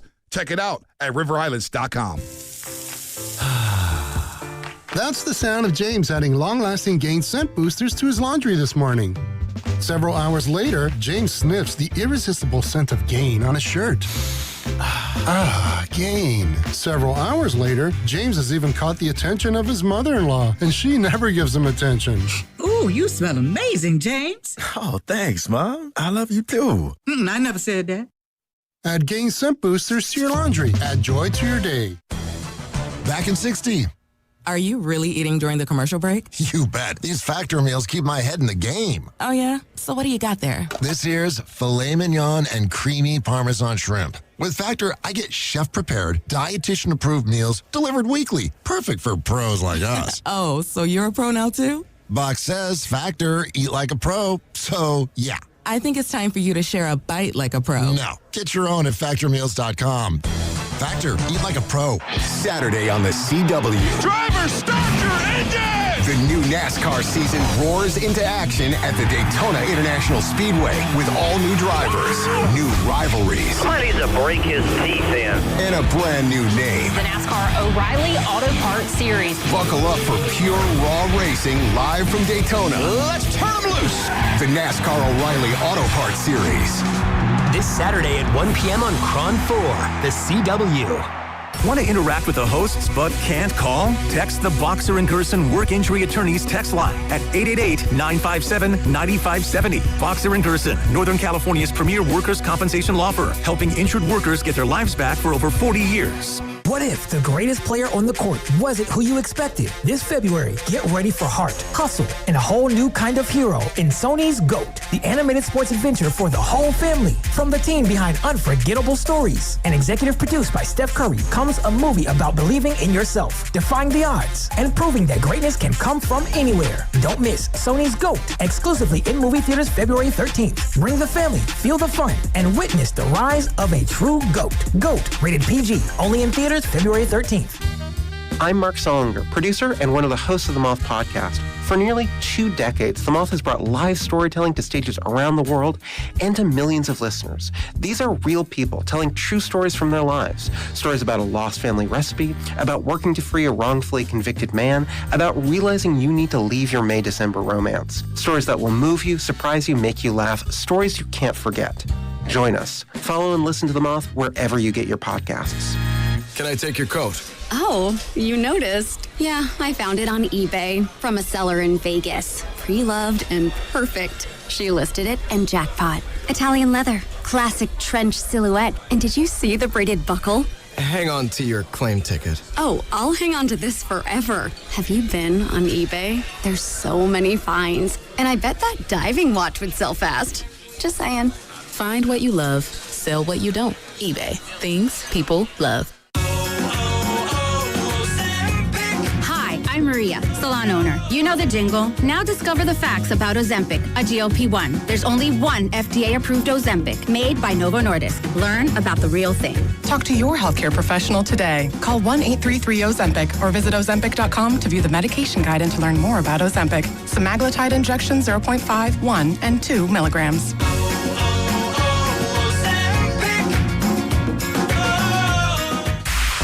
You're listening to 95.7 The Game, KGMZ FM and HD1 San Francisco on Odyssey Sports Station and the home of the Golden State Warriors and Valkyries. Always live on the free Odyssey app and now coming to you live from the Laughing Monk Studios. He brings the passion. For what? I want to know now. I'm mentally invested. Don't tell me to pray and you don't say what for. He brings the perspective. Yeah, I think they both have a great point. Get off me, text line. He's truly one of a kind. That is wow. Oh, my God. Oh. And he's doing a great job. I need you to man up and say what you really want to say. Simon, you're doing a great job. And together, they are Steiny and Guru. Yeah. On 95.7 The Game. All right, what's going on, everyone? A little bit of a switch up today. Matt Steinmetz out, Evan Giddings in, but Daryl the Guru Johnson holding it down. What's up? Okay, I got to start here. Let's do it, baby, because I'm going to steal something out of Devon's playbook. You're E-Dog when we rock together. I appreciate he calls you that. E-Dog. So you got brought into the morning roast because they wanted to take a shot at you. I'm not cool with that. Well, not it was early in the morning. And I'm a little disappointed that I'm coming down your road, Steiny's Carter. I've wore this, I guess it's fishnet. Something from back in the 70s, 80s. I like it. Something under it. And I have a Warrior shirt under it. You know, they get the giveaway they gave at the game last time I was there. I knew I was foul in regard to the fashion police are looking for me, and Bonte pulled me over. So I'll own it. You wear this in Miami when it's hot. You know what I mean? Not today. Well, fresh off of Super Bowl week, it's been 70 and sunny. Couple clouds, not much wind at all. I think when it comes to the Bay Area, this might be the perfect time to wear a summer shirt. All right, so look at you. You're letting me go. You're just going to give me a citation. Well, I have to, because the thing about the Bay Area is it might be colder in July than it is in December, but you're going to catch a week or two in like February look at you. where it's 80 or 85 in the city. You'll be 90, 100 up in look at you. But they say rain's coming, though, E. Well, that you can't really predict. And before we get to it, we got to do it. But I need to put something to bed. The boss comes in and closed the door in our green room, you and I. Sarah Karaguchi, who works here at Odyssey, she's phenomenal. She agreed with me. The boss comes in, closed the door. You might be the loudest person I've ever met. And he wasn't yelling. He was smiling. Evan, there's Butcher, but Bonte is we're in radio. It's a gift. He's the loudest dude. The boss tried to say it's me. I'm third, is Bonte, Butch, and then maybe you could slot me in there. And quietly, who we got? On particular days at particular times, you hear Steiny ring throughout the office. The dude screams sometimes on his takes. My boy Vince was mad at, why Steiny yelling? I said, that's just him. I had to defend Steiny to my boy Vince. I was like, Vince, he's a good dude. But, Evan, I'm not the loudest you met here at the station, right? Help me out. Well, it depends on the day. But oh, wow. No, and to the 808 and the Boxer and Gerson work injury attorneys text line, Steiny is not mailing it in today. He's feeling a little bit under the weather. So is Butch. It's going around. That's what I'm saying. Yeah, you got me sick a couple weeks ago. I wouldn't go that far. You ever judge people like you don't tell them, but you got me sick. And I feel like you got me sick a couple weeks ago. I didn't tell you. The only time I point the finger is at other people in that room back there that has quietly been a cesspool for about 365 days. But, Gil, where we got to start today is... Expectations. We have expectations for this show. You took the words right out of my mouth. I was thinking about yesterday's show and going into, all right, last night, no Curry, no Porzingis, nobody for the Warriors. On Memphis' side, a lot of guys that people haven't heard before outside of Ty Jerome. But what were the expectations going into that game? And I seriously, as the Warriors went down 17, as they climbed back into the game... as they go on an 11-0 run to end the game and win 114-113, all I could think about was Mike Dunleavy saying, we don't have expectations. Because that's the kind of game that, to me, separates fans. And what I mean by that is there are two ways you can take that game. If you had expectations, if you have expectations talk to him. For the Warriors to, I don't know, make a run at the end of the season and win around and do all the things that we were hoping they could do before Jimmy got hurt, then I'm not really sure you enjoyed that game. But if you don't have expectations, I think a lot of people walking out of that arena last night were excited about watching the last 5 minutes because it was something that they did not expect. And I'm one of them. And I know you were in the house doing the pre and post, Evan, so we were communicating. I thought they had lost that game going into the fourth quarter. And I have some friends, and I'm being honest, Evan, that were at the game and left when they were down 17, not happy. Okay, be a real fan. That's what I text back, but neither here nor there. But, Evan, there's a rat on the table brought to you by Atco Pest Control. My voice going out here, but bear with me, E. I really do believe when I told you that news had broke that the team had made Draymond Green available, I wanted to see how this relationship and where it was going to go moving forward. And that's why I think I was offended or a little hurt from Mike D when he brought in I think that what he said about Draymond not being shocked was almost an apology to Draymond. But I can't look at you today. I just can't, with that lovely hat you have, and tell Warrior fans that there were two scoreboards last night where Draymond Green, who shot it well, 14 points, 5 of 7, 4 of 6 from deep, didn't finish the last 7 to 8 minutes of the game, and that team went on the run. Evan, I was waiting for Dre to talk after the game, and I just got to believe something's going on there. I'm not being messy. I'm not looking for anything. But this is the second or third time he sat and the team has rallied and looked faster defensively. Do you find that offensive that your boy brings that up about, I'm going Rob Lowe, about last night? No, it's unmistakable that the Warriors, and you're right, this is the second time in a week. Because they played Phoenix last Thursday.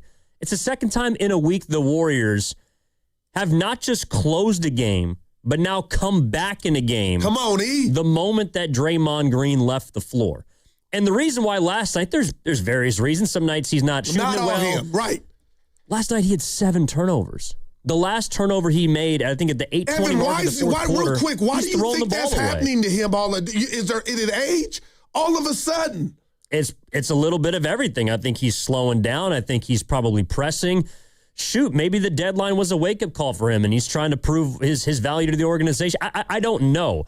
But last night, the Warriors almost blew that game because they could not take care of the ball against the Memphis Hustle. Wow. Look at you. I'm going to give you a 4. That's the G League team for the Grizzlies. Yeah. But Draymond Green, he had 7 of their 23 turnovers. They went Michael Jordan on the night, 23 total. And 16 combined, if I'm correct, by both teams in the fourth. But they won the game. I have to put some respect on Al Horford's name. And I guess this is just about survival. How do you feel about Steph, where the knee, we won't see him All-Star weekend or the All-Star game? I don't even know what that's going to look like anymore. Are you okay with that? Are you more concerned that the chef won't be participating in this weekend's, I can't believe it's this weekend's festivities? No, I mean, it stinks because that's about the only reason the Warriors fans, I feel like, want to watch the All-Star game. But there's a bunch of guys that are good. Like, Luke is probably not going to play. Facts. Who else is going to be out in this? Oh, SGA is going to miss the game. I mean, there's just going to be a ton of players that are going to be out. I saw Brandon Ingram's replacing Steph. I have no interest in watching Brandon Ingram.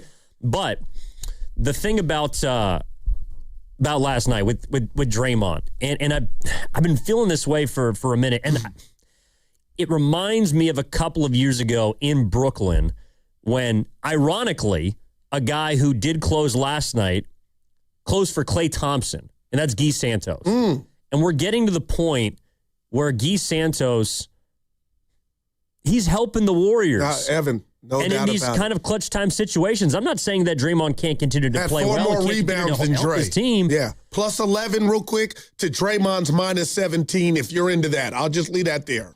No, they were not good with him on the floor, and it's because he did not take care of the ball. Now, again, I know we're up against it. I got to get this off. You and Carter let me know I wasn't at the game. I'll be there tomorrow against to see Wemby. Nobody asked. I'll just share that. From the Evan Giddings binoculars, I was looking for Dre with the remote to see, was he the first one, like Steph in the huddle, being demonstrative?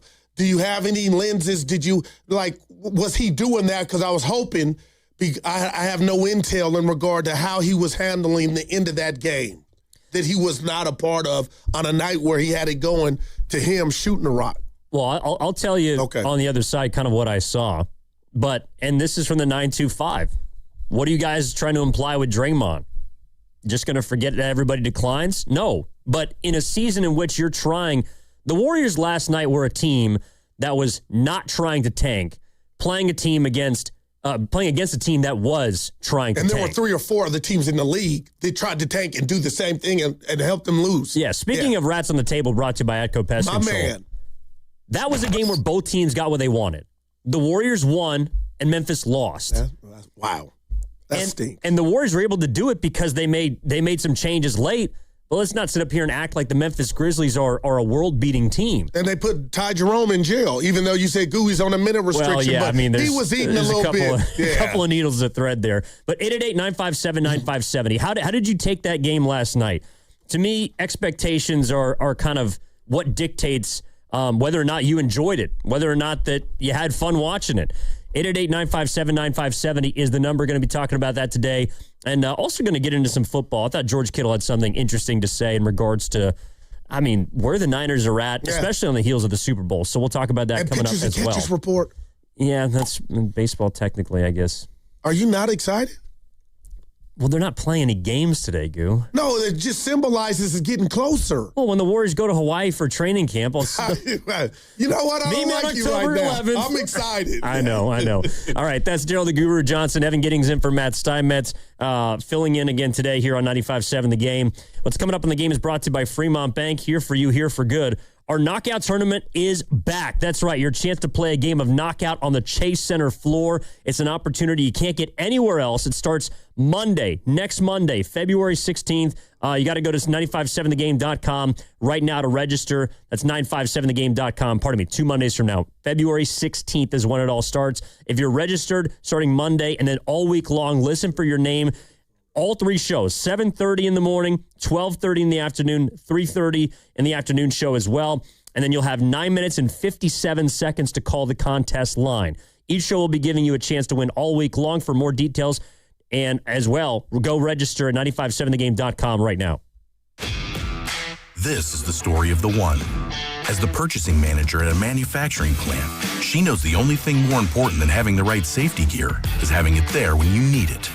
That's why she partners with Grainger for auto reordering, so her team members can count on her to have cut-resistant gloves on hand, and each shift can run safely and efficiently. Call 1-800-GRAINGER, click Grainger.com, or just stop by. Grainger, for the ones who get it done. Jewelry Graham. Hi, I'm Brian, your friend and jeweler at Shane Company, here to remind you that Valentine's Day is Saturday, February the 14th. It's the most romantic day of the year to give and get fine jewelry. We have expertly crafted gifts for every type of sweetheart, any style, any budget. Get creative and design a custom necklace with meaningful charms, including 14-karat gold letters, engravable hearts, and birthstones. For the one, we'll help you propose with a dream engagement ring. Come see our wide selection of hand-picked natural and lab-grown diamonds in all shapes and sizes, in stock and ready to compare side by side. At Shane Company, love is always in the air with our all-inclusive free lifetime warranty, everyday competitive prices, and no-pressure shopping experience. Come see us in store or at shaneco.com because a friend wants you to win Valentine's Day. Shane Company, your friend and jeweler. Comcast Business helps turn today's small businesses into engines of modern business. It's how restaurants become reliably up and running neighborhood favorites. How retailers become seamlessly restocking, cybersecurity must-visit shops. And how healthcare offices become the data managing caregivers that we all depend on. With reliable connectivity, enhanced cybersecurity, advanced fiber solutions, and Wi-Fi backup, Comcast Business is powering the engine of modern business. Powering possibilities. Now through March 22nd, switch to Comcast Business and get started with 150 megabit internet plus Security Edge for $59.99 a month for 12 months with a 2-year agreement. Or ask how to lock in your rate for 5 years on a qualifying internet bundle and get a $500 prepaid card when you add 2 lines of mobile. For a limited time only. Call today. Restrictions apply. New customers only. Requires paperless billing and automatic payments with bank account. Equipment, taxes, and other fees extra. After promo, regular rates apply. Comcast Business helps turn today's small businesses into engines of modern business, powering possibilities. Hey, it's Willard. Legends are built over time. Anyone can have a great game, a lucky season. At Habas Law, generations matter. For Tarek Habas and Nicholas Habas, integrity was learned at the dinner table. And a hard truth, clients are often victimized twice. First by accident agents, then by greedy insurance companies. 40 years strong, Omar Tariq, and now Nicholas Habas, generations fighting to make it right. Visit HabasLaw.com. Omar Habas is a California licensed attorney. Offices in Northern California, including San Jose. Past results do not guarantee future outcomes. Dreaming of the perfect kitchen? Make it a reality at Friedman's Appliance in Pleasant Hill. Explore Bosch appliances in live working vignettes and see the innovation in action. During the Buy More, Save More event, you can get up to $4,000 in rebates on qualifying Bosch kitchen packages. From refrigerators with the Farm Fresh system to keep your food fresher longer, to dishwashers with precision wash technology that wipes out 99.9% of bacteria. Own the kitchen like a Bosch. Visit Friedman's Appliance in Pleasant Hill or online at friedmansappliance.com today. My ride smells just right, just right, just right, just right. Y'all gotta try that Febreze car. Just right, just right, just right. La la la la la. With up to 40 days of consistent scent. All over Febreze car clips right on your vent. You know my car's my happy place. Keep that smile on my face. When it smells just right, just right, just right. Yeah, breathe happy Febreze. La la la la. Are you 50 or older? This news is for you. The CDC recommends you get vaccinated against pneumococcal pneumonia. Even if you're healthy, your age puts you at risk. People 50 or older are over 6 times more likely to be hospitalized with pneumococcal pneumonia compared to adults 18 to 49. Just one shot can help protect you. Learn more and schedule at vaxassist.com. That's VAXassist.com. Sponsored by Pfizer. Never have I ever called my sister from the finish line of my first marathon. Hello? You won't believe where I am. Are you running? Mile 26. I'm gonna make it. Switch to T-Mobile's 55 Plus plan and get iPhone 16e with its advanced camera system on us. Plus 2 lines for just $30 a line. Guys, I can't believe it. I knew you could do it, babe. That was amazing. Mom, how do you feel? I feel great. I can't feel my feet. Let's take a picture. And then you may carry me to the car. Share every stride, every mile, every memory on America's best network. Switch to T-Mobile's 55 Plus plan and get iPhone 16e on us and 2 lines for just $30 a line. With 24 monthly bill credits and 2 eligible port-ins on Essentials 55 Plus for well-qualified customers with AutoPay plus taxes, fees, and $35 device connection charge. Credits end and balance due if you pay off early or cancel. Contact us. Finance agreement 128 gigabytes, $599.99 required. Best mobile network in the U.S. based on analysis by Google and Speed Test Intelligence data 1H 2025. Visit T-Mobile.com.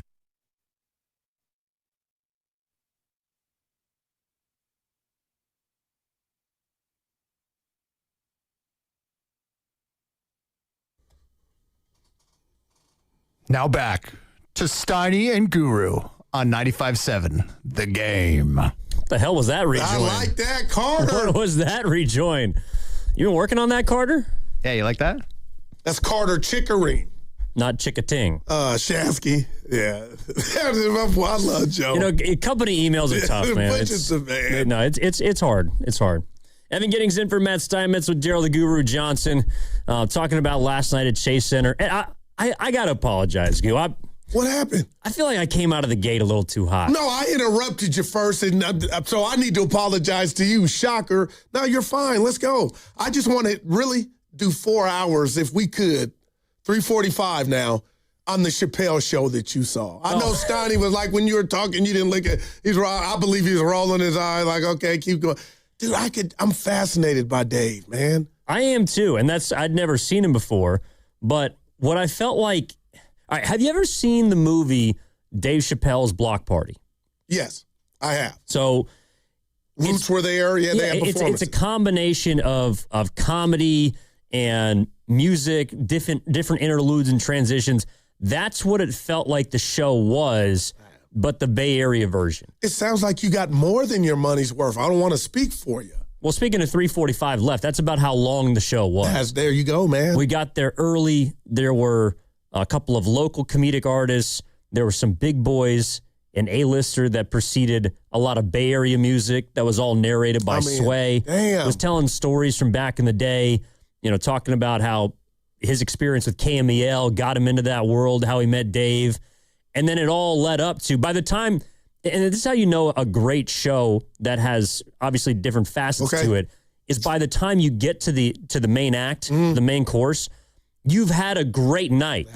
And then that act just takes it over the top. So by the end, you know that you've seen all these people, you know you've laughed, you know you've enjoyed music or whatever else they've been offering. But by the end of the show, by the end of Chappelle's hour-and-a-half set, you're like, damn, that was the cherry on top. Nah, that's just sweet. And I have to say this, when you left your house or you walked through the Chase Center doors, I got to break it down to these two guys. Did you have any thought that, I'll see E40 perform and Too Short? No. I had no idea it was going to be there. That's what I love about it, like that intersection. No, the only thing that I knew about was a couple of the comics, like Donnell Rollins was selling some of his merch. Yeah, right. Oh, yeah. Like Ashy Larry.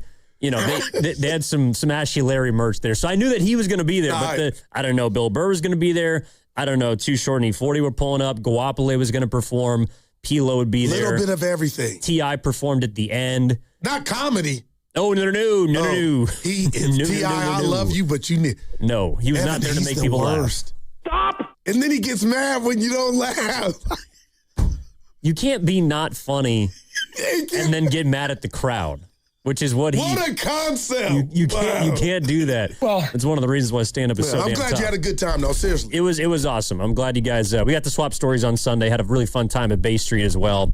So it was a good weekend. But why I wanted to apologize to you and to the masses, everyone listening, is because I do feel like there are different kinds of Warriors fans. And some people really enjoyed that game last night. I found myself kind of in the middle of most of the game, was a bit disappointed, wondering what's going to happen. All right. But you got to give credit to the guys that helped make the run to win a game. I'm not saying that there aren't bad wins, just like there are good losses. Yeah. But I do think that if we're going to watch the rest of this season, I can't come in after a game like that tonight and go down people's road, because that's what the season might amount to. That might be one of the better moments that we get for the remainder of the year. Is that too much? No, it's perfect, and it's almost how I felt, Evan, except the reality is set in for me that the win this season, or my expectation, is not just the seedings and what culminates in regard to the playoffs, but it's like the Draymond Green situation. If this continues to be a trend, my expectations are the Golden State Warriors, regardless of your name. If Guru is outperforming Evan for the betterment of the group of the guys, then forget how long you've been a steward or where you're going to be when it's all at Springfield. You're going to be in the Hall of Fame. I'm talking about Dre. Do what's best for the team. So I've been turned off a little by the Warriors this year because of the plus minus in regard to Draymond. But there another chapter last night of him on the bench, and all of a sudden the fortunes change. Defensively, they look faster. So there's that. But Steiny, he doesn't even know this, but he got me spiced up in this regard. Okay, everybody's waiting for Porzingis. It's not about his talent. The dude can ball. I've always liked him. Okay, now he's on our watch. Okay, Evan, if you're telling me he's going to come back, I'm going to root like hell he stays healthy. Steph's coming back.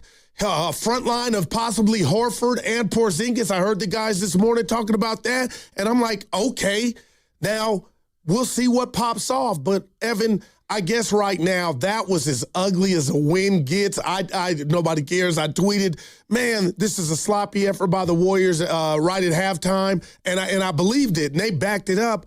But they got the win, so I guess it's just Operation Stack 'em till Steph and Porzingis get back, and then you go from there.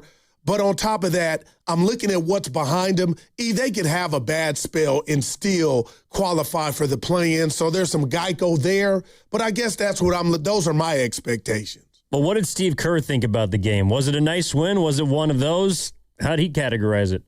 We finally strung some stops together. Our defense was poor most of the night, and we were playing so much in transition defensively because of all the turnovers, but we buckled down. I thought Al Horford was incredible at both ends of the floor, and he kind of took over that game. A lot of guys made big plays, but yeah, we were probably due for one of those. It seems like we've lost 4 or 5 of those this year, and I'm not sure we really deserved it, but we'll take it.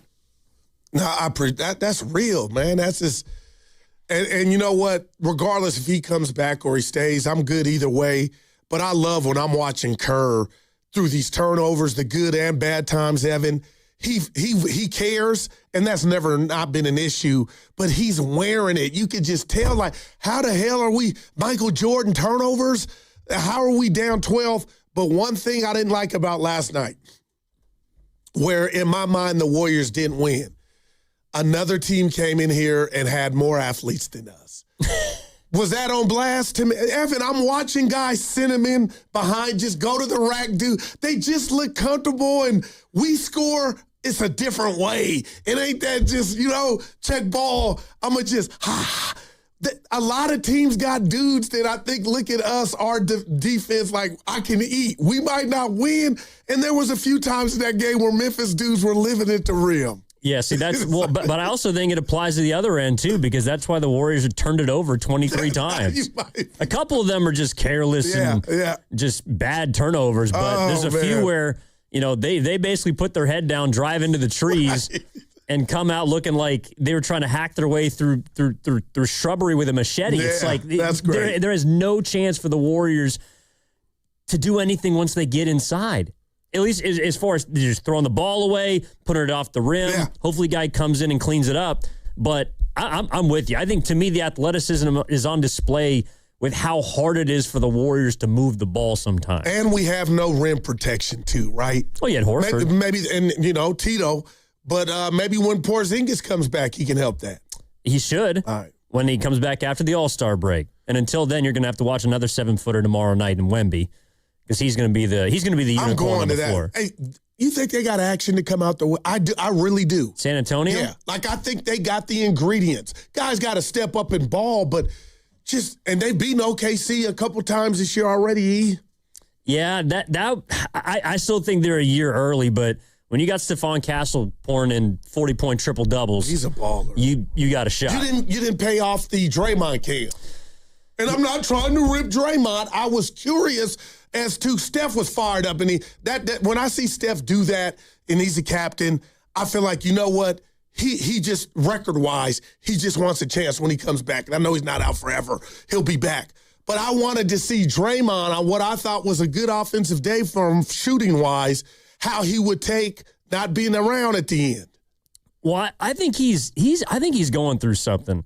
The combination of being involved in trade talks, whether it's his word or Mike Dunleavy's word. Go ahead. He was involved in some way, shape, or form in those conversations. Had to talk to his son about it. He shared that with us and his coach. Yeah. Well, however real it was for the Warriors, it was clearly very real for Draymond Green. And that's why I think those comments and I'm asking you, interrupting, Mike D, were offensive. Forget me. I'm thinking Draymond, and kudos to Dre, biting his tongue like, man, are you listening to how that sounds?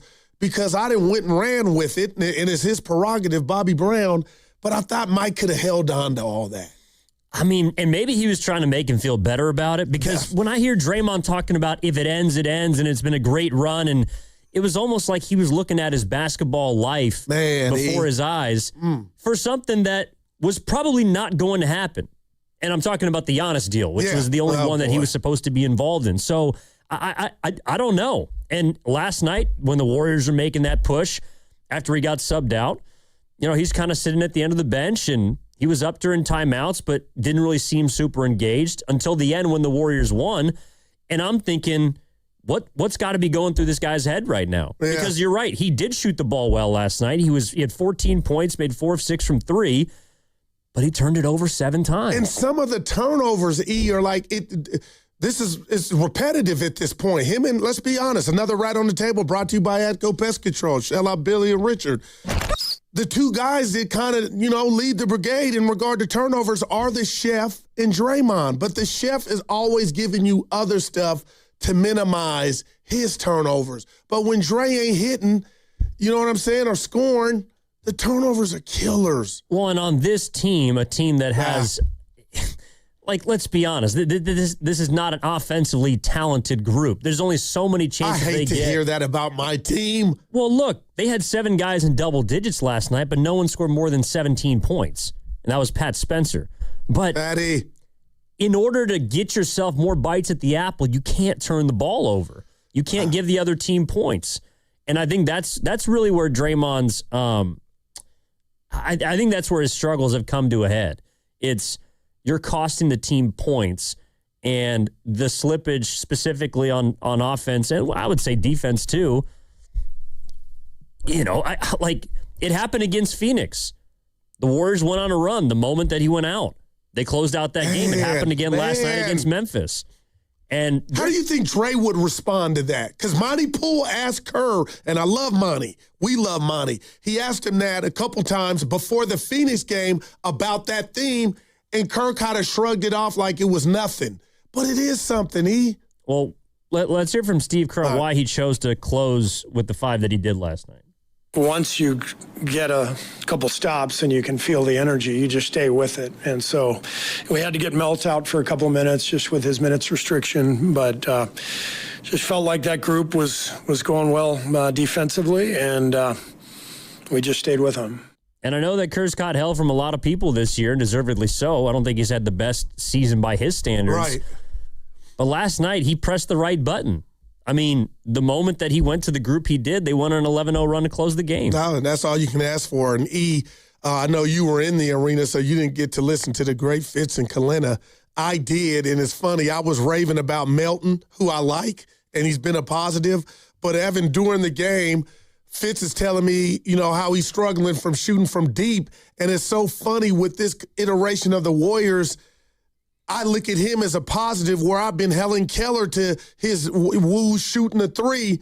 Evan, look, the last 10 games, DeAnthony Melton shooting 18.2 from deep and 39% from the field. But last night, maybe when I heard Fitz say it, I go, did my little research on the phone. And then whatever he was trying to do to go inside the paint where he's always like a maestro, it was a security guard there to jump ball. Give me that. I just thought Melton he's struggling a little bit. And rightfully so, he's shooting back. 27% for the season from 3. On the season. But I think why you haven't noticed it is probably because he does a lot of other things. And bang, bang.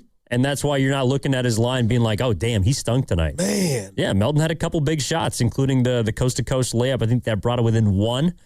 What was Memphis 3. doing at that last possession? Call a timeout, or they want to lose. They're tanking. It's running rampant in the NBA. It's not good. I'm telling you. Teams may want to tank, but I kind of am with the chat and the Boxer and Gerson working to return his text line. I don't think players tank. Like, everyone out there wanted to win that game. Well, the coaches do, Ev. That's why Ty Jerome was cemented to the bench, and he looked like Michael J. Fox in Teen Wolf for a minute. But how is he not back in the game? But this is where I got to come in and say there's a reason why Ty Jerome missed 48 games with a calf injury, and he's on a minutes restriction. I hate that you could go to that, but I'm going to give you the dub. Kurt just said he had to take Melton out in the fourth quarter because he's on a minutes restriction. That applies to both teams. Or they were taking his cookies too, But I hear you. I mean, Ty Jerome was the best player, I thought, in last night's game. Did we miss the boat on that? Who? The Warrior player development? No, you wanted to play Kuminga over him. Sorry to go there. No. I mean, people were killing the Warriors for playing a lot of Ty Jerome. And Anthony Lamb, obviously. Ty Jerome's a pretty damn good basketball player. Dude, he's doing the little baby Dirk with 1-footer step. Like this dude's, he got a bag. That's where you, Steiny, get better. He's a good player. Yeah. 888-957-9570 is the number. Let's go out to Caleb. Start us off, Caleb. Our man. Who's in Newark. What's up, man? Good morning. What up, Ev? What up, Goo? You got it, baby. Over here flossing with my fishnets shirt on, Goo, hey, Goo, man, you styling and profiling out there, man, with Big E. Big E, I heard that one. I like it, Caleb. Yeah. My stick. We're getting there, Caleb. Hey, but look, this is the fact of the matter of the situation, okay? Dude, I need you to say what you said earlier about Al Horford. We got to put some respect on Al Horford. Because there were some people doing. Look, I ain't gonna throw you under the bus, but there were some people that weren't high on Al Horford. No, it was his. I know it was his availability. But go ahead, Caleb. That's all it was. Go ahead. Yeah, I'm just saying. Can we make a case that Al Horford has been the best player on the Warriors for the last couple of games? Oh, there's no question that. Yeah. Santos has a seat at the table. He does. But okay, look. But shout out to Al Horford. But look, I want. I want your guys' thoughts on this, because people were talking about the buyout market, all right? So I'm going to throw two names at you, and who would you rather have, okay? Lonzo Ball or Haywood Highsmith? Oh, I'm going I'm going Lonzo. That's my dude. I'm riding with Lonzo. Well, Sam Evans look like do I have a tetanus shot. Do I have to choose? Who you got? You know I hate the dentist. This is like pulling teeth. I don't know. Who? Give me Lonzo. I don't know who's playing well. Although, actually, I did read that Lonzo is, like 90% of his shots this year have been from three-point range. And he's shooting okay, the percentage. Yeah, he's fine. Yeah. I would welcome him here.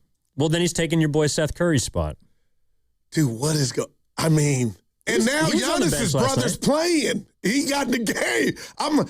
I want to see Seth, but we're running out of games, Evan. That's what I was trying to convey to Steiny. I don't think he got it. Like, I like, man, I see all your outfits, Seth.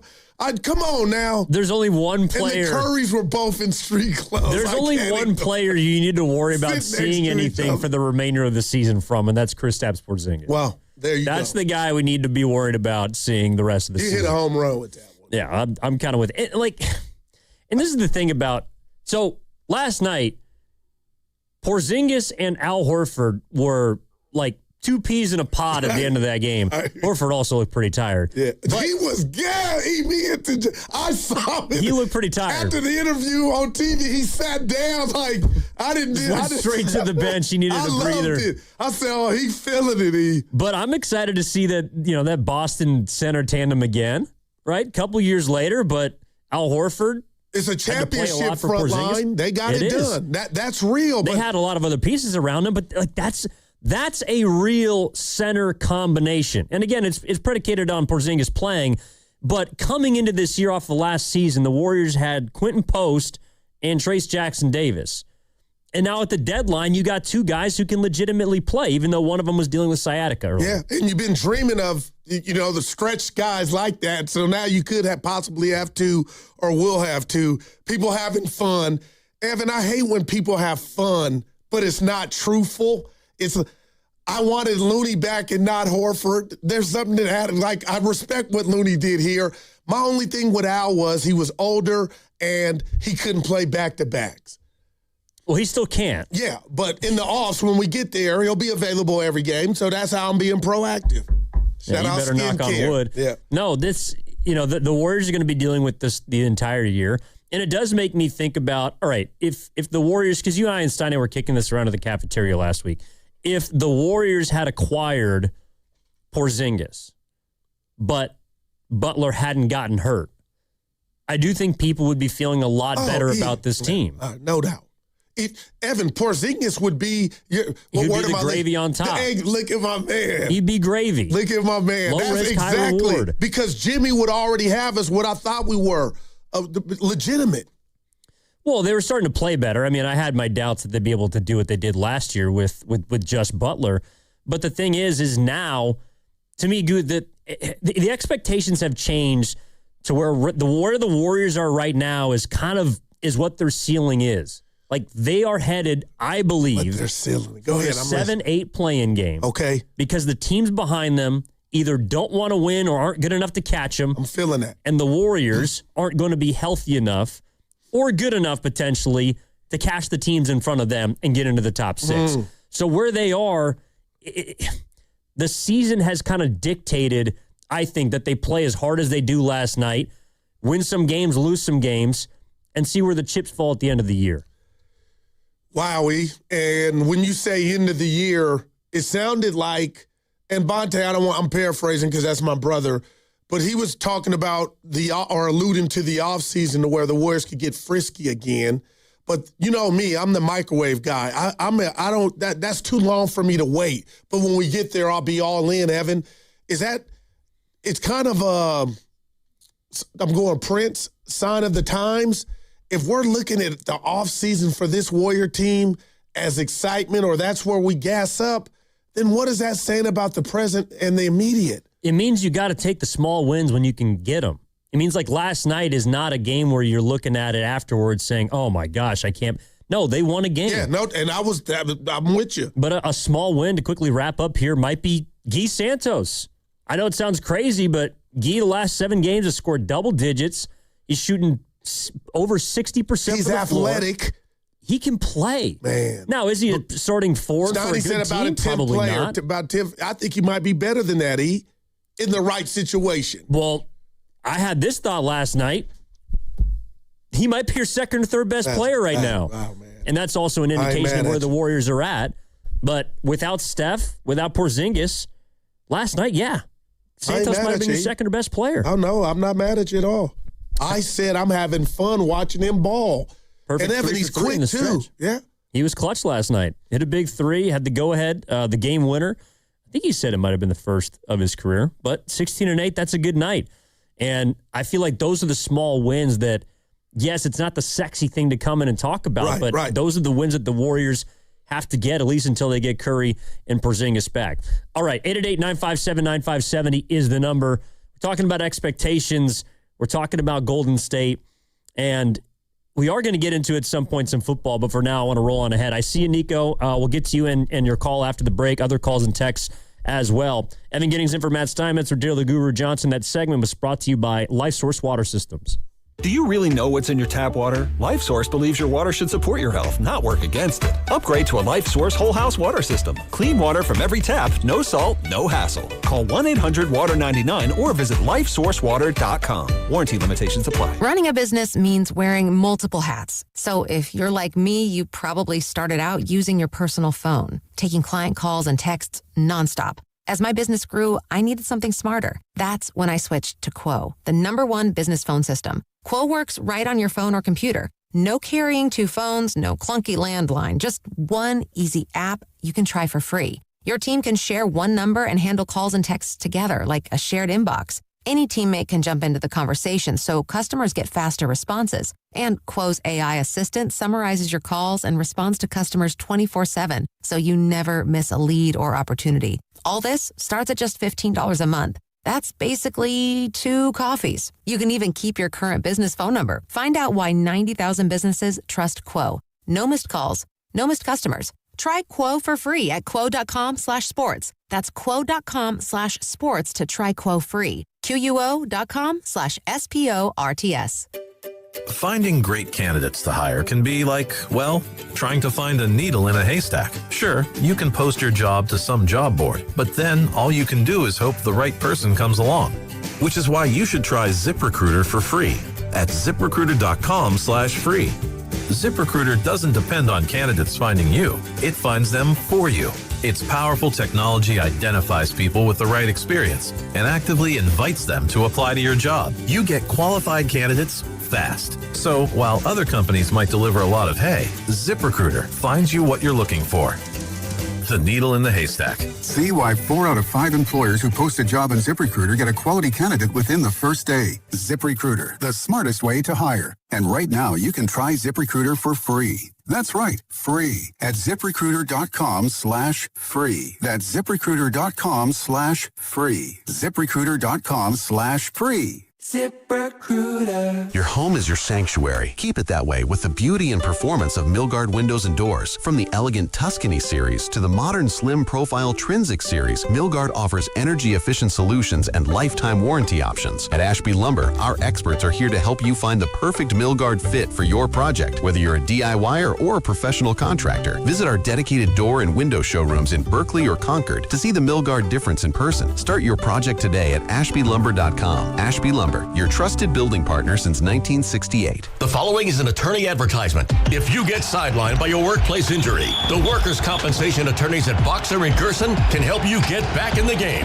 Our team of skilled attorneys will fight by your side for the treatment and compensation you deserve. We care about justice for injured workers. That's what makes us Northern California's premier workers' comp law firm. Call Boxer and Gerson at 510-835-8870 or visit boxerlaw.com for a free consultation. Boxer and Gerson, your life is worth the fight.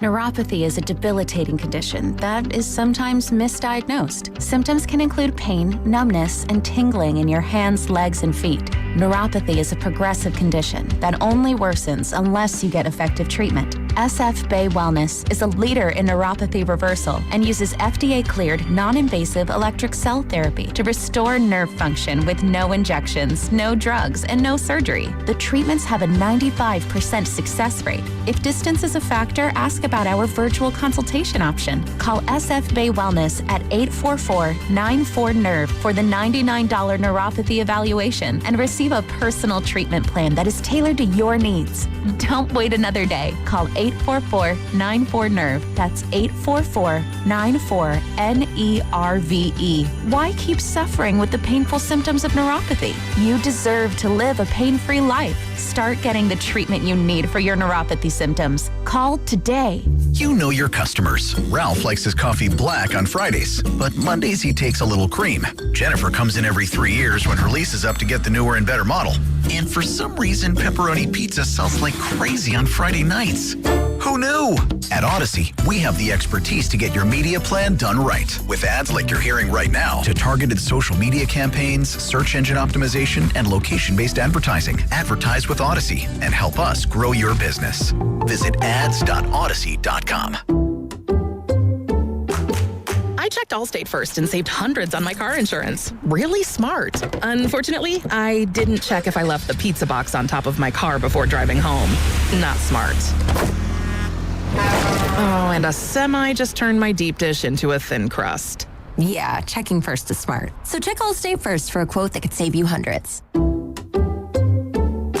Potential savings vary, subject to terms, conditions, and availability. Allstate North American Insurance Company and affiliates, Northbrook, Illinois. Finding great candidates to hire can be like, well, trying to find a needle in a haystack, but not with ZipRecruiter. Its powerful technology actively finds and invites qualified candidates to apply to your job. So while other companies might deliver a lot of hay, ZipRecruiter finds you the needle in the haystack. See why 4 out of 5 employers who post a job on ZipRecruiter get a quality candidate within the first day. Try ZipRecruiter for free at ZipRecruiter.com/free. That's ZipRecruiter.com/free. ZipRecruiter.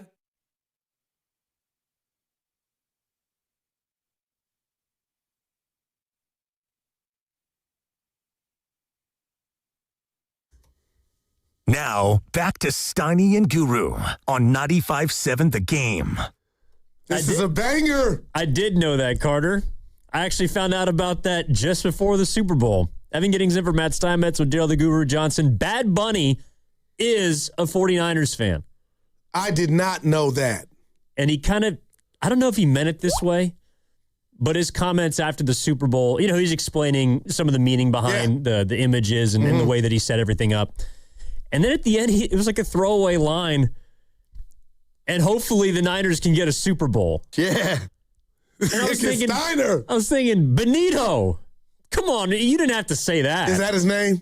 Yeah, his actual name. Okay, gotcha. Yeah, Benito. Come on, buddy. You didn't have to throw dirt on the Niners like that. But I don't have a problem with it. Well, but you act like the Super Bowl's not about you. It's at your stadium, but it's not about you. It was about Bad Bunny. I ain't mad at you. I'll say this: we buried the lead, Carter, Evan. Yeah. Thoughts and prayers to one Keon White got shot in the ankle. Allegedly, him and Lil Baby at the strip.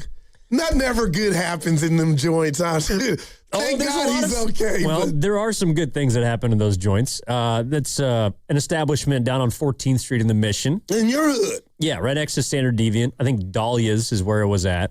It's a great spot. And it sucks that now it's going to be known as a place where someone got shot. Can't we all just get along, E? But thank God he's with us. And, you know, man. Yeah, I mean, what I will say is nothing good happens after, was it 2? They say 10. Somebody put 10. Who was it? Some athlete. Gilbert Arenas. Maybe. If you leave your house after 10, and he meant it. He sounded like Malcolm to me. I was like, boy, I didn't heard it a million times, but you can substitute whatever number. But he goes, after 10 o'clock, it's all bad. I thought that's where the fun starts. Depending on your life and who you are and where you are. Oh, speaking of after 10 o'clock, so this is the one thing that did piss me off about last night's game. It doesn't have to do with the game. So I'm walking out of Chase Center, or hobbling out of Chase Center. My man. I'm in this boot. I got a stress fracture, so I have to wear a boot for, the next odd some weeks. Just real quick, E. Yeah. Are you good for knockout or you're out? Well, knockout's going to be, by the way, and the registration's going to be coming up. Yeah. But knockout's in a couple months. Okay, good. But it's always during our show, right. So I have to work. All right. Anyways, I'm walking out of Chase Center, and I'm hobbling to the bus stop so I can take the bus up to where my car's parked. It's a thing. And there's a woman walking behind me who's also about to get on the same bus. Younger, older? A little older. Okay. But she looks at me and goes, because I'm walking, you can hear the kind of the clack. I know the noise. It's like a horse's hoof stomping on the ground. And she says, do you hear that sound in your dreams or your nightmares? That's beautiful. And I looked at her and said, I love her. I'm not thinking about this boot right now, lady. I'm trying to get to my bus. Don't remind me that I got one leg. Great. She just looked at me like I was in need, like I wasn't a 30-some-year-old with a bright future ahead. No, but she was just telling her reality, Evan. I didn't tell you this. I didn't tell Steiny. Doing Radio Row. You guys been talking There about was me. times I was like, where's my boy Evan? But then I heard you. You know what I'm saying? Dragging on. I was like, okay, there's my dude. He ain't too far from us. Man, you're about to be back and better when you get it off. Well, yeah, that was I guess the fun part about Radio Row for you guys. I couldn't run away. I had a ball. What was your favorite part? Honestly, the fact that the fellowship between the station and the shows, Willard Dibbs, Bedoni, you, Carter, everybody, just how, I know you think, oh, this is so much BS. Just the camaraderie we've shown together as a team. I like stuff like that. That's why I like team meetings. Oh, I thought it was you saying hi to Stephen A. Nah, I didn't. I said, what up, Steve? Myers boy. And then he gave you the head He gave you the nod. Yeah, he was suited and booted. All right, let's get back out to the phone lines at 888-957-9570. Nico is in Sac. He's been hanging on patiently. Sacramento, Evan. I know. Yeah. What's up, Nico? What's up, guys? Well, first, the guy that answered the call, he sounded like he had an AI voice, so I was like hesitant to even answer my answer. His name is Lucas, Nico. 957-9570. Wow. Yeah, Lucas. If you want to hear Lucas's voice, 888-957-9570, man. Call in. It's hilarious. I love it. So yesterday when I got off with you, Steiny and Goo, Steiny's not here. Hopefully he's listening to me. You guys are talking about, tanking for the lottery and whatnot, and the guy you like is from BYU. Oh. I'm telling you, if you get a chance, watch some North Carolina games. Caleb Williams. Oh, he's a beast. Mark my words. Shout out highlighter. I think he's going to be the best player in that draft. And you might really be right. He's a is beast, too. He's a beast. He's a monster. Warriors-wise, I didn't expect him to fight that much last night. They had some dog in them, and they fought. They fought harder than Duncan Robinson did last night, which is crazy. Watch the replay. He just stood there. But my question for you guys, is, does Draymond get his role back as a finisher in the lineup in the fourth quarter when Curry comes back? Love that, Nico. And Evan, if you don't mind, I'll go first. Everybody took my expectations. Some loved it, some liked it, some hated it, some didn't understand it. My expectation, Nico, is when you have a situation like that with the player or players, that the betterment of the team, Evan, is going to supersede the resume. So, again, is that the new reality to where Draymond plays 24 minutes and we see Guy Santos play 30? Or if they're on a run and Draymond's turning it over, is Steve Kerr going to do what's right for the team? Like, I find that fascinating, Ian. I got to just keep it real here. No one man should be bigger than the team because of what he's done. It's about currently, what are you doing now? And I do wonder last night if that's a glimpse. Phoenix the other night, Monty Poole asking Kerr a couple weeks ago about, hey, there's just a little trend. And I appreciate that from Monty Poole asking him from NBC's Bay Area. But what are your thoughts on that? Because I'm wondering the same thing. I think that when Curry's back, there will absolutely be games where Draymond Green closes. But the reality is he's no longer a necessity to close. What a word. That's what we've learned in the last week, is the Warriors can win games, they can come back in games, and they don't need number 23. Now, again, Draymond, when he's at his best, earlier this year against a team they play on Wednesday, I thought he was great defensively early this season. Those are the best games of the season for Dray. They have been against a team like the Spurs and Wembanyama. So, you're still going to need him at times. But to me, and Steve Kerr proved this the last 2 wins that they've gotten, he's willing to go to his bench. He's willing to play the hot hand. And it doesn't matter if that's at the behest of Draymond Green. And that's all I ask for as a fan. Those are my expectations, Mike. Well, and that's what you want from your head coach. It's like right now it's not about, and this is also to Nico's point about how hard the Warriors played and the kind of fight and energy they showed. It's about winning games still for this team. Whoever's the best option to help you win a game, it might be against the Memphis Grizzlies, who you said it earlier, and I'm kind of with you, don't look like they want to win, but you still do. Your season is still in front of you. You're still 4 games above 500. Yeah, it was a big one. Yeah. So you got to try and win those games. And, this has not happened yet, Evan, because we haven't spoken to Draymond or heard him talk after the game. And let's just say everything stays status quo. But how many times in sports do we hear the coach say, or the coaches say, we ain't got time for feelings? Like, if you don't understand why your role has been reduced, you and I can talk and chop it up in my office or what have you. Go for some coffee. Shout out to Big Face Coffee. But that's what I expect. But not what I feel like's happening now is teams afraid of player A, so they don't want to reduce his role. And I think that sends a crappy message to the rest of the guys who are not dumb, and especially the ones that deserve more minutes or to close a game. You think is that ridiculous take to you? Well, do you think the Warriors are still, I guess, bending over backwards for this guy? I think it stopped when that announcement or that news broke from whatever form about Draymond, the Warriors are willing to move him. I think there was something not premeditated, but there was something that did that allowed them to take, I know it's going to sound crazy, Evan, you can help me, some power back. It was a symbol to, hey, we're finally willing to say out loud, we could see life without you. And then there are some Warrior fans, and you can give us a call, Evan, that might say, Goo, Mike D, and Joe Lacob didn't say that. But there was something to that getting into the, what's the little cycle you taught me the word of? Algorithm. Oh, yeah, you know what I mean? That made its rounds, and I got to believe it meant something. And then a game later or 2 games later, Dre doesn't finish. Well, and he also didn't finish before the deadline, or I guess the night of the deadline against Phoenix. But go ahead, talk to me. Well, you and I haven't had a chance to talk about the Dunleavy comments. I didn't read it as an apology to Draymond Green of you trying to, soften the blow of him being in conversations or kind of cushion whatever he's feeling.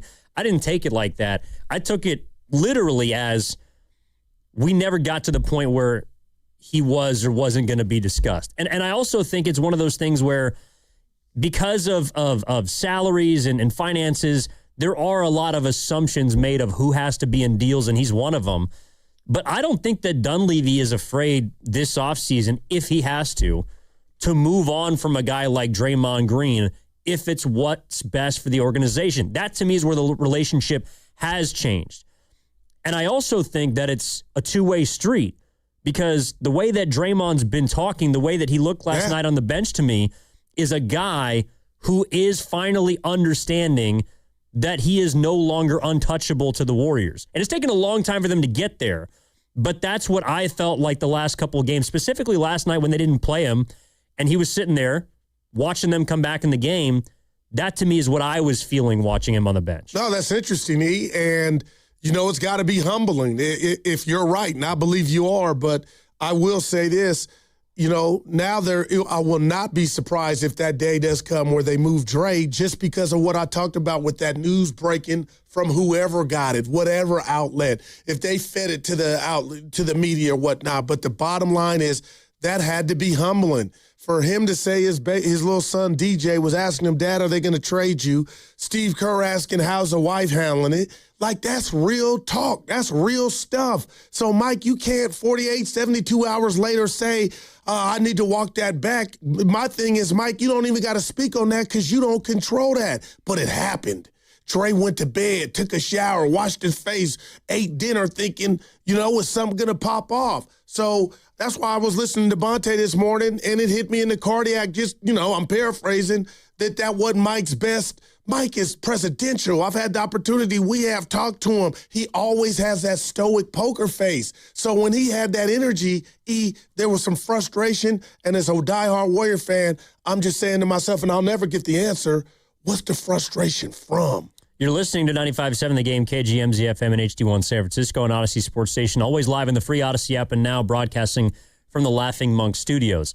The only thing that I guess frustrated me a little bit about the press conference is kind of what you're talking about, which is I'm of the belief that cooler heads prevail. And you kind of lost your cool. And that's all. No reason, no. Mike was hot. He was spicy. It's not what you said. It's how you said it. And there you go. And I think that does matter. Now, I will say this in his defense. He wasn't the only GM that took a parting shot at a player that went out. Did you see what Daryl Morey said the other night? Yeah, but go ahead. Just refresh. He said we sold high on a player that we traded. And he's talking about Jared McCain. Now, I understand the relationship between the Sixers and McCain is not the relationship between Kuminga and the Warriors. But my point is, Dunleavy's not the only dude. And Daryl Morey's far more established as a general manager and president of basketball operations than Dunleavy is. But my point is, he's not the only guy that doesn't, quote-unquote, take the high road. My only issue is with you kind of got spicy to a question and to a conversation, honestly, that you didn't have to get testy about. No doubt. About. And, Evan, I haven't forgotten. You tell me if I'm doing too much. There's always a file. But I didn't like those shots at Kuminga. Even though you probably were telling the truth, I just felt like I've been around too many smart, intellectual people in my life. I try to think I'm one of them, Evan.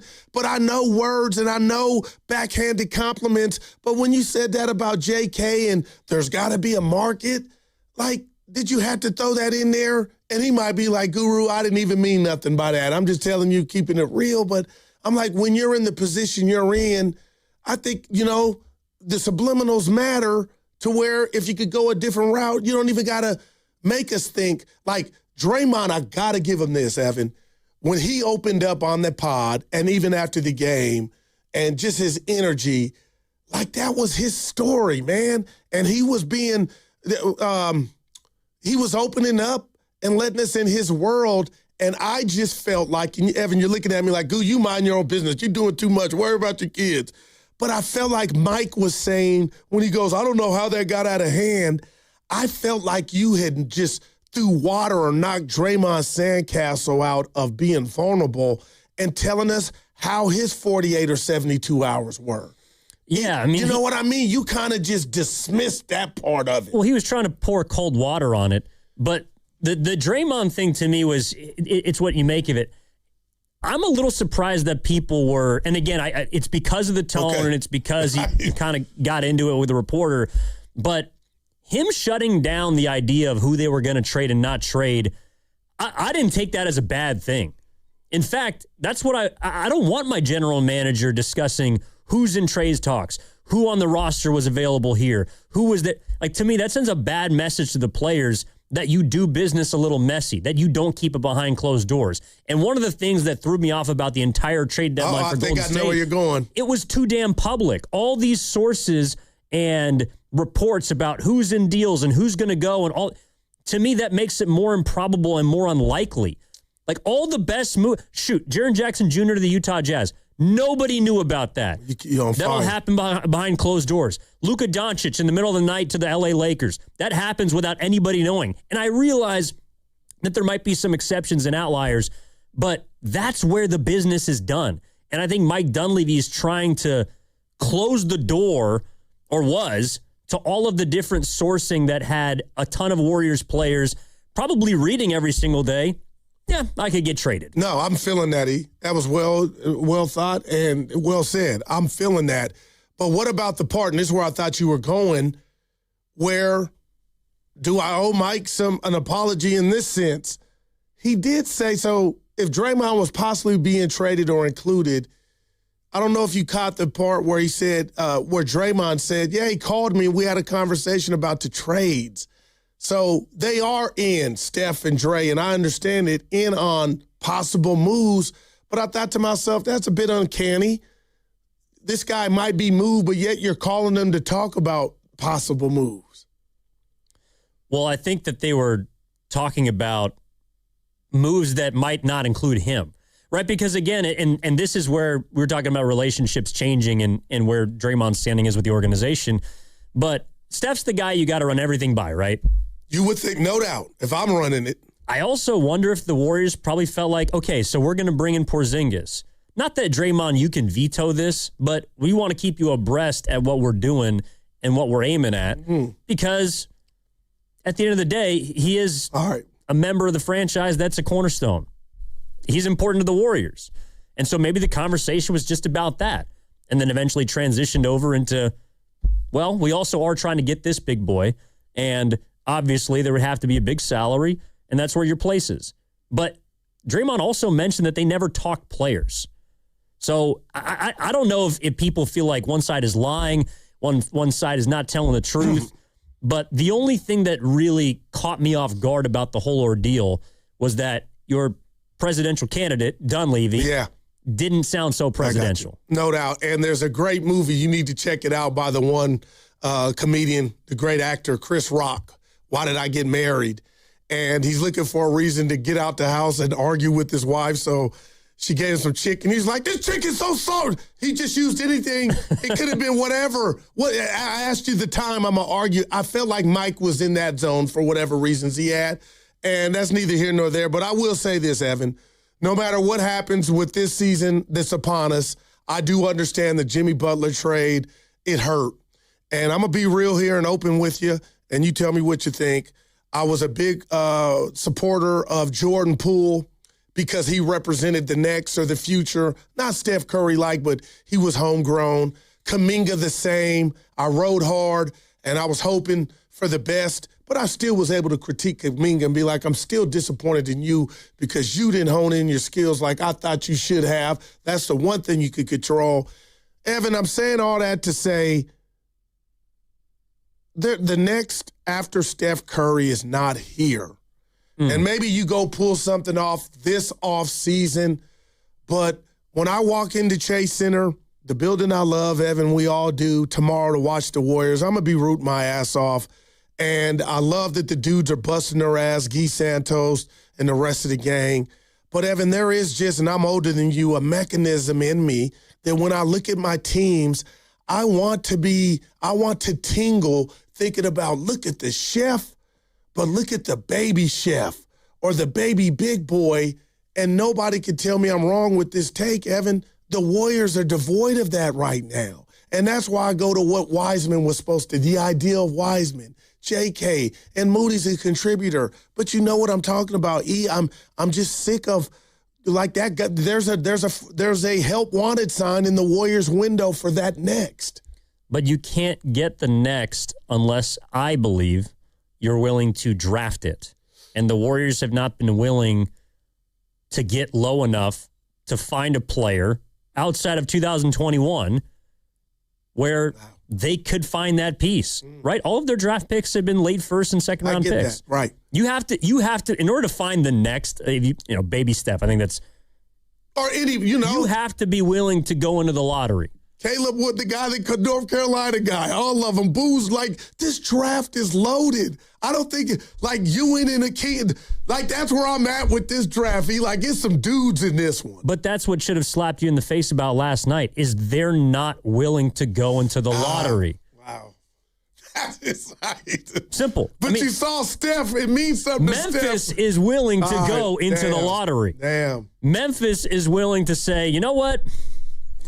We don't need this game. No, I got it. I saw the coach talking to his dudes like, hey, probably like, man, we better not win this one. But sometimes teams that are tanking still do accomplish that goal. Like, for example, last night, Miami was playing Utah. Utah pulled the plug in the fourth quarter. They didn't play Markkanen and JJJ more than 25 minutes. And what happened? They pulled Nurkic, and they won.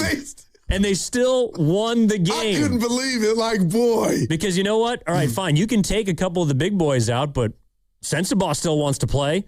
Collier still wants to play. Same for the Warriors. All these guys still want to play hard, and that's something you do have to give them some credit How for. do you get in this draft?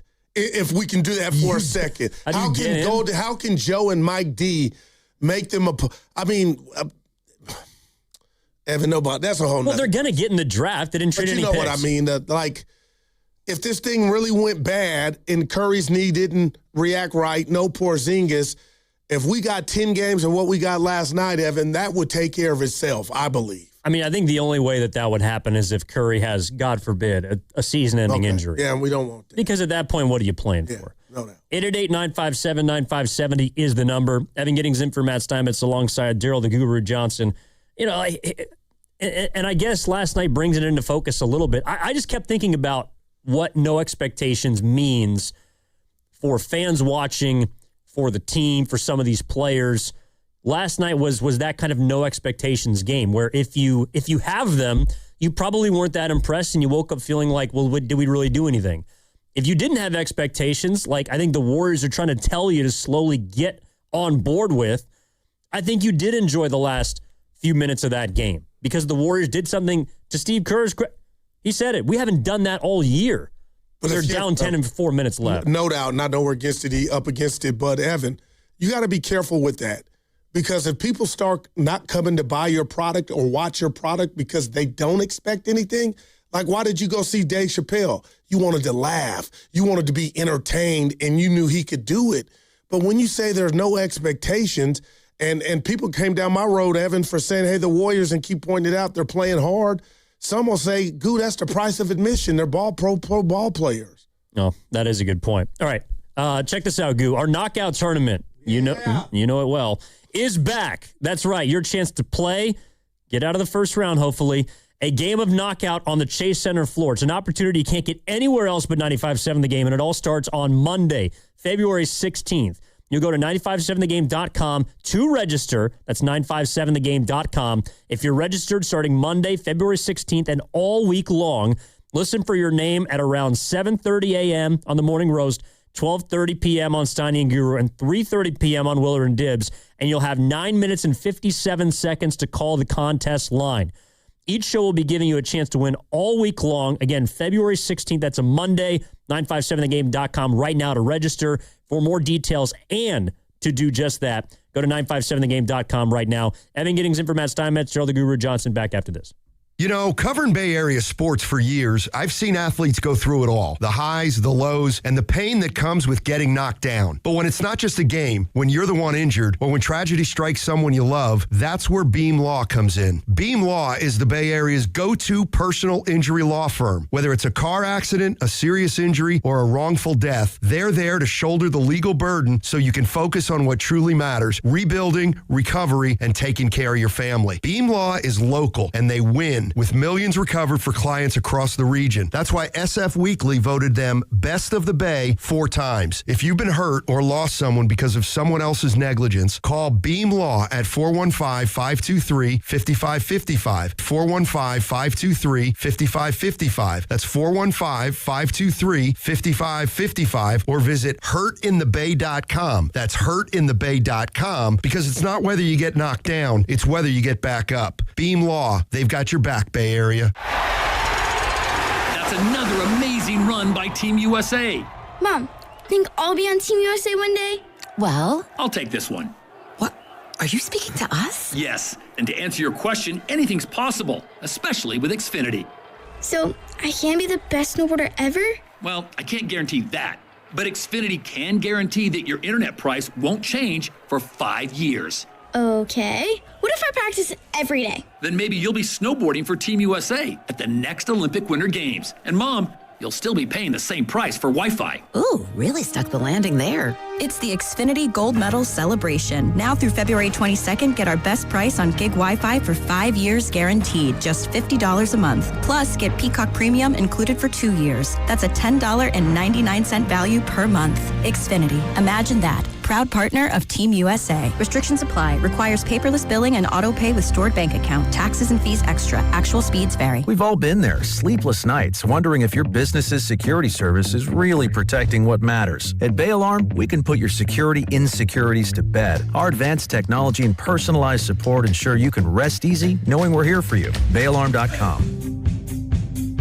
Visit Friedman's Appliance in Pleasant Hill to see the full selection of Thermador appliances. Thermador provides a range of possibilities, from refrigeration to dishwashers or cooking with steam or convection. Come into Friedman's Appliance, and right now, you can receive up to 3 complimentary gifts with qualifying purchase. See all Thermador appliances displayed beautifully in live working vignettes at Friedman's Appliance in Pleasant Hill and at friedmansappliance.com.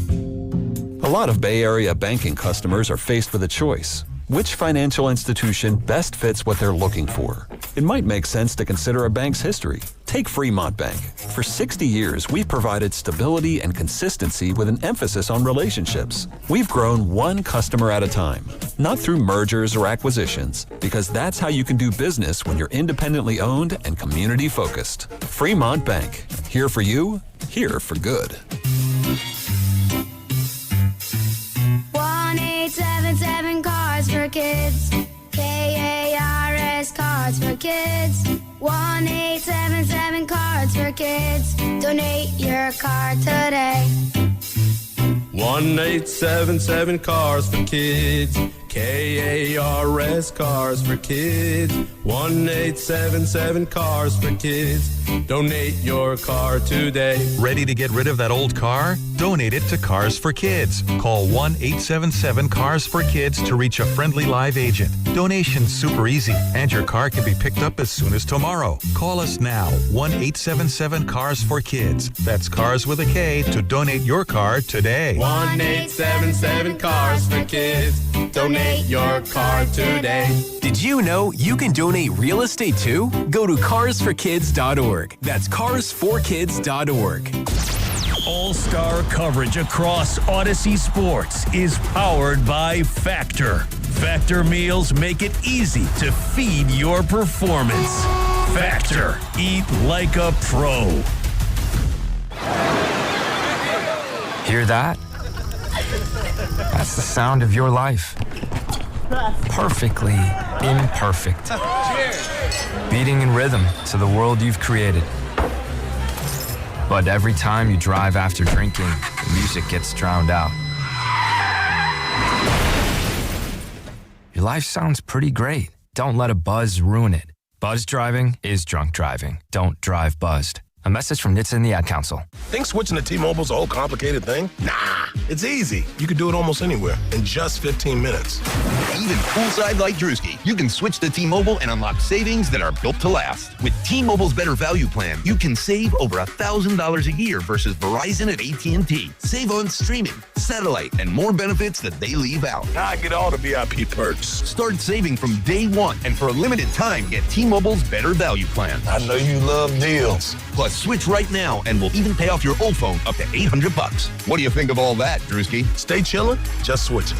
It's better over here. Check the math at T-Mobile.com/better value. Savings versus comparable plans at AT&T and Verizon, plus the cost of optional benefits. Plan features and taxes and fees vary. With 3+ lines of Better Value Plan, 3+ new lines and 2 eligible ports, or 3+ lines and 5+ years on T-Mobile postpaid plan required. Qualifying credit required. Check out in 15 minutes or less per line. Get up to $800 per line via virtual prepaid card. Typically takes 15 days after rebate submission. Qualifying unlocked device, credit, service, port in 90+ days with device and eligible carrier, and timely redemption required. No cash access and card expires in 6 months. Card issued by Sunrise Banks N.A. member FDIC. Too many tools, too much stress, and way too many bills. Odoo replaces it all. One connected platform for every part of your business, so you can work faster, smarter, and for less. Odoo, the only software you'll ever need. Try it free today at odoo.com. That's ODOO.com.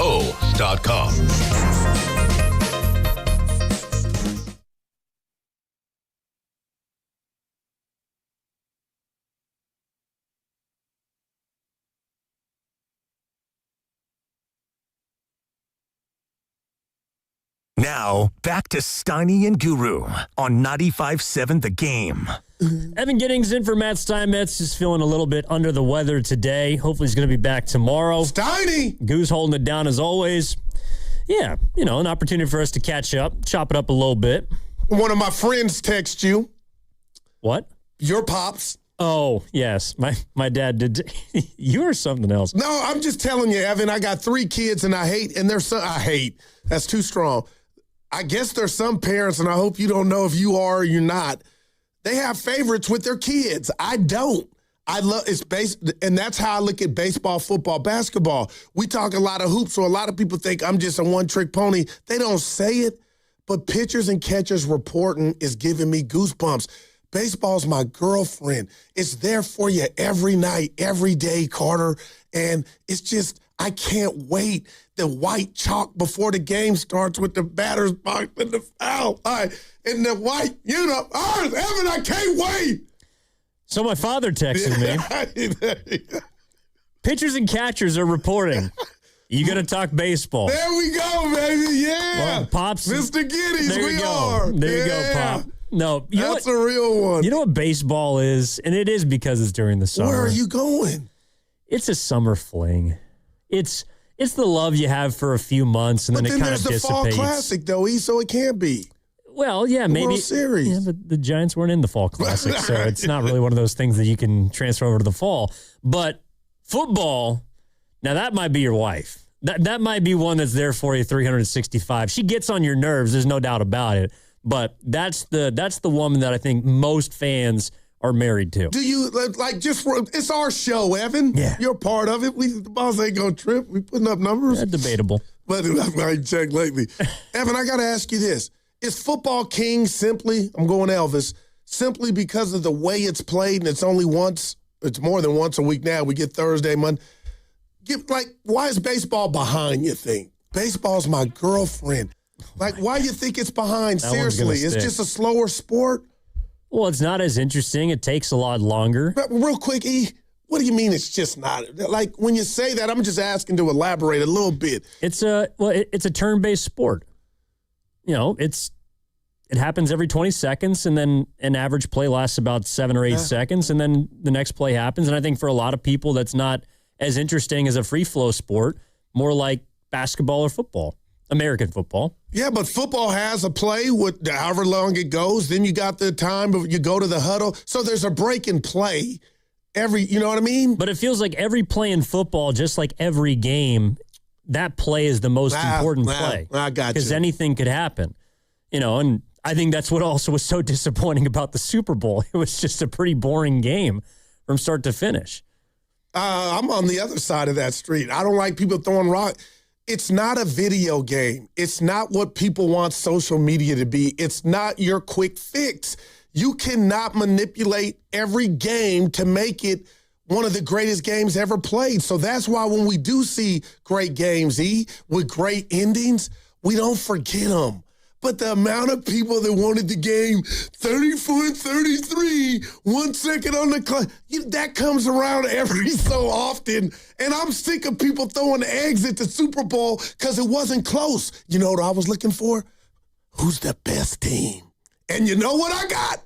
The Seattle Seahawks are a problem because they TKO'd Mike Tyson, the Pats, and the rest of the NFL. That's what I was looking for. I don't trick myself in. I can pick up the Xbox and do that and put it on random, keep a close game.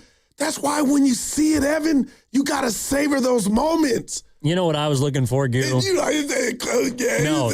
what I was looking for was Drake May to complete an open pass. He was bad. I mean, damn it. If you're gonna if you're playing a great defense, no doubt, go ahead. I'm and quiet. They give you a couple cookies, you gotta hit them. What pissed me off about that game the most watching it, I don't care about the field goals or the methodical drives or line play. I like all that stuff. I'm a sports junkie. Right. But what I can stand is when performers that are as great and are supposed to be on a stage that they're deserving of. I think the Patriots were deserving of being on that stage. Okay. Obviously, the Seahawks were.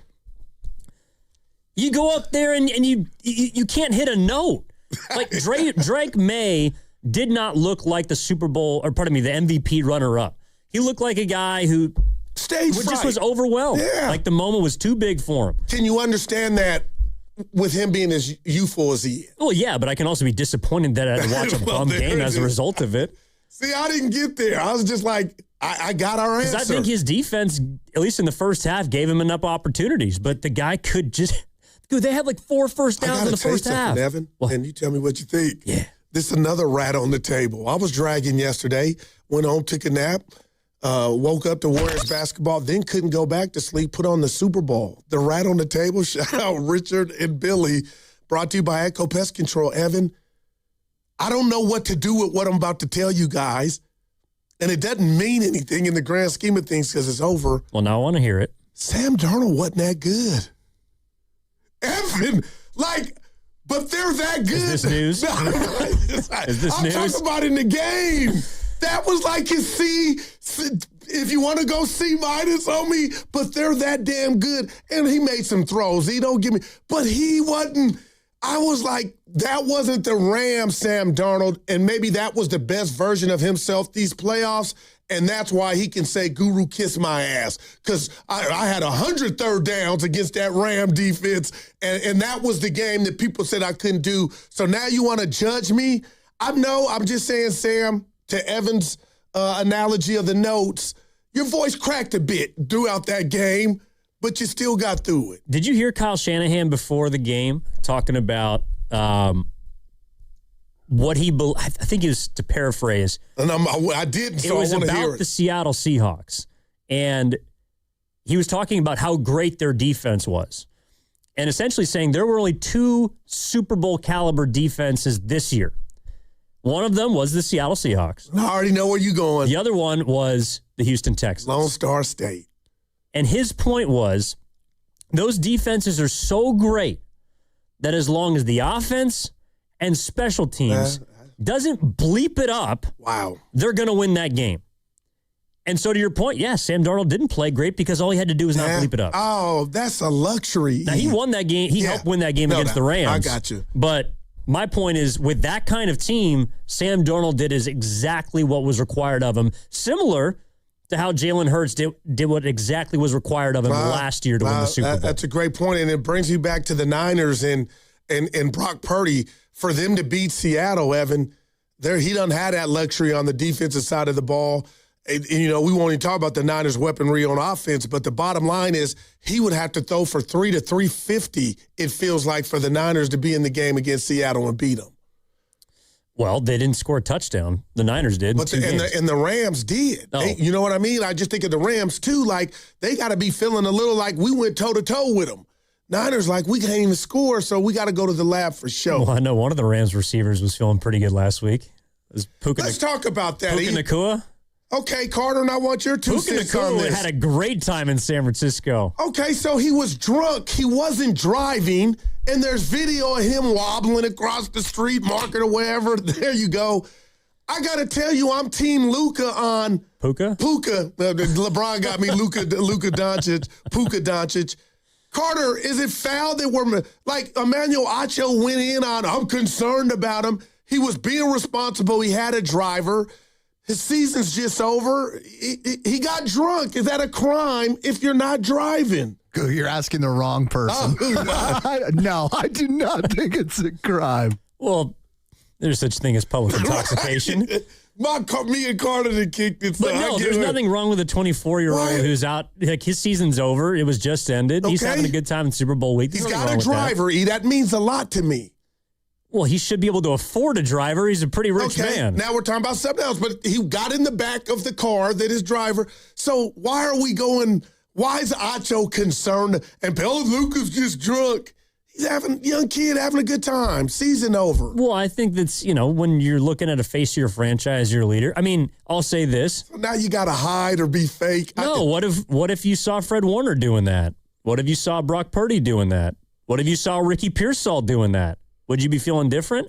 Is the expectation different, though? Because he's a second-year player. I look at Fred as like a captain of the team, everything. Does that matter to you? I mean, Puka Nacua wears a C on his chest, doesn't he? Yeah, but I give him a little leeway just because he's off his rookie season. He's a young kid. He's younger than I am. I think it's because there's now a couple examples of this sort of that's where that was the greater.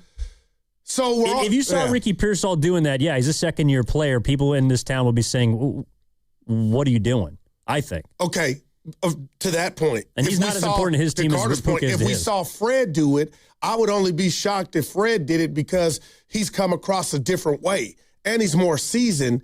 But no, not one of the three of us are saying it's a crime. But you think it would be a bad look if we saw Fred like that? You think? Like Pac said, only God can judge. No, I'm just saying that I think the conversation would be different if we saw one of the leaders of the Niners, even if it was a young player. What if it was Curry? Well, that's the thing. Curry would never do that. And wow. That's what makes Steph Steph. The Niners, though, also don't have a young player that performs nearly at the level Puka Nacua is performing Which is why I think if we saw Ricky Pearsall getting toasted up on Market Street, he would be getting ripped. You think so? Yes. Just having a good time in the off season. And watching the Super Bowl. What, 22, 23 years old? Yeah, I mean, that's what young guys do. But the point is, when you're representing a team or a brand, there comes a responsibility with that, I believe.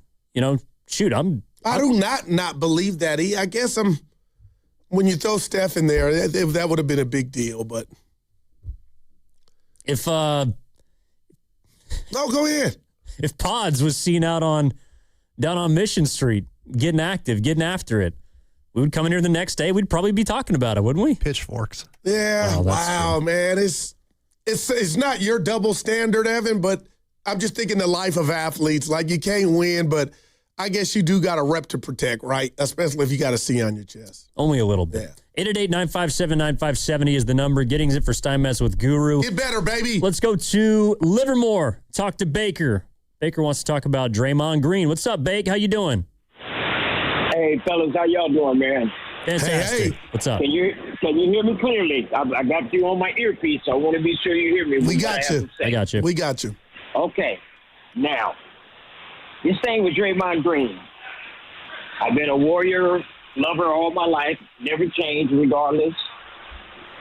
I think that could have been one of the best things that happened to Draymond Green with what's going on. Reason number one, and I've been listening to y'all forever. Draymond cost us the fifth ring. The Warriors should already had the fifth ring long time ago. So this might put him in place a little bit to make him think. He's a hell of a player. I love him, but the Warriors give him too much leeway. Draymond thinks he can do what he wants to do when he wants to do it, and that's it. He's forever getting kicked out of games. He's cost us games. That's all I have to say, fellas. I appreciate that. Nevin, that's not hate. That's what I believe. I keep going to Sheed because he's got the name. But that's how we feel in Warriors world. Like, we're watching it. And the team has its reasons for allowing him the leeway. And he's a big part of that. He's earned a lot. But, there is a turnoff, and I'll just leave it at that. But it's refreshing. That's not a beat writer. That's just a Warrior fan calling in and giving his perspective. And there could be 20,000 more that would say, you're wrong for thinking that way. But now I'm watching the basketball part of it. And again, you talked about it. I had you on last night before I fell asleep on the post. But, Evan, I am wondering if this theme continues while Steph is out or even when he's in. Are the Warriors at a spot to where, you know what, hey, Dre, you got these 22, 24 minutes, but if we're coming back and you're not in, we ain't stopping the game to get you back in there. Well, I think it's happening more frequently where you're noticing the Warriors and their performance in direct non-involvement with Draymond. Yeah. But what I would push back on and say is I've heard a lot of people, some have called in on Saturday when I've been on with Devone. Some have called in on Warriors wrap-up. I do hear people saying, well, this has been happening for a long time. That, I got to be honest, I would push back against. What I think is we're realizing in real time that he's not a necessity. But prior to this year, I kind of think he was. I mean, last year, do you get to the second round of the playoffs without Draymond? I don't think you do. And it's because the Warriors were more reliant on him. Right. But you go back to the championship year, and everyone likes to make a big deal about him, getting taken out in the second half against Boston. You don't win a championship without Draymond Green. And so we're having these discussions now because of what happened last night, what happened against Phoenix last Thursday. But to me, it's more of an admission of seeing it now. But I don't think it's been the case. It's like you see it happen with players all the time. From one year to the next, they fall off. But I don't want to make it be like we're coming in here saying, well, this has been the case for the last 4 seasons. And Evan, that was, man, again, well said. You are right from a basketball standpoint. You are right. My thing is, and people, you could say, oh, Guru, you being a gatekeeper. I'm not doing it. I'm real. I care about team, and I stand for family. I can't stand a bully. I work with one. It's not you. He ain't here today. Get better. But my point is, Evan, the turnoff for me with Draymond is all the stuff off the court, leaving your team for dead, thinking you could come back for that, and you did. It's that type of stuff where you're supposed to be a leader. And again, I'm going in, throwing the pass over Buddy Hield's head, Buddy struggling, and instead of just trying to pick him up or point to your chest, my bad, you're throwing your hands up when it was your fault. Like, that's the stuff I don't like. But what you just said about the basketball necessity part, you are righty. But I think now, and I'm going Bay Bridge, fast track, now they're crossing that bridge to where the basketball part can be seen, to where the house is not going to burn down if 2-3 ain't out there. Well, I'll give you a 4 for the bridge connection. Okay, right on. But yeah, I think that's where. Well, again, that's like that to me. And I know that people were talking about Dunleavy and he was the center of attention, but I really think the relationship between the Warriors and Draymond was the story of the deadline. I mean, there's no guarantee that he's going to feel the same way about them. And they clearly don't feel the same way about him. And that's why I told Steiny we didn't get to chop it up about if you agreed or not, but I'll ask you now. It sounds like you might have. When I told Steiny, forget the basketball, I'm fascinated to see how that relationship, how he conducts himself. And that's why I thought, and I heard Spadoni kind of allude to it today, there was a slight bit of an apology or let me kind of fix this and double back for Mike D on the Draymond front. Like, I felt that. Yeah, and I think that and at I the could end be of wrong, but I felt Spadoni when he was alluding to that. Well, they're trending towards a place where, again, you're seeing it more frequently. Draymond Green has got to take a step back.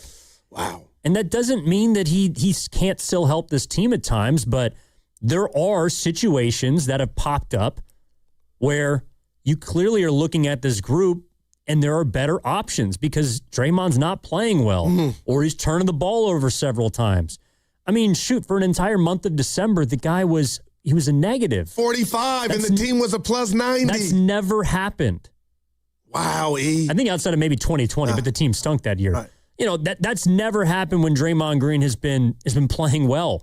Like, he's never – so that's what I'm talking about here is I don't want to put the last 3 years at his doorstep now, but what's happening in real time is it's just – it's unreasonable to not – talk about it. And I think that's why, you know, a win like last night is it's fun for fans and it was electric. And finally you got to see some energy from Chase Center because I thought that they didn't have much to cheer for. And you would have been only 2 quarters. over 5 with Wemby coming in tomorrow, which, Evan, I'm going to be real. If they win that game tomorrow, I'll be hella surprised. I hope the Warriors win. But imagine had you lost that game, how you'd be feeling.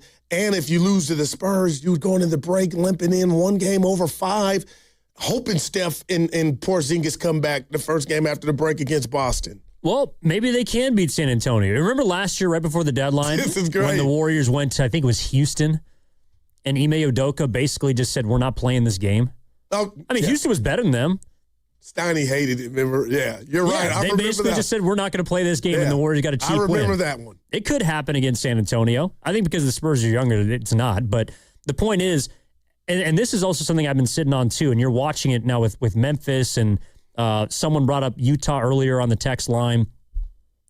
There are going to be a lot of teams after the All-Star break that the Warriors can catch and beat simply because they're not interested in winning games. That is such that a factored problem. into me, and this it's the dirty little secret, but that also played a role in them going 23-8 last year. I think the same thing could happen, and it's one of the reasons why I believe the Warriors, their floor and ceiling in a way, is going to be the spot they are now, which is the 7-8 play-in game. Adam Silver, you got a major problem. I mean, man, Evan, that thing was running rampant yesterday. I hope you're wrong. Evan, can I got a confession. Usher. There was a fight last night in the NBA between the Detroit Pistons and Charlotte Hornets. I thought there were two. Well, there were, but this was the real one to me. Will you judge me if I say I liked it? And I'm the guy that says, why does hockey fight all the time and there's no problem? It's a double standard. What do you think? What could make me have liked? Because they cared. And I saw guys come off the bench, even though I don't like them, beef stew. Well, that was idiotic. But your boy jumped in. Bridges jumped in for Charlotte. So he's like, you want some of this? I ain't playing. Come get it. Yeah, so but Bridges was in the game, though. You can't run off the bench to go fight someone. No, hey, you all right. When you got priors to beef stew, I love beef stew. I love beef stew. Yeah, he's going to be hit with quite a few games. So you're saying Bridges was in the game? He had a jersey on. Beef stew was rocking the warm up and came off the bench looking like Conor McGregor. But what did it symbol to me? Like they care, I guess. Like that's what I'm like. You talk about tanking, and then I see fighting, and I think, call me a sucker, E. I guess I kind of liked it. It meant something to them. Well, and then the game, I watched the rest of the game. I'm like, oh yeah, the residue's still here. Who was it? Our guy Nico earlier that said it meant something to everyone except for Duncan Robinson. He wanted no part. And Jordan Poole had one of those this year, too. You can't, remember Draymond called him out on, Evan, you can't be that guy. What, the guy that doesn't jump in? Yeah, you got to act like you're jumping in. There's a science to that. Yeah, but I'm not trying to win an Emmy. I'm not going to act like I want to be there. There's a science to people knowing, all right, Evan, I want to fight you, knowing you got people that are going to break it up. I know guys like that. They perfected it. Oh, you better be glad they broke it up. But they know they can read the chessboard. Duncan Robinson, you got to give me a little, act like you were going to hold somebody. Well, I don't know about Duncan Robinson. He's a lot bigger than me. But as someone who's typically looking up anytime people are fighting, I don't want to be in the middle of these two guys. You might be somebody who can break it up. I'll be the guy to kind of just sit behind the actual dudes who are throwing blows. All right, 888-957-9570 is the number. Evan Giddings in for Matt Steinmetz alongside Gerald the Guru Johnson. What's coming up in the game is brought to you by Fremont Bank. Here for you, here for good. That segment also brought to you by Safeway. Head to Safeway this week for Signature Select Extra Meaty Pork Loin Back Ribs, just $3.99 per pound. Clip coupons from the weekly mailer or download them from the Safeway app. Visit Safeway.com for more details.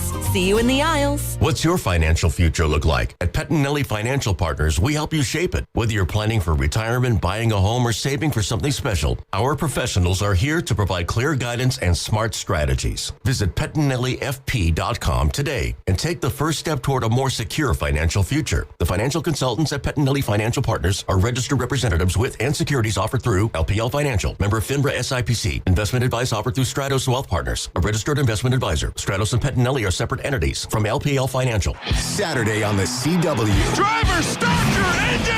The new NASCAR season roars into action at the Daytona International Speedway with all new drivers, new rivalries. Somebody needs to break his teeth in. And a brand new name. The NASCAR O'Reilly Auto Parts Series. Buckle up for pure raw racing live from Daytona. Let's turn them loose. The NASCAR O'Reilly Auto Parts Series. This Saturday at 1 p.m. on Cron 4, the CW. It's the final days of Toyota's President's Day sales event. Don't miss your chance to save on Toyota's incredible lineup of 19 hybrid and electrified vehicles. Save with President's Day deals on the 50 MPG Corolla Hybrid and 51 MPG Hybrid Camry. And right now, get 0% APR plus finance cash on the all-electric 2026 BZ. Hurry in. Toyota's President's Day sales event ends Monday. Toyota. Let's go places. Offer available through TFS to buyers with premium rated credit and cannot be combined with other offers. Finance cash must be applied to transaction ends 3/2/26. Running a business means wearing multiple hats. So if you're like me, you probably started out using your personal phone, taking client calls and texts nonstop. As my business grew, I needed something smarter. That's when I switched to Quo, the #1 business phone system. Quo works right on your phone or computer. No carrying 2 phones, no clunky landline, just one easy app you can try for free. Your team can share one number and handle calls and texts together like a shared inbox. Any teammate can jump into the conversation so customers get faster responses. And Quo's AI assistant summarizes your calls and responds to customers 24/7, so you never miss a lead or opportunity. All this starts at just $15 a month. That's basically 2 coffees. You can even keep your current business phone number. Find out why 90,000 businesses trust Quo. No missed calls, no missed customers. Try Quo for free at quo.com/sports. That's quo.com/sports to try Quo free. QUO.com/SPORTS. Hey, it's Willard. Legends are built over time. Anyone can have a great game, a lucky season. At Habas Law, generations matter. For Tarek Habas and Nicholas Habas, integrity was learned at the dinner table. And a hard truth, clients are often victimized twice, first by accidents, then by greedy insurance companies. 40 years strong, Omar, Tarek, and now Nicholas Habas, generations fighting to make it right. Visit habaslaw.com. Omar Habas is a California licensed attorney. Offices in Northern California, including San Jose. Past results do not guarantee future outcomes. Neuropathy is a debilitating condition that is sometimes misdiagnosed. Symptoms can include pain, numbness, and tingling in your hands, legs, and feet. Neuropathy is a progressive condition that only worsens unless you get effective treatment. SF Bay Wellness is a leader in neuropathy reversal and uses FDA-cleared, non-invasive electric cell therapy to restore nerve function with no injections, no drugs, and no surgery. The treatments have a 95% success rate. If distance is a factor, ask about our virtual consultation option. Call SF Bay Wellness at 844-94-NERVE for the $99 neuropathy evaluation and receive a personal treatment plan that is tailored to your needs. Don't wait another day. Call 844-94-NERVE. That's 844-94-NERVE. Why keep suffering with the painful symptoms of neuropathy? You deserve to live a pain-free life. Start getting the treatment you need for your neuropathy symptoms. Call today. From carriage house to glass aluminum doors, R&S Doors has a full line of commercial and residential garage doors and gates to suit anyone's taste and budget. Visit rsdoors.com. R&S Doors. Look for the red truck. What would you say was the biggest factor in getting that win tonight? I mean, you said it. I think that was it for me. Factor. I was feeling strong. Had plenty in the tank for overtime. Wait, Factor, like the meals? Yeah, Factor meals. I've been getting Factor high-protein meals delivered all month. I get all the power I need. They taste great, and they're ready to eat in 2 minutes. Okay, I need to get on that. For real. Go to factormeals.com. It's the easiest way to eat like a pro. Hi, I'm Michael from the Warren Treaty. You know the jingle. Now discover the facts about Ozempic, a GLP-1. Only Novo Nordisk makes FDA-approved Ozempic. Learn about the real thing. Talk to your healthcare professional today. Call 1-833-OZEMPIC or visit Ozempic.com to view the medication guide and to learn more about Ozempic. Semaglutide injection 0.5 milligram, 1 milligram, and 2 milligrams.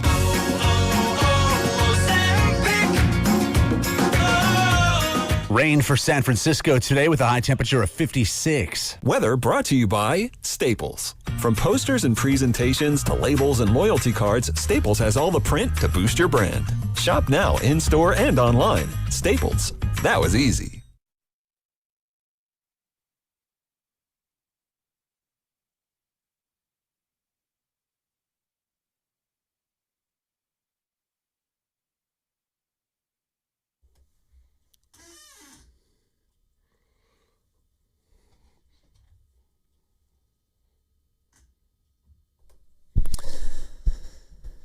Well, just like, what was it Gilly the kid said about Super Bowl week?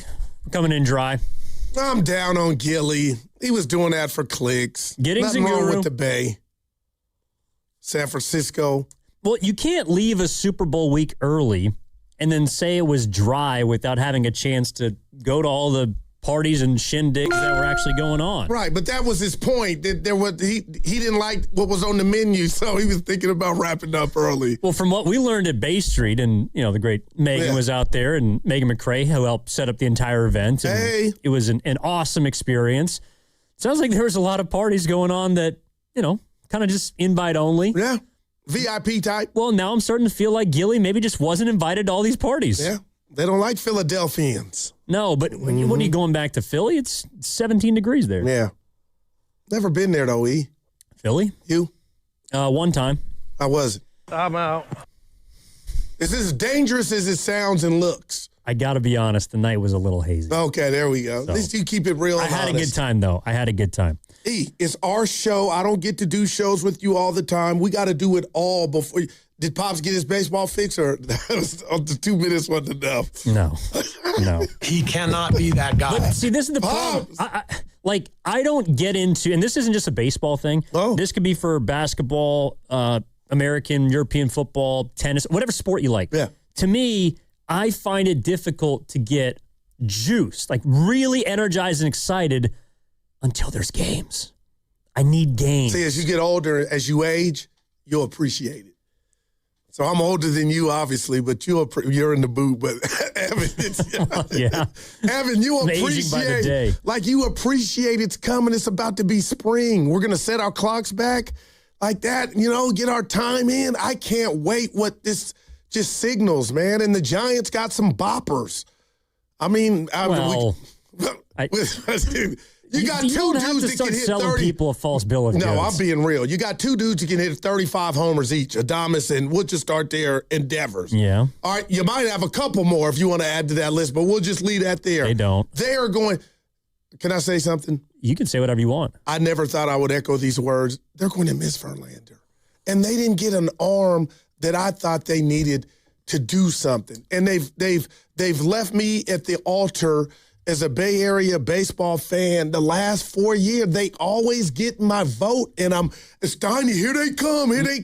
But now, last year hurt more than all of them because you had the groceries. Now, you're referring to the fact that Justin Verlander just signed a deal with the Tigers, so he will not as be much as back. I thought he was done like Horford, he started pitching his ass off, and now he's gone. That's actually a decent comp, Verlander to Horford.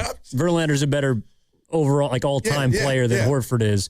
But, now you got me a little more excited about the second half of the season. I seriously Dude, do he think... was pitching. Well, I don't care about Verlander. I'm talking about Al Horford, dude. Oh, Stoddy, I'm a Stoddy. No, Evan, my bad. You just want to talk basketball. No, what I want to talk about is the fact that, call me crazy, but last night when I was watching Horford come back to the bench and he was a plus 24, 16, 9, and 6, and was dapping it up with Porzingis, in a way, that combination was, I wanted to see that just as much together, just because I know that they won a championship, just as much as Steph and Porzingis. Am I crazy? No, not at all. And I think we're going to get that if our boy can hold up his end of to me, that's a deal. true double big lineup that you could actually play. No doubt about it. But again, it's not Horford. It's not Steph, because we know he's coming back. It's when KP's coming back. And, I'm not. He's been open. KP has. This issue with his immune, it's serious, and it's one of those things where he drives to the game, he's at the game warming up, thinking he's ready to go, and it could jump off at any time in regard to him, just being zapped of his energy and things like that. So, I mean, this is a big if, but if you get past that hurdle and he can ball and look like what he did a couple years ago when they won Boston, my goodness. But now you're asking the basketball guys to give you, we're asking for a whole lot here. Well, the thing that they're going to run into trouble to eventually with Porzingis is the amount of minutes that he can play, because there'll be a minutes restriction, but because of his illness, it sounds like the minutes are... The response to how much he plays is going to be totally unpredictable. That's another part of it. So he's probably not going to play back-to-backs. But then, all right, if you play, 3 games in 4 nights, is he going to play the first and the last? Is he going to play the tail end of the back-to-back and the game that's 48 hours after? I hear that. Can he play 20 minutes? Can he play 25? He only averaged 24 minutes a game with Atlanta this season. And so, again, are they going to try and space it out so maybe Porzingis comes off the bench when he first enters, a Warriors uniform? I just think that they're still going to have to puzzle piece this thing together. And the more important part is obviously Curry's health. But in the meantime, do you have enough guys that show fight, like competitive spirit night in and night out like they did last night? Because that's really the only reason they won. I think that they just were intent on competing harder than the Grizzlies were for 48 minutes. Yeah, and it might just be another byproduct, too, of me giving out awards. But, Evan, we love to bet and have fun. I'm watching all these teams in the NBA, and I know when teams are trying harder and some have called off the dogs, then it turns into 24-hour fitness open run. I'm still watching. But maybe, and Stein touched on it yesterday when I brought it up, guys like Guy Santos and the Pat Spencers of the world, the way that this roster's constructed, Evan, they don't have that privilege of I can loaf and half-ass, and I'll be in tomorrow night for this or that. Like, they're fighting for everything, and it's a fun watch. And it's been consistent even before Phoenix. These dudes play. They don't give up. They're going to fight. Well, they're going to fight, and talent is obviously going to be the separator, but yeah.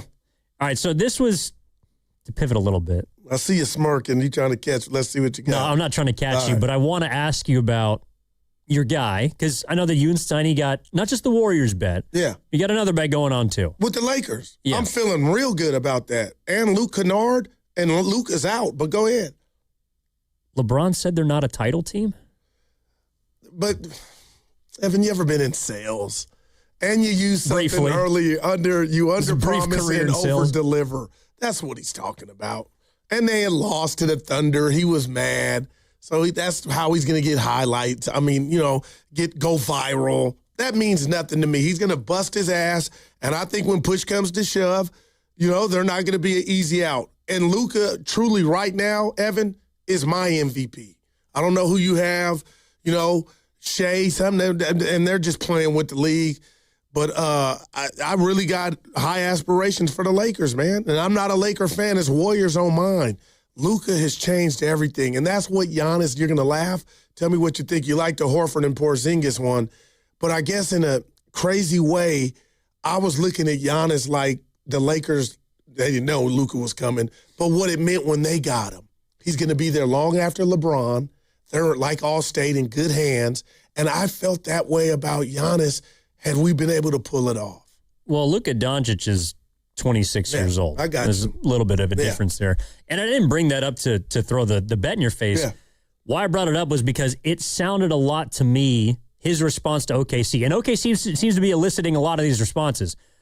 It was at the tail end of last year, or calendar year, when Kerr talked about a fading dynasty and compared to OKC and San Antonio. LeBron's full quote was, "You want me to compare us to them? That's a championship team. We're not.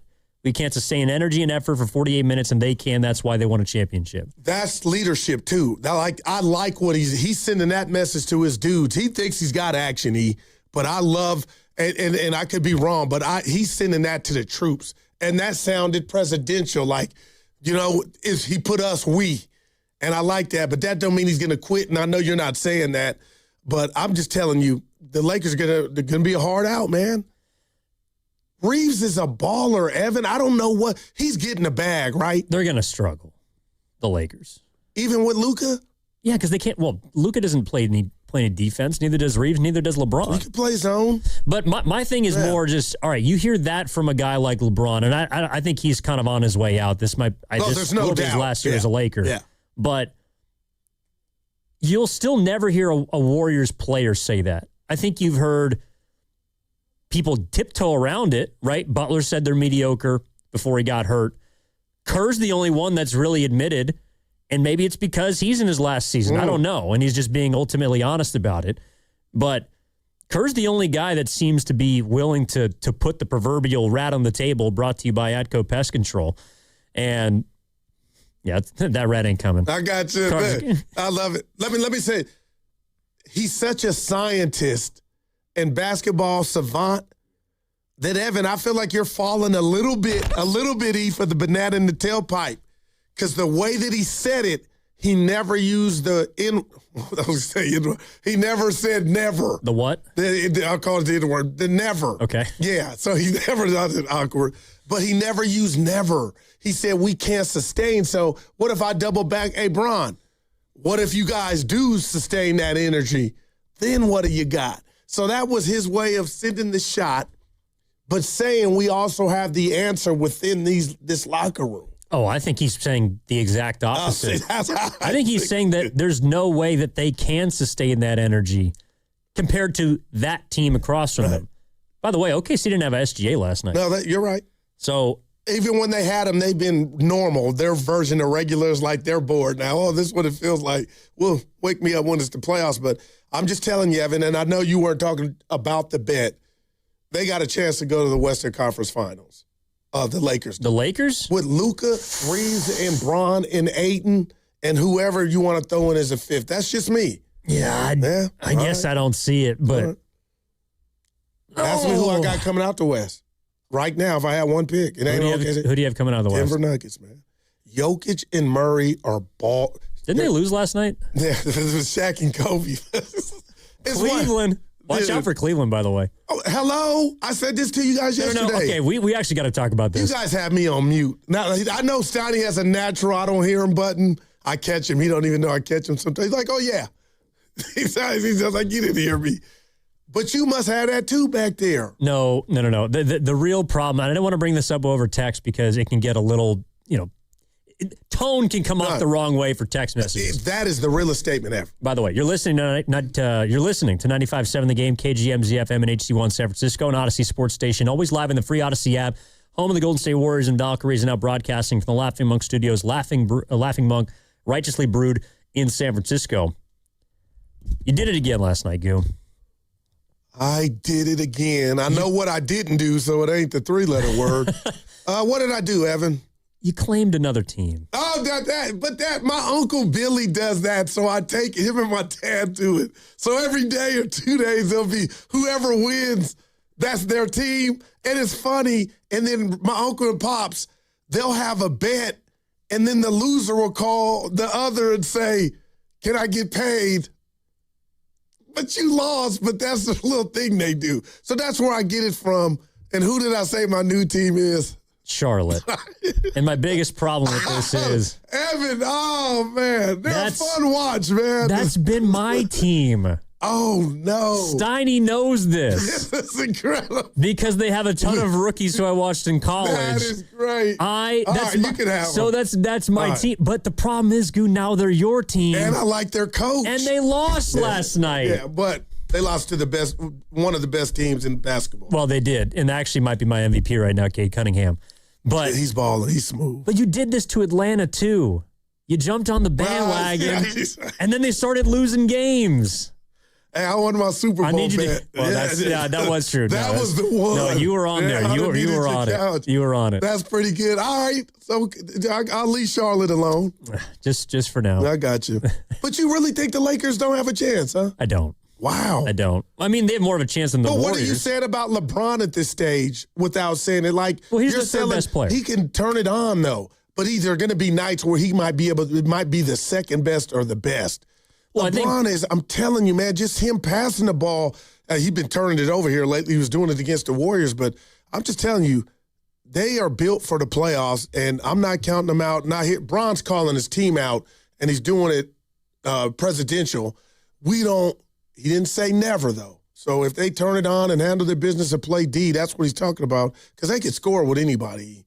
Well, if you like that, then do you have a problem with any of the Warriors, let's call it brain trust, veteran players, not saying that about this team? Steve Kerr's the only one that's done it. That's interesting, and I would like to hear that, but sometimes Curry doesn't speak with words, and this is what I want to ask you about, and I mean it. If I had $1 for every time he was up out his seat, and he does it, this is his norm throughout his career, he's engaged. But, Evan, I'm watching that Warrior, no pun intended, last night. Steph Curry get off the bench, not sulk. No, to me, the math part of how important that game was with him being out, to me, that's leadership. That reeks of leadership. Waiting on the guys, greeting them when they come off the floor. Like, you could tell he was invested from a math standpoint of what that game meant for now and the future. You tell me if that's too much of a stretch. I didn't see Draymond doing that during the 7 minutes he was out, and I was looking for him. And that's why I asked you. I could be wrong because I wasn't in the building, but that let me know, Dre might be feeling some type of way. Y'all keep that up. He gonna react. Well, it's not exactly apples to apples, but I do think what Draymond is dealing with right now is a lot of what Klay Thompson was dealing with 2 years ago, which is an understanding that your game is not what it used to be. All right. Your contract is not what you want it to be, a.k.a. you don't have a ton of long-term security. Right? He's only got the player option left. Could opt out of it. And the fact that he was also in trade talks. And they might decide to move on from him this summer. I think that... go ahead. I think last night was a guy I saw someone that was... He was thinking about himself and his career, which is also totally natural. No doubt. And, Evan, you're single and ready to mingle, but you've been in some real relationships. Careful. And I'm telling you, I am. I'm telling you, I've had my heart broken. But when somebody sits you down and even tells you that they're remotely thinking about moving on, or a possible separation, yeah, you don't separate E, but that never goes away of, wow, this scoreboard, this thing was almost over. Like, that means something. So, and I appreciate Dre after the, deadline that he hasn't tapped into it and spoke on it, but just his reality. But I am monitoring the situation to see if nights like last night keep up. And let's just say that happens last night and they don't pull the game out, what kind of Draymond we get? I mean, because we got to get, my favorite salt, spicy. Well, it's in the file for sure. And this is what I'm talking about here. This is from the 415 in the Boxer and Gerson work injury attorneys text line. Guru, that game I didn't like it. and this season means nothing in the big picture. And this is where I got to ask the question. What's the big picture? And that's all I wanted. What is the big picture right now for the Warriors? Why I wanted Bo Mail ran last year was because who's got the answers? He kept saying, I don't have them. I don't have them. Well, I need somebody that could get the answers. So that is why I brought that up, Evan, Allen Iverson. What is the answer to the big picture? And is it going to change? Because Steiny's favorite phrase, he don't even know it, then boils his blood. Everything for Steph he can't stand. But to me, that's what the big picture is right now. Well, the big picture just went under the knife yesterday in Los Angeles. Ah, man. I mean, and I'm talking about Jimmy Butler getting gotcha. he underwent a successful ACL surgery. They're going to update us at the beginning of next season. He's probably going to be out for And it's actual laser now. It ain't even a knife. They don't even cut on you no more, I don't believe he. Well, whether they do or they don't, I wouldn't know. Knock on wood. I haven't. Well, you're in the boot. No, I haven't been under the knife, though. I was actually talking about this with a few people at the That's a blessing. Chase Center last night. Yeah, there are a lot of people that have had a lot of surgeries. I had not one of them. And I was 4. I had a hernia. My belly button stuck out, so my mom didn't like it. So I woke up. I'll never forget it. I was 4 years old. I remember. I woke up at Oakland Hospital in Oakland with a bandage on it. And then the first time you try to go number 2, it's like, oh. So I'm just telling you, E, that's the only time, knock on wood, in my life I've been under the knife. Yeah, we're going to try and keep it that way because you're still hooping. Well, that can get me there. I know. That's Knockout, baby. Evan, they put a video up of me last year, knockout, and I was messing with the soda. I'm being real. And you got to bite your tongue. Soda or sota? Soda. Me and Bonte, remember SOTA? That's right, yeah. And I look like a refrigerator. Like, I thought I was jacked and yoked. So I don't have to tell you, get on a scale. I know I'm at least 11 or 13 less than that.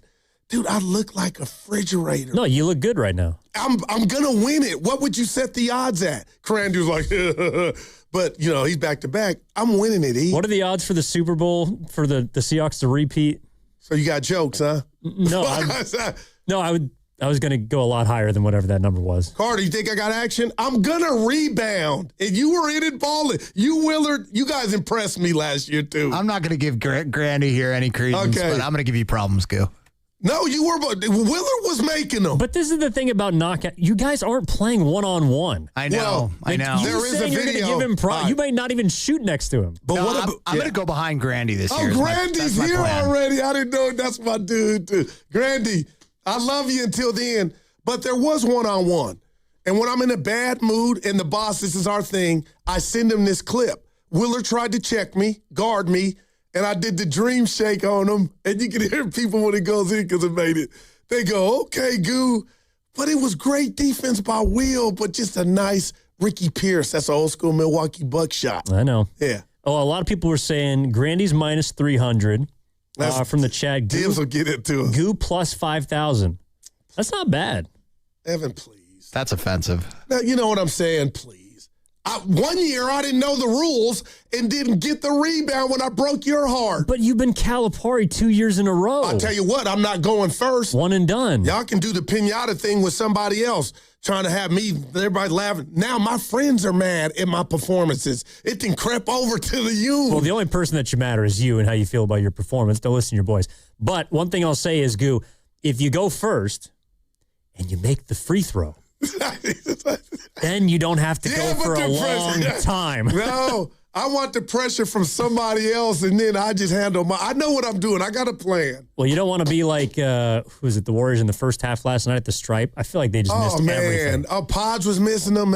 Dude, Melton's struggling. I couldn't believe it took Bob to tell me, and then I went, and they were just Every time he went to the middle, he was elevator doors closing. Well, that's right. There was something different. It feels like every single possession. So I was doing post game last night at this place called K Fico. It's a old pizzeria at Thrive City, and one of the guys asked me, I got to try that. It's really good. One of the guys working there asked me, what happened? I watched the game, and it was 8 minutes left, and the Warriors were down. What happened?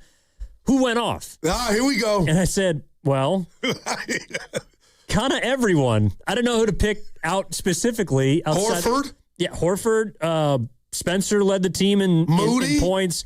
Moody nailed a couple shots. Moody got to the free throw line 9 times. That was big, man. With Santos the shot hit a clock big going 3. down. Yep. And, I can't even – Pods played well last night. Well, there's 7 guys in single digits. Oh, you didn't like Pods? No, remember I'm the Pods supporter, the Pods president. I like – dude, he hustles. Oh, I thought you were going to be the first person to point out that Kerr took Spencer out for him. Yeah, well, that did happen. And they finished on an 11-0 run. Yeah, say that again, E? 11-0. Wow. 11-0. Yeah, take that for data. Well, but this is the thing. Pods is his best when he comes off the bench, not when he's a starting point guard. Yeah. If you use him correctly, he might be able to help you. Yeah, but also, kind of to go back to the 415 real fast before we hit a break here, this is something that I'm legitimately curious about. And 888-957-9570 is the number. What is the big picture? Because to me, if you're looking at the big picture, you're not going to be able to enjoy a game like last night. And that's what I thought we were here to do. Tell me if I'm off base here. Could confusion be that word? We don't know what and how frustrated and confused they are, baffled that they weren't able to allegedly pull off the Giannis trade. What if they don't know, E? And what if it's going to take what Steiny always talks about, a conversation with Steph and the front office and Lacob to just keep it as real as they possibly can? So what if it's confusion? I don't know what to do with Dre. Well, we thought we were going to try to – I don't know, E. 888-957-9570 is the number. Giddings in for Steinmetz with Guru. All right, we were just talking about it. Our knockout tournament, back. Guru's odds set at plus 5,000. That's right, your chance to play a game of knockout on the Chase Center floor. It's an opportunity you can't get anywhere else, and it all starts on Monday, February 16th. You have to go to 957thegame.com right now to register. That's 957thegame.com. If you are registered starting Monday and all week long, listen for your name at around 7:30 on the Morning Roast, 12:30 on Steiny and Guru, and 3:30 on Willard and Dibbs. You'll have 9 minutes and then 57 seconds to call the contest line. Each show will be giving you a chance to win all week long. For more details and to register, go to 957thegame.com right now.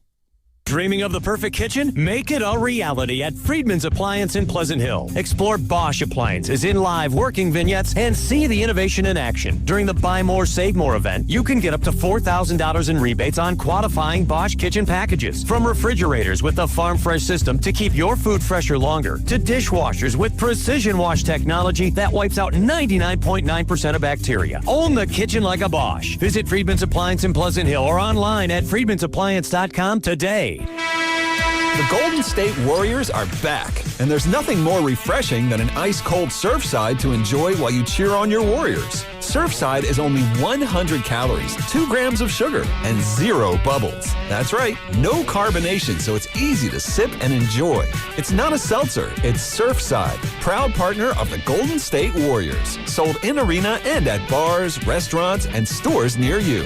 Must be 21. Please drink responsibly. That's another amazing run by Team USA. Mom, think I'll be on Team USA one day? Well, I'll take this one. What? Are you speaking to us? Yes, and to answer your question, anything's possible, especially with Xfinity. So, I can be the best snowboarder ever?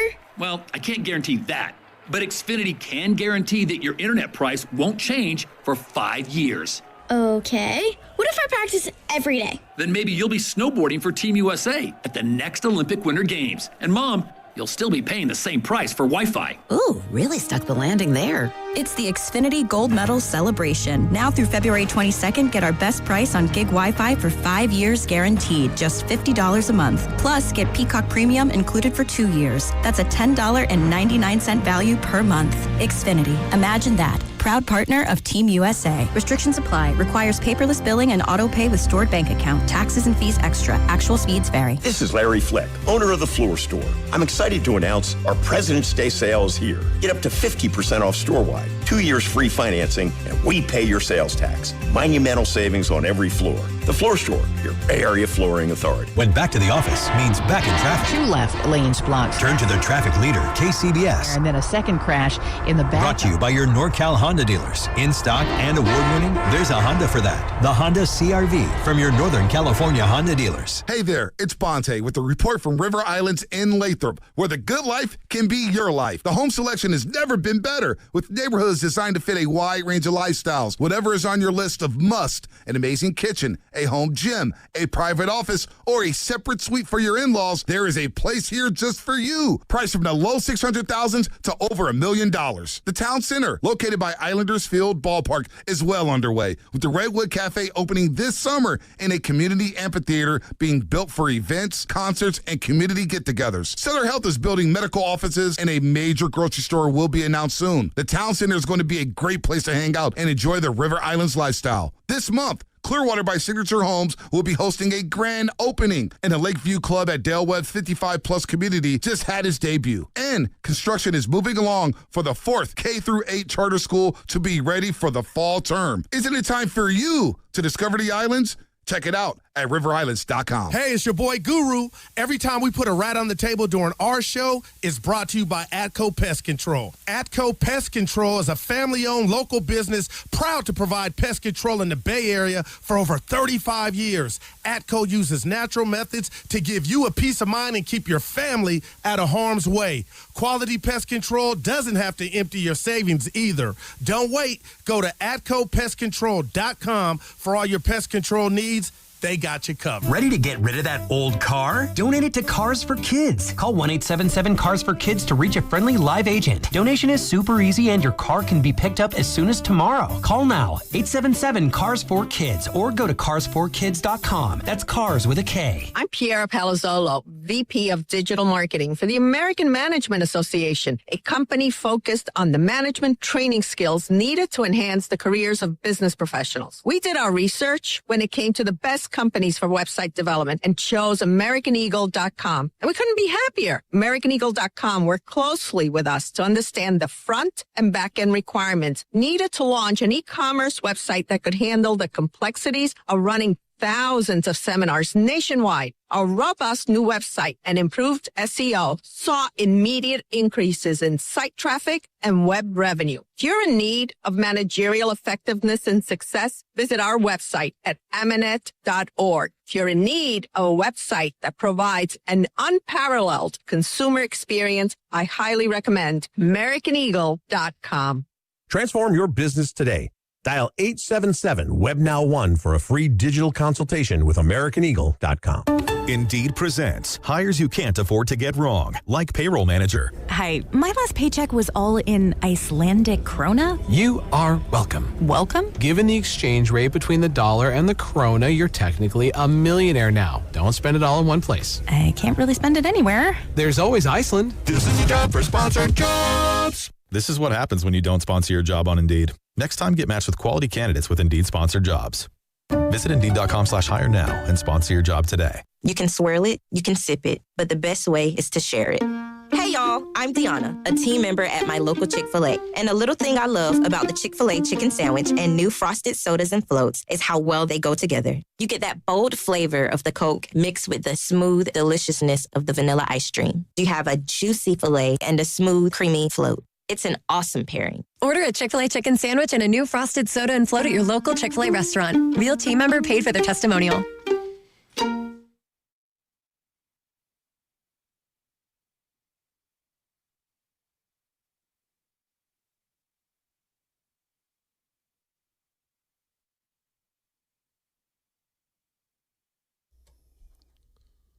Now back to Steiny and Guru on 95.7 The Game. We need more of that. Thank you, Carter. That was improv at its finest, dude. Well, he's got his lines memorized. He doesn't have to recite Shakespeare. Did he just come up with that, though? Okay, relax. Because now all the other guys are going to do it. You're a trendsetter, baby. Actually, I give Paz to the credit. He did it during our show, and I thought it was brilliant. I was actually going to say, yeah, Steven's been working on his rejoins. Pasta's my dude, man. He has different voices. That he'll do Phlegm or a couple of other ones that we can't recite on air, but he'll do some different. Does he rejoins. have? This is your 44th president, Barack Hussein Obama, and Carter. You did a phenomenal job. Yeah. Dude, it gets better every time. Well, you have been working on it. No, it stinks. I know it stinks. It's gotten better. Now, I'll tell the boss and check him. It's kind of like the Warriors young players. This is our show. We're running it today. Yeah. We run it every day. He lets us do what we want, but I know. You and I are movie buffs. Mm-hmm. And I'd be remiss if we didn't talk about Marty Supreme. It's about a ping pong player, but it might be the greatest movie out in theaters right now. I randomly went to see it because my oldest son, Donovan, told me to see it. I'm like, what is this? Who is this? Ping pong, please. And it might get an Oscar. That's how great the movie was. And I text you on a Saturday afternoon. You didn't know I was going. And you go, Goo, not only have I seen it, your review, I'm feeling it. It was Tell good. the people how good of a movie Marty Supreme is. All right, I got to be careful here. I like the film. Uh-huh. But it is one of the most anxiety-ridden. That's why it's great. 2-hour-long roller coaster ride of a film. That's all you asked for, Evan. What part don't you like? The fact that I was nervous the entire time watching it because I was looking at the most toxic individual I've ever seen. This guy, literally everything he touched. This is the greatest line. Burned. Everything in that movie that Marty Supreme, played by Timothée Chalamet, anything he touched in that movie, a dog, a car, an old man, don't give it away, his girl, everything he touched burned. Evan, how you pronounce his name? Chalamet. Yeah, the first name. Timothy. Yeah, he was, man. And then the writer, whoever came up with this script was in their bag. But, people that live boring lives like myself and ain't out partying like you, I need that anxiety for 2 hours. Evan, it was a roller coaster. Well, as somebody I tried to tell my boy Reg B, he watches stuff on the channels at home. Yeah. Ain't a big movie go-to, but man, that's a flick. No, the theaters are underrated. But as someone who has a lot of anxiety, it just brought up a lot of bad memories. What's it stem from? What, anxiety? Yeah. Well, it's just natural. I just have it. I was born with it. I have a lot more anxiety. And you were a pitcher. Yeah, that didn't help. I'll tell you what, it didn't help when I was on the mound. Dude, we got a buck. Runner come home. Maybe that's why I'm not looking forward to baseball season. It just brings up a lot of bad memories. No, I was decent back in the day, but I just couldn't get out of my own head. All right. What was I going to say? There was something. George Kittle. Well, I do want to get to that. Yeah. No. That was interesting. So I'm looking up at the screens we got here in the studio, and the headline of the day is Steph Curry's not playing in the All-Star game. Stinks, right? Are you still going to watch? Yeah. I think this might be my first one I'm out. And that bothered me. I didn't even tell you because I knew we were going to get to it. Why? Last year was at Chase Center. All right. That's when Draymond said we're winning it. Yeah, was happy enough to be in the building for a lot of the events. Had a great time. The coolest part was being able to chop it up with all the different athletes that are there and available for media. Don't sell yourself short. You, Mark Grandy, and I came. I was the fifth wheel. And Anthony Anderson, the great actor, that thing you guys put on at that venue that's right. was dope as, I want to use another word. Shout out Fabby Davis, dope era. But that was dope as hell. Where was that at again? That was at a cigar lounge. That. Oh, man. What a great down on view. Montgomery, I think. Woo! It was nice. Yeah, they had different people that came in and we got to interview them. There was great actors, questions by athletes. you two. Yep. Yeah, Anthony Anderson was a great interview. I forgot about that. And he's dating somebody hot too. Was that T.O.'s party? I think that was the beginning. The T.O. party with a good look at you. Yeah, so there's some cigar night with T.O. and Ocho. Anyways, so I got we got that experience, right? You got to hit a couple parties and have a good time and all this. Little Durrell. So that was the allure of All-Star Weekend last year. Also the fact that Curry was playing. I think Moses and Draymond did the skills where challenge. is this going? Okay, Evan. There's none of that this year. Because it's in L.A. Yeah, I'm not really feeling it. Now you're getting stuck up. Now you're not a part. I'm playing with you. But Evan, it's the stars. I want to see this cockamamie new format they have. I think it's going to be like a pick-a game at 24 Hour Fitness.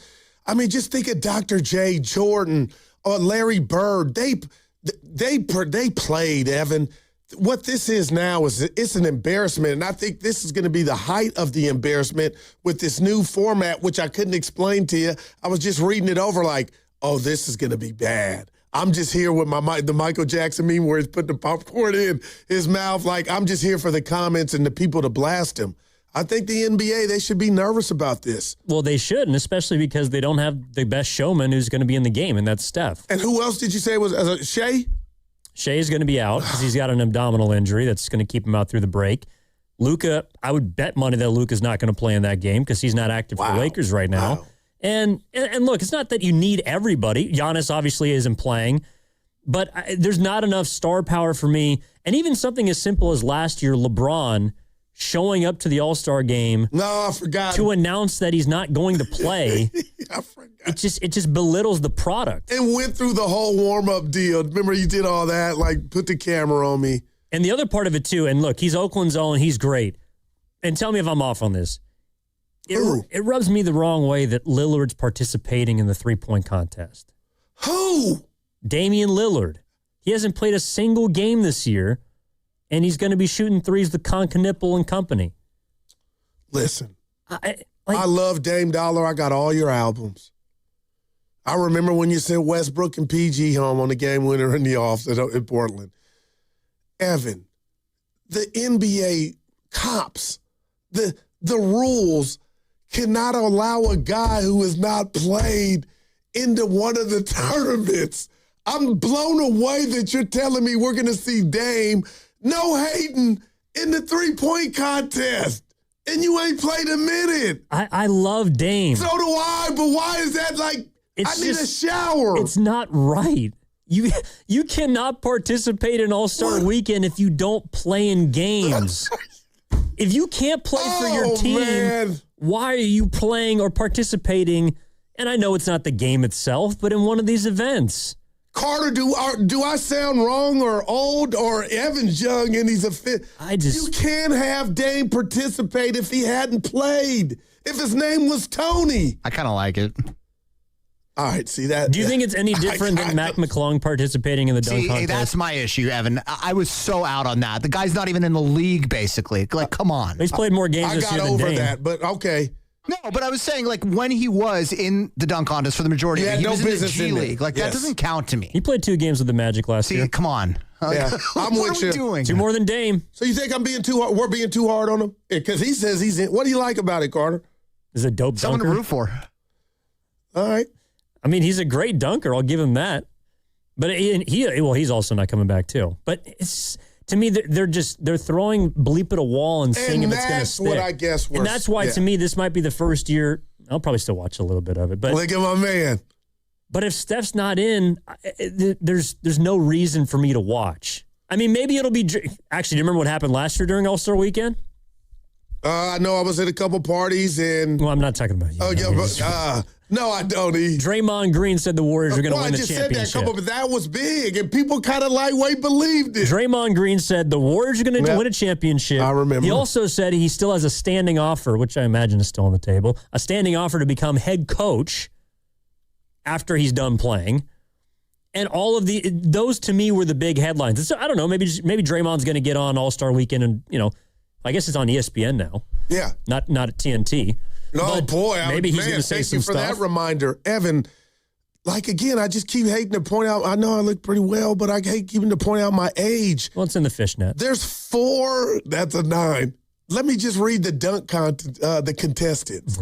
Carter Bryant from the Spurs. I'm going to be honest. Jackson Hayes, I'm damn near 7 feet from the Lakers. I don't know who Carter Bryant is. Jace Richardson, I'm rooting for him. Yeah, that's I like him. Jason Richardson's son. He's got to bounce like his pops. Michigan State, no doubt. He's on the Magic. And Keyshawn Johnson from the Heat. Evan, there's only 4 participants. This has to grow, right? It's not final. No, they have 4 dunkers. That's how it's been the last couple of years. I'm telling you, man, you new booties in this new era of NBA athlete. LeBron never doing it when Kobe, Mike, and everybody that could jump, Dominique, gave blood, sweat, and tears. What has this come to? Well, what it's come to is, and this is participant. Put a cap in it. Well, but this is where Steph does show up because, to your point, right, Mike participated in the dunk contest.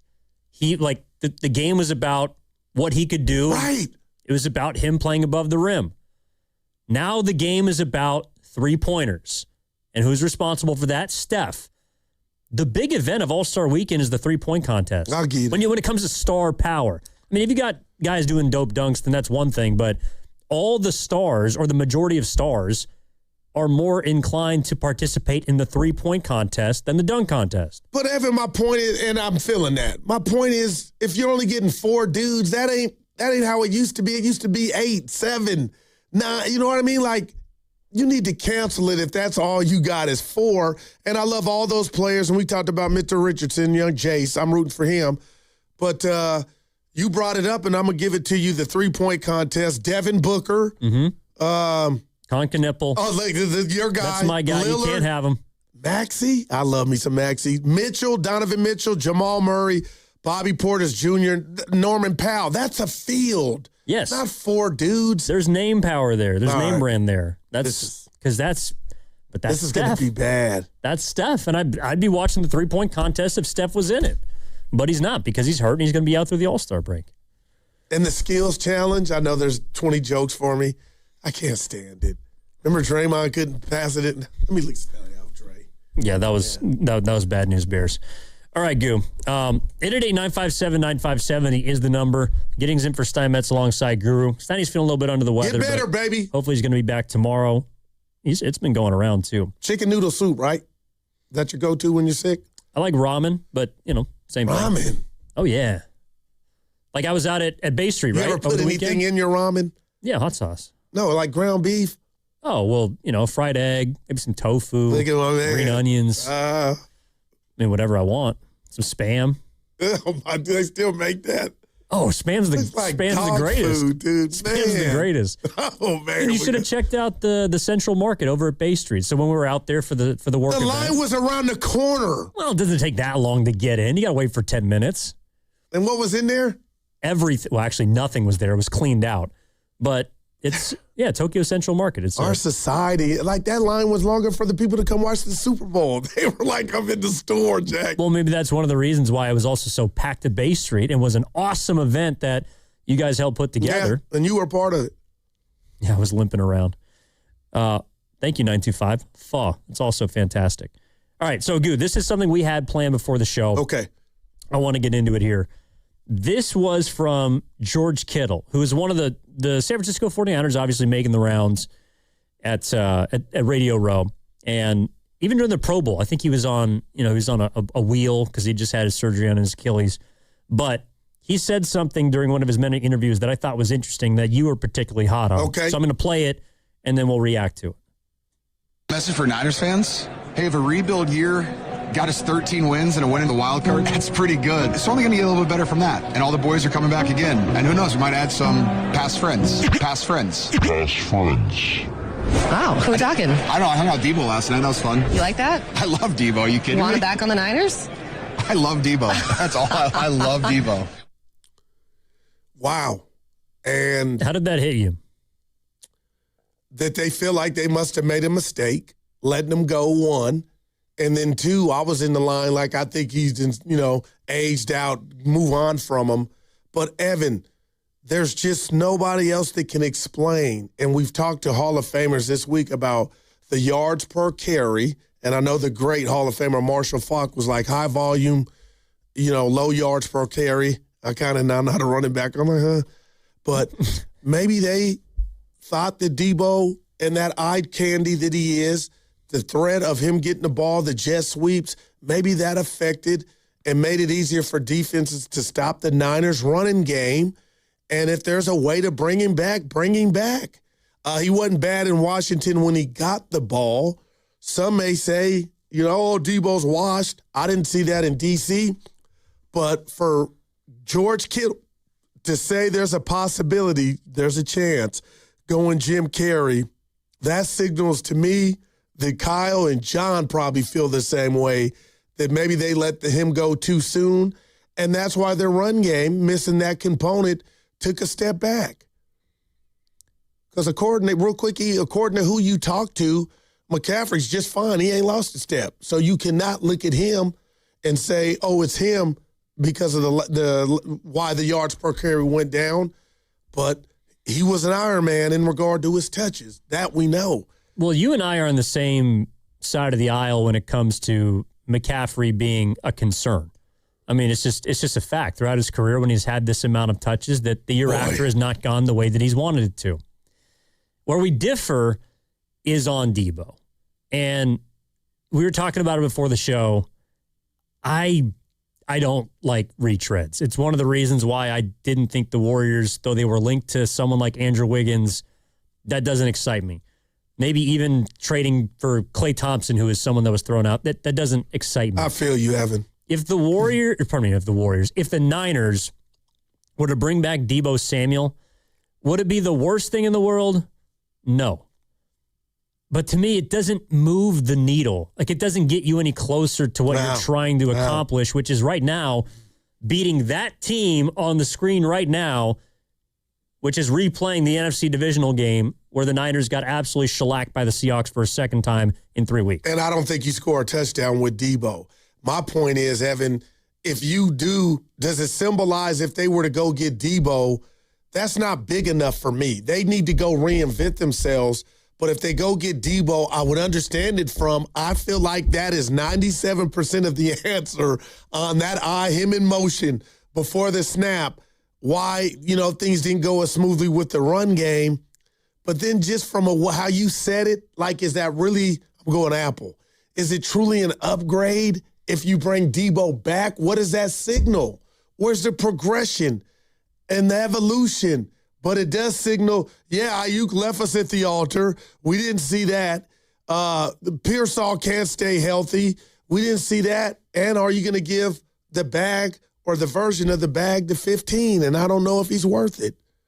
Like, you got to go get you a dude, Evan. But Debo's not a dude A.J. anymore. Brown's out there. Debo's not a dude. I don't know if A.J. Brown's a dude anymore. If you bring back Deebo Samuel, to me, you're going backwards. Right. Wow, I can't be Deebo mad at Samuel that. was a great 49er, and he did a lot of incredible things for this franchise.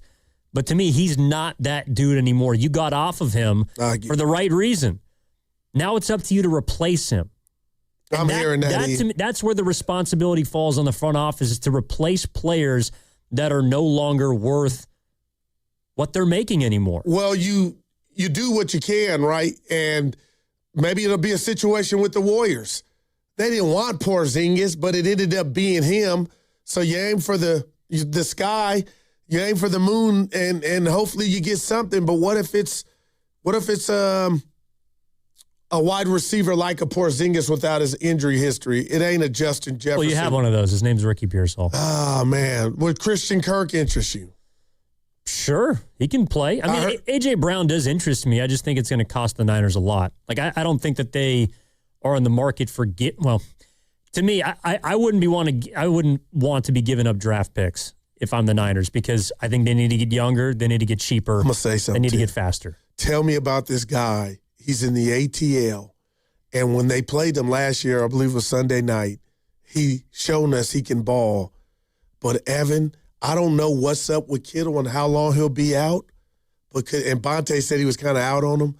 Could I interest you in Kyle Pitts? Oh, my God. In this Did you see him on that Sunday night game? Yeah, he made some catches. Well, he was out there, but... No, he made some catches. A couple of times I was like, man, he might be a problem. Grandy can back me up. Kyle Pitts, he showed me, okay. And I'm just thinking to myself, big, tall, kind of never, not panned out, product of your environment.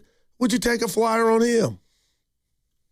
I mean, if he's available, you need a tight end. But I wouldn't be super excited. Like, to me, and actually, in a way, that would be a Porzingis move. Someone like Kyle Pitts. You think he's somebody who's always left you wanting more.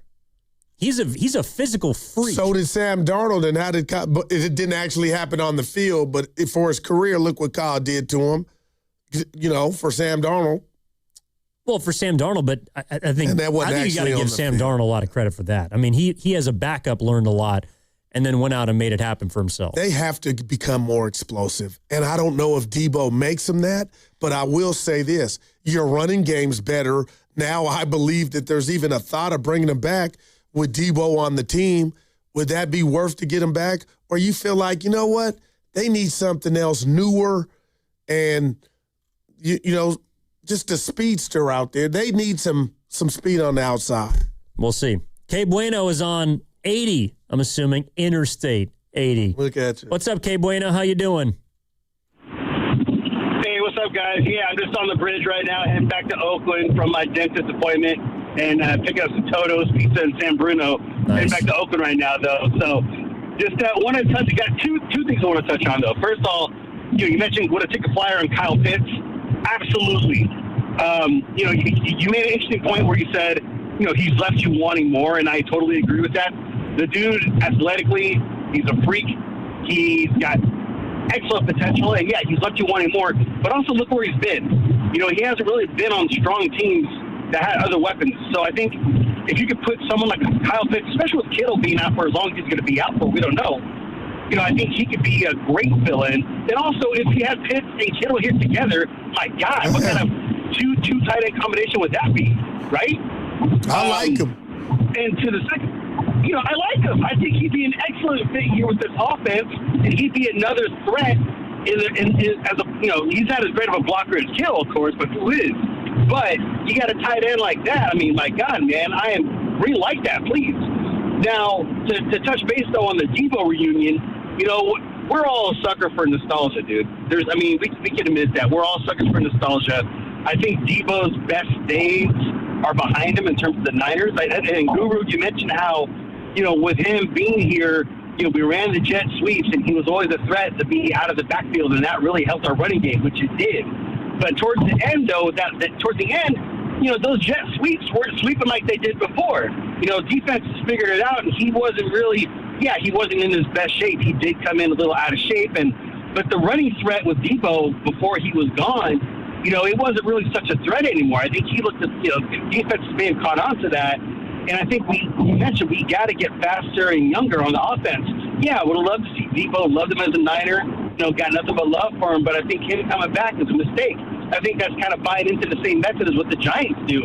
Our San Francisco Giants, holding on to the old players and trying to bring back guys that maybe whose best days are behind us. That's it's tempting because the fans will love him, but I think it's a bad move to bring him back. I don't think he's so much of a threat in the backfield. I don't think he would help our running game. I think we got to get somebody else. I got you, Kay Bueno. Appreciate the call, man. We got to hit a break here, but I want to continue this on the other side. Willard texted in. He said he would much rather have David Njoku from who's about to be out of Cleveland, but I would take both. Well, yeah. I mean, you could get a lot of talent. Either or, yeah. We can talk about it on the other side, too. But he said no thanks to Debo. You think a lot of people are like that? Something happened to your run game, though. Yeah, and it wasn't the running back, I think, but we'll talk about it more. That's what's coming up in the game, brought to you by Fremont Bank, here for you, here for good. Giddings in for Steinmetz with the Guru. We're back after this.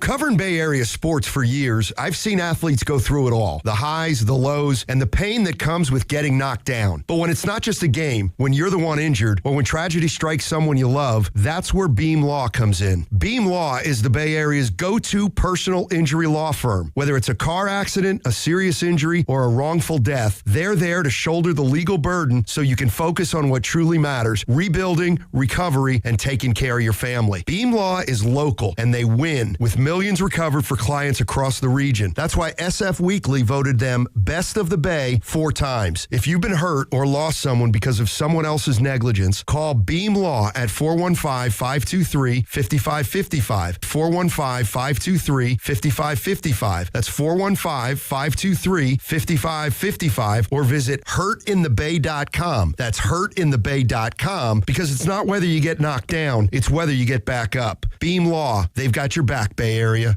Come on, kids. We're almost there. The map says straight ahead.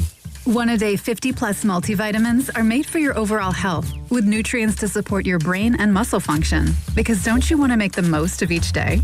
So even on the family hike, you're not just keeping the pace. Hey, Dad, wait up. You're one step ahead. One-a-day 50-plus. the one for you. This statement has not been evaluated by the Food and Drug Administration. This product is not intended to diagnose, treat, cure, or prevent any disease.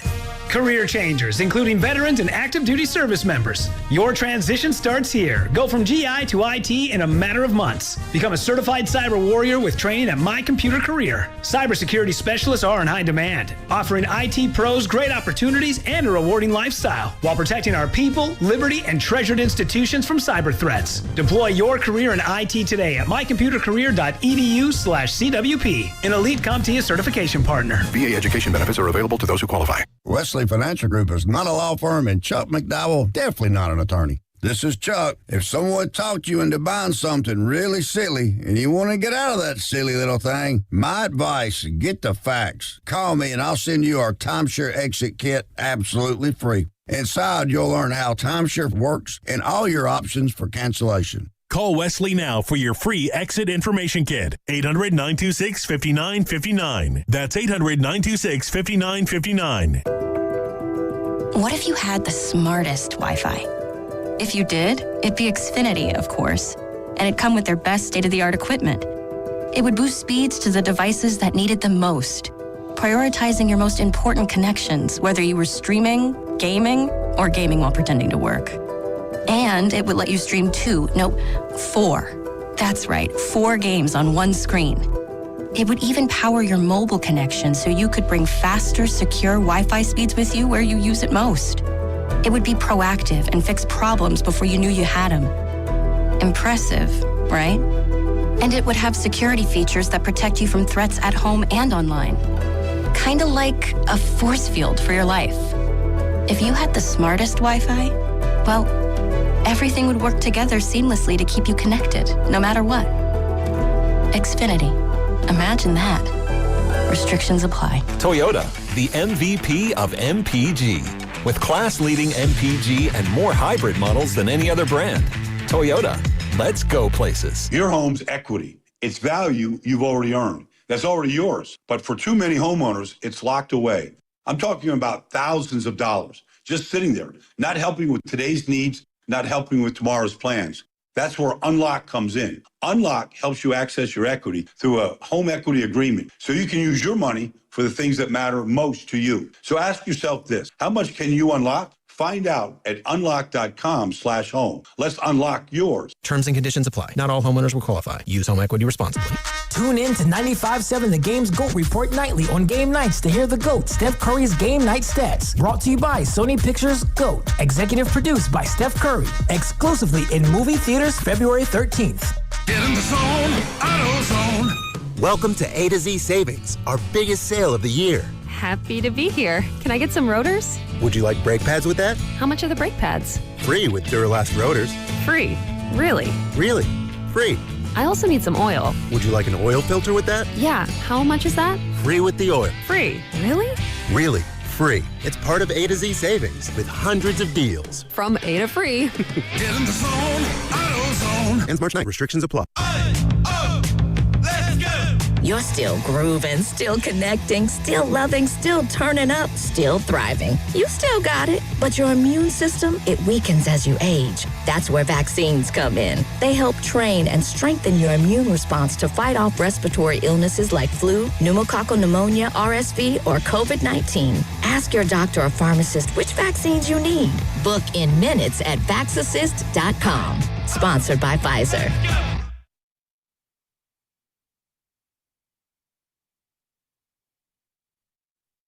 Now, back to Steiny and Guru on 95.7 The Game. Yeah, don't worry, Guru. Luke's going to save you. Yeah. Get some color in here, baby. Shout out to the director of sports, Lucas Alexander, helping us on YouTube. And he's a good listener, too, man. Well, that's sometimes. Well, I had a guy I grew up with, Vince Gibbs. That's the guy that was coming down Steiny Road. I had to defend Steiny, but we're good. He also said one of my traits I have, Evan, and I'll just run it by you and the listeners, is I'll ask you a question and then cut you off before you finish the answer. And he goes, you do it on the show all the time. And I said, you mother, Evan, that's not who I am. It's all, if I do it, it's out of excitement. But that's what I was going to say is you don't do it out of a place of I don't want to hear what you have to say. You do it from a place of emotion and passion. There's nothing wrong with that. It's just who you are. And then I told him, am I the inventor I think I am of, I'm going to ask you a question, and now I got my little disclaimer. Before you go, I'm going to give you my answer. So to bring it back to me, then you go. That ain't good. Well, you and I have broke bread, outside the station, obviously. Oh, boy. And I've noticed that at a few of these events, like Emeryville or with the cafeteria, oftentimes it feels like dude, you don't even know where I'm going with this. No, but it's like, whoa, we ain't went here yet. No, I've noticed that a lot of the questions you ask, you have answers to. And so you're asking them because you have the answer and you kind of just want to play your answer off of whatever the other person's answer is going to be. Wow. There's nothing wrong with that, that's though. pretty perceptive. In fact, I remember listening to a podcast about sports broadcasting back when I was in college because I didn't know how to get into it, but I wanted to do it. And I forget the name, but there was a woman who was on this panel, and she was talking about how one of her duties, she worked for ESPN. Okay. You have to have a take for everything. Like if it's the topic of the day, if it's A block, if it's what we're coming out with, like today, Warriors come back against Memphis, you can't not have a take. You have to have an opinion. That's your job. So from that standpoint, when I know that you're asking these questions because you have an answer, to me, with what we do, that's somewhat of a blessing. Because you always have a take. I'll text you about 4 p.m. after it sits, and I process all that. I'd like to think that's a compliment. And then let me tell you, nobody asked, Evan, my other buddy, Mel Dunbar. That's the one I rode with to see Fabby Davis at Desi's after I left you all Sunday night. Oh, boy. So I had a good time. Evan, my man from the heart says, do you believe everything you say? I'm like, just pull the car over. Just tell me you don't dig the goo. But damn, Mel, of course I do. But that's how he hears it. Oh, we were laughing like, damn, You believe everything you say in the moment. These shows aren't scripted, man. And to have a take I got a take on everything. All of us have a take on everything. But it's I believe my take. We run just like plays. I know you believe yours. But this is where, we're different from the 49ers, you and I, because Shanahan, he's got to have a script, right? It's got to be 11 plays, right? We're running 5 of them, and we're passing for the other 6. We don't really have that. But we have Steiny, and that's why he's so special, because he's one of a kind. He truly is, man. Yeah, but even he gets off script. But he does it with the best of them. But you got to have a quarterback that can improvise. The beauty of Steiny is he is a script. He's his own. Just like you're your own script. Well, I'm my own script. My boy Mel goes, hey, Goo, do you believe everything? I'm like, damn, Well, I would hope so. Yeah, I ain't up here lying or fronting. No, not all the time. 888-957-9570 is the number. We are talking about the San Francisco 49ers, and we're reacting to George Kittle talking about sort of the state of the team right now. Yeah. This was him last week at Radio Row. Message for Niners fans. Hey, if a rebuild year got us 13 wins and a win in the wild card, that's pretty good. It's only going to get a little bit better from that. And all the boys are coming back again. And who knows, we might add some past friends. Past friends. Wow, who are we talking? I know, I hung out with Debo last night. That was fun. You like that? I love Debo. Are you kidding Want me? him back on the Niners? I love Debo. That's all. I love Debo.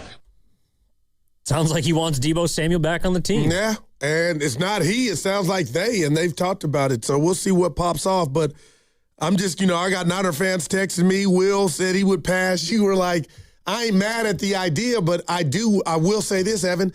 I feel like if this were episode of True Detective, a big clue we got to what ails the Niners running game might have been 19 problems, and we kind of just poo-pooed him when he went out of here. But when the dust settles, I'm not saying he comes back and it just jumps up, but, I mean, he was a core piece to what you were doing when you were going to your Super Bowls. Yeah, but how many successful relationships end up being better the second time you decide to get back together? I got you. Typically it's been eroding. You had your good times. You're in love with each other. And then for whatever reason, you break up. And if you decide to come back, it doesn't have the same spark. Yeah, I've never done it either. Once I'm done, I'm done. Yeah, that's where you and me are alike. Yeah. If we're out, we're just out. Let's find out if Tim in San Diego is out on Debo. 888-957-9570 is the number. Tim, what's going on, man? Good afternoon. How you doing? Hey, good afternoon. How you guys doing, man? Hey. Yeah, dude. I think this discussion is kind of descended into like a bunch of casual discussion regarding bringing Debo back. I mean, Debo is like done. This is like, come on, man. That's done. I'll tell you, if you want, this team needs to start investing in players like 26 and under. We got to get faster. And if you're looking in the free agency, I would look over, I would look over at Seattle and look at what's their receiver, the punt returner, and Rashid Shaheed? Take the lid off the.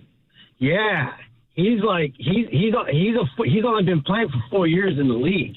You can weaken Seattle, and you get a punt returner and speed, and that's who I would target if you're talking about free agents.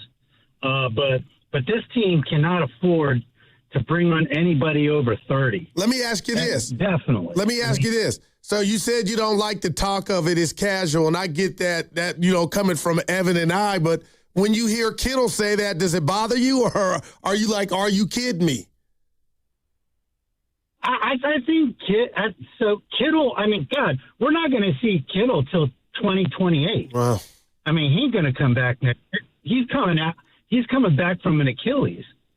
So he can say whatever he wants to, you know? I mean, he's not going to be back next year. I mean, come on, man. He's an Achilles at 32 years old playing football. I mean, basketball is one, but football, you got people yanking and jumping on that thing and twisting it. No, man. I think he's just trying to punk everyone. I think he's affectionately, Debo was there, but I think that ship is sailed. You know, that ship is basically sailed. Thanks, Tim. I appreciate the call. Yeah, he's like you and Willard. Well, I look at it as going backwards. Right. And one of the reasons is because I don't think Debo is that effective anymore. And the last year he was ineffective. That was a bad year for the team and him. I would also ask why Debo would want to come back outside of just money. Yeah. I mean, he didn't seem particularly happy by the end of his time with the Niners. You know, he was yelling at special teams players, calling for the ball and dropping touchdowns against the Rams. I didn't look at, like, Debo's a great 49er, but I didn't look at it as last season as being a storybook ending for him. Well, it sounds like the caller wants the Niners to invest in younger players, and the best way to do that is not free agency, Evan, it's the draft.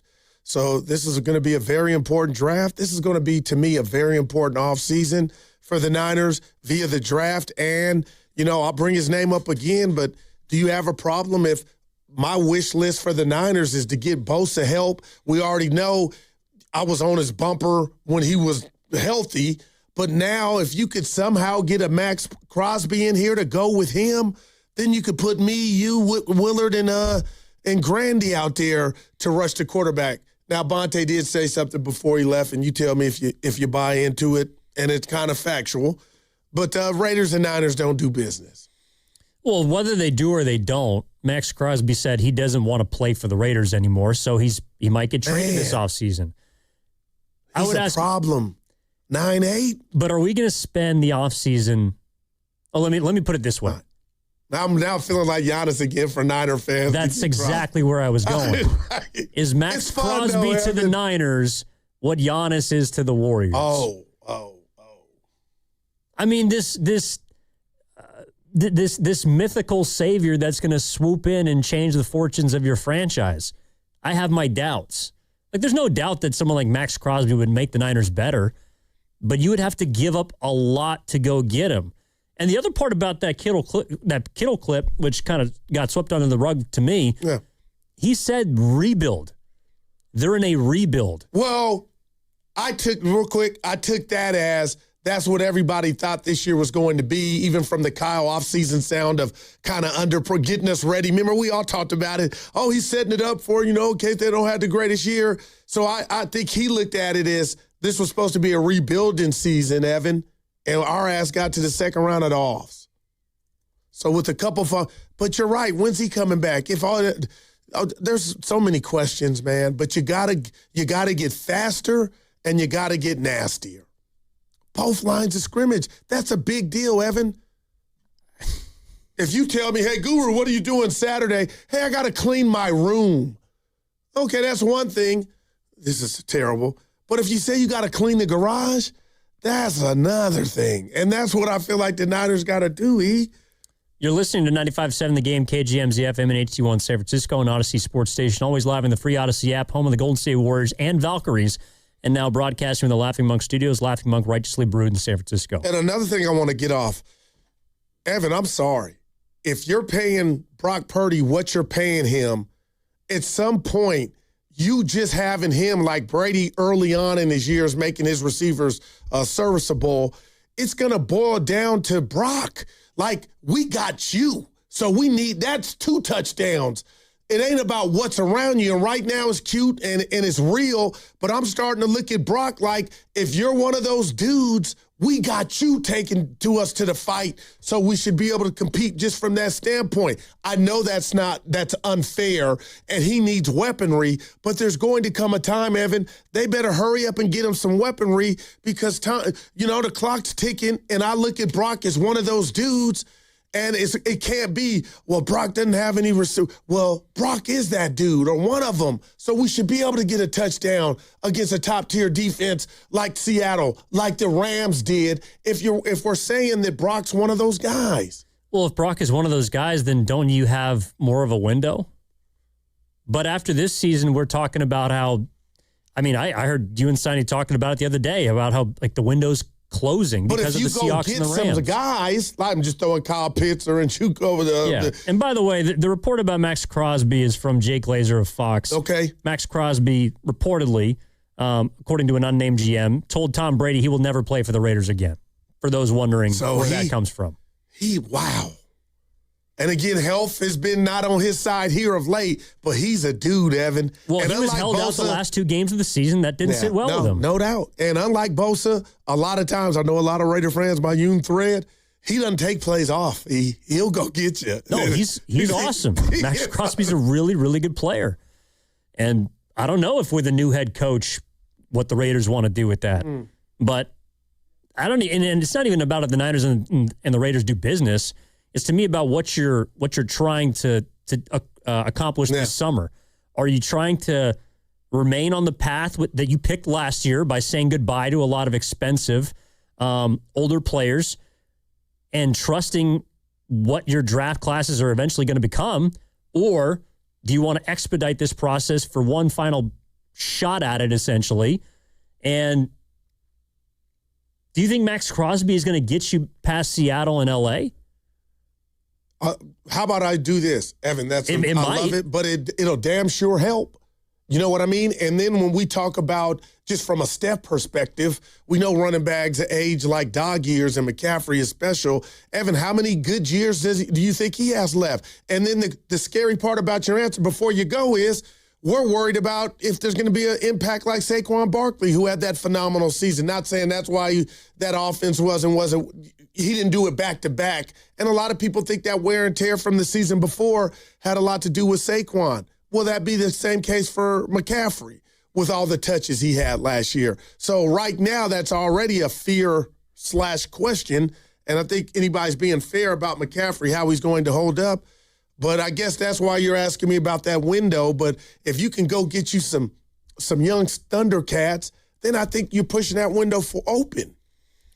Yeah, and I think those Thundercats are going to have to come on draft day. I mean, I think that's where the Niners are going. Can Ricky Pearsall be a Thundercat, or is it just going to be he's on the field? He's not on the field. Evan, there's a science to being what? How concerned are you 1 through 10 about Pearsall and his availability moving forward? Yeah, like a 5. Okay. Yeah, I mean, I think I'm at a 6.5. Well, it's only his second season, but he hasn't been able to stay healthy, and some of that wasn't his fault, but other of it's been, tissue injuries, hamstrings, the knee, the PCL, which followed them all this year. It's been a lot of minor stuff. But his is different, and tell me what you think of this. Outside of obviously what happened before no his doubt, first season. where he was blessed. But it feels different, Evan, because he's the guy in the same game that will dress up. He ain't in street clothes. He's not Anthony Davis, and he'll do just a beautiful one-handed catch or diving catch, and on that same play, be on the ground hurt. So it's like the euphoria of 45 yards. And then it's like, oh, is he coming back? And I can't remember a football player like that where it kind of happens in game.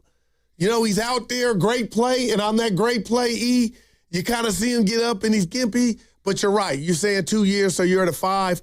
I think I'm at a 7. I'll put it at a 7, giving them some time. But, Evan, if I were to set next year, and this is crazy, over-under for Pearsall, the Guru computer would spit out 10 games. I think that's a good number. Why? I think that's a great number. I don't know. That's not good enough, though. No, it's not. But you say it's a good number. Well, that's because it's going to make me really have to think about whether I'd go under or over, because 10 games is not a lot of games. If you're a healthy player, which Ricky Pearsall has not been. All right, let's get out to the phone lines at 888-957-9570. Giddings in for Steinmetz with Goo. Let's go to Sac. Talk to Dave. Dave, what's going on, man? How you doing? Fellas, I'm just this whole Debo thing. Like, we know that the biggest need for us at wide receiver is speed and separation, and Debo has none of that. And let's not act like Debo's running ability, as far as trying to be pretty and line him up at running back, that stopped working the year after it worked. They started shutting him down, so he's not a weapon anymore. The only person I'm interested in bringing back is possibly Greenlaw. That's it. That's all I got, fellas. Oh, no, thanks for the call. I hadn't thought about Dre in that way, Greenlaw, but to his point, it did feel like the Debo experience was fizzling out. But, Evan, I don't want to shock you and Grandy and the listeners, but I think Kittle knows more football than us. So why do you think he's more open, George, that is, to a Debo reunion than some of the callers, you, Willard, and myself? Well, because it's his friend. I mean, he really likes Debo Samuel, and I think they've also had, to be fair, they've had a ton of great memories together. Oh, my God, 2 Super Bowls. But I think, again, players, that's why they're players, and people who work in the front office. Otherwise, Debo Samuel would probably still be a San Francisco 49er if the players were making this choice. To his point, to his credit, the caller, it did look like it was old and stale with the Debo experience, right? And Kyle was wasting downs, not on purpose, but they weren't fooling anybody. So do you bring him back and you don't know what you have until it's gone type of thing? No, I think we know what Debo Samuel brings to the table, and it's not what the Niners need. I think one thing the Niners have to do, and you saw it on full display, whether it's from Seattle or the Rams, and like I was listening to Willard and Dibbs yesterday, I thought Willard made a good point about how the Niners, they might be the third best team in the NFC right now, which doesn't make people feel better because you're third also in your division. But the one thing that the two teams, if we're going to take that premise, the two teams in front of you have speed. And this was kind of a glaring stat, I thought. This was in Matt Barrow's latest mailbag from The Athletic. Okay. The Niners' fastest ball carrier all season was a linebacker. It was D. Winters on the pick 6 against the Colts. That's the fastest a ball carrier had run the entire year for the 49ers. Randy, what do I do with that? I can't believe that. That's a problem. There's no way, Evan. You have a player whose position has the word run in it, and a linebacker was the fastest ball carrier you had this year. Not a receiver. No, not a running back. Come on, E. Not a receiver. But I get your point. Okay, if the gun wasn't broke, and that's a problem, especially in your division. Yeah, and I don't think that Debo Samuel helps you get younger or faster. Vince is in the city. Wants to talk about the Niners and their weaponry. What's up, Vince? How you doing? Hey, what's up, guys? Hey. So yeah, I just wanted to say, talking weaponry and picks or free agent pickups is cool and all. Like, it sounds fun. but that ain't going to help you against Seattle. Look at what the defensive line of Seattle did all season long. They had 3 losses. Their biggest loss came by us at 4 points. We couldn't move the ball. We scored 3 and then 6. Like, who cares if you got a speedy wide receiver?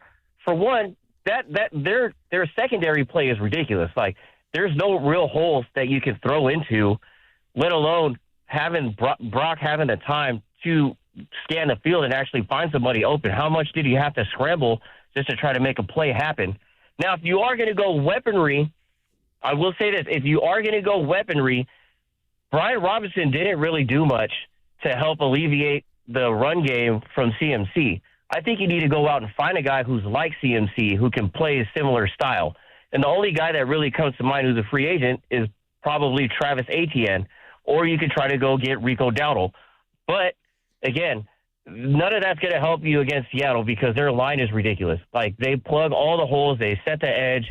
It was hard to get yards. So I don't know what you're going to do, but Seattle is the standard. And then on the defensive end, you also need guys inside. But then I think we also need safeties who understand coverage concepts that don't get burned over the top, who can actually tackle. Like, you got to play fundamental football. And I think this whole process is going to be at least 2 years, if not 3, because our main stars are still coming off of major injuries. I appreciate the call. Well, that's why I appreciate the call, Vince. That's why when Kittle was talking about rebuilding, do you think the Niners are? Because no, see, I thought he was making a mockery of they were supposed, like, supposedly people like me in a rebuild or a soft reset. We can say that with all that youth on the defensive side of the ball, but it wasn't that.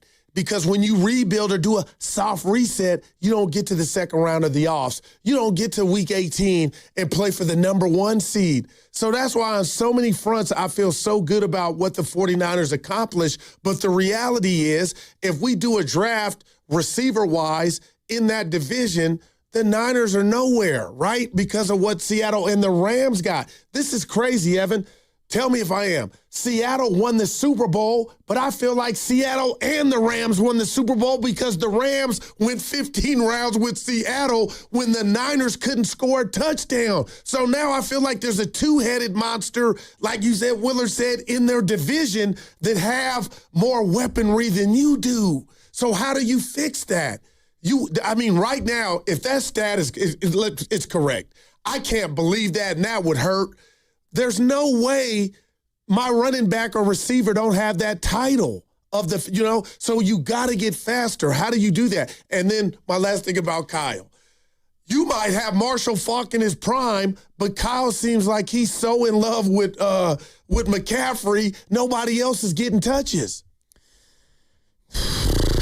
That's a lot, Goo. Yeah. I gotta give it to you on the other side because we gotta hit a break here. All right. 888-957-9570 is the number. Giddings in for Steinmetz with Guru. All right, our knockout tournament, it's back. That's right. Your chance to play a game of knockout on the Chase Center floor and your chance to try and knock off Mark Grandy. He's won 2 in a row, these things. Grandy! It's an opportunity you can't get anywhere else, and it all starts on Monday, February 16th. You got to go to 957thegame.com to register.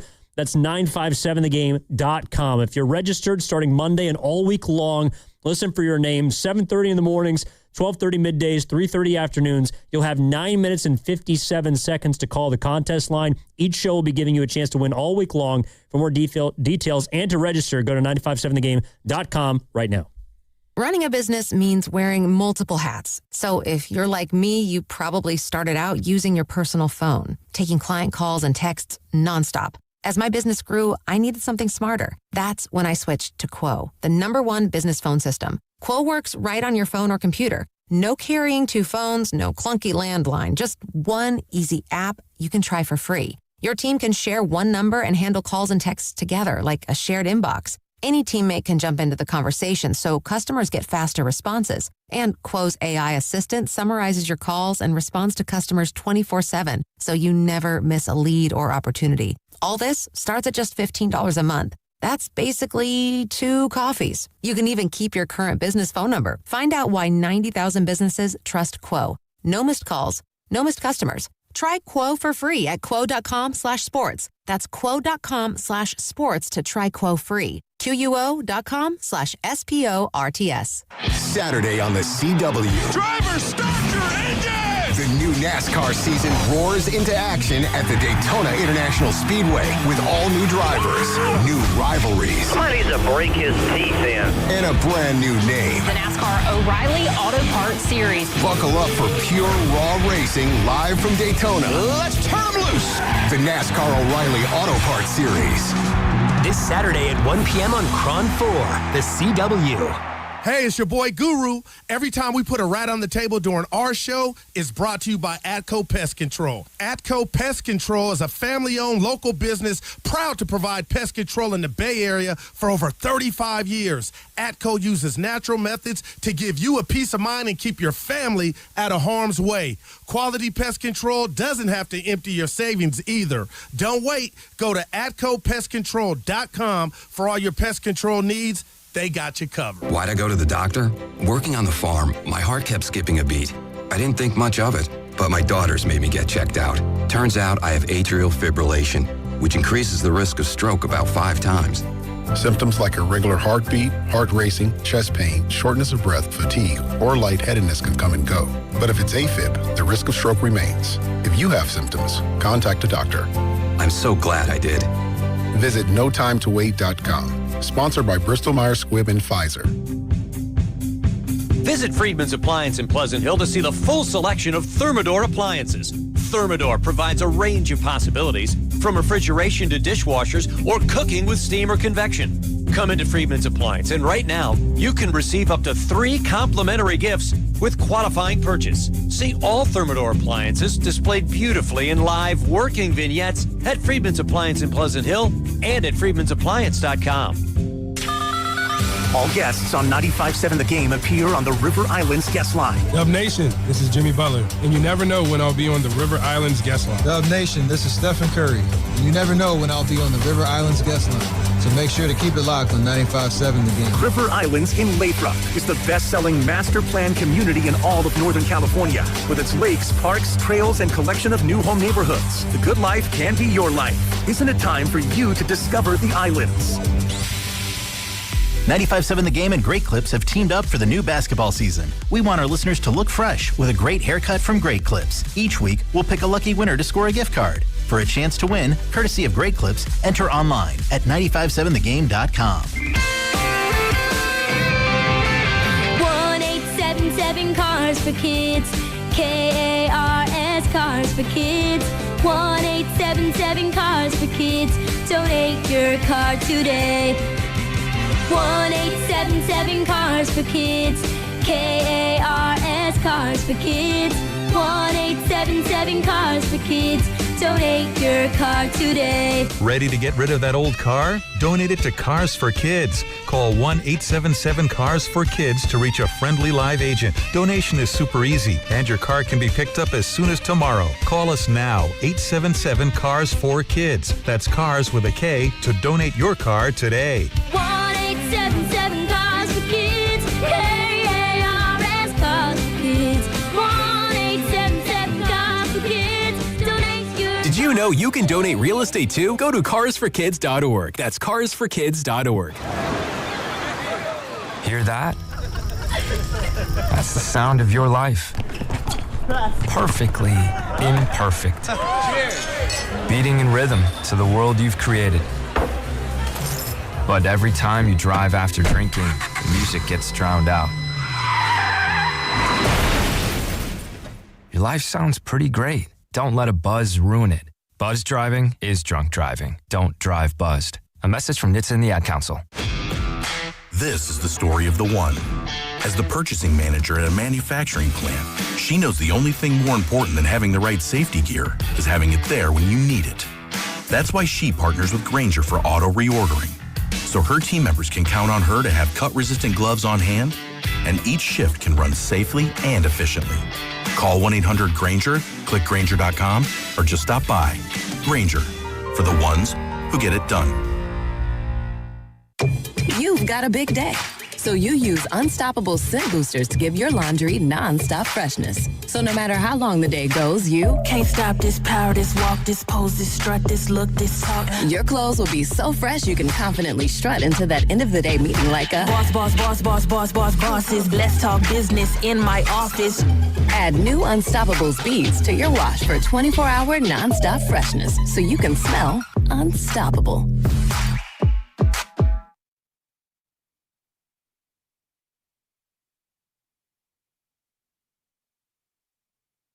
Now, back to Steiny and Guru on 95.7 The Game.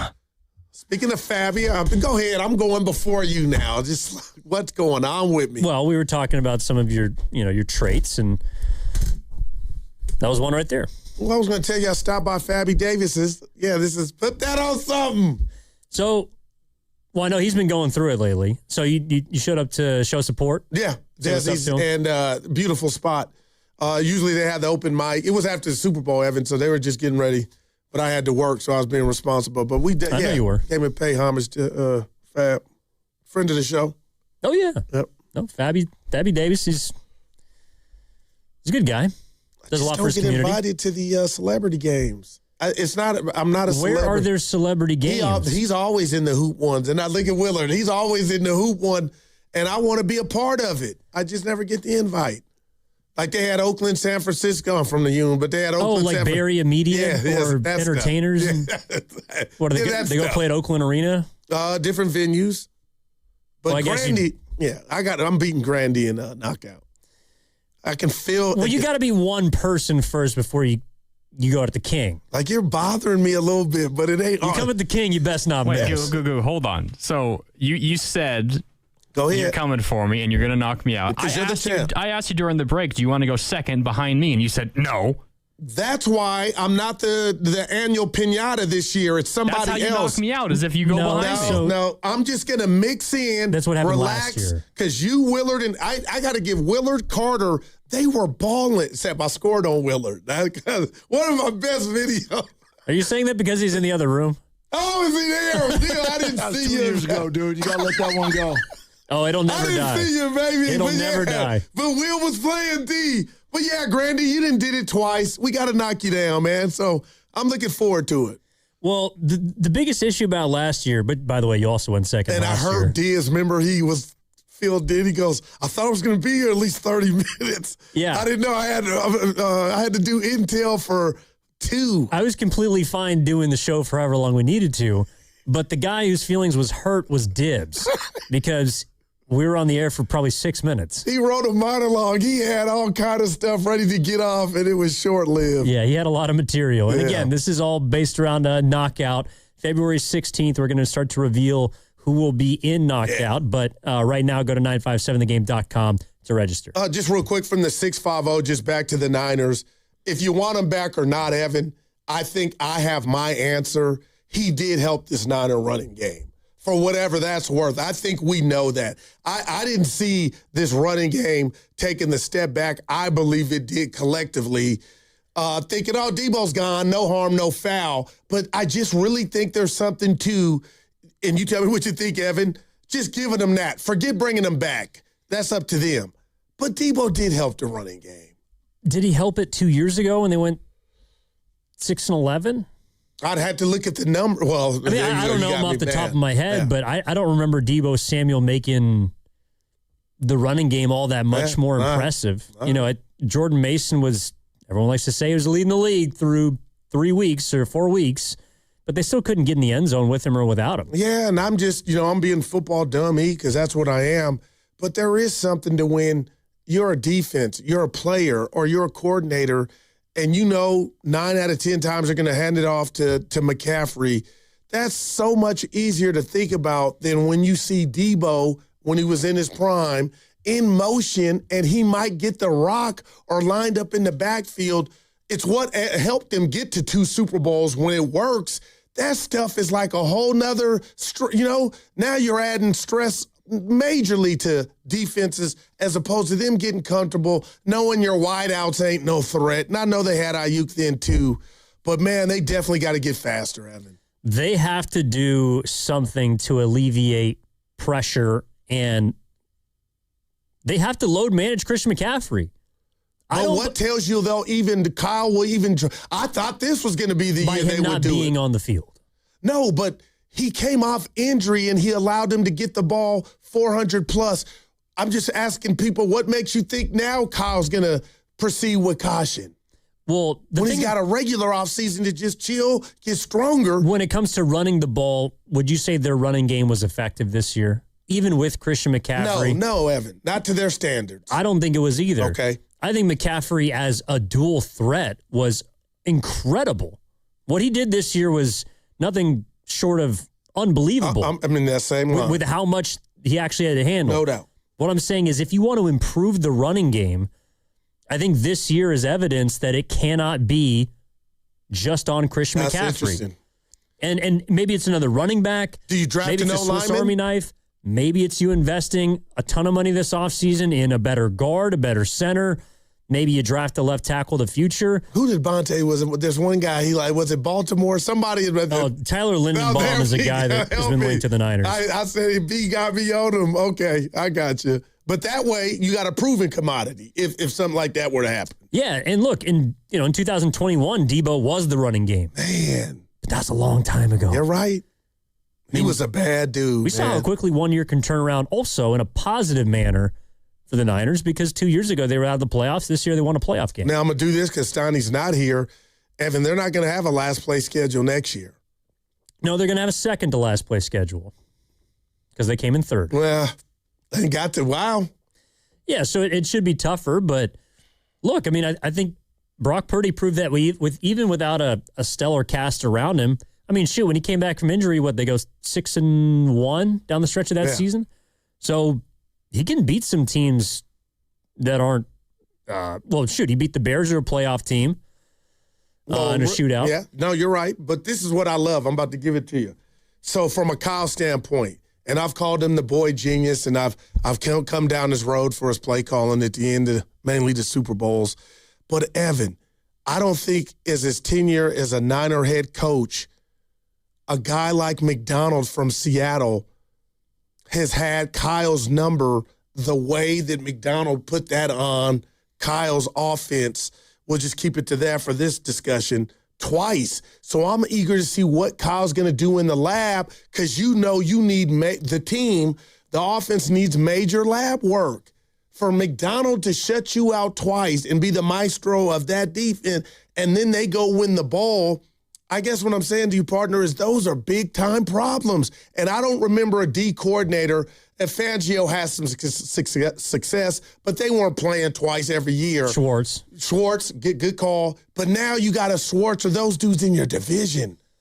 Two of them, Well, one on offense, one on defense. Yeah, and both of them got Super Bowl rings, talking about McVay I don't know if Niner McDonald. fan, if that's really set in.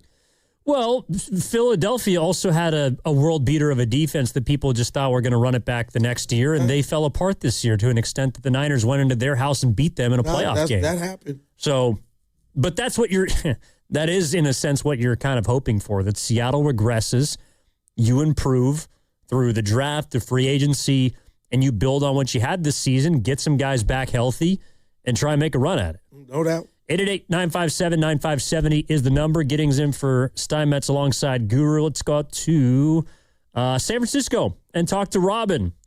Our girl. Yeah, what's going on, Robin? How are you? I'm okay, you guys. I called to actually give you a whipping, but now I'm going to be a little light.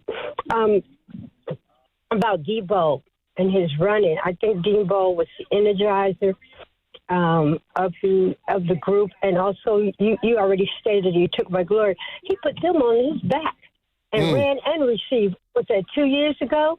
And then everybody turns against him because he doesn't repeat the same thing. I don't know why he was ineffective. In terms of Kyle Shanahan, I'm sick of him getting the blame for everything. I will blame him for one thing, and I've always said it on the show, and Guru, you know it. Okay. Roster building. I don't do that. Remember I said who they select, it's like get two and buy and get one free, Safeway deal, the Campbell Soup deal. Yeah, that's how they choose to draft, and because they don't put no money into the offensive line.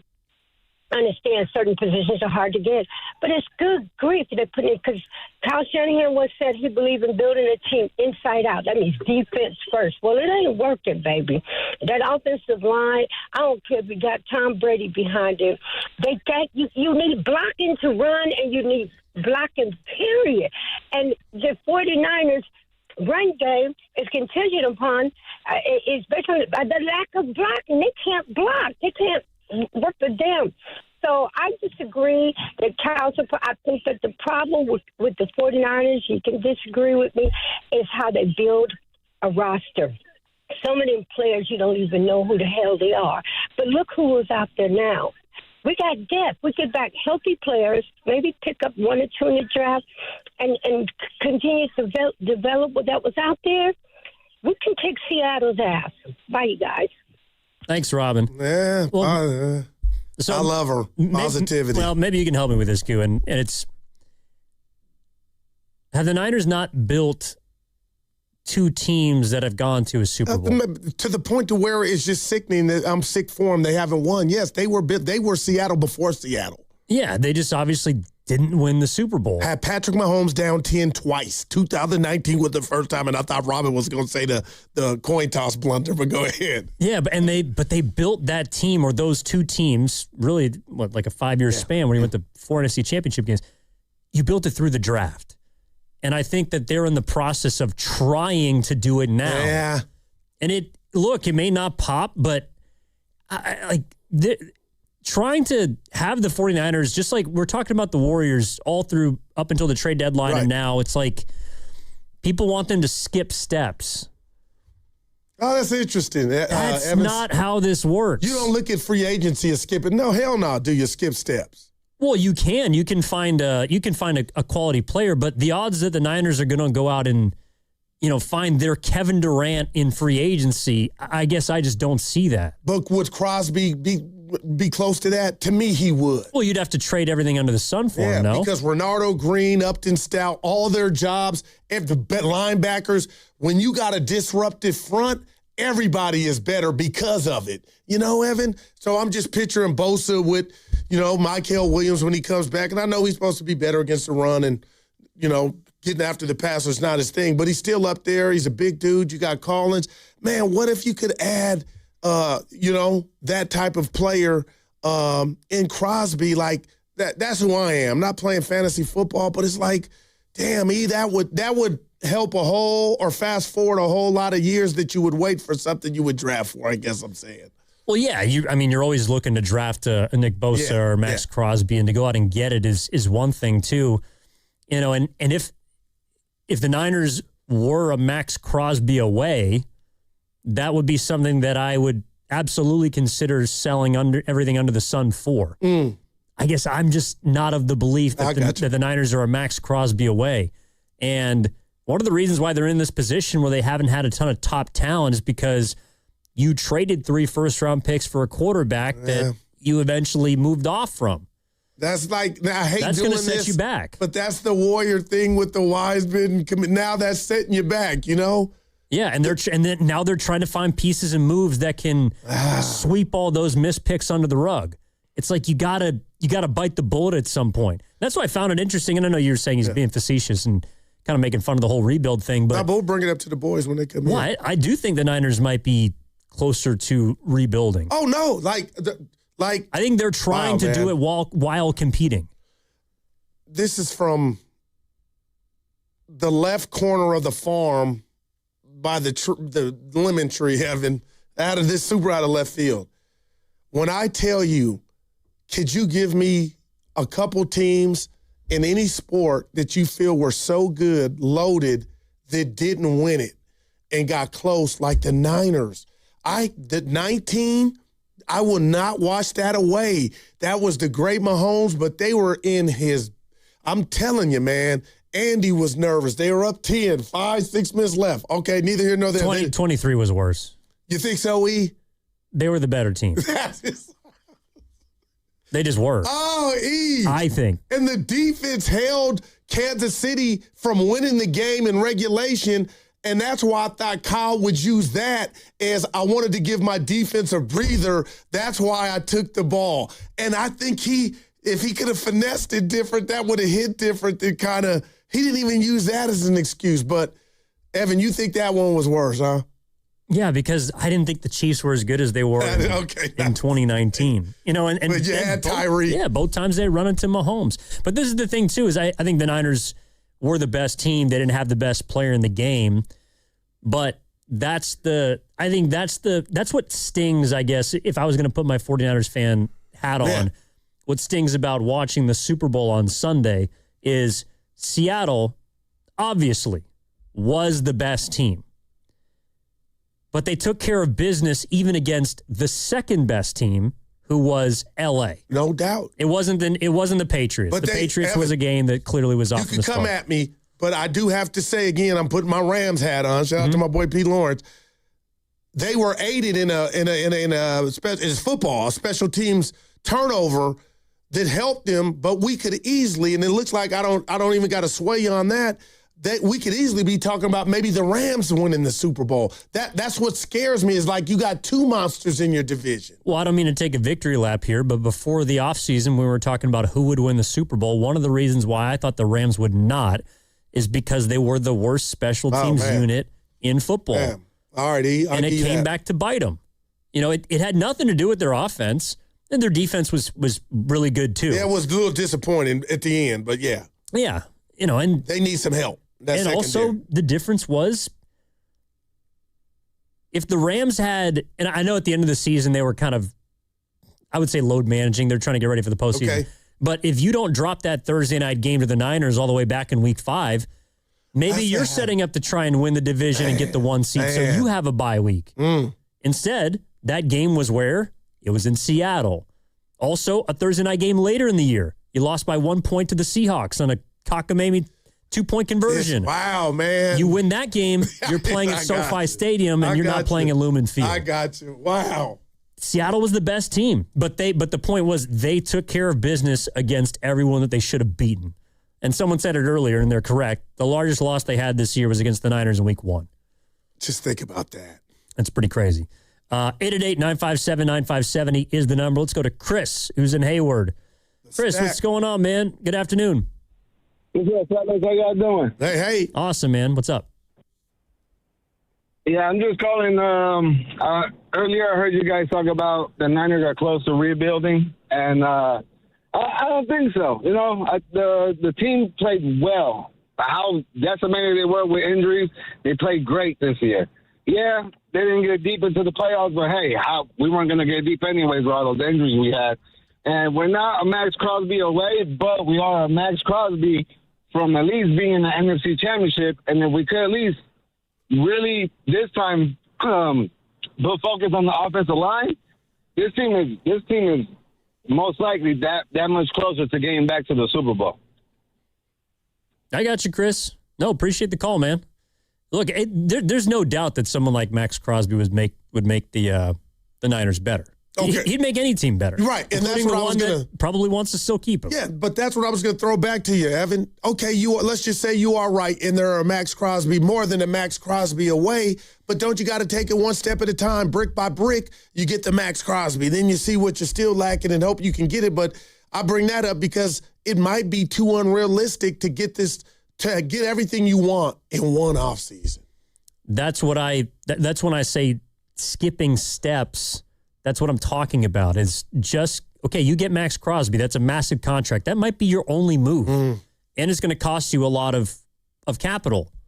So if that's your only move, is that going to make up the 35-point difference between you and Seattle from the divisional round? Would you do it, though? I have questions about that. If you had the option, let's just say the Raiders said, okay, we'll take that package. 3 ones, whatever. Would you be in line to do it? And I'm going to ask Grandy. I would. At this juncture, I feel like the window's closing, I'm going in.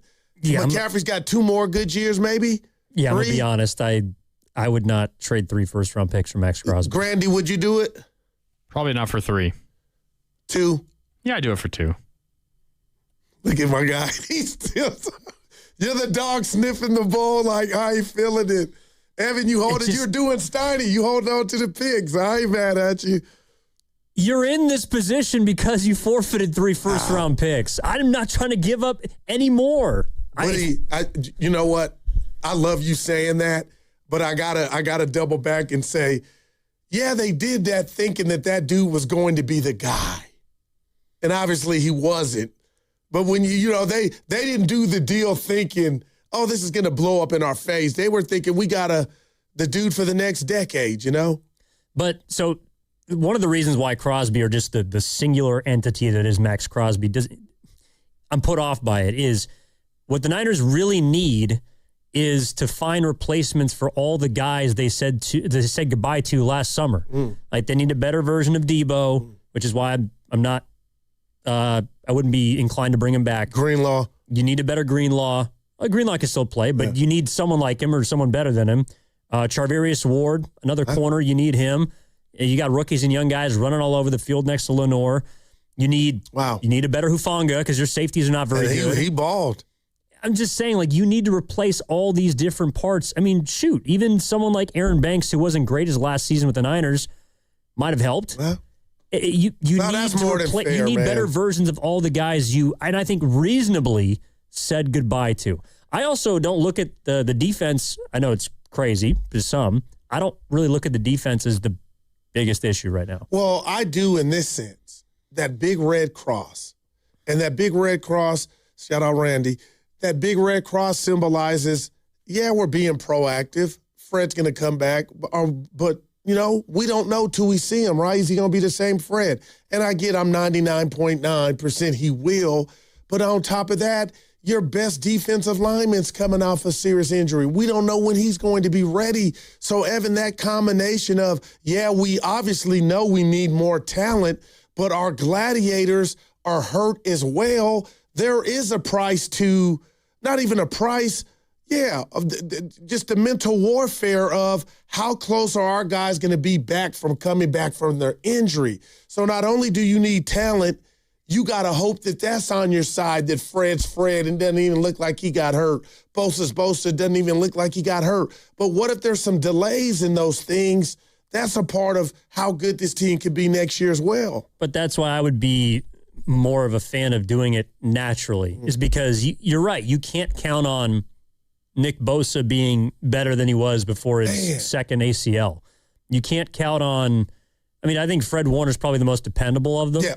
But you can't count on Kittle, number one, being the same player, but also being a guy that is going to be better than he was before his injury. There's a lot going on with the Niners, obviously, and, of course, the Super Bowl puts that all into perspective. All right, coming up next on 95.7 The Game, the crossover with Mark Willard and Dan Dibley.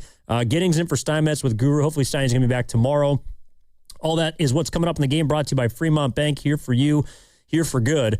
And during the crossover, we can run these scenarios by the guys. I think also, again, where we started the show, I'm curious to know how they're feeling about the expectations of the Golden State Warriors and how they read that game last night. If it meant anything to them, if they just brushed it off. No expectations. How does that impact the way you're watching sports right now, especially as it pertains to the Warriors? All right, back after this. That segment is sponsored by Safeway. Head to Safeway this week for Signature Select Extra Meaty Pork Loin Back Ribs, just $3.99 per pound. Clip coupons from the weekly mailer or download them from the Safeway app. Visit Safeway.com for more details.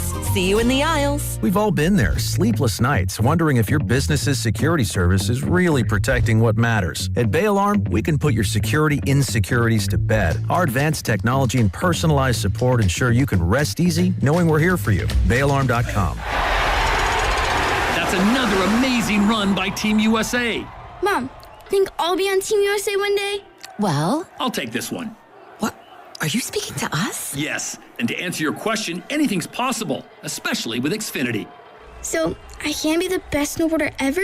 Well, I can't guarantee that, but Xfinity can guarantee that your internet price won't change for 5 years. Okay. What if I practice every day? Then maybe you'll be snowboarding for Team USA at the next Olympic Winter Games. And Mom, you'll still be paying the same price for Wi-Fi. Ooh, really stuck the landing there. It's the Xfinity Gold Medal Celebration. Now through February 22nd, get our best price on gig Wi-Fi for 5 years guaranteed, just $50 a month. Plus, get Peacock Premium included for 2 years. That's a $10.99 value per month. Xfinity. Imagine that. Proud partner of Team USA. Restrictions apply. Requires paperless billing and auto pay with stored bank account. Taxes and fees extra. Actual speeds vary. Want to interact with the hosts but can't call? Text the Boxer and Gerson Work Injury Attorneys text line at 888-957-9570. Boxer and Gerson, Northern California's premier workers' compensation law firm, helping injured workers get their lives back for over 40 years. Hey, Bay Area sports fans, get ready for game day with Laughing Monk Brewing. Whether you're watching with friends or heading out after the final whistle, Laughing Monk has the perfect beer for the moment. With locations in Sunnyvale, Scotts Valley, and Bayview in San Francisco, there's always a Monk nearby. And now, check out their newest San Francisco location in Nopa. From crisp lagers to bold IPAs, every beer is righteously brewed in San Francisco. Grab a pint, grab your crew, and make game day better at Laughing Monk Brewing. Righteously brewed in San Francisco. Ready to shoot your shot? Join the Alameda County team and make a real impact. With strong support, expert training, and flexible schedules, this is your chance to lead and grow. Don't sit on the sidelines. Apply now at acjobs.org. Alameda County, our community, your purpose. Neuropathy is a debilitating condition that is sometimes misdiagnosed. Symptoms can include pain, numbness, and tingling in your hands, legs, and feet. Neuropathy is a progressive condition that only worsens unless you get effective treatment. SF Bay Wellness is a leader in neuropathy reversal and uses FDA-cleared, non-invasive electric cell therapy to restore nerve function with no injections, no drugs, and no surgery. The treatments have a 95% success rate. If distance is a factor, ask about our virtual consultation option. Call SF Bay Wellness at 844-94-NERVE for the $99 neuropathy evaluation and receive a personal treatment plan that is tailored to your needs. Don't wait another day. Call 844-94-NERVE. That's 844-94-NERVE. Why keep suffering with the painful symptoms of neuropathy? You deserve to live a pain-free life. Start getting the treatment you need for your neuropathy symptoms. Call today. Are you interested in being an install or service technician? Good news! R&S Doors and Gates is hiring. If you have good mechanical skills and a knowledge of power tools, welding, and motor controls, you should apply today. R&S Doors has openings to repair and install commercial overhead doors, entry doors, and loading dock equipment. You must be able to work in a professional, fast-paced environment. Call 800-FIX-A-DOOR and apply today. That's 800-FIX-A-DOOR or visit rsdoors.com. R&S Doors. Look for the red truck. It's President's Day sale time at Big O Tires. Now through February 22nd, buy 3 tires, get 1 free on 4 select in-stock Big O brand tires with installation purchase. Plus, you'll get our industry-leading ProTech Plus warranty for free. Disposal fees extra that go with other offers. See Big O dealer for pricing. What's up, everybody? I'm Nick Costos, and watching sports isn't a hobby, it's a lifestyle. And my show is not a job, it's a passion. From the NFL playoffs to the NBA and everything in between, celebrate sports with me every day on You Better You Bet from 9 a.m. to noon Eastern. Download the Odyssey app now and listen to Westwood One Sports from anywhere. It's You Better You Bet with me, Nick Costos, live and interactive Monday through Friday, 9 a.m. to noon Eastern, presented by BetMGM. Spreadsheets, clunky software, 100 different logins just to run your business? Ah. There's a better way. Odoo. One simple, connected platform that handles sales, inventory, accounting, and more, so you can focus on growing, not juggling. Make the switch today at odoo.com. That's ODOO.com. Okay, I have to tell you, I was just looking on eBay where I go for all kinds of things I love, and there it was. That hologram trading card. One of the rarest. The last one I needed for my set. Shiny like the designer handbag of my dreams. One of a kind. eBay had it, and now everyone's asking, ooh, where'd you get your windshield wipers? eBay has all the parts that fit my car. No more annoying, just beautiful. Millions of finds, each with a story. eBay. Things people love.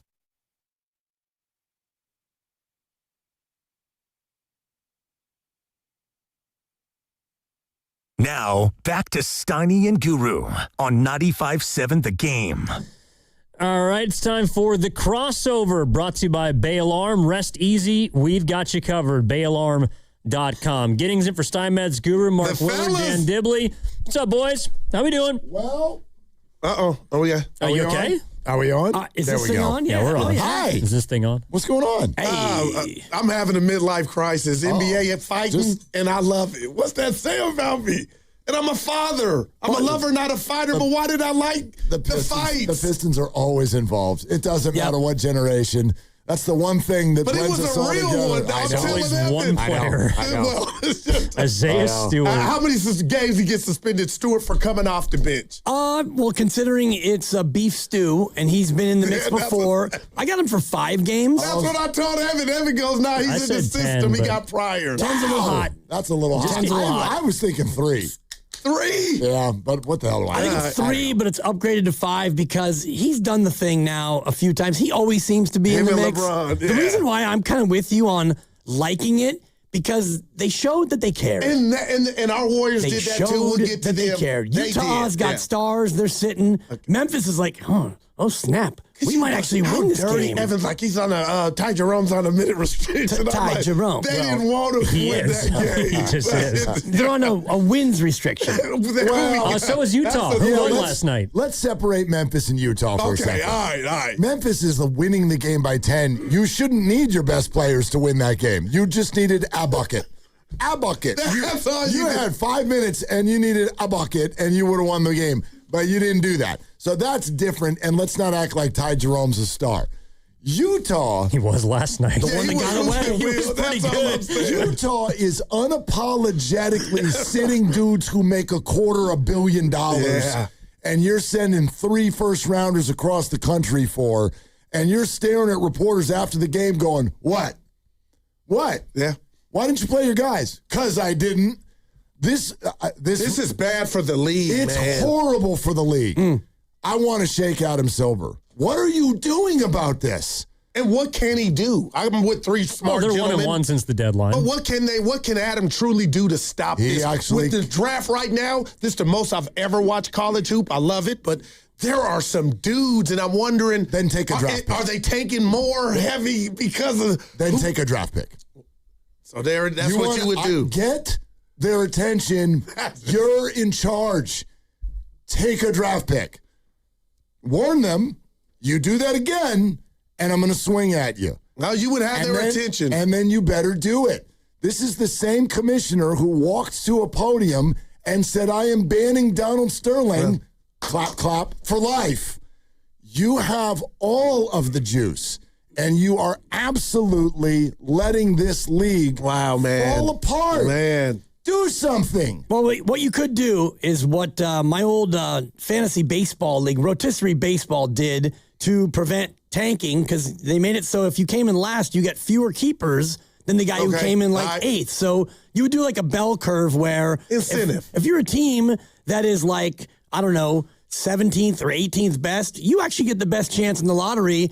Therefore, if you're the worst team, like Sacramento, they're the worst team, worst record, and they don't mind because they know that they're guaranteed a top 4 pick in a deep draft. So you'd have to de-incentivize tanking in some way with the draft. Well, but there's characteristics of it, right? Like you're allowed to suck. Sports has always had that. You can suck, but when you are willfully in the middle of close games taking your best players go ahead, man. and just letting them watch basketball while they're healthy, I'm sorry. Like, the bottom line to this, it's not even really, for me, it's not about the draft and it's not about fairness and all of this. It's offensive to your customers. You're a company and you're offending your customers. You shouldn't do that. You shouldn't do that. Now, some people get offended by anything. Hello, Bad Bunny. But, like, you're actually offending the bottom line, the dollar, the credit cards of your customers. And I'm the bad analogy guy. But I'm telling you what happened last night with Jerome. I feel like when you hear the stories of, hey, champ, take a dive in the 7th. That's how I feel like what's going on. Like, we all knew why he didn't come back in the game. And it's nasty, man. Well, in the case of Jerome, I mean, he literally has played 20 minutes a game for the last 5 games. Evan, I get it. You keep going. He's also Ty Jerome. I know he's good. It's before the deadline. But I think the point is it's like almost trying to disguise it makes it worse. Wow. Because my follow-up, and I think it's nasty. It shouldn't happen. But is the alternative to just say a guy's out, because you're doing the same thing. Like Lauri Markkanen, Jaren Jackson Jr., Yusuf Nurkic are all healthy, and you're just saying, well, load management, they're not going to play. Look, it's what I don't know what's worse. I was telling Dibs this in the other room. It's triggering me because I've made the same mistake in my life as a parent, which is you tell them what you want them to do, you threaten them, and then when they don't do what you ask them to do, you let them get away with it. The bottom line is, you sound like me for a little bit. Like it's just going to keep, like, the players are no different than, like, oh, they might, it's a nice kid. The kid's got his, right, he's a good kid, but you see him doing something where it's like, this is not helpful for you down the road, and I need to get your attention. If the players can't see that this is bad for them, like, why are we all having a fight about you playing? What a weird thing to fight about. You're basketball players. Play. Why is this an argument?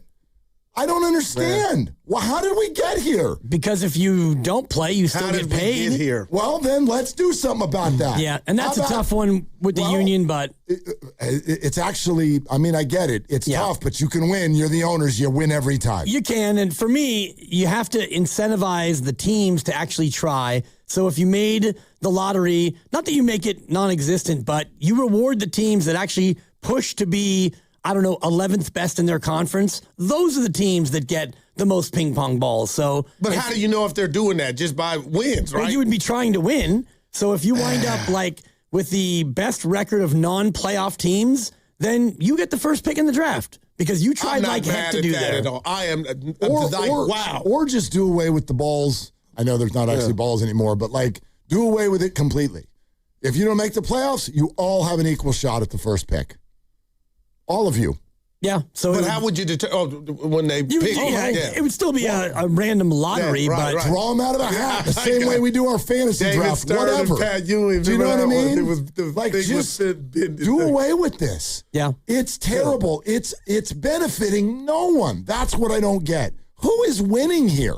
Well, Dallas won last year. I mean, and how are they doing? But they were like 12th in the standings. They just won the lottery. They were on track to make the postseason, and then their guys got hurt. Jason Kidd shut it down. And they shut it down and were rewarded with the number one overall pick. But Will, if you ask how they're doing, I know it's time, but in 2 years or 3 years with Cooper Flag Mania growing, I think you would get a good answer from Maverick fans like, we're fine. We'll find out. I know what I think when my pro sports team tells me what's going to happen 3 years from now. Man.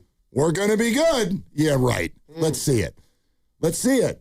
I mean, the Dallas Mavericks, you can sit here and tell me that they're playing chess all you want. I think they're playing checkers. They pantsed themselves and have embarrassed themselves for the better part of a year now. But to Evan's point, you got flagged. You got lucky that you have a name that we know. You turned Luka into Anthony into I don't even know what. So, like, I don't know. I'm not sure who's winning here because these teams that keep ending up in the lottery don't get good. Well, it's funny you mention that. It's not like they're all still in the damn lottery. The team who's winning are the Golden State Warriors because they're playing these teams like last night who everyone got what they wanted last night. The Warriors got a win in a season where I think we all agree that they're not tanking. They're not trying to. It may naturally erode, but it's not going to happen on purpose. And Memphis, who traded away last offseason a star, this deadline a star, got a loss, which is what they're looking for. So both teams win. Man. Like a team is actively tanking and throwing it in your face, which is bad for the league. But another team, last night at least, benefits from that strategy. But you're talking about a very tiny little battle that they won on a Monday night. No, but the Warriors can only forge on ahead. They're not going backwards. Right, and Memphis, like Memphis is not winning. Memphis put together an entire roster, thought they had action. They didn't. They never made it through the playoffs. Their biggest name decided that flashing guns on Instagram was fun. And now he's the only big name they still have sitting on the of bench all of their big names. And they've given them all away. And they're like, woohoo, we've got a lot of draft picks. All right, let's see what you do with them. I bet you're going to be in the lottery for 5 years in a row. And that's why I appreciate it. I didn't tell him we saw Bonte this morning, him, Fences, and Mullen last night after the game. Yeah, it was an ugly win, and you're down some guys. But Dibs, I'm paraphrasing Evan. I told you they didn't say throw confetti for this win because it could have easily been a loss. And I hate that I even told Steiny this about our home team when it comes to pro sports, but I mean it because I'm watching what you're talking about nightly when I bet. There are teams that quit in the third quarter, the second quarter. The Warriors play hard, and maybe because they got guys that can't afford not to. They're fighting for every minute, every second. I'm fighting for my life. And I want more when I watch this team play from a star standpoint, but I respect they never give up. And last night was one of them. But, you guys had fun with me with the no expectations, and a lot of people took that, and I'll wrap this up, out of context. It wasn't about where you finish. It was about what I think is a story developing right before our eyes. And I've told Evan this 10 times today. Draymond Green was not on the floor the last 7 to 8 minutes of the game. The defense was faster. They played better. Monty Poole a couple weeks ago brought that to Steve Kerr's attention, and Steve kind of, we're doing it our way, Frank Sinatra, but I'm wondering moving forward, my expectation as a fan is if you see this developing, you tap into, we don't care about the past. This is not me hating Dre, but if he's in the way or we can become better and play better defense, then you got to take that on and make that change. Is that asking too much? No, I think they have made that change. Wow. They're starting to make it. This is not the first time we've seen it. Right. And he'll say today, we're going to have Steve at 5 or 5:30, depending on what time he's free. And he's going to talk about how he's going to ride with the 5 that helped lead you back. And Mark will press and say, that hurt what me about when I heard Draymond? that. And it's not only about Draymond. It is about the fact that those guys came in and played well. But you're seeing this more and more now where if Draymond doesn't have it, quote unquote, 7 turnovers, you're not going to finish with him. You just aren't. You're listening to 95.7 The Game, KGM's the FM and HD1 San Francisco, and Odyssey Sports Station, always live in the free Odyssey app and now broadcasting from the Laughing Monk Studios. 7 turnovers, a big ass. No, number. I was asking Say Evan. it right. What do you attribute to? You think it's some age? 7 turns. I can hear Steiny like, of course, Goose. Some of it's age. Well, I'm not going to put too much stock. I guess you can do a little bit, but it's not an excuse to say, well, he's playing with different players. Your passes are not getting. Does he feel? I think when I read his body language, I feel like it's some of that. He went to the bench last night and it was a timeout after a turnover and was doing this like Evan went the wrong way with it. I expected you to be, and I'm just me on my Dre meter like, Dre, that's on you. I don't care where your teammates are. Your passes are going off the elbows of defensive players. So I don't care where your teammate was. It wasn't getting to him. His passes are terrible. And they're live ball. So you scored 14 points last night. He shot it well. Shot the ball well. You gave up 12 just on your turnovers alone. At that point, you're not helping. And I don't think it's a coincidence that the moment he comes out, which by the way was after a silly turnover, the Warriors take better care of the ball, and along with what Memphis wasn't doing, which was playing maybe their best guys, you get right back into the game. Man. It's as simple sometimes as just playing a numbers game. If you have the same amount of possessions as the other team, you have a better chance to score more points. Yeah, but what about the defense in the final 5 against both Phoenix and Memphis? Come on. Was really good. And tell me the last time. No, it's real. In Warrior basketball, you've said that the defense got better when Draymond left. I don't think that's ever Talk to me, Will. So to your defense down the stretch, when Moody and Melton start getting into people on the perimeter and they're forcing shot clock violations and fall away threes and stuff like this, like you can feel it. And I text Evan because he was at the game. I couldn't see Draymond, and I was just curious when I watched the chef.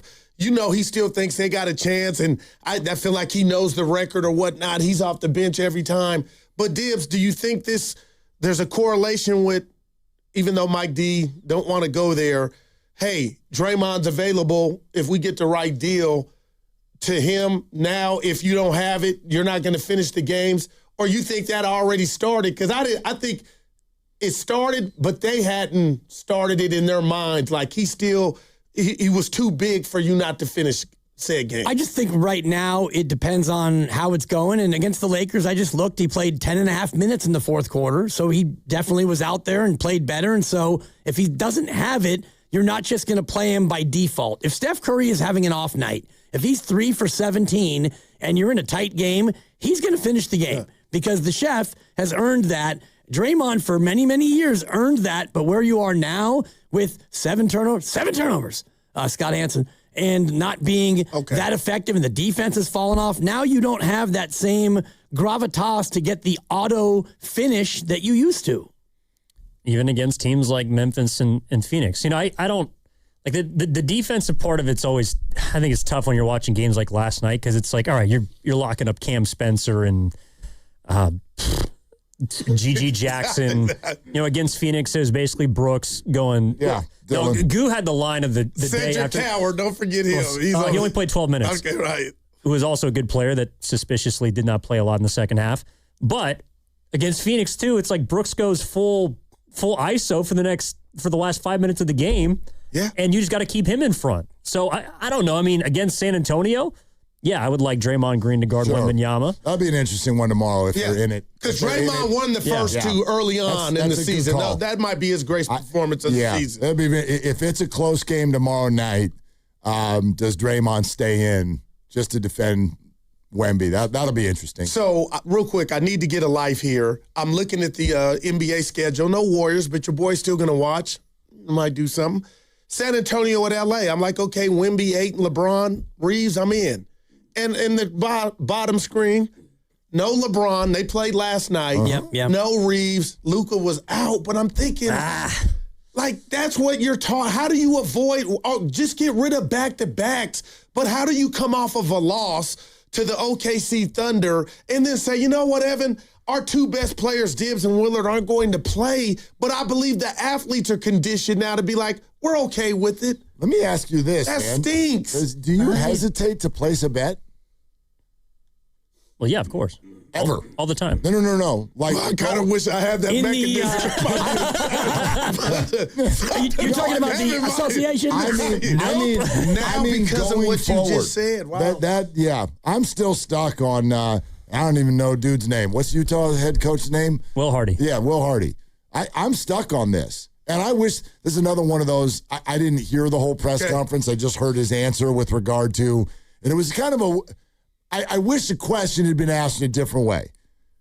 Did you consider putting Larry Markkinen and Jaren Jackson Jr. back in the game? No, I didn't. Did anybody say why? But this is the thing. As someone who knows somebody who may or may not have had some money on the game. Oh boy. They won the game. Utah won. Okay. So he can hide behind the letter W. Like he did the right thing because they won. I still would have asked. All right. Why?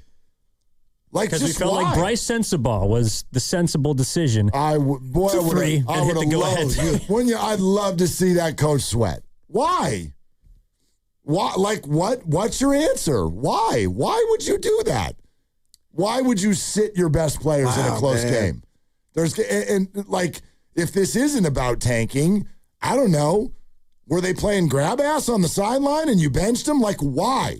Why did you take your best players out of the game and leave them there? They were 12 for 33 combined. Okay. So, I mean, they were having an off night. So let's hear that answer. Yeah. Let's hear that answer. Just throws his guys 12 under the bus. 33. He's just going with the hot hand. Yeah. And when you can play a Bryce Sensabaugh down the stretch. Hot hand. That's right. He got away with a push-off dibs. I was hurting. That's right. I don't want to hear that sentence. That's a good nugget. 12 of 33, so they weren't hitting. No. The Lakers one is interesting, though, because I also think, I was thinking about last year, 365 days ago, the Warriors had a game against Houston, in Houston, where it was right before the deadline, or right before the All-Star break. Steiny's still mad at this. Udoka basically punted. I mean, he didn't play anybody. I think it's kind of like Memorial Day weekend for a lot of NBA teams where give them more rest. We're going to give you about 2 weeks off. And maybe that's why the Lakers aren't playing guys tonight. Maybe it's why the Spurs might come in a little shorthanded tomorrow on the tail end of a back-to-back. And I'll be at the game, but that's terrible. I didn't even think of that.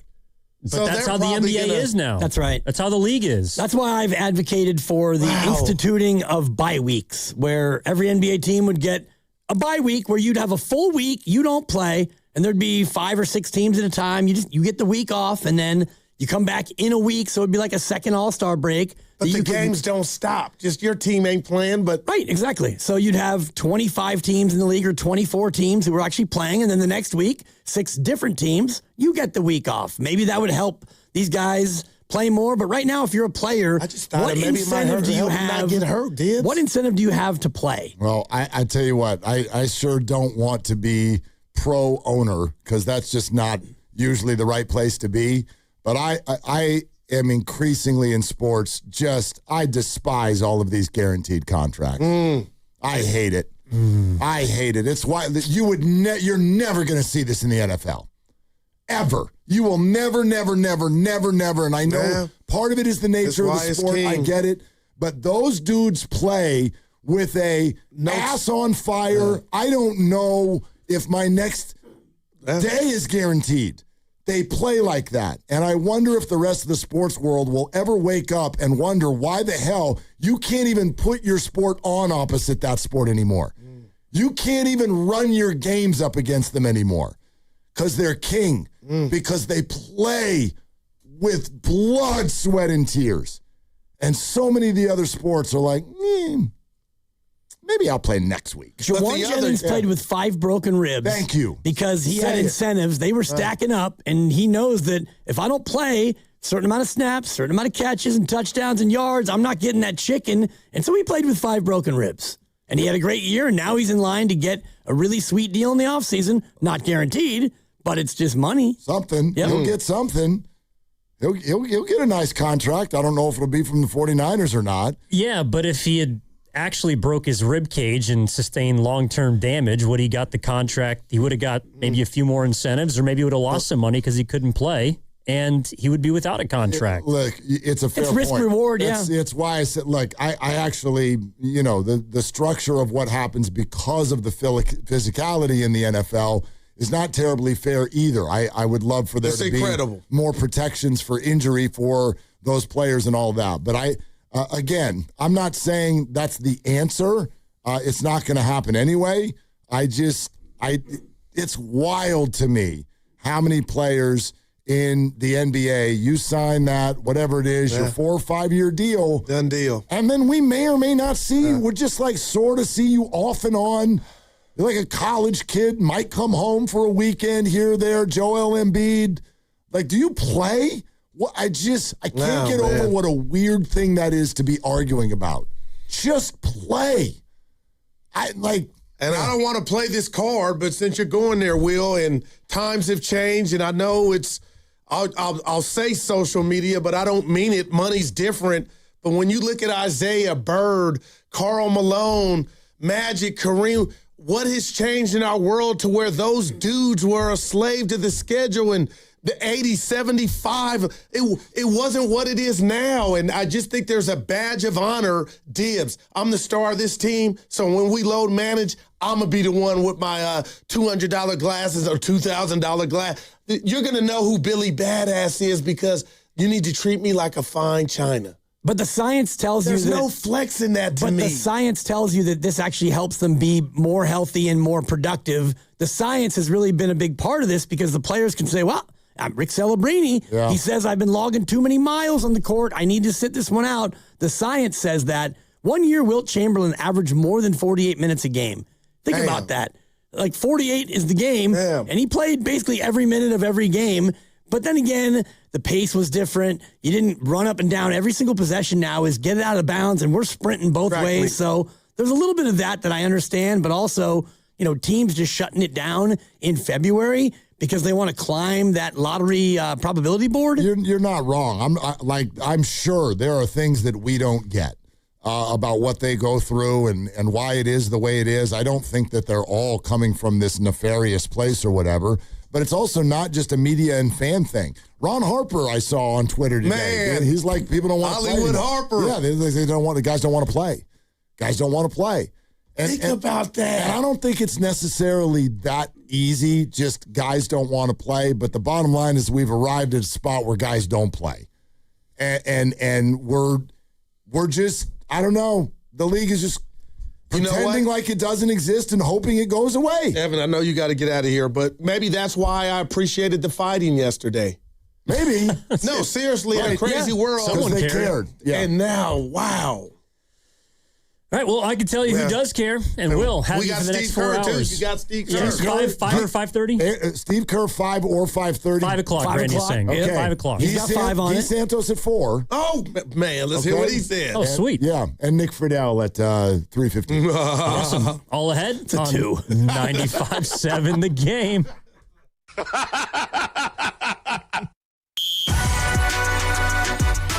Are they the smartest show in the Bay Area? You guys are an intellectual feast for the smart sports fan in the Bay Area. Wow. You're pretty much the smartest guys on the radio. I agree. Good Lord, how big is your ego? Are they the funniest show in the Bay Area? Give it a laugh. Come on. You're a funny guy. Come on. Give me a laugh. You are funny, dude. Hit that S again. Are they the coolest show in the Bay Area? And no white boys. Ain't cool. That's what people are saying. You guys are phenomenal. This is one of the most perfect ways that I could end my day, getting a chance to talk to Mr. Mark and Dan, you know? We'll let you be the judge. Oh. All I know is it's a couple of Bay Area boys talking sports. I know nothing. Thanks. It's Willard and Dibs on 95.7 The Game. All right, let's go. Let's go.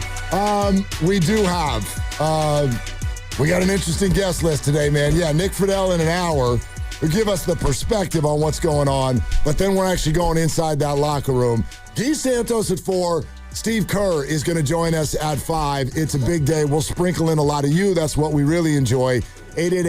888-957-9570 is the number. And I don't want to get lost in all of the, the NBA's making it tough, and Draymond Green's not playing down the stretch. I do want to give a minute to just the experience of the final 5 minutes of the game last night. Pretty fun. You know what I was reminded of? You know, at the end, when you're on a youth sports team, you know, you get that little end of the year party. Yeah. And the coach needs to stand up there and say something about each kid. By the way, if you've ever been in that position of being a coach, it's not always easy to find something to say about every single kid. Some of the kids are just sitting in the corner there picking their nose. But you got to come up with something to say. That's right. Something nice, too. One year, because I loved to shoot the ball from the outside.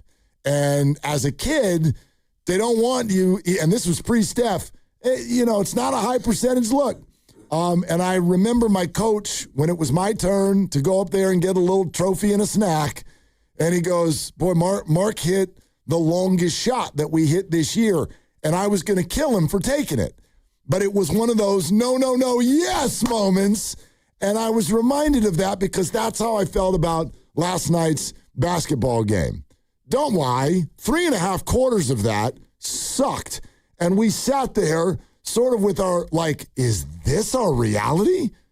Honestly, take a step back and be like, this is Warrior basketball? The show thread was pretty hilarious. There was some yucks and some you got to be kidding me's and some GTFOH, and all of a sudden it's like, oh my God, nice win. Even from an athleticism standpoint, I'm not trying to broad brush this whole thing, but when you watch 5 dudes running around out there and it's like Pods and Pat Spencer, 40-year-old Al Horford, you're like, This is the NBA.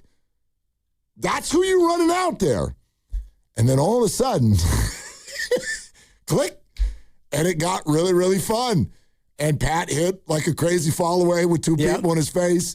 And Guy is doing what he always does. He'll join us at 4. Just a tremendous energy player.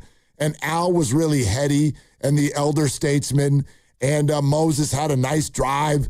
And DeAnthony Melton playing great D, and he had a nice drive. And Pods twirled the finger and was right. Pods over there hitting the backboard with 3s, and so we had that little sideshow going on. But they got the late challenge, and it went their way, and that turned out to be something. And so that was a no, yes game. The whole night, I'm like, this is depressing. It was almost not unwatchable because I love to watch it and it's sports and it's drama, but Draymond Green goes out with 8:23 to go and Pods immediately travels. The first of 2 travels. Scottie Pippen Jr., bad pass turnover. Yep. Spencer makes a layup. Ty Jerome, miss. Quentin Post, offensive foul. Ty Jerome, miss. Gee, bad pass turnover. I mean, completely. Somebody put a tent on this circus because, Draymond, 7 turnovers. It was a problem. And then 4 of your next 5 possessions were turnovers from 4 different guys. Quentin and Pods and Gee, you all were having turnovers. So it wasn't just Draymond. And somehow at the end of it, you realize this is Memphis, guys. We can still win. And a 6'2" D'Anthony Melton wins a jump ball against a guy 6'4". That was one of the funnier jump balls I remember. Right, and then it ends with what had to be the least aesthetically pleasing game-winning shot of all time. Al Horford grabs off of the tip ball from D'Anthony Melton, drives to the hole, puts up a layup. It's no good, grabs it, scrum all the way to the ground. Those of us watching on TV, you couldn't even really see how the ball ended up in Gee's hands because there was just arms and legs everywhere. And then he grabs it and kind of works his way to the other block and a little scooper and lay it in. And there's Bob Fitzgerald going, the Warriors lead. Yeah. And then should have been an and one too. Yeah. And then Memphis goes to the other end and does just the perfect end of the game possession where dudes are just driving into defense, not knowing what to do. And then there was a turnaround fall away that never was even a shot. The guy just was like, oops, I'm in the air. Let me let the ball go. He just jumped. Yeah, he just jumped. Here, take the ball. Warriors win. And so, I don't know. I don't know what to do with last night. Quite frankly, I'm not sure where in my sports brain to file that one. Under W for win. Yeah, and it's a Victory Tuesday. And, you think about, I don't know, I was just flashing on the Niners in Carolina this year when Brock Purdy throws 3 interceptions over an 8-pass span. And yet you won that game. That thing was not a Picasso for the Niners or for Brock Purdy, but you found a way to win. And in the NBA, when you're trying, and one of the 2 teams last night was really trying, and it's the Warriors, and you're home, that's a game you absolutely should win. And so even though you did it in an ugly fashion, 23 turnovers, and by the way, that's now the 11th time this year they've had more than 20 turnovers. It's a big number. They're 4-7 in those games, though, so... Well, we can ask Steve about this because he always says, we got to win the turnover battle. Well, you didn't last night and it wasn't close and you still won. So you take last night, you file it under W if you want. You can file it under U for ugly. Either way, that's a win. 7 turnovers. Yeah. Is a gargantuan number. Actually, you're just watching the game, and there was a stretch where I'm like, my God, he's throwing the ball away on every other possession. And that's how I knew it was 7, because I'm like, there was a timeout on the floor, and I did one of those like, I need to go to the internet. I need to go to the internet and find out what that number is. I'm able to dive into the box score over here. And I'm like, oh God. Like I was expecting it to be maybe 4 or 5. 7? 7 turnovers, dude? In 24 minutes. And if you're into the per 36 stats, brutal number. The per 36, that means it's 10.5 turnovers per 36 minutes, which that's a lot. And, I do think part of it is he's not used to playing with these guys. And there are a couple of them. I looked at all 7 of them this morning, and a lot of them are like you're talking about where you just got picked and you just threw a one-arm pass to no one. There were a couple, though, where he was trying to do something, and the player he was passing to wasn't really on the same page, and the hands go on the head. And, it's Draymond's turnover, unfortunately. Clock that one to Draymond. Yeah, no, I mean, like everything else, not every single one of them is quote-unquote all his fault. But I'm certainly not going to use that as reason number one that he had 7 turnovers. He's throwing a lot of balls that are getting knocked away by the defense. And, I attribute it to, I guess if you want to indirectly refer to it as age or the loss of skills or whatever, because I think the number one thing that happens to athletes when they start to age, the mind still goes at the same pace that it always used to, and the body doesn't. It's no different than, by the way, I'm sorry to say this out loud, Christian McCaffrey and many others. They are a half step slower than they used to be. This is not a criticism. They have a bleep ton of miles on them. So this is not a criticism of Draymond Green. The real question, though, does become, and boy, are we looking forward to chatting with Steve at 5 o'clock. What do you do about it? What do you do about what I think is very clear? Draymond Green's skills are starting to erode in front of our eyes, and it doesn't work the same way anymore. So what do you do about it? And I'm going to take away the number one answer on the board for two reasons, because a lot of you will call and go, you got to trade this guy. Too late. Well, too late. And that doesn't work anyway. And he was never a part of any trade conversation. Thanks, Mike. You're welcome. Trades are hard. Had to get one in early. That's an unbelievable assumption. It's really not. So the trade deadline is over, and Draymond Green is not somebody who is attractive on the trade market. He's just not. And it's not because he sucks or whatever. It's because he's expensive. He's over 35. He is also a certain skill set that may only fit in certain places with certain players, especially at this point in his career. I don't think any of these things are criticisms, but I don't think Draymond's attractive on the trade market. I think the trade deadline, I know it's over. So you can't use that answer. But you got to do something. What do the Warriors do with Draymond Green? I think they do what they've started to do, which is if you're playing well, you have earned the spot to close this game. If you're not playing great, then we're going to go elsewhere. And I think about a kid that you have who's an honor student and they show up late, and it's like, you're never late. Try to show up on time. And by the fifth or sixth time that kid comes home late, it's like, all right, next time you come home late, they're going to have to be repercussions. And so I think that's where Draymond is now, where he's not playing that great. And when he's not playing great, you don't get that free pass anymore because the Warriors are trying to win games. And last night's a great example. Yeah. He goes out, they're down 13, and they went on a 19-5 run the rest of the way, and they won the game without him. They look better on defense when he's not on the floor right now. Right. They look younger, quicker, more active, all of it. I'm not sure exactly what to do with this information, but we'll try to access it throughout the show. We'll certainly talk to Steve about it, but that's how it looks right now. And sure, chemistry is an answer. That is a part of it, but that's who the Warriors are. I sort of have two ideas on at least how I'd answer that question as a layperson. What do the Warriors do with Draymond Green? But what would you do? We got 45 minutes at least to chop this up with y'all before Nick Friedel comes on the show. Guy Santos at 4, Steve Kerr at 5. What do you want the Warriors to do with Draymond Green right now? You can't say trade him. You got to come up with a different answer.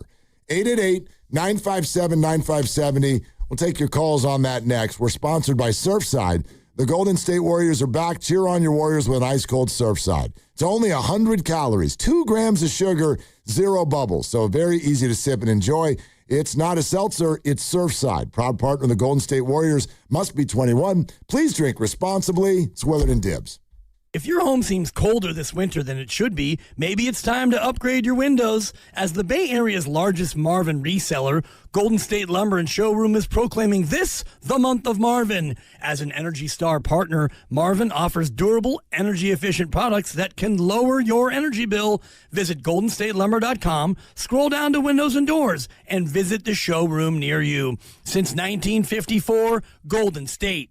When you succeed, we succeed. Looking for lifelong financial guidance? Look no further than Pettinelli Financial Partners, your dedicated financial coaches for every stage of life's journey. Whether you're planning for retirement, starting a family, or buying a home, we're here for you every step of the way. Visit PettinelliFP.com. The financial consultants at Pettinelli Financial Partners are registered representatives with and securities offered through LPL Financial. Member FINRA SIPC. Investment advice offered through Stratos Wealth Partners, a registered investment advisor. Stratos and Pettinelli are separate entities from LPL Financial. All right, I need avocados, bananas, salad, steak. Wow, does your grocery list have multiple pages?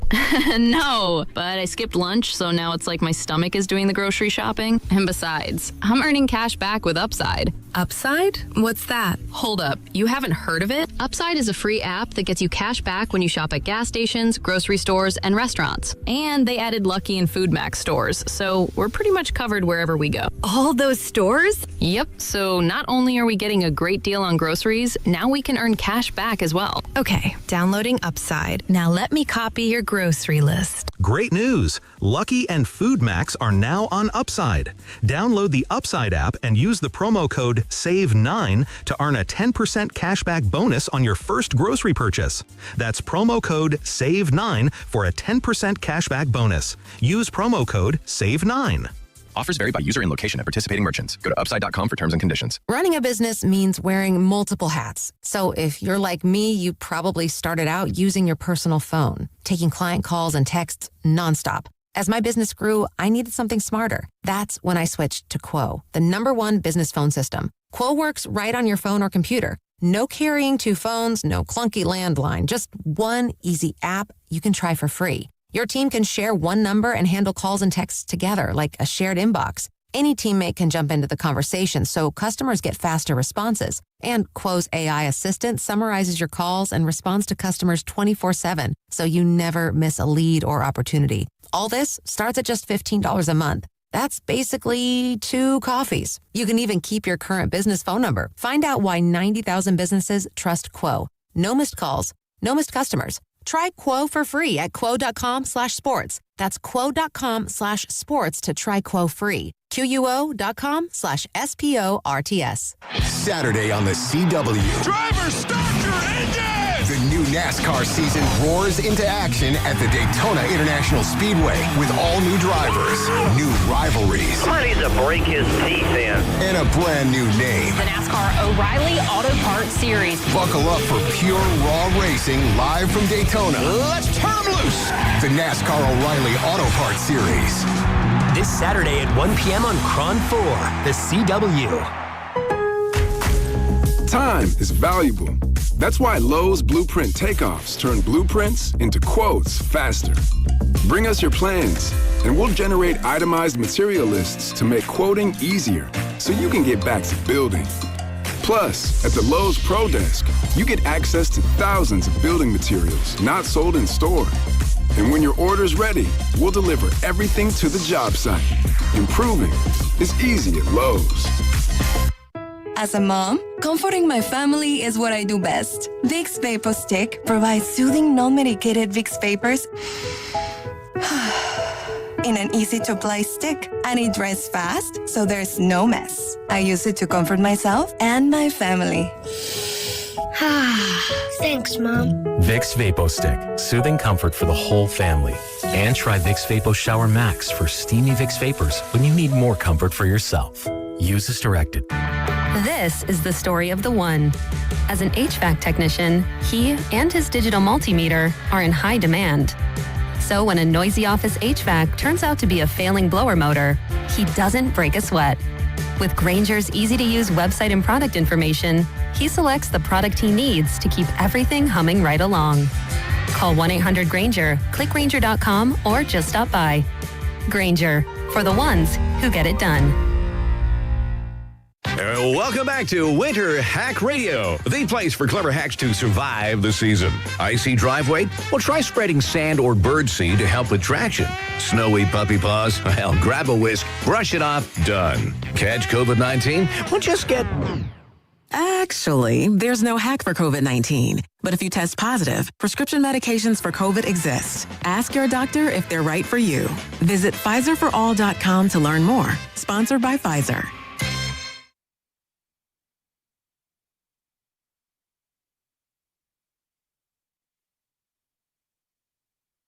Dub Nation, it's Steve Kerr. You're listening to Willard and Dibbs on 95.7 The Game. Coming to you live from the Laughing Monk Studios. Yeah. It's going to be a good day, dude. Yeah, it is. Normally, Tuesday is the worst day of the week. It can be, yeah. I mean, usually. Well, depends on the time of year. I mean, I guess. This time of year, Monday's not really that great. Not great shakes on a Monday. Well, and it's not like I'm pointing to Monday as the crown jewel of the week, but to me, I'm not one of these people, like we're lucky. I don't hate the job that we have.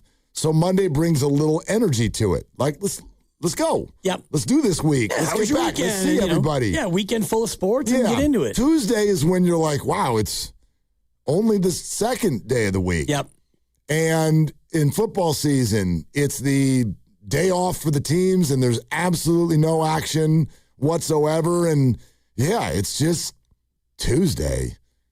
But this one's going to be a good one. How come? Because Steve Kerr's coming on the show, Guy Santos is coming on the show, and Nick Friedel is coming on the show. And Guy is infectious, Dibs. Oh, yeah? That's an infectious human being. You watch it when he's out there playing, and, you know, you can't help but have your eye drawn to him, and he plays exactly the way that you would want him to play in that role, which is, I get to play, I'm going to play as hard as I possibly can every second and make you keep playing me. Actually, and I'm going to bring this up to Guy, you know how he plays?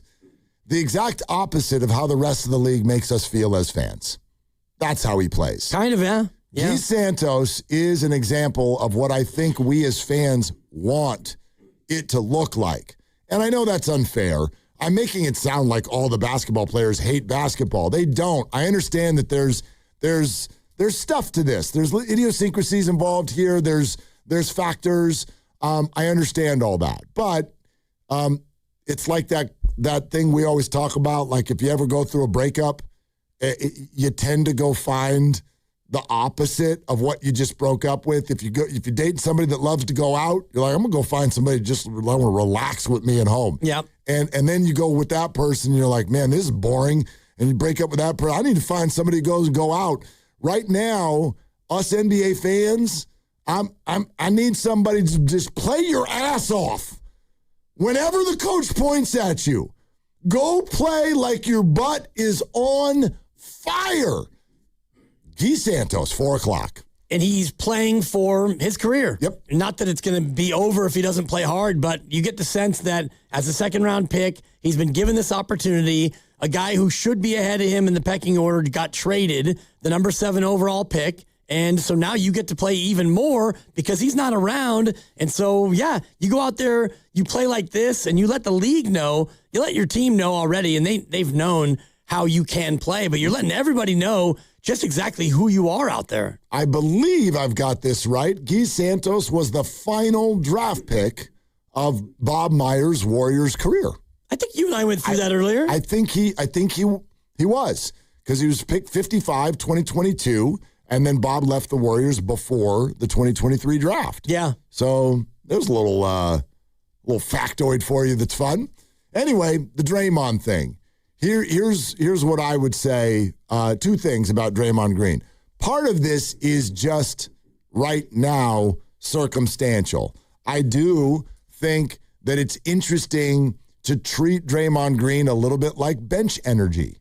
Doesn't mean you actually have to bench him, because it doesn't matter to me who starts, quite frankly. It is more important who finishes, and it is more important how many total minutes you play. So if you still want him to be in the starting lineup and have him come through the tunnel and everybody, that's fine. Don't worry about that. But I would lower the minutes and start tinkering with him coming off of the bench as an energy, defensive, kind of stabilizing guy. I would experiment with that. The other thing I'll say, though, is this may be over in one more game. And actually, it might already be over.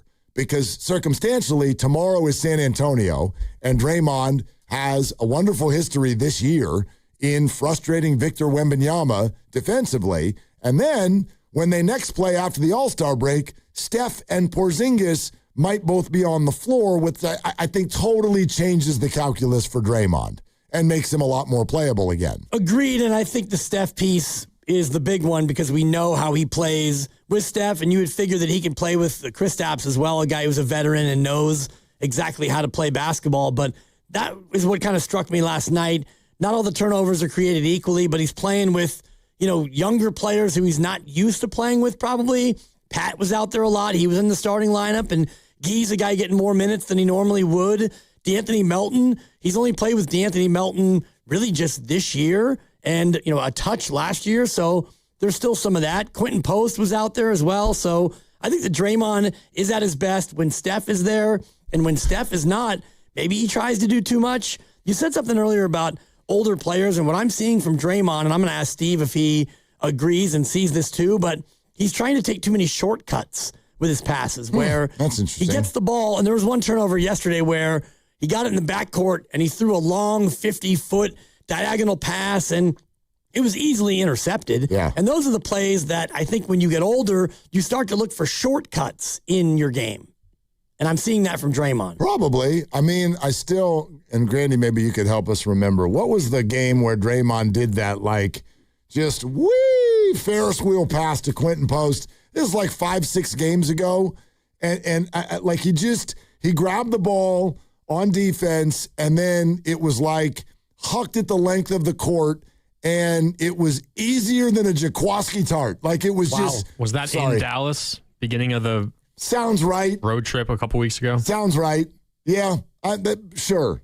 I know that it was about 5 or 6 games ago. I know that Quentin Post was the intended target, and I know that it was my least favorite pass of the entire year. Right after Jimmy went down. I think it was the second game they played without Jimmy. Okay, yeah. Let's go with that.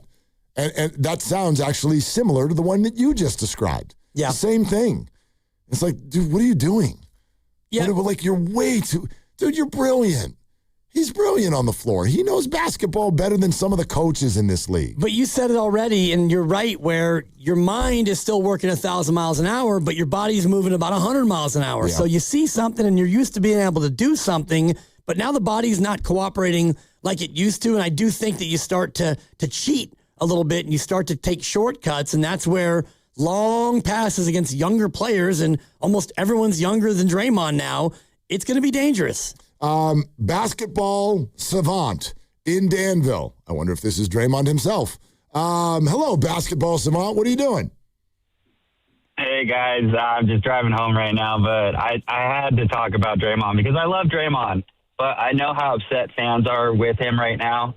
And I think what we need to do is we need to play him in shorter spurts, like you said. If you're giving him, 30 minutes a game, don't cut it in half, but maybe down to 20. And if you treat him like a rookie, not like a complete rookie, but if you treat him like Jonathan Kuminga, where every time he made a mistake, you get him out of the game, maybe he would get his head out of his you-know-what.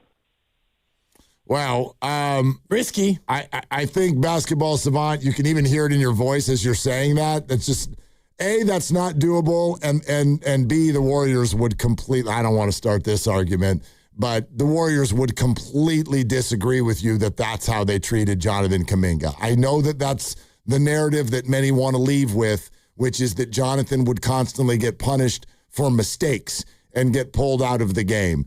I think it goes way deeper than that, and it's much more conceptual. If you watch Warrior basketball, they turn the ball over 23 times. They're all making mistakes. They're all making tons of mistakes. But what are they attempting to do?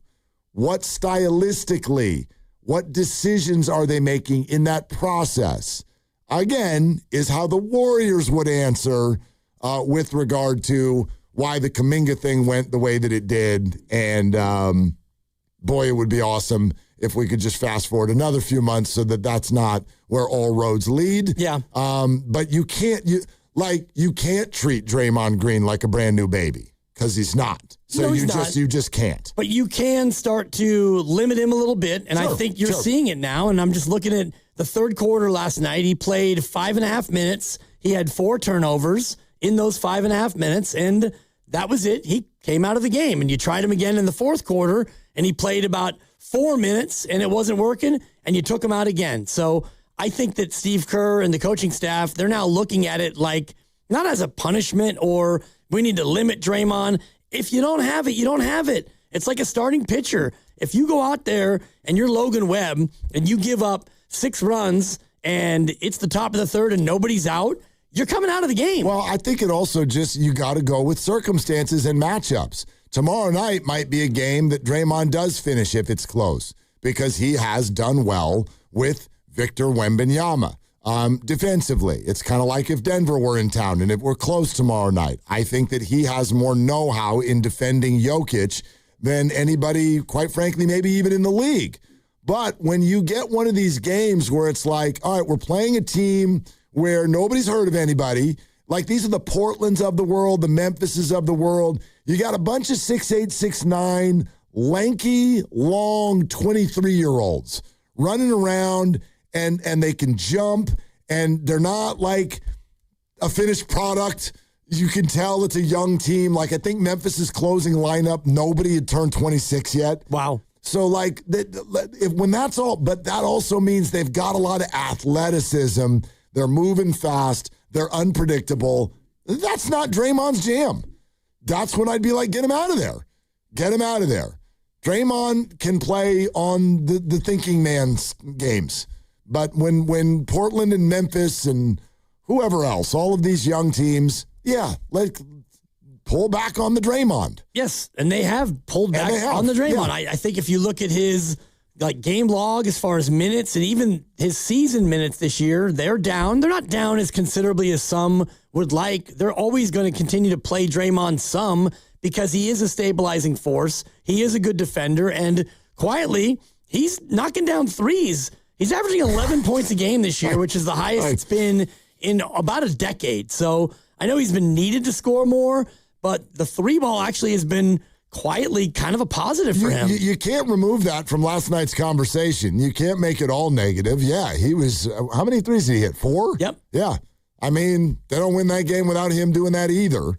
But 7 turnovers is 7 turnovers. Rob, Fort Costa, what's going on? Rob, thank you for calling. Hey, how you guys doing? What's up?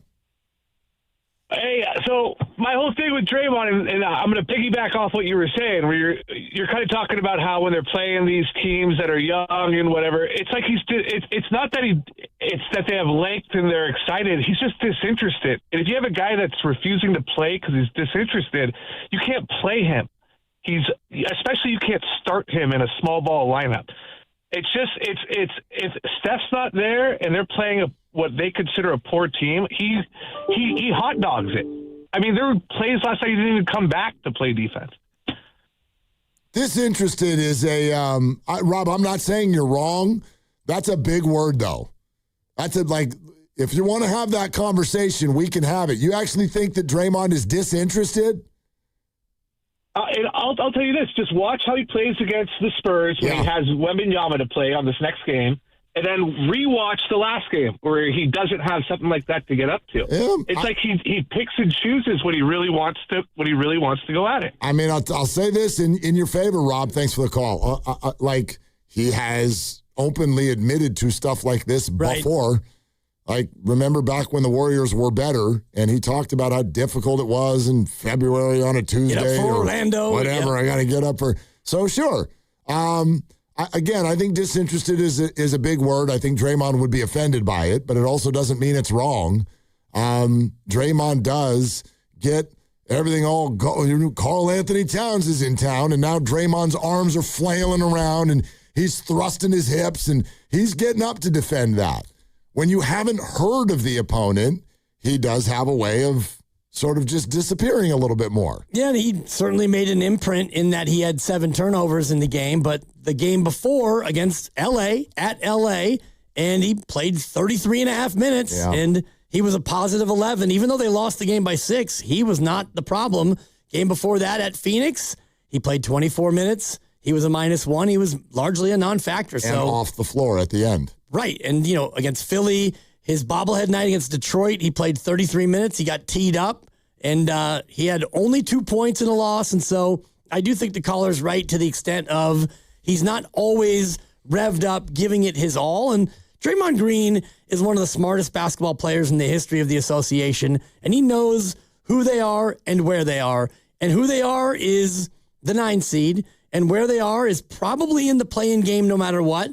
So do you really want to go complete basketballs to the wall all game, every game? Probably not. Probably not. And with no Jimmy and no Steph? Yeah, and if you're, if you're not him, maybe. Like that's why, I don't think we're gravitating to Pat Spencer and Guy Santos because they're so amazing. We're gravitating to them because of the energy that we feel from them when they play, and that energy comes from the fact that those two dudes felt like roster filler a year ago, and now they're solidifying their NBA careers.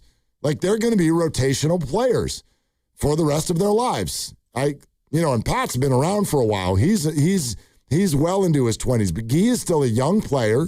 These guys are solidifying their spot in this league, and so that's why they're playing so damn hard, and that's why we gravitate to it right now. Draymond, I don't want to say doesn't need to do that, because people will be like, yeah, you do. You need to, but right. It doesn't usually work that way for players who have been around the block this many times. And if you go back to Draymond's second year, I just was glancing at it to see, and he played in all 82, and he played with that same hair on fire, Santosian energy, because he, quote, had to. Second round pick, second year in the league. You had to show that you were the real deal. And so he played every game, and he played, more than 30 minutes a lot down the stretch. He became a starter. They made the playoffs, and the rest we know is history. So it's hard to ask a vet without your two best players. Make it your three best players if you add Kristaps in. So you're supposed to be equally motivated in year 14 to go out against Memphis on a Monday night? Well, you can't be, and that's human. Right. I'm actually not bothered by that. You can't be. You cannot be as hungry as the Rook. Right. You've made $250 million. You've got 4 titles, and you're going to the Hall of Fame. Right. And that's why I don't mind the way Steve Kerr is, quote, handling the situation. I mean, at 6 o'clock, I'm going to be hungry. I'm going to be hungry at 6 o'clock. You always are hungry. I'm not going to be as hungry as I'm not going to want it like somebody who has a hard time getting their next meal. Correct. It's a good way to put it. That's not human. I think that's a part of what we're talking about with Draymond. Yeah, and his basketball hunger, it'll kick in April in the play-in games if, they still are in the play-in. And I was looking at the standings earlier, and it's almost impossible for them to fall to 11. So totally. You get to April, he'll be hungry, and Steph will be hungry because he loves to compete. They want a series, and hopefully Kristaps is there. Whatever. The young guys right now, they're straight hungry. Their NBA hunger is real because, Pat Spencer just got a contract. And Guy Santos wants to stick and stay in this league, Yep. I mean, that is at the core. I'm so sorry to bring it up again. I mean, that's at the core of what happened even in the Jonathan conversation. Look at you. The guy, no, but he wants to, that's why it gets so emotional. He wants to make an imprint. He wants to solidify his place in this league. And that is, I think, for all athletes, fans sometimes have a hard time with this. That's emotion number one. It's not winning a ring. It's solidifying your place in the league. Self-preservation. That's number one. Number one, I want to do this for a living. I want to make as much money as I can. This whole thing with, we play for the fans. Sure you do. You want a contract, then you want a ring, then you want all the other stuff that comes with it. And yes, you would like to connect with your audience. Sure. But number one, I want this job, and I want this job for 15 years. Right. And Guy Santos is making $2.2 million, which is not chicken scratch. Good salary. It's a nice salary, but you look at some of your teammates, and Moody's making 11.5. He got 3 years and 39. So if you're Guy and you're 23 years old and this is the last year of your deal, you're thinking, okay, Warriors, you're going to want me. You're going to want to keep me. If not, other team, I'm worth probably between $7 and $12 million a year. It's no different than any other company. Guy is sitting there making $2 million, and you're like, that's great money. And he's looking at one of his teammates who made $2 million both just this week. That's Steph Curry. 4 games. Yeah. Well, yeah. Exactly. Actually, even a little bit less, 3 games, right? I apologize. He makes about $800K. Second quarter of that fourth game. He's like, yep, we're there. Yep. We're there. We're home. Big J in Oakland. Hi, Big J. Thanks for calling. What's up? Hey, you guys. I think you do with Draymond what Steve Kerr did with him last night, which is bench him. I think about a month and a half ago, Draymond said in a press conference he's going to throw those passes no matter what happens. He's kind of dissatisfied with the group that he's playing with, and they're young and they don't understand how he plays, so he doesn't care. He's just going to make the passes anyway. And I think that sort of approach and attitude is a little bit poisonous for the team.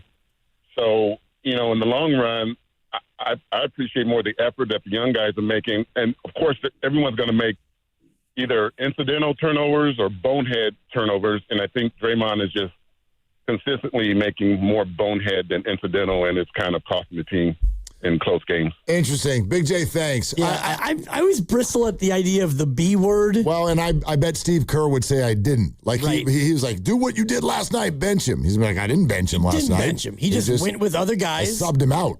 Right. Yeah. And, to me, a benching is when you give a guy a DNP CD. Mm-hmm. That's a benching. Like, Kuminga was benched. You don't get to play for about a month. That is what a benching is. This is just, look, you don't have it tonight, kid. We're going to go with other players and see if we can win, and they did. Your earlier point about, shortcuts is a really interesting one when you look at Draymond's box score last night.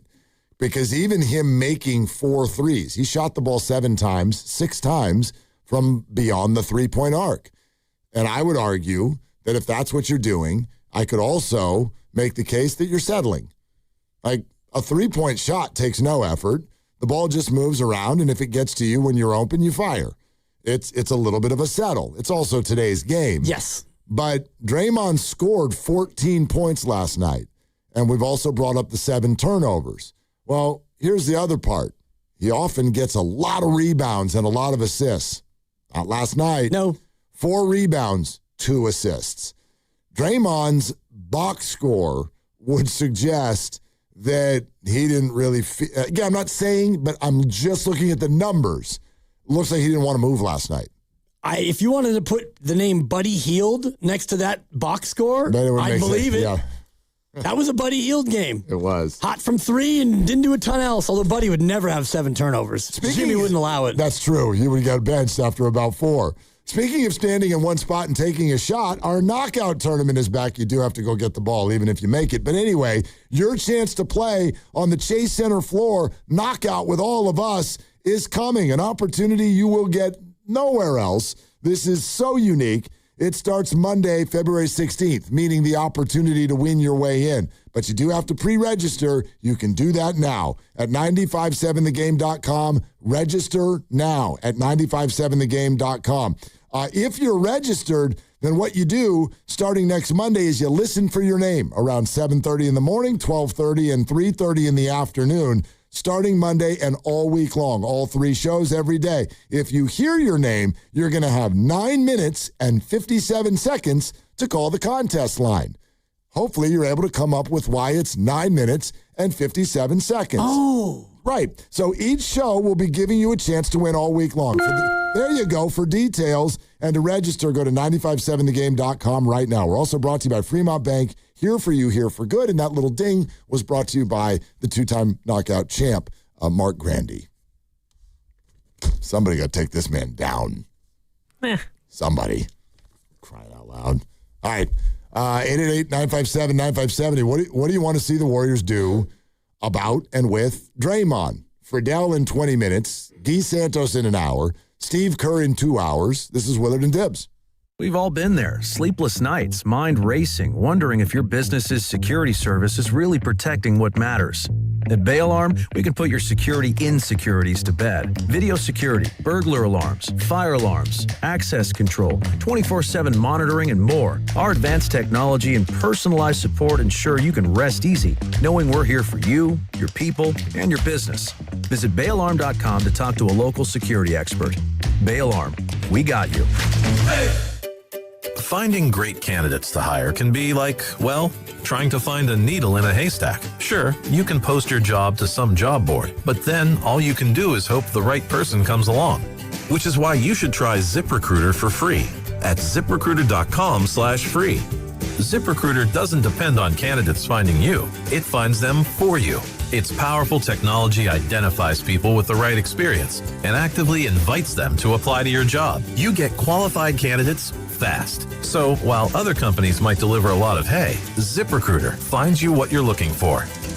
the needle in the haystack. See why 4 out of 5 employers who post a job on ZipRecruiter get a quality candidate within the first day. ZipRecruiter, the smartest way to hire. And right now, you can try ZipRecruiter for free. That's right, free at ZipRecruiter.com/free. That's ZipRecruiter.com/free. ZipRecruiter.com/free. ZipRecruiter. Your home is your sanctuary. Keep it that way with the beauty and performance of Milgard windows and doors. From the elegant Tuscany series to the modern slim profile Trinsic series, Milgard offers energy-efficient solutions and lifetime warranty options. At Ashby Lumber, our experts are here to help you find the perfect Milgard fit for your project, whether you're a DIYer or a professional contractor. Visit our dedicated door and window showrooms in Berkeley or Concord to see the Milgard difference in person. Start your project today at ashbylumber.com. Ashby Lumber, your trusted building partner since 1968. It's the final days of Toyota's President's Day sales event. Don't miss your chance to drive home a brand new Toyota truck.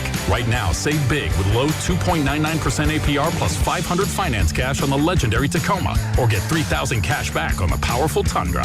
Toyota's President's Day sales event ends Monday. Hurry in today. Toyota, let's go places. Offers available through TFS to buyers with premium rated credit and cannot be combined with other offers. Finance cash must be applied to transaction and only available on Tacoma SR and SR5. Cashback offer excludes Tundra TRD Pro, ends 3/2/26. Do you really know what's in your tap water? LifeSource believes your water should support your health, not work against it. Upgrade to a LifeSource whole house water system. Clean water from every tap, no salt, no hassle. Call 1-800-WATER-99 or visit lifesourcewater.com. Warranty limitations apply. Hey there, it's Bonte with a report from River Islands in Lathrop, where the good life can be your life. The home selection has never been better, with neighborhoods designed to fit a wide range of lifestyles. Whatever is on your list of must, an amazing kitchen, a home gym, a private office, or a separate suite for your in-laws, there is a place here just for you. Priced from the low $600,000s to over $1 million. The Town Center, located by Islanders Field Ballpark, is well underway, with the Redwood Cafe opening this summer and a community amphitheater being built for events, concerts, and community get-togethers. Sutter Health is building medical offices, and a major grocery store will be announced soon. The Town Center is going to be a great place to hang out and enjoy the River Islands lifestyle. This month, Clearwater by Signature Homes will be hosting a grand opening, and the Lakeview Club at Dale Webb 55 Plus community just had its debut. And construction is moving along for the 4th K-8 charter school to be ready for the fall term. Isn't it time for you to discover the islands?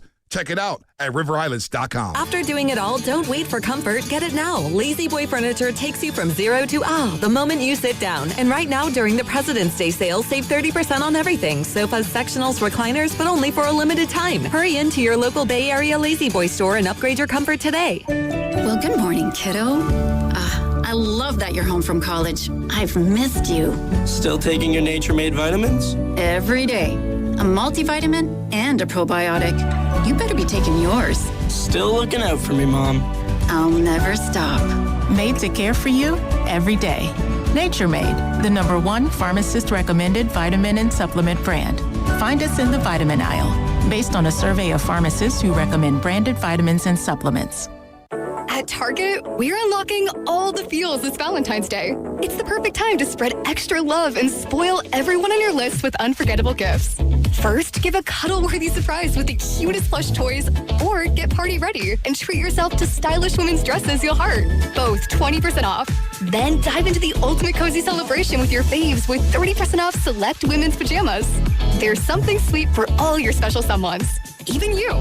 Find Valentine's Day gifts for everyone at Target. That's another amazing run by Team USA. Mom, think I'll be on Team USA one day? Well, I'll take this one. What? Are you speaking to us? Yes, and to answer your question, anything's possible, especially with Xfinity. So, I can be the best snowboarder ever?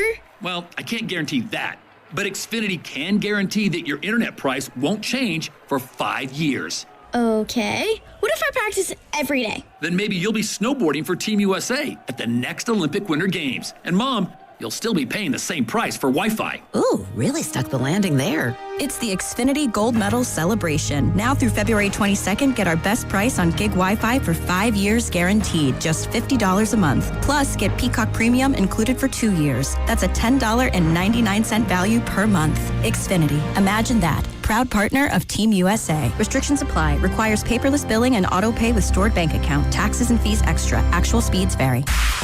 You're listening to 95.7 The Game, KGMZ-FM and HD1 San Francisco on Odyssey Sports Station and the home of the Golden State Warriors and Valkyries. Always live on the free Odyssey app and now coming to you live from the Laughing Monk Studios.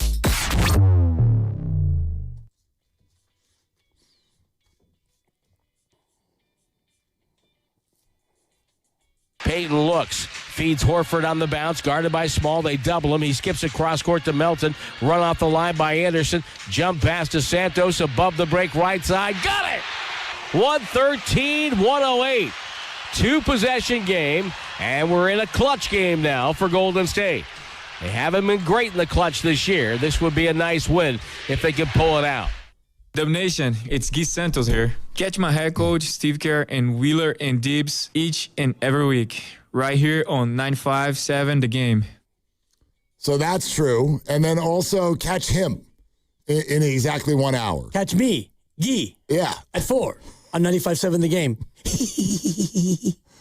I do think we should probably play for him his own words when he says Bay Area, it's Guy Santos here. Hey, Dibbs, your pigs stink. Yeah.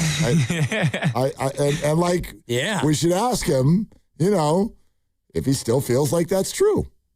And I'll give him some World Cup locks. And spoiler alert, Guy, I got Brazil getting knocked out early. No, you don't. No, you don't. See how that feels. No, you don't. I don't even know what group they're in. That pick would stink. That would totally. That would stink. I got Brazil going 0-3 in the group. I got Brazil going. Seriously. I got the Giants going 82-75. I mean, it's just, I wish it got old.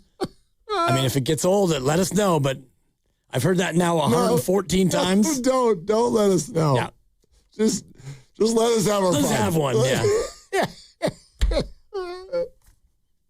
I got Brazil getting knocked out in the group. Is it bad that when people go, are you excited for Giant season? And I'm like, yes, because Guru's going to make a pick. Oh, yeah.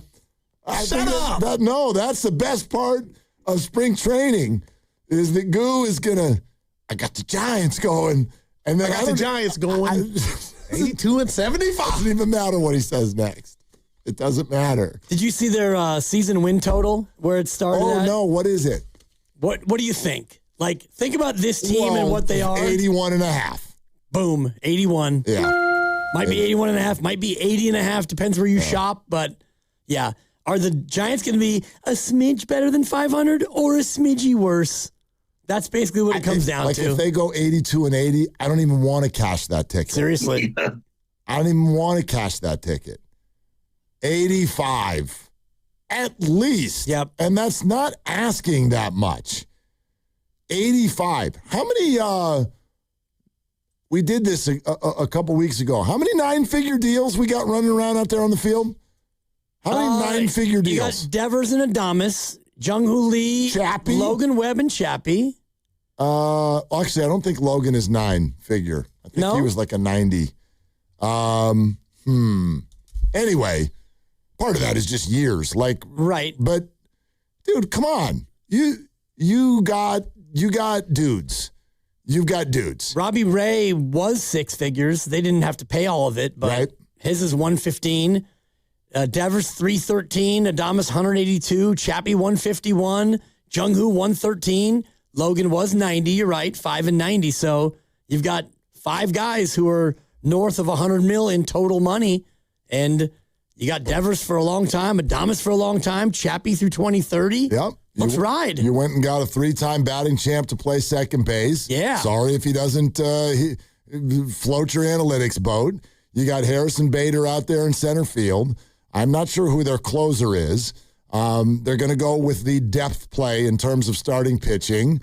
I'll ... that one. Let's see how it goes. Would have loved to see somebody with a big name come in there, but I get what they're doing. They don't want to block. They feel like they've got some people on the farm, yada, yada, yada. You can win 85 games.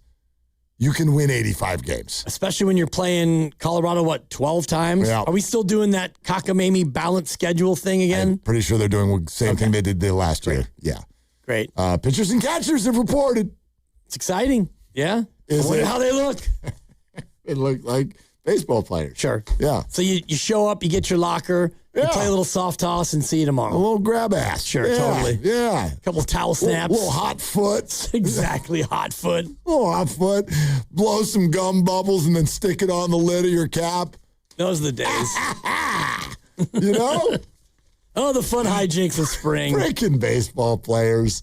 Oh, gosh. But anyway, what were we talking about? Oh, that's right. Guy. Yep. Guy Santos, 4 o'clock. And we'll see if we can get him to make fun of you. Yeah, I'm sure he will. Of course he will. And, Guy, what a great day to talk to him. Not just because he scored the game-winning bucket and he's got a little something going on. I was listening to Evan Giddings on the pregame and should have given him a little bit of a nod when we were all in here together.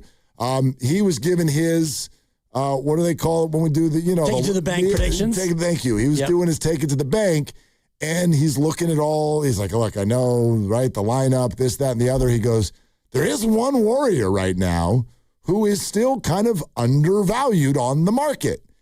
And I think they've got his point total at 8.5. And that is Guy Santos. Kaboom. Yep, nailed it. Yeah, that was a good pick. And so Guy is stepping forward a little bit, and that's great.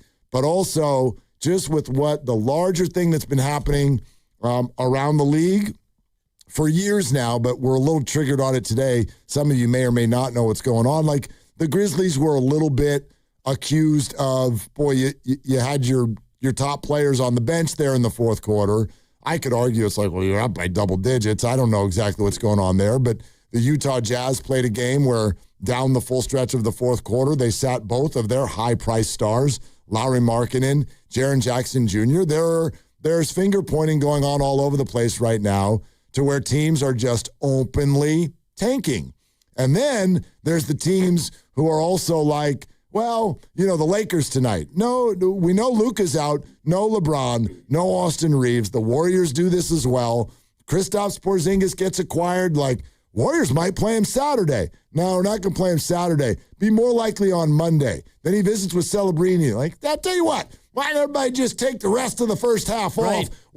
Everybody's doing this. And then there's Guy, who's on the floor for half the game and he's driving the ball. He's shooting the ball. He is energy in a basketball uniform. And I feel like it's hitting us in just the perfect spot because it's exactly what the fans are looking for. That passion and that desire to go out there and actually, play basketball, double figures in 7 straight. He's averaging 13.5. And this is what Evan said last night leading up to it. He's like, he's been double figures in 6 in a row. So I think the market is yet to catch up. And, he's getting rebounds as well, 5 a game over that stretch. He had a 10-rebound game. And just watching him, he's playing like a guy who is playing for his career. And he kind of is in the last year of a deal. It was a team option. So the Warriors, I'm sure, would love to keep him. But he's going to be a free agent. So he has the ability to go out there and get more money and go somewhere else and continue his career. Al Horford and Guy Santos last night led the team in plus-minus, for those of you who love to look at that. Santos shot 70% from the field. He also, let me check, make sure. Yeah, he and Horford were the 2 leading rebounders for the Warriors in the game, 9 and 8 respectively. He's playing an all-around game. He makes some mistakes. You know what I mean? Like his energy will lead to a turnover or two, but it hits completely differently. How many did he have last night on the turnovers? Yeah, he had 4. Yeah. He had 4. But his turnovers hit completely differently than Draymond's because they're effort turnovers.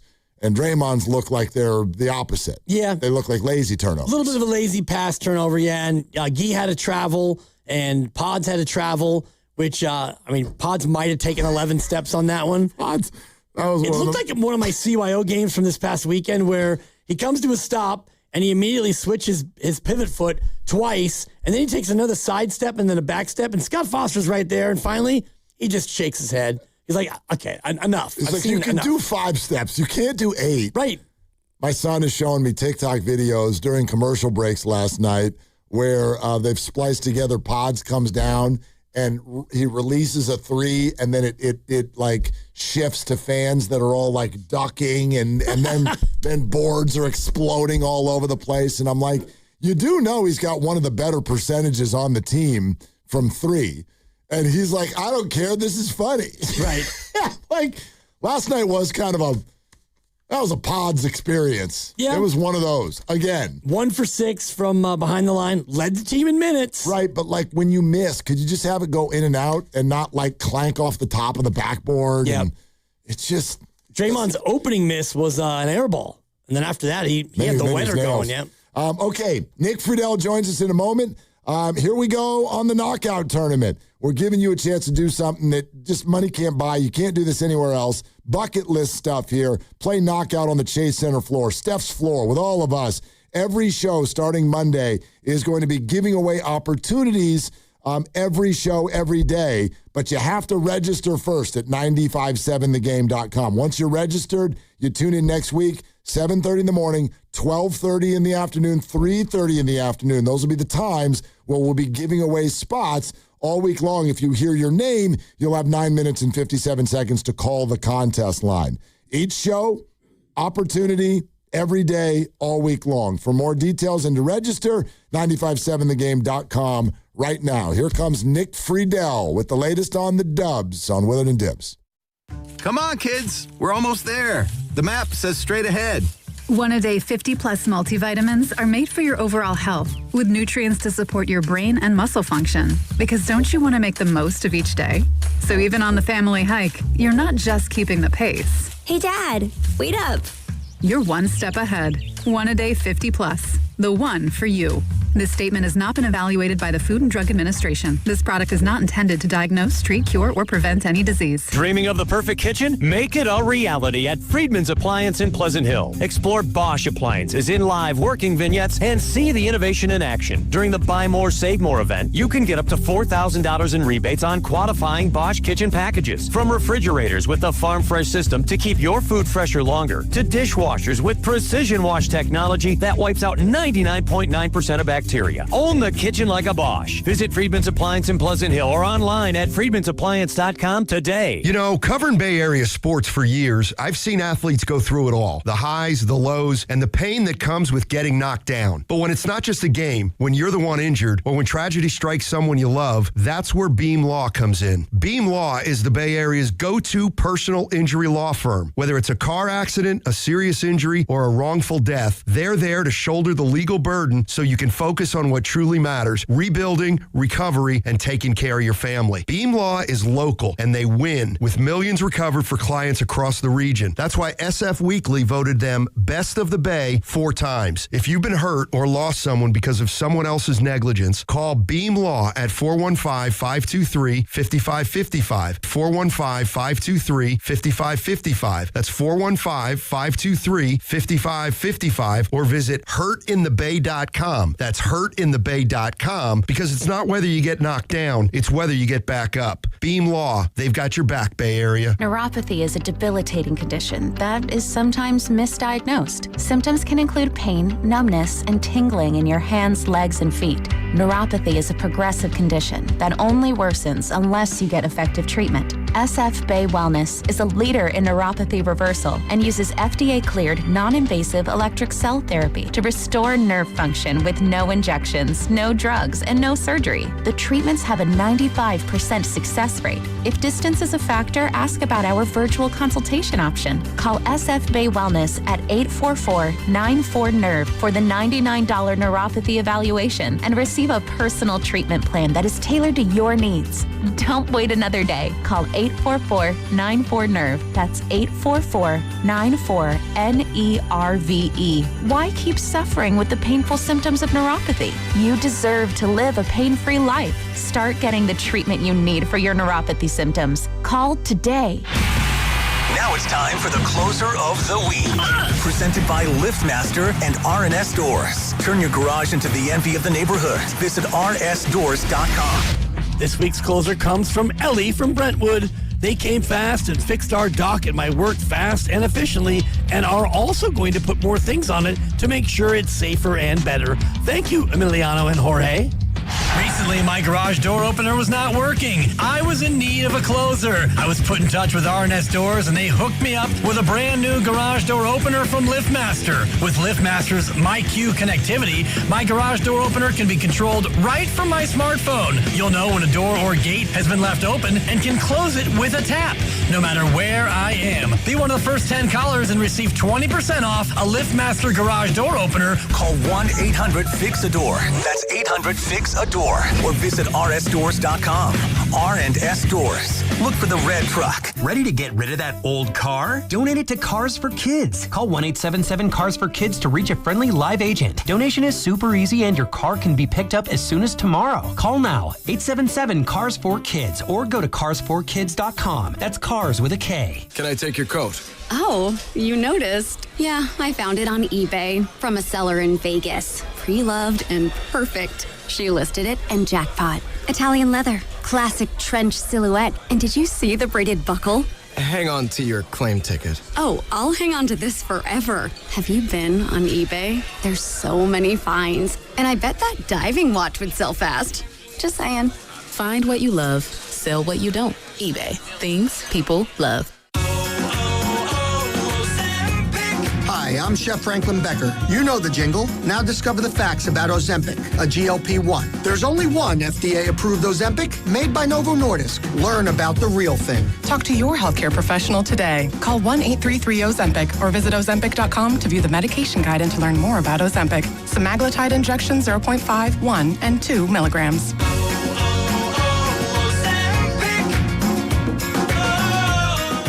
You know that Big Bargain detergent jug is 80% water, right? It doesn't clean as well. 80% water? I thought I was getting a better deal because it's so big. If you want a better clean, Tide Pods are only 12% water. The rest is pure concentrated cleaning ingredients. Oh, let me make an announcement. Attention shoppers, if you want a real deal, try Tide Pods. Stop paying for watered-down detergents. Pay for clean. If it's gotta be clean, it's gotta be Tide Pods. Water content based on the leading bargain liquid detergent.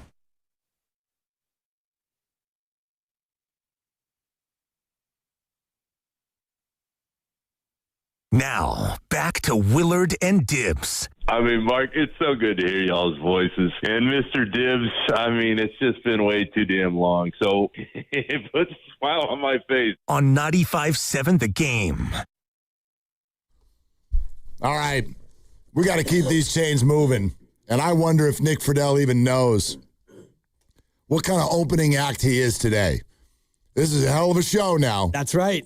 And you, Mr. Nick Friedel, you need to bring people from the concession stands to their seats so that they can get ready for the triple threat of you, Guy, and Steve, because that's what we're doing today here on Willard and Dibbs on the River Islands guest line. Hello, Mr. Friedel. How are you? That's a hell of a day. Let's get rolling here, guys. I don't want to waste any time. You're in some pretty damn good company now, Nick. I'm ready for it, and I would only tell you all what I tell you all the time. The Warriors are the most open team I've ever dealt with in my life as far as the media accessibility. Now, that's certainly taken a change at times this year because they've stopped having shoot-arounds, which are the lifeblood of the day-to-day reporters like me, but historically, and today proves that point one more time, there is no organization, certainly in the NBA, that is willing to put their players and their coach on the air and in front of questions for fans like this team is. Yeah, although wait till I ask Guy whether or not he would have traded Draymond. It's going to be an inflammatory moment. We're going to see what happens. Yeah, that's coming up here in about 40 minutes. But anyway, let's start with this, my man. Nick Friedel, our guy, here talking Dubs. The Draymond Green situation, 7 turnovers. He has not played in the Phoenix win, this win. He does not play down the stretch. What do you think is Steve's strategy here? What would you do with Draymond Green?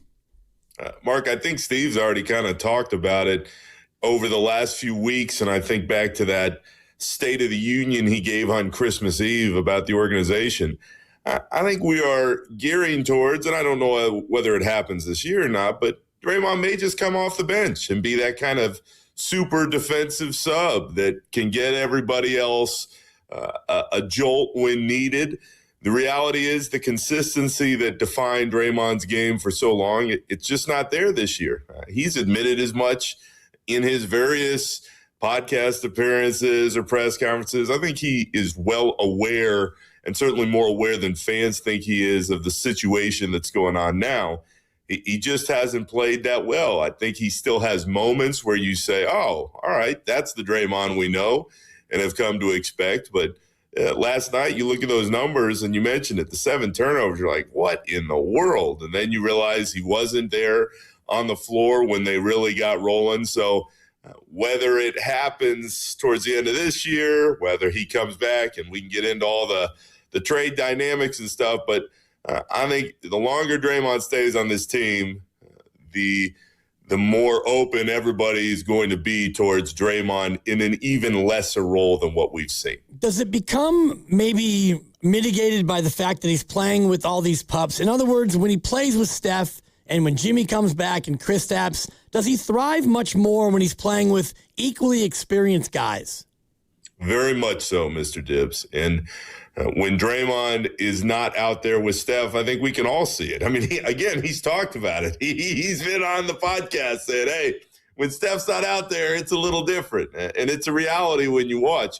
What I would say is a point that my friend Tim Kawakami has made several times on his own, which is the Warriors aren't as reliant on Draymond as they've been in years past. They understand the player that he is now, so they're not expecting him to go out and have the type of big games on both ends of the floor that he's had years before. So I think everybody internally is of the understanding that it's just not the same. And I think there are moments where you go, yes, like Draymond can still really bring everybody together. And Dibbs, what I think of is those games in San Antonio. And obviously the Warriors have the Spurs again tomorrow, but Draymond was awesome against Wembanyama. And that was earlier in the year. It was a different time. Jimmy was still out there, on and on. The point is that I don't believe that when you talk to people inside the organization that they go, oh, man, this is so unexpected. We don't know how to adjust. I think they've been adjusting all along. Hanging out with Odyssey Sports NBA insider Nick Friedel, our good friend. Check out all of Odyssey's newest sports podcasts on Spotify or Apple Podcasts. I'm going to start it just as open-ended as possible, Nick. What'd you make of that Mike Dunleavy press conference over the weekend? Yeah, it was weird. I mean, it was weird. Yeah. Sitting in there, I asked him about Draymond. Danny Emmerman, I thought from the Standard, he did a good job asking the follow-ups. I think it's a reminder to me as we take a step back that executives and GMs and players, they're human too. And I think Mike just didn't answer things maybe the exact way he wanted. But my first thought as he started answering those questions was, I don't think Mike had seen the Draymond podcast video that had appeared earlier in the day. And for those that don't know, Draymond went on his podcast and basically said, hey, I talked to Mike and I came out of it thinking there was a chance that they might make a deal. And that goes right up with what he said a couple nights before in Phoenix, where he said, I didn't feel good until one Mountain Time because I thought there was a chance they might move me. So to go from what Draymond had already said publicly to Mike saying, no. He was never discussed in a deal. Teams called us. And then Danny said, well, what about Jimmy? And then Mike got really defensive. I think it was semantics because I think from Dunleavy's standpoint, he's saying, no, it never even got close to that point. But when you're juxtaposing that against what Draymond said several times, it just got a little awkward. I don't think that it is that big of a deal. I think it'll be the blip on the radar of the league's most interesting team. It was just another day. But, Mark, in the moment, it was really strange. And I tell you, when Mike left and he left the press conference room, somebody on their phone, there were 6 or 7 of us in there, they pulled up the Draymond video. So we're all kind of going, whoa, there's a lot going on here. But I think it's a reminder that Everybody can be dealing with whatever's going on or a lingering frustration. And again, this is just my thought, but the Milwaukee thing didn't even get to that point. I mean, it didn't even get that close. It felt like Milwaukee just kind of shut down the conversations, and we're not really talking to teams, the Warriors and otherwise. So all of that played a role, but let's wait to see what happens in the summer before we make a final determination on everything that's going on with the front office. I agree with that part of it, but it feels like they went to Porzingis not out of desperation, but out of plan B or plan C. How early in the process do you think they were aware that the Giannis thing was going to be a non-starter? I think they could feel it going back into the beginning of the week, Mr. Dibbs, and then once you get into maybe Tuesday and Wednesday, you go, Milwaukee's just not communicating. And again, it wasn't just the Warriors. It was kind of everybody saying, what the hell's going on here? So I think they realized smartly, hey, we need to make our move. I think we all agree that the Kuminga thing had more than run its course. And the Porzingis move works on paper. I mean, guys, if Porzingis, and it is a gigantic if, but if he can stay healthy, he fits this team perfectly. He is gigantic, first and foremost. I mean, you see him walk in the locker room and you're like, holy, like this dude is huge. He's a good rim protector. We know he can shoot from the outside. I think he's going to fit really well with the different lineup combinations the Warriors already have, on top of the fact that he knows Horford, and there is a little bit of a rhythm that's already built in because of what happened in Boston. So it makes a ton of sense. It's just, can he stay healthy? And this is why, guys, if Jimmy stays healthy and he didn't hurt his knee and Steph is out there and you move Kuminga for Porzingis, I still don't think they win a title, but it gives them the shot that they were all looking for to begin with. What Kerr has told you guys repeatedly throughout the year, what Steph and Draymond have told us day to day, they would have had a chance. Now you go into not only the second half of the season, but let's see what happens with the summer. Does Porzingis want to come back? What kind of money would he take if he wanted to come back? Do the Warriors want to make a deal? Can they use his contract in some kind of sign and trade to make something else work? There are a lot of different dynamics in play, but I think everybody is better off, Kuminga included, that the divorce finally happened. And Porzingis fits. The question is, can he stay out there? Nick Friedel with us here on Willard and Dibbs. Just for giggles here, Nick, let's go backwards again. And if we buy the report from Ramona Shelburne that very early in this process, the Warriors were at least moving down the field with Memphis about Jaren Jackson Jr., and then maybe they got distracted by the Giannis thing, or maybe it was that the price went too high from Utah, because how distracted can you get with Giannis if that conversation never really went anywhere? What is your take? Did the Warriors, or should they, have pivoted back to Memphis about Jaren Jackson Jr., or did they not want to go to that kind of price with 3 first-round draft picks? Mark, I can only tell you from what I've seen and how everything played out. If that ended up being the price and the Warriors were near there, I think they absolutely made the right move. Because Jaren Jackson Jr. is a very, very good player. But Jaren Jackson Jr., for all the assets that they have, is not taking you from where they are to where they want to be. And that was my point from a broader standpoint all along. If you're making this move, you're making this move knowing that if it's Giannis in this case, that's about all you got. That is the move. So if you're taking 3 future first-round picks and you're saying, okay, we're not only taking Jaren Jackson Jr. back, but we're taking that contract, that really is the move. He would have helped them. I think he really would have fit. He would have provided the size that we just talked about with Porzingis. But I don't think Jaren Jackson Jr. is taking you from level B all the way up to where you need level A and beyond. I agree with the Warriors in that standpoint. I get why they decided to kind of slow it down. I am so interested, not just with Giannis, but we see Kawhi's name pop up, at least again in the speculation. Mark, I am convinced that the Warriors are going to try to make that one more big move either this summer or going into next year's trade deadline. I don't think they're done. I think there is something more out there, but I think there's also names that we're not even thinking about right now that might pop up between now and then, which is why, going back to Jaren Jackson Jr., you don't make that move right now because you think, all right, let's see who else is out there when everything is back up on the table and we feel like whether they keep Jimmy or they move him, that we have a full roster that can push us to a different place than where we're at. And a full rack of picks, which they didn't burn, which had me, pretty excited. At least if you're not going to get Giannis, you kept your assets for the summer. I'm really interested about the Porzingis piece, and I know now we have to wait until after the deadline, but what's the expectation that you're hearing, Nick, about Kristaps and whether or not they actually are banking on him being the old Porzingis?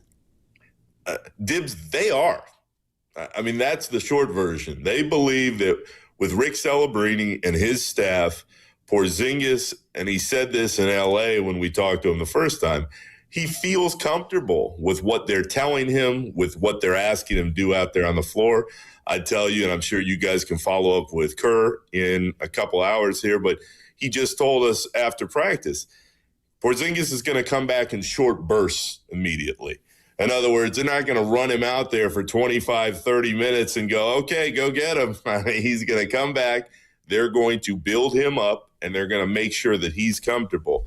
I think this all leads towards going into the play-in, which looks more and more like a likelihood on the horizon. And then if they can get through that, a first-round series and see what happens. But, Dibs, how does he fit? He's going to space the floor. And he's going to be that big presence down low where you go, all right, like you have Porzingis and Horford. Porzingis and Draymond would be interesting as well. I mean, you've got a lot of different options here.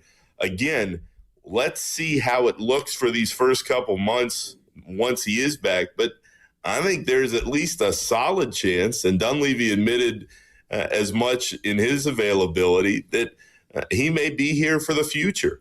And if he can stay healthy and there is that comfort level with what the training staff is getting him to do after all the health issues, then run with it and see what happens. Nick, curious to sort of close the book, at least for now, on Giannis, because you sort of insinuated that there, and of course, there might be more maneuvering in the summer.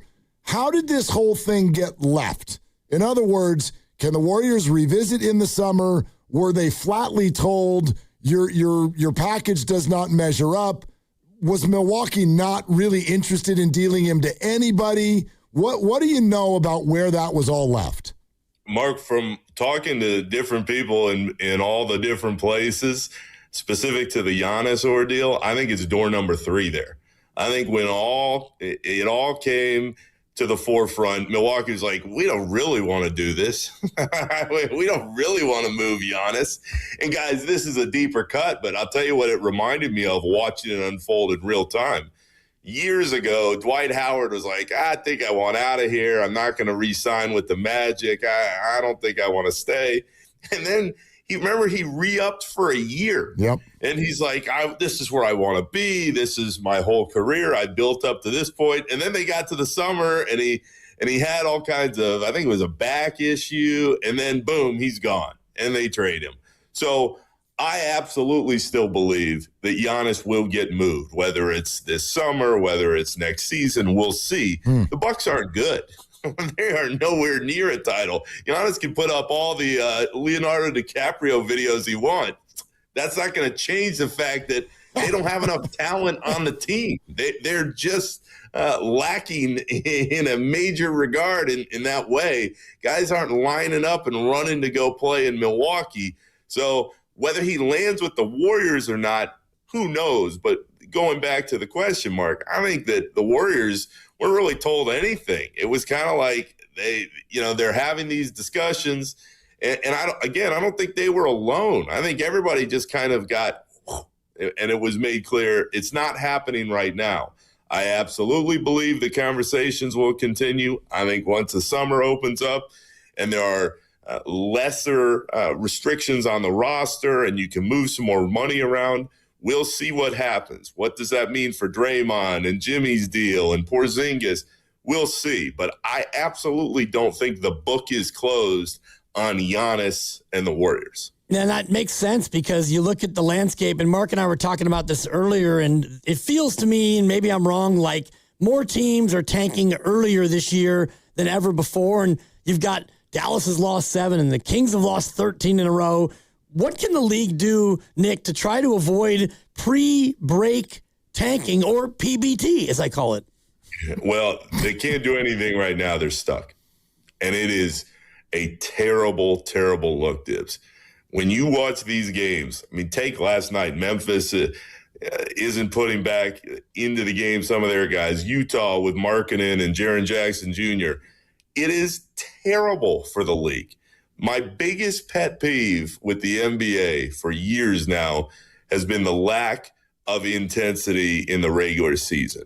When you see all these teams going out of their way to tank and just saying, forget the last 30 games, they don't matter, it is awful for the product. And I'll be interested to see what Kerr says to you guys, because, guys, he just talked about a lot of the same themes when we were talking to him about it now, and he gets it from all sides. I mean, if you're the Spurs and you get Victor Wembanyama, you are set for potentially 15, 20 years. And Kerr's point, which was a very good one, was you're not just set for the 15 or 20 years when they're there. You built up such a brand, and the Warriors are going to be beneficiaries of this whenever Steph does leave, that you are always tied to, Steph Curry. Whoa, look, Tim Duncan in San Antonio, MJ in Chicago, these greats of the game that have this unbelievable impact. And it's not just the number one pick. Giannis was 15th. You never know where it comes from, but you're always aligned with that team because of some talent that you more than likely have lucked into. So I think the league is in a very bad place because fans were already going away from watching night to night with teams that they weren't invested in and they didn't care about. It's only getting worse. And when you see a product where players aren't giving their all the time, and you look around and you go, are they really trying to win? And the answer is no. You are eroding the public trust that you built up. And watching it unfold last night, I was sitting there shaking my head because, Dibs, I don't know what the hell the league is going to do that's going to make anybody really stop because of the hope and the mirage of getting those talented players we're talking about. I get it, Nick, but I don't know if Dibs and I don't want to speak for him. I don't know if we feel like the league is as stuck as it sounds like you feel they are. There's plenty they can do. They just don't seem to have the appetite to do it. Like the owners in sporting events, sports leagues, they're in charge. They win these battles. Why can they not change the lottery? Why can they not start punishing teams? Why not? Mark, I think the short answer would be so many of these teams are usually so poorly run, or they're so focused on the bottom line that they don't want to change. And this speaks to your point. I mean, if they really wanted to make a difference, they would put in more punitive penalties, and they would say, all right, let's try the wheel system. Let's try anything other than what we've all been seeing now. I mean, they tried to loosen the protections on the top picks, and it seems to be, even in the last couple of years, that more teams are taking now. So that one didn't really work. I don't know what the solution is. The league has to figure that out. But so many of these teams don't want to run a certain way and certainly don't want to spend a certain way. And they're just kind of stuck in place, which speaks to your point. So all I can tell you is that, again, at 42 years old, I grew up and all my friends were into the NBA and they were watching all the time. If it wasn't for Steph Curry, for my friends, they wouldn't pay attention at all in the regular season. They would be focused on the playoffs. Occasionally they'll flip on Steph or they'll watch a LeBron game because they know it's coming to an end. But the amount of people that I know that follow the league day to day that aren't invested already in covering the league is very, very small, the smallest of my life. Nick, great stuff, man. Appreciate it. You did it. You were the perfect appetizer. You did it. I mean, anything as the appetizer for Guy. That is an interesting dude. So, I hope I did my part, and I will talk to you guys after the break. Perfect. We'll talk to you then. Thank you, sir. See you guys. All right, there he goes. That was Odyssey Sports NBA insider Nick Friedel. Check out all of Odyssey's newest sports podcasts on Spotify or Apple Podcasts. We're brought to you by Fremont Bank, here for you, here for good. Indeed, Guy Santos is going to join us in 18 minutes. Lots to talk about to sort of react to that and lead up to Guy. We'll do that coming up next. Got some time for your calls, 888-957-9570. Draymond's not playing well. Warriors have been playing better lately without him, but you can't trade him. What do you want to see the Warriors do about the Draymond Green situation? 888-957-9570, Willard and Dibbs. Hi, I'm David. I'm Chris. And I'm John. We are the three brothers who own Jack's Restaurant and Bar. And we are here to... That's not again. That's my line. That was my line. Boy, stop it. Mom? What are you doing here? Have you heard your commercials? They're terrible. That's not our fault. You taught us how to cook delicious food. Using only the freshest ingredients. And to treat all our guests like family visiting our home. But you didn't teach us how to write catchy radio spots. They remember that and get back to work. Yes, Mom. Jack's, serving delicious breakfast, lunch, dinner, and drinks the way our mom taught us. ilovejacks.com. Cashback is not available on gas in New Jersey and Wisconsin. Couponing. Wow, you didn't strike me as the coupon type. Just trying to stay ahead of inflation. Gas, groceries, everything. It's all more expensive. I need to save wherever I can. Have you tried Upside yet? Upside? What's that? It's a free app that I use that pays cash back for every gallon of gas I buy. You've got to buy gas to get around anyway. Might as well get paid for it. Come on, does that really add up to anything? I've already made around $200. The extra cash helped pay down my bills, and I even had a little extra left to treat myself. And the Upside app is free? Totally free, and the cash back is real. You can transfer the cash right to your bank account. I'm downloading Upside right now. Download the free Upside app now to earn cash back every time you buy gas. Use promo code BOOST to get an extra 25 cents per gallon on your first tank. You can cash out anytime right to your bank, to PayPal, or a gift card for Amazon and other brands. Just download the free Upside app and use promo code BOOST for a 25 cents per gallon bonus on your first tank. That's code BOOST for a 25 cents per gallon bonus. It's the final days of Toyota's President's Day sales event. Don't miss your chance to save on Toyota's incredible lineup of 19 hybrid and electrified vehicles. Save with President's Day deals on the 50 mpg Corolla Hybrid and 51 mpg Hybrid Camry. And right now, get 0% APR plus finance cash on the all-electric 2026 BZ. Hurry in. Toyota's President's Day sales event ends Monday. Toyota. Let's go places. Offer available through TFS to buyers with premium rated credit and cannot be combined with other offers. Finance cash must be applied to transaction ends 3/2/26. Your home is your sanctuary. Keep it that way with the beauty and performance of Milgard windows and doors. From the elegant Tuscany series to the modern slim profile Trinsic series, Milgard offers energy-efficient solutions and lifetime warranty options. At Ashby Lumber, our experts are here to help you find the perfect Milgard fit for your project, whether you're a DIYer or a professional contractor. Visit our dedicated door and window showrooms in Berkeley or Concord to see the Milgard difference in person. Start your project today at ashbylumber.com. Ashby Lumber, your trusted building partner since 1968. Running a business means wearing multiple hats. So if you're like me, you probably started out using your personal phone, taking client calls and texts nonstop. As my business grew, I needed something smarter. That's when I switched to Quo, the #1 business phone system. Quo works right on your phone or computer. No carrying 2 phones, no clunky landline, just one easy app you can try for free. Your team can share one number and handle calls and texts together like a shared inbox. Any teammate can jump into the conversation, so customers get faster responses. And Quo's AI assistant summarizes your calls and responds to customers 24/7, so you never miss a lead or opportunity. All this starts at just $15 a month. That's basically 2 coffees. You can even keep your current business phone number. Find out why 90,000 businesses trust Quo. No missed calls, no missed customers. Try Quo for free at quo.com/sports. That's quo.com/sports to try Quo free. QUO.com/SPORTS. Injured at work? Don't wait. Every moment counts. You may be entitled to medical care and financial compensation, but time matters. The attorneys at Boxer & Gerson are here to protect your rights and fight for the treatment and support you need. Boxer & Gerson have helped thousands of people across Northern California who were hurt on the job. Don't wait, don't guess. Get answers. Call Boxer & Gerson today at 510-835-8870 or visit boxerlaw.com for a free consultation. Gerson. Boxer and Gerson, your life is worth the fight. Hey, Bay Area sports fans, get ready for game day with Laughing Monk Brewing. Whether you're watching with friends or heading out after the final whistle, Laughing Monk has the perfect beer for the moment. With locations in Sunnyvale, Scotts Valley, and Bayview in San Francisco, there's always a Monk nearby. And now, check out their newest San Francisco location in Nopa. From crisp lagers to bold IPAs, every beer is righteously brewed in San Francisco. Grab a pint, grab your crew, and make game day better at Laughing Monk Brewing. Righteously brewed in San Francisco.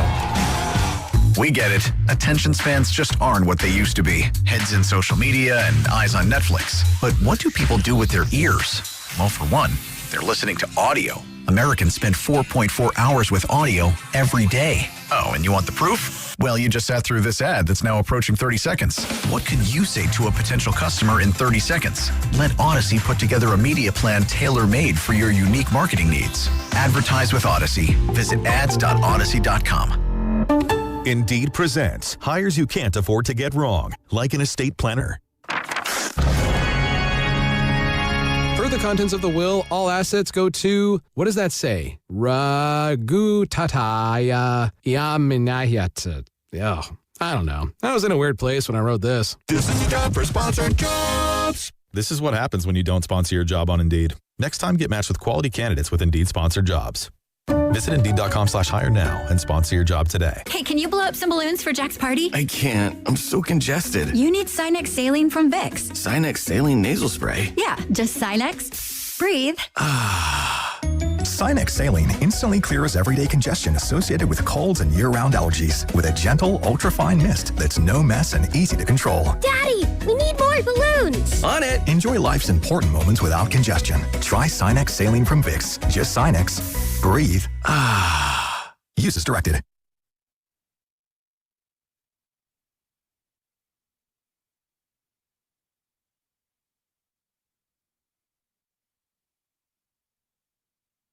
Dub Nation, it's Steve Kerr. You're listening to Willard and Dibbs on 95.7 The Game. And you never know when I'll be on the River Islands guest line. So make sure to keep it locked on 95.7 The Game.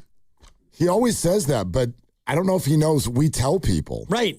Like, it's a big deal to us. Yeah. We want people to know about it. Like, he's going to be on in an hour and 11 minutes. I do know what the bleep I'm doing. He does. And so do we, Steve. And Guy is going to be on in 11 minutes.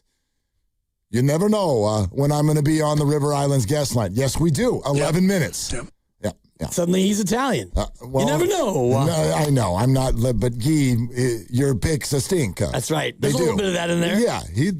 Play it again. Your picks a stinker. Bay Area, it's Guy Santos here. Hey, Dibs, your picks stink. Yeah. Actually, the stink doesn't have it, but your picks stink. And it's the S is always silent. Bay Area, this is Guy Santos. Bay Area, it's Guy Santos here. Hey, Dibs, your picks stink. That's a good observation. It's a good observation. See if we can't get him to giggle once. I love the giggle. The Santos Santos He's a giggler. I bet we can. Yeah. I bet you can. We'll try. Although if he goes, that's a 3. Then I'm done. I'm done. If anyway, and yeah, Guy Santos in 10 minutes. Looking forward to it. 888-957-9570. We were just sitting here talking about. I don't know if Lucas just ran in here and he's like, Dibs, are you into the Olympics? And I kind of was with him. Like, it seems like something that you'd be grinding on all day long, but you're not. Not so much. It's the time difference, and I'm not as into the Winter Olympics because I was never a winter sports kid. That's fair. We took one vacation in the first 18 years of my life, allegedly. I was about 1.5. I'm told, went to Tahoe. The 4 of us kids and my 2 parents, and it was apparently such an unmitigated disaster of misbehavior and coldness that we never took another vacation as a family. So I didn't ski growing up. I didn't sled. I didn't toboggan. I didn't ice skate. We went on vacations, but we didn't ski. So I don't ski either. I've skied once in my life. It didn't go well. It's one of the reasons that I watch the Winter Olympics, and the same question goes through my mind in almost every sport. And what's that? How did you learn that? And what did it look like when you did? We're watching the ski jump right now. To me, a nightmare. Most terrifying thing that you could do as a human being. Put slippery sticks on your feet, fly down a ramp at many, many miles an hour, and then the ramp ends and you fly through the air and have to land perfectly on the skis, or you go to the hospital. Those are your two options once you're in the air. I'm going to land or I might die. That's it. Total nightmare to me, and I want to ask every one of them, what happened the first time you did this? I don't understand how anybody, first of all, how do you even identify who's good at this? When Kristaps Porzingis was born, they were like, basketball. Sure. You're 7'3". How do you identify who's going to do the luge? That's right, or the bobsled or whatever. Who looks at that? Oh, you look like a loser. You're a natural-born loser. Like, you call me a loser? Right. You're a loser. Like, what? And then you're such a loser. Loser. And then what happens the first time you try that? How do you not die? You don't go down the Olympic run right away. I would imagine there's a graduating of luge. Like a buddy slope for the luge? Right. I have an old neighbor who is on, I don't know if he's really on an Olympic track for gymnastics, but he's really, really good. He's probably on a college track for gymnastics, and I followed his career, quote unquote, and you go from level 1 through level 10, so you don't right away go on the high bar and do like a double flip. There's levels to it. And much like that, this is the same. I'm sure if you're a natural born loser, you start with the kiddie luge, and man, you're really good at making yourself skinny and staying on that sled. I guess. I don't care if there's a ramp up. Do you know what I mean? There's driver's ed, there's simulators, but the first time you go on the freeway, you're like, a little scary. Like, I don't know how somebody does that. No matter what you've done to build up to it, the first time is the first time. It's got to be pretty intense.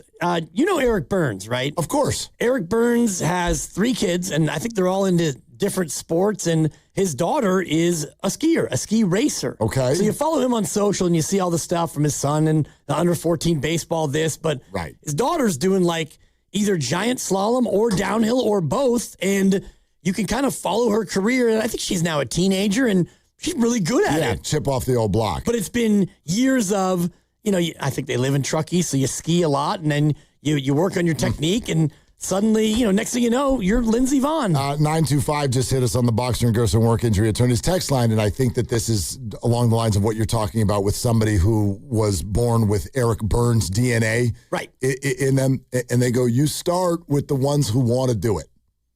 You start there. And I'm like, that makes sense. Sure. So let's just get all the nut jobs. You want to do this?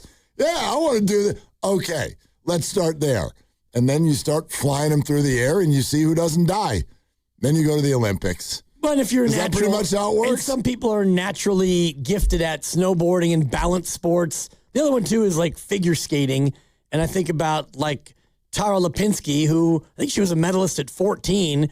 And from the time you can walk, you got skates on because either your parents are into it or you really like the ice. And so you devote your life to it. So there's different routes in different sports. And then there's the people who do curling.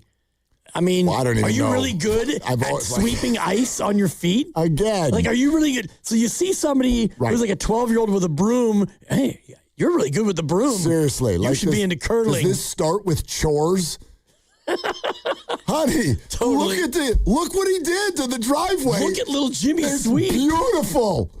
I think we got a curler. Seriously. I mean, I just don't, honest, that's where my mind goes in the Winter Olympics. I don't get it. I don't understand how any of you do that. And I want to know how it started. That's just my nature. I want to interview everyone involved. How the hell did you find this? Look at this person we're staring at right now. His name is Hoffman. Franz Hoffman. He's got a helmet on. He's flying down a hill. And whoa, he's flying. He's a bird. Bang. They all land it every time. It's the Telemark landing. That's what we call it. I don't even get it. The other one I don't get, and we'll go to the phones. I don't know if you've ever watched biathlon. Sure.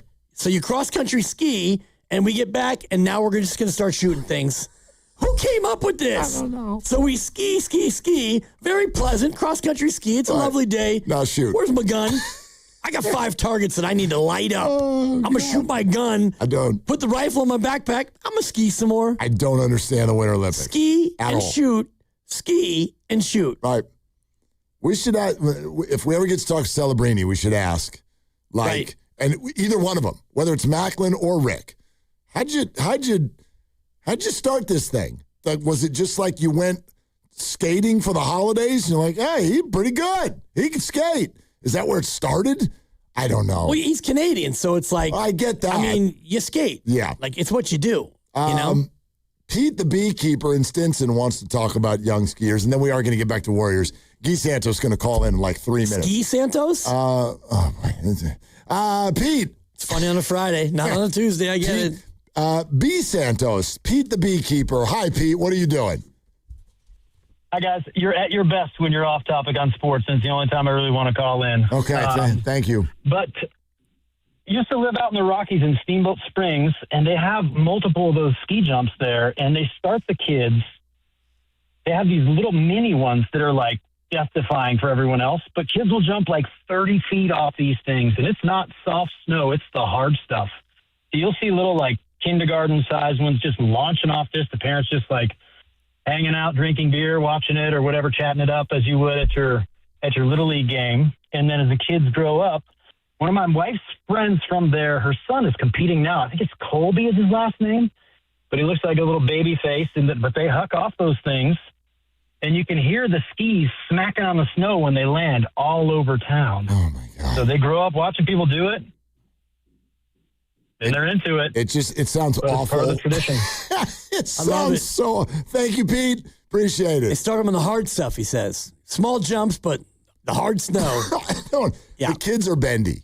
Kids are bendy. So No I guess doubt. that's, I was having this conversation. We were at a CYO game last weekend, and I lean over to the mom next to me. I go, hey, how many times a game do you see something happen to a kid that would tear our ACLs? And they just get up and run. They just bend over backwards. Their leg gets caught under someone else. They fall over, and then they get up and they run down to the other end. I'm like, there's no way in hell. So maybe that's how. Just start them young. Yep. I guess. Let's go to Jim in Lafayette, who's going to get us back to NBA and the Warriors. Hi, Jim. Thanks for calling. How you doing, guys? What's up? I want to talk about the NBA and the draft order and tanking. There's really a simple solution to improving the matter, and that is for the top 10 teams, including the play-in teams, they stay in order just as they are. But for the teams that don't make the play-in, you take the first, what it would be, let's say 60 games of the year, and you add the losses to the wins that they get in the last 22 games of the year. And now you've got teams that instead of playing to lose are playing to win when it really means. Oh, I think we lost Jim. But Jim was, I don't know if Jim's specific idea is a good one. I just know there are ideas. That's all I'm getting at. Like, we're sitting here talking about how much it's obvious that someone like Guy Santos, for example, cares. Yeah. If the NBA really was bothered by this, and it bothers me that they're not bothered by this, then there are things that you can do. And your in-season tournament isn't it. That's not it. Like, good Lord, the fix is not. I tell you how we'll get them to care. How about offer them more money? More money, but only in certain games of the year, and we'll change the court color. Those teams actually, they seem to care about the in-season tournament, but it doesn't solve the tanking issue. It actually bothers me even more that they'll start playing harder when there's more money. You're already getting a lot of money. That's my point.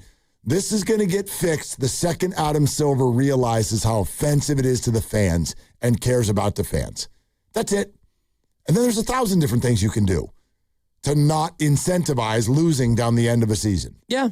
And Jim's idea is interesting where after 60 games, you take your loss total, and let's just say you're 13-47. So you take that 47, whatever you do over the final 22, all those wins that you get, that gets added to your loss total, and that becomes your final record as it pertains to the lottery. So you're bad for 60 games, fine. Well, now wins are losses and losses are wins in the final 22 as far as what you would get in the lottery. It's a little convoluted, but I kind of like the idea of a quarter of the season, you're going to need to try. Even if you're bad, you're going to have to try to win. No doubt. We gave you the first 60 to be 13-47. Don't go 15 and 67. Guy Santos is here. You're listening to 95.7 The Game, KGMZ FM and HD1 San Francisco and Odyssey Sports Station and the home of the Golden State Warriors and Valkyries. Always live on the free Odyssey app and coming to you live from the Laughing Monk Studios and out to the River Islands guest line. We go to talk to one of the heroes from last night, Guy Santos. Hey, Guy, how you doing? Welcome to the show. Hello, guys. Thank you for having me. I'm doing good. How are you guys doing? We're doing fantastic, man. And I just got to tell you probably hear this a lot, but my gosh, you are a sight for sore eyes. You have such a fresh sort of way of presenting yourself and your game to fans. And I'd love to know, to what level is that just you, or is there something sort of strategic about how you have built the way you go about playing? Man, it's a little bit of everything, you know. Like, of course, like all my teammates, you know, all the coach staff, they've been trusting me a lot these couple last games. So that, of course, helped me on the court, you know, the confidence to attack the rim, the confidence to make the right play every time. So I think, like, of course, I work a lot. I do all this stuff, but mainly the guys from the team, the coach staff, they been giving me a lot of confidence. And more confidence now because it's not just hustle plays and, you know, doing the right thing for small bursts. Now you're getting real minutes and 7 straight games and double figures. How much has this boosted your confidence over the last couple of weeks?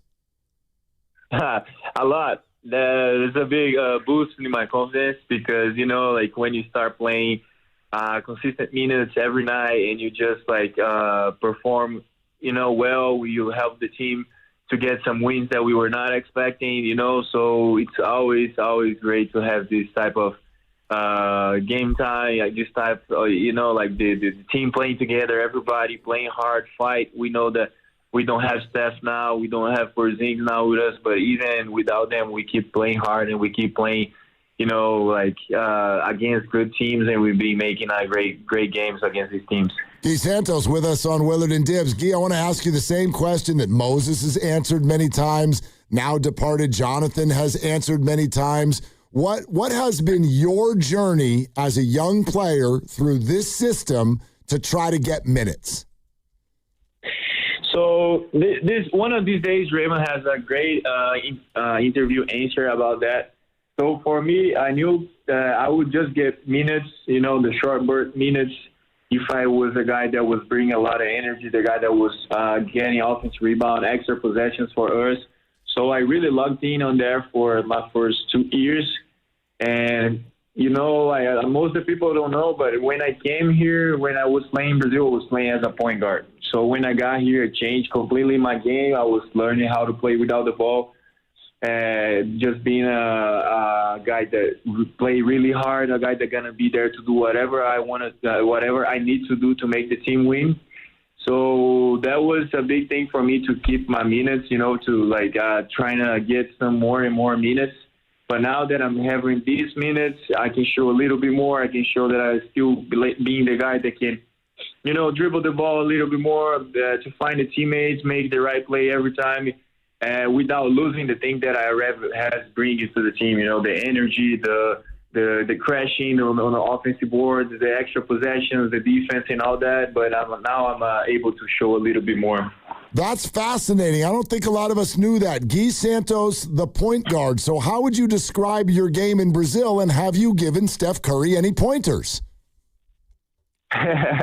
So my game in Brazil was basically like a point guard, man. I was just bringing the ball all the time, playing pick and roll, win all possessions.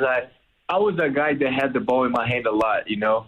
So when I moved to America and I moved to, I got drafted by the Warriors, I knew that we had the best player in the world. We have Steph in, you know, like we have Steph playing point guard, playing pick and roll. So I knew between me and him, of course, he's going to play more pick and roll. He's going to have the ball. So I said, okay. So I need to change it. I need to play. I need to start playing without the ball, and that's what I did. I worked a lot with all the staff down in Santa Cruz for my first year. And then when I got up to San Francisco, and to the Golden State, that was different. They were like always saying to me the same thing, to keep playing hard, keeping doing the small things that it's not everybody that does. That's going to give me minutes on the court. And you've gotten minutes and you've earned them. And I don't think many people realize that you are now 8 years into professional basketball. Tell me about life as a 16-year-old making his debut in the NBB.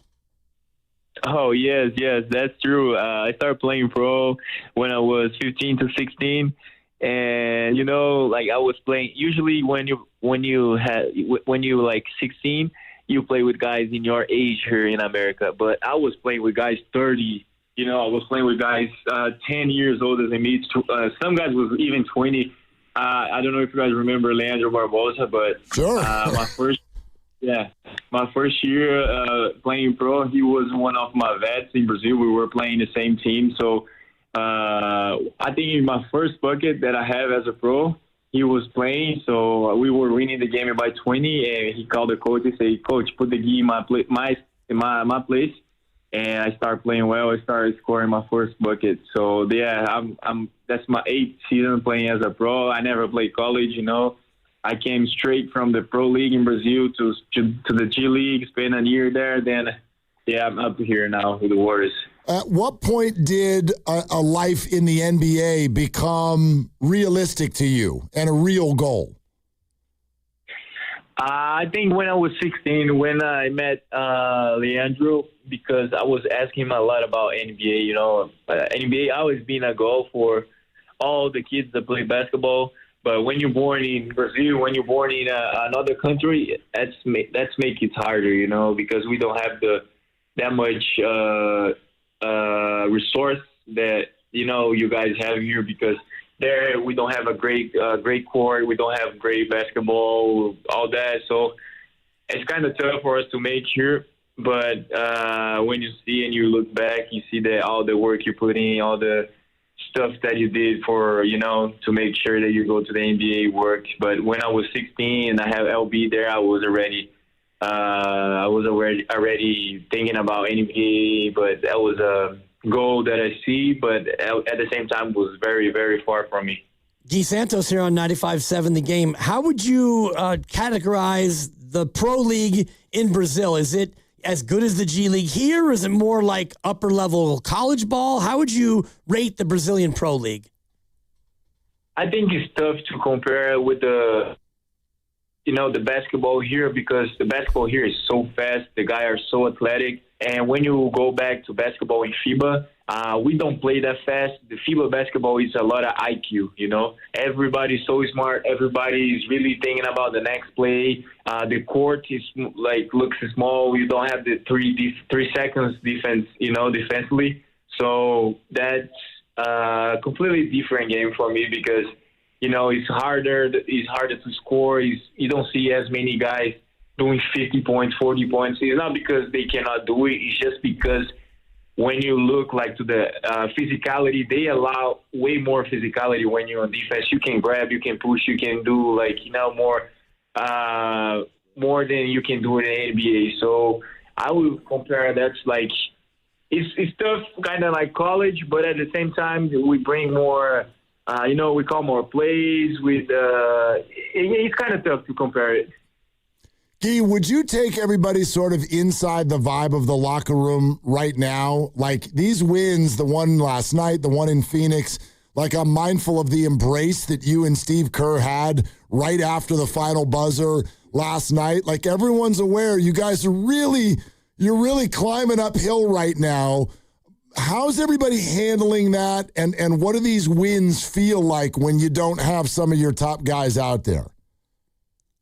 Yeah, so that's been I think the last 2 weeks has been tough week for us. You know, first we lost Jimmy. That was one of the top dogs that we had. We lost him for end season injury. And then right after we had the trade deadline, you know, like everybody, it's kind of like a tough moment, you know, during that week, because you don't know, your life can change completely.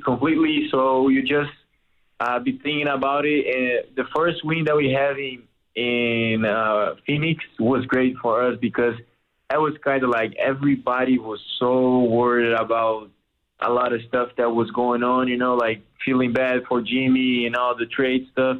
And we had that win. We put the team together back in the right track. And yesterday, same thing, man. We were down 17 in the fourth quarter. One of the coaches talked to us, and he was like, come on, man. Nobody going to feel sorry for the Warriors. We got to go there. We got to play harder. We got to play with heart. That's the only way for us to win this game, man. We just locked in, and we start playing like that, and we won the game. Take me through that final sequence. You see your 40-year-old teammate wrestling on the ground with the ball, and you're just standing there hoping and waiting for him to pass you the ball from his butt. What happened, Guy? So when I saw him there on the ground and fighting for the ball, the first thing that I was looking at is the baseline, because when he fell, his back was very close to the baseline. So I was like, oh, yes, he didn't touch the baseline. But as soon as I saw it, I tried to relocate myself to a spot that he could pass the ball, because there was 3 guys grabbing him, following him. And I was just there in the right spot, in the right moment. And he saw me, and he told me a good pass for me to, get creative under the rim and got us the layup to win. And you got fouled, too. I saw you asking for the and one, and then you realized, oh, I should probably go play defense. Exactly. So automatically in the NBA, when you pump fake and a guy jumps and you jumped on him and he touched you, I think that's a foul. That's what I was asking for the referee at that time. I was like, he's magged my arm, but that's not a foul. But at the same time, I was like, okay, we need to get a stop. The game is not done. Come on, let's go back. It's the quick thing, I got to go back to the defense. I got to make sure that we get a stop. So my bucket really make us win the game. You're not wrong, Guy. That is a foul, yes. but sometimes you don't get the call going your way. Guy Santos is with us here. Big bucket, big game last night for the Warriors right here on Willard and Dibbs, 95-7 the game. Guy, it's so interesting to hear you talk about your upbringing, your background, what brought you here. Can you take us through that transition? Like once the Warriors draft you, is that your first time in California? You go to Santa Cruz. Like what kind of culture shock? What are you thinking and experiencing at that time? So that was a big shock for me. That was a big difference, because I left home when I was 14 to live in another state in Brazil. It was 2 hours from my hometown flying. And when I got here and I got drafted, I felt the same thing. But at the same time, the food was not like the food in Brazil. The people here, I would say the American culture is a little bit more, I would say cold, because in Brazil, if you don't know anybody and you go to the street and you just start talking with somebody, by the end of the day, you're going to be in their house eating dinner together and just, that's kind of like how it works there. So here, everybody, when I got here, I thought that everybody was mad at me. Everybody was like, oh, I don't think these guys like me. But after a time, I understand how it works. It's just how the culture is here. But my first year when I was in the G League was a great year for me. I love Santa Cruz. Santa Cruz is a really, really special place for me because they have me well. All the community there, they make me feel a little bit more close to Brazil. So I think Santa Cruz was really special for me. And after, when I moved here, I had opportunities, to play with Steph, to play with Draymond, Chris Paul. We had Clay, a lot of big names. We have Jimmy. All these guys are going to be Hall of Famers for sure. So all these opportunities that I had, I'm just glad, man. I'm just glad to be here. So, Guy, San Francisco loves to think of itself as a pretty cool food city. Are you telling me right now that Brazil's food is better? I'm not gonna say that. Okay, you can. It's okay. No, but for me, because I grew in Brazil, I used to be eating a lot of Brazilian food. For me, I miss the Brazilian food a lot. We have some great spots here. Some barbecue, Brazilian steakhouse spots. And when I miss home, I just go to these spots. But I also like the food here in San Francisco because you can find everything, man. Anything you want, you can find it here. All kinds of cuisine, no doubt. Guy Santos here on 95.7 The Game. This summer, you know it's coming. It's the World Cup here in the U.S. and Canada and Mexico. Are you sticking around for the summer? And are you going to try to go out and see your Brazilian team try to emerge out of Group D? So in Brazil, when we had the World Cup, we always it looked like it's nobody goes to work, everybody stay at home, all the family together, everybody doing barbecue in the backyard. So I'm going back to Brazil. I'm gonna spend the time in the summer there with my family, watch the games on TV, and all the atmosphere they're gonna be in Brazil gonna be amazing. So I will make sure that I'm gonna be in Brazil so I can enjoy it together with my family. Speaking of other sports, did you watch the Super Bowl? I'm not gonna lie. I'm not into American football. I'm more like a soccer guy. But I did watch it for a little bit, especially the halftime show. Okay, and the halftime show. Your thoughts? Yes, man. For me, that was big time. Especially being from Brazil. The things that Bad Bunny brought into the show was nice.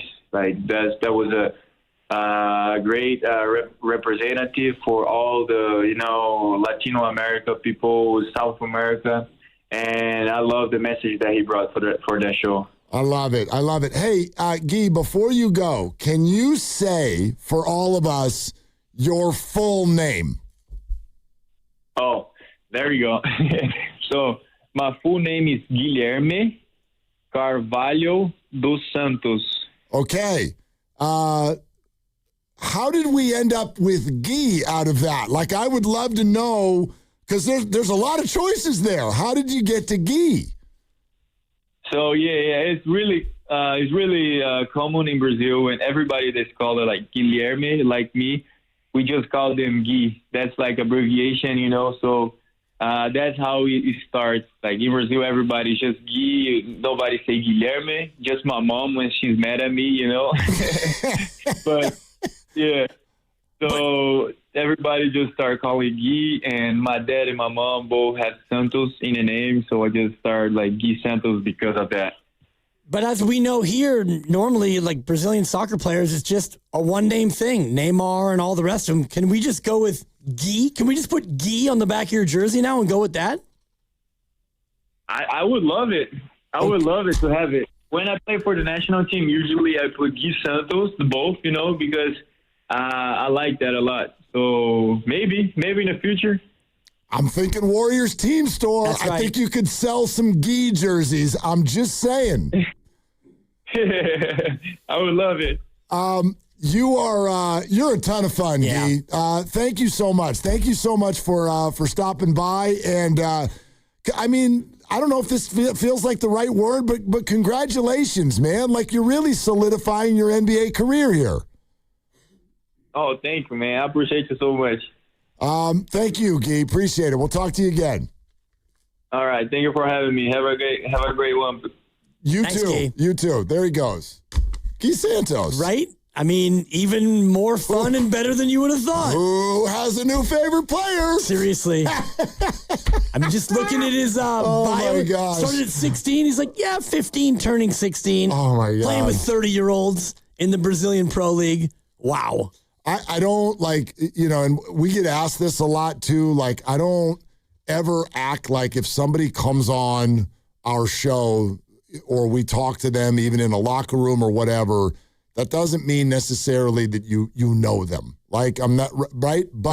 But I do think, and some people are good in front of a camera and in front of a microphone, and some people aren't. And that is not definitive as to whether or not they're a good person or a bad person or whatever. But there are certain people that when you get them into a conversation, you're like, oh, you are just cut from the kind cloth. And you can feel it, you can hear it, you can see it.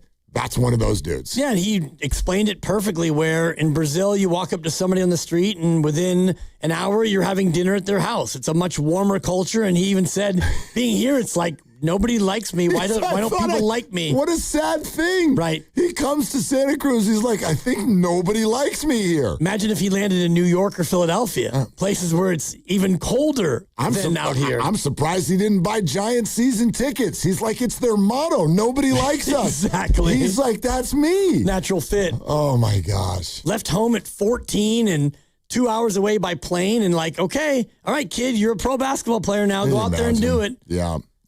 Golly. Yeah. Like, the text line right now is saying all the same things that we're feeling. So I'm really glad that a lot of you are feeling it too. Like 415, I never knew I needed the Guy interview until now. Yep. Like, whew. That was a fun conversation. Super fun. What a dude. I mean, 7 straight games in double figures, and he is just making the most of his opportunity, and hopefully he doesn't make too much of it because he might price himself out of town. I don't know about that. I mean, like, he's not going to be big dollars. You're right. And right, all the, like, the Warriors in their current situation are going to need people who aren't making a ton, but also young players who are versatile. How about that? He was a point guard in Brazil. Right. A point guard. Yeah. Okay. Well, he explained it perfectly that, Totally. FIBA ball is much slower. It's a high IQ game, and, it's not like it is here, which is running up and down, and we're shooting threes, and we're playing tempo. Over there, it's like, yeah, get in the half court, no defensive three in the key. We're going to manhandle you, and it's going to be allowed, and we're going to play, like, station to station, grinded out ball in FIBA. How about this, too? This is one more observation on sort of like the cultural differences that happen and also just the way guys are wired. We got so many players in the NBA. Luka, hell, Pods is one of them, where like Jordan Poole, if anything happens, it is just palms up and cruise over to the ref and not stop talking. This guy, in the middle of a 1-point game with whatever it was, 16 seconds left to go, lays it in, gets completely hacked on the arm, and he sort of thinks to himself, well, I got fouled there, but instead of like, call the foul, he looks at the ref, and it's more sort of like, I believe based on the rules that I'm aware of, right. It seems that would have maybe possibly been a foul. Is that your perspective as well? Do you share that? Think it over. I'm going to go play defense, and maybe we can get a coffee tomorrow morning and talk it out. It's pretty funny. Just watching the replay where he gets clattered in both arms, and he's like, he's like, that's a foul. And then in the same moment, he's like, oh, defense. Yeah. Defense. Never mind. It's fine. I'm not getting the call. I got to go. Yeah, let's circle back later and break this down. Oh, my goodness. That was great. Super fun. Steve Kerr in a half hour. Let's go to Jason in Concord. Hi, Jason. Thanks for calling. Hey, guys. Thank you. Really, thank you for that conversation. This guy's becoming fan favorite in a real hurry, man. I love that guy, man. Just from the conversation, from hearing what he's saying, his background, stuff like that. It was a beautiful conversation. Really good interview. Thank you so much, guys. I really appreciate Jason, that. Thank you. I know more about the guy. I know about his personality, and I mean, at least I like to think I know a little bit more after that conversation. No doubt. Jason, thanks, man. Appreciate you calling and saying that.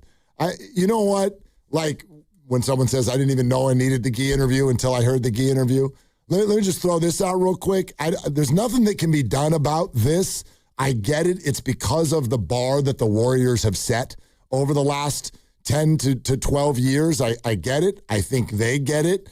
But the bar is so high now that when things go wrong, whether it's by someone's fault or through no one's fault, like a torn ACL for one of your best players, the anger and the frustration and the negativity and all of that is just flowing, and it's constant. And we feel it. I think you all feel it. And so I found that to be about as good of a palate cleanser as we could have right now, because it doesn't all need to be fire Dunleavy, and like it doesn't all need to be that. And it goes back to what Dunleavy said about expectations, because the expectations for Guy Santos, they're non-existent. Like 7 games in a row with double figures, that's awesome. Nobody's now expecting him to do that on the regular. And you look at this team and the lineup that they rolled out last night to close. You got Horford and Guy. You've got, DeAnthony Melton and Pods. You've got basically a lot of your second teamers. And even though Memphis was kind of trying to lay down, you still gutted it out. So that was kind of like found money last night. Unbelievable. Wow, that was fun. Okay, so 888-957-9570. Wherever you want to go on this, if you just want to call and talk about how Guy Santos is now your favorite NBA player of all time, and who cares about that Steph guy, sure, we can talk about that. Largely the conversation today has been, what do you do with Draymond Green? It seems like an adjustment of some sort is very necessary. We'll let you hear, by the way, not only is Steve Kerr going to join us live in a half hour, but last night he did answer the question, hey, how'd you pick your final five that did not include Draymond? We will play that for you coming up next. 888-957-9570. 7 turnovers for Draymond, not in the final five in Phoenix, not in the final five last night. Warriors rally and win both games. So you can't trade him. What do you want to do? 888-957-9570 is the number, and then Steve joins us in a half hour. We're sponsored by Surfside. Golden State Warriors are back. You can cheer on the Dubs with an ice-cold Surfside. Only 100 calories, 2 grams of sugar, and 0 bubbles, so it's easy to sip and enjoy. It's not a seltzer, it's Surfside. Proud partner of the Golden State Warriors, must be 21. Please drink responsibly. This is Willard and Dibs. And legends are built over time. Anyone can have a great game or a lucky season, but at Habas Law, generations matter. For Nicholas Habas, integrity was learned at the dinner table. And a hard truth, clients are often victimized twice, first by the accidents, then by greedy insurance companies. 40 years strong, Omar, Tariq, and now Nicholas Habas, generations fighting to make it right. Visit HabasLaw.com. Omar Habas is a California licensed attorney, offices in Northern California, including San Jose. Past results do not guarantee future outcomes. Come on, kids. We're almost there. The map says straight ahead. One-a-day 50-plus multivitamins are made for your overall health, with nutrients to support your brain and muscle function. Because don't you want to make the most of each day? So even on the family hike, you're not just keeping the pace. Hey, Dad, wait up. You're one step ahead. One-a-day 50-plus. The one for you. This statement has not been evaluated by the Food and Drug Administration. This product is not intended to diagnose, treat, cure, or prevent any disease. Women's Heritage Day is coming to History Park on Saturday, March 7th from 12 p.m. to 4 p.m. Join History San Jose, Mosaic America, and other community partners as we celebrate Women's History Month in the Santa Clara Valley. This free, family-friendly event will feature live cultural performances, a poetry lounge, crafts for all ages, booths from local woman-owned small businesses, a woman-owned lowrider and classic car show, and more. Want to be a sponsor or find out how you can get involved? Visit historysanjose.org. From carriage house to glass aluminum doors, R&S Doors has a full line of commercial and residential garage doors and gates to suit anyone's taste and budget. Visit rsdoors.com. R&S Doors. Look for the red truck. Neuropathy is a debilitating condition that is sometimes misdiagnosed. Symptoms can include pain, numbness, and tingling in your hands, legs, and feet. Neuropathy is a progressive condition that only worsens unless you get effective treatment. SF Bay Wellness is a leader in neuropathy reversal and uses FDA-cleared, non-invasive electric cell therapy to restore nerve function with no injections, no drugs, and no surgery. The treatments have a 95% success rate. If distance is a factor, ask about our virtual consultation option. Call SF Bay Wellness at 844-94-NERVE for the $99 neuropathy evaluation and receive a personal treatment plan that is tailored to your needs. Don't wait another day. Call 844-94-NERVE. That's 844-94-NERVE. Why keep suffering with the painful symptoms of neuropathy? You deserve to live a pain-free life. Start getting the treatment you need for your neuropathy symptoms. Call today. Visit Friedman's Appliance in Pleasant Hill to see the full selection of Thermador appliances. Thermador provides a range of possibilities, from refrigeration to dishwashers or cooking with steam or convection. Come into Friedman's Appliance, and right now, you can receive up to 3 complimentary gifts with qualifying purchase. See all Thermador appliances displayed beautifully in live working vignettes at Friedman's Appliance in Pleasant Hill and at friedmansappliance.com.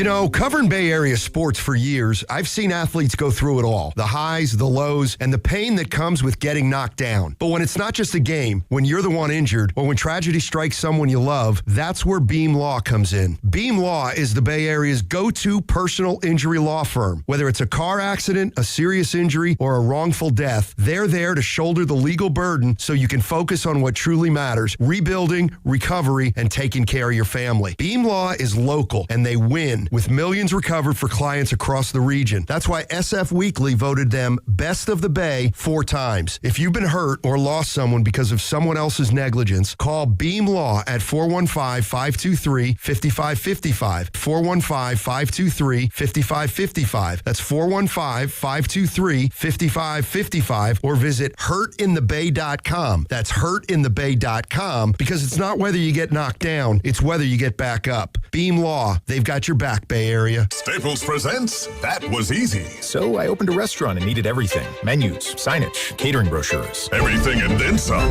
I went to Staples. They printed it all and even suggested takeout menus. One money pit with a side of fries. But now at Staples, you get up to $125 off custom print orders. $125 off. Now you're cooking. Brand your business in a big way at Staples.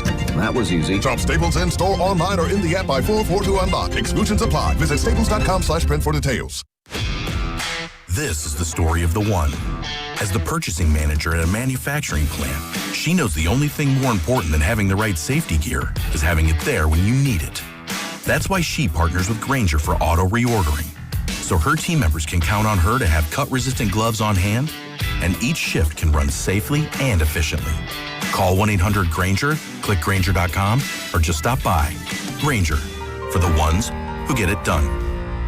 Thunderstorms tonight in San Francisco with a low of 52. Weather brought to you by Duke's Mayo.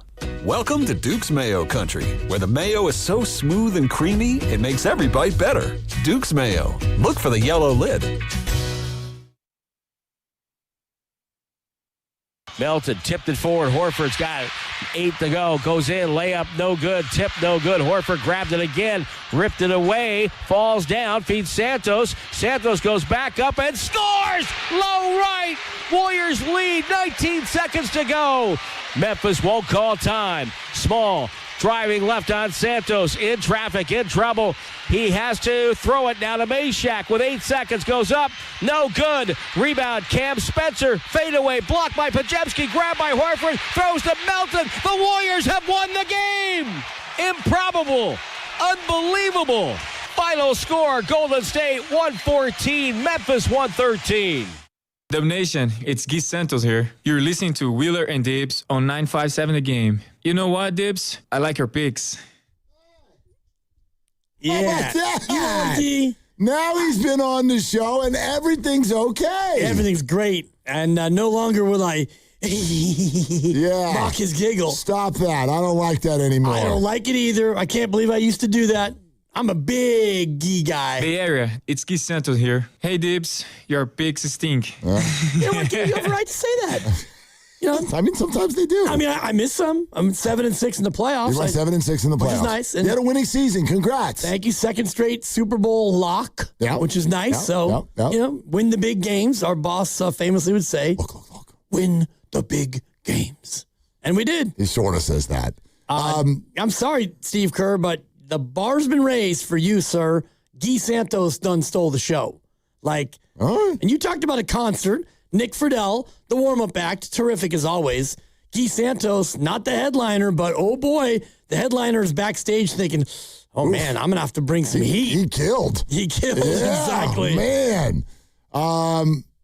Yeah, and that headline's coming up in 25 minutes. It's Steve Kerr, who, by the way, last night, when asked why the Final Five looked the way that it did and why did it not include Draymond Green. Once you get a couple stops and you can feel the energy, you just stay with it. And so we had to get Melt out for a couple of minutes just with his minutes restriction, but just felt like that group was going well defensively, and we just stayed with him. There's also been a previous answer, and this had to do with the game in Phoenix, which was similar. And Steve, and I wonder, we'll get him to expand on this a little bit. I don't think it's as touchy of a subject as it might feel like to some. But he has basically said with Steph not on the floor, it becomes difficult for us to play Draymond and Al Horford together. And Al Horford, I think everybody has noticed, has been playing really, really good basketball and brings a presence to moments like that on both ends of the floor, rebounding defensively, stabilizing as a veteran presence, and somebody who can knock down an open shot. That's somebody you want on the floor. And so no Steph, and Al being the aggressor that he has been in those moments, that apparently leads to Draymond watching the end of games. Right, and it's made a little bit easier by the fact that he did have 7 turnovers. He hit some threes, but other than that, he wasn't that assertive, wasn't rebounding, didn't have his usual assist total. I was looking at triple-doubles today all time, and Draymond's pretty far up the list of regular season triple-doubles, and yet you see a game like last night where he had 4 rebounds and 2 assists, and it just wasn't the same Draymond we're used to seeing. But I think there is some truth in what Steve is saying. If it's Quentin and Draymond can play the 4 with Quentin a little bit easier because Quentin's more of a strictly perimeter 5. But with Al, I think it becomes a little bit tougher. Quentin Post seems to, we should ask Steve this too. Quentin Post seems to have fallen back a little bit. Milk carton. Yeah, 5 minutes last night. Yep. 5 minutes, no points, no shots, a turnover. He did have a couple of dimes, a couple of assists for Quentin Post, but yeah, I guess last 3 games are 5, 5, and 6 minutes. Well, and no back-to-backs recently, which is when Al Horford needs to be spelled. But when they return from the All-Star break, you're going to add Porzingis into this mix, and I wonder how much Quentin Post we're going to see going forward. Yeah, I think you're right about the spots, the back-to-backs, and you go back to the Minnesota game. He started, he played 27 minutes. He had 13 points, but the last three goose eggs and not even 6 minutes in any of those games.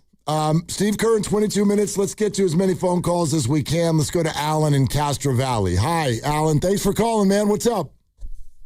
Oh, hey. I want to talk about the tanking issues in NBA. Yeah. Yes. I totally agree with you that we should not incentivize for losing efforts so they can land the top pick. Instead of going to the teams with the 4 worst record, we should incentivize maybe the playing teams because they play so hard, and then maybe the 7, 8, and then the 7 win, and then 8 and 9 and 10. So the winner of the 8 between the 8 and 9 and 10 should get the first pick. So it will incentivize teams to work harder at the end of the season to try to land the first round pick because they try their hardest to win those games, and then now maybe the Black 8 can become a contender because now they have the first round pick. The first pick from next season. Alan, I don't hate it. My response to and thanks for calling, man. My response to all of these is that they're all productive. I don't know exactly what the right answer is. I just think that there are plenty of answers. There's all kinds of ways to do this. First of all, you could stop the whole percentage thing. Oh, if you're 1, you get to 22%. Right. If you're 2, it's 20%. Forget it. If you're out of the playoffs, you're in a bucket. You could start with that. 14 teams in the bucket, and just everybody's got an equal shot. Right. So that way, if you win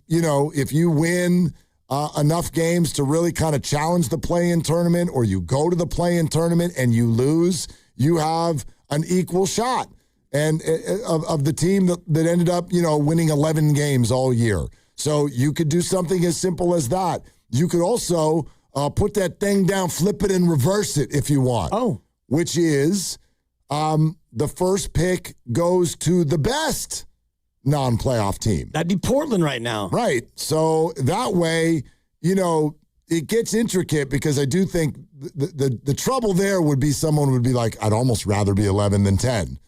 Or if I get into the play-in tournament, I'm going to lose that game on purpose because it's not like I'm really a championship contender, but I could get the first pick in the draft if I lose.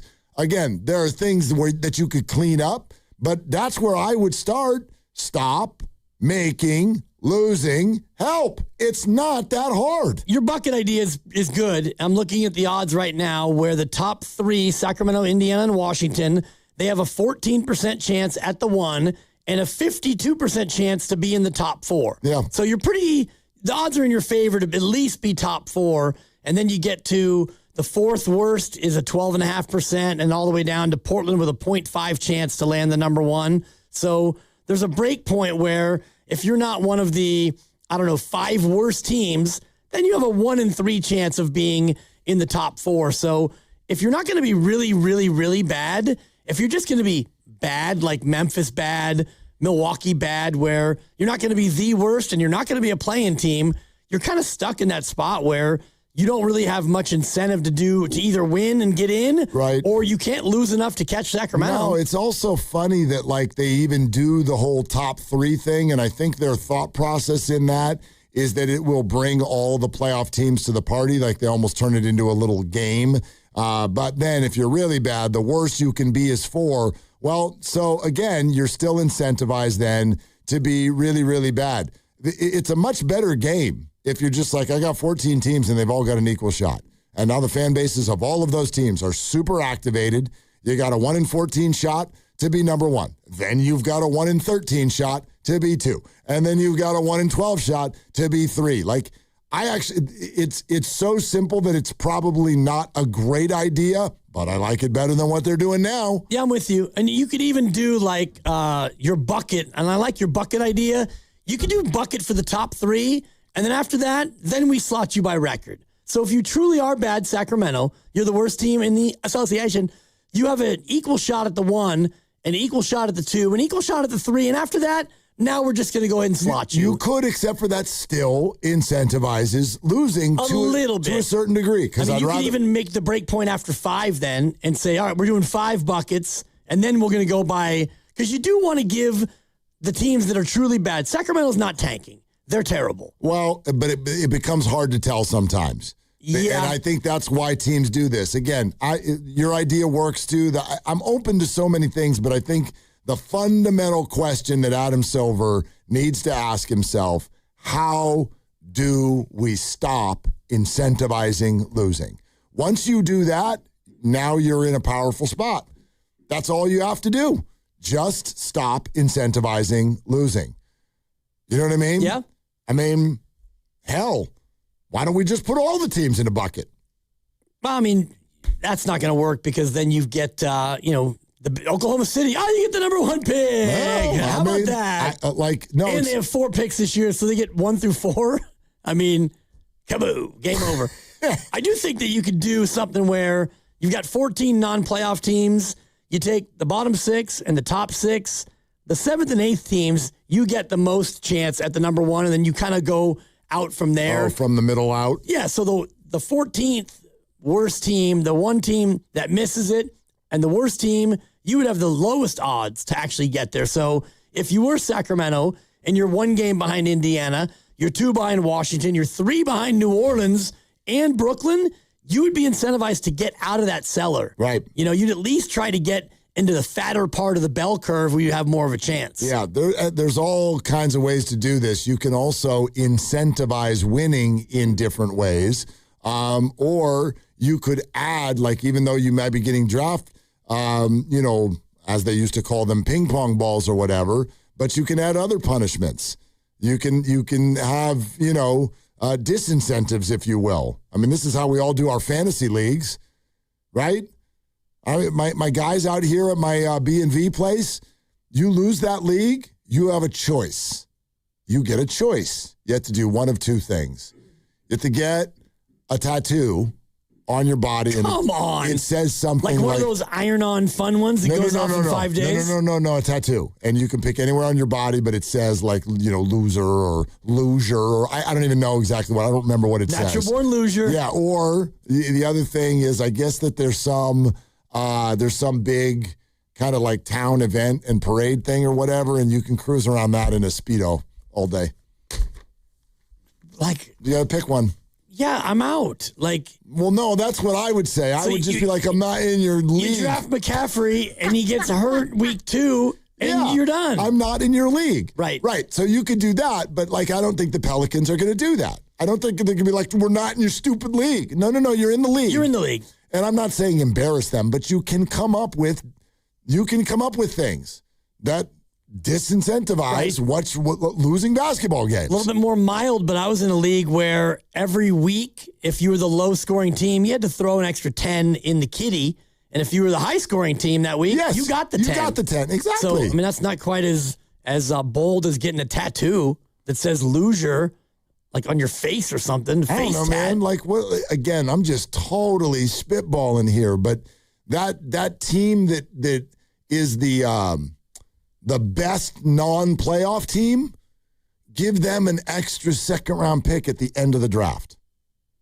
You get extra pick. Just give an extra pick. Second-round picks are I know, but useless. Are they? The Warriors decided to send Trace Jackson Davis somewhere for one of them. Right. And they traded Wiseman for 5 of them. Right. I don't even know where those second-round picks are. Have you seen them? They got rerouted to Portland or something. Totally. Second-round picks are, it's like a player to be named later in baseball. A little bit. Or cash considerations. Again, I'm just spitballing. I'm not trying to shoot you down. I like it. I like this brainstorm. Shoot your shot. It's all you got. Steve Kerr, 13 minutes. Hi, Tim in San Diego. Thanks for calling, man. What's up? Hey, how's it going, guys? First of all, I just got to say, whoever decided, and I know you guys put Guy on, that you guys deserve a big hug for that. What a dude.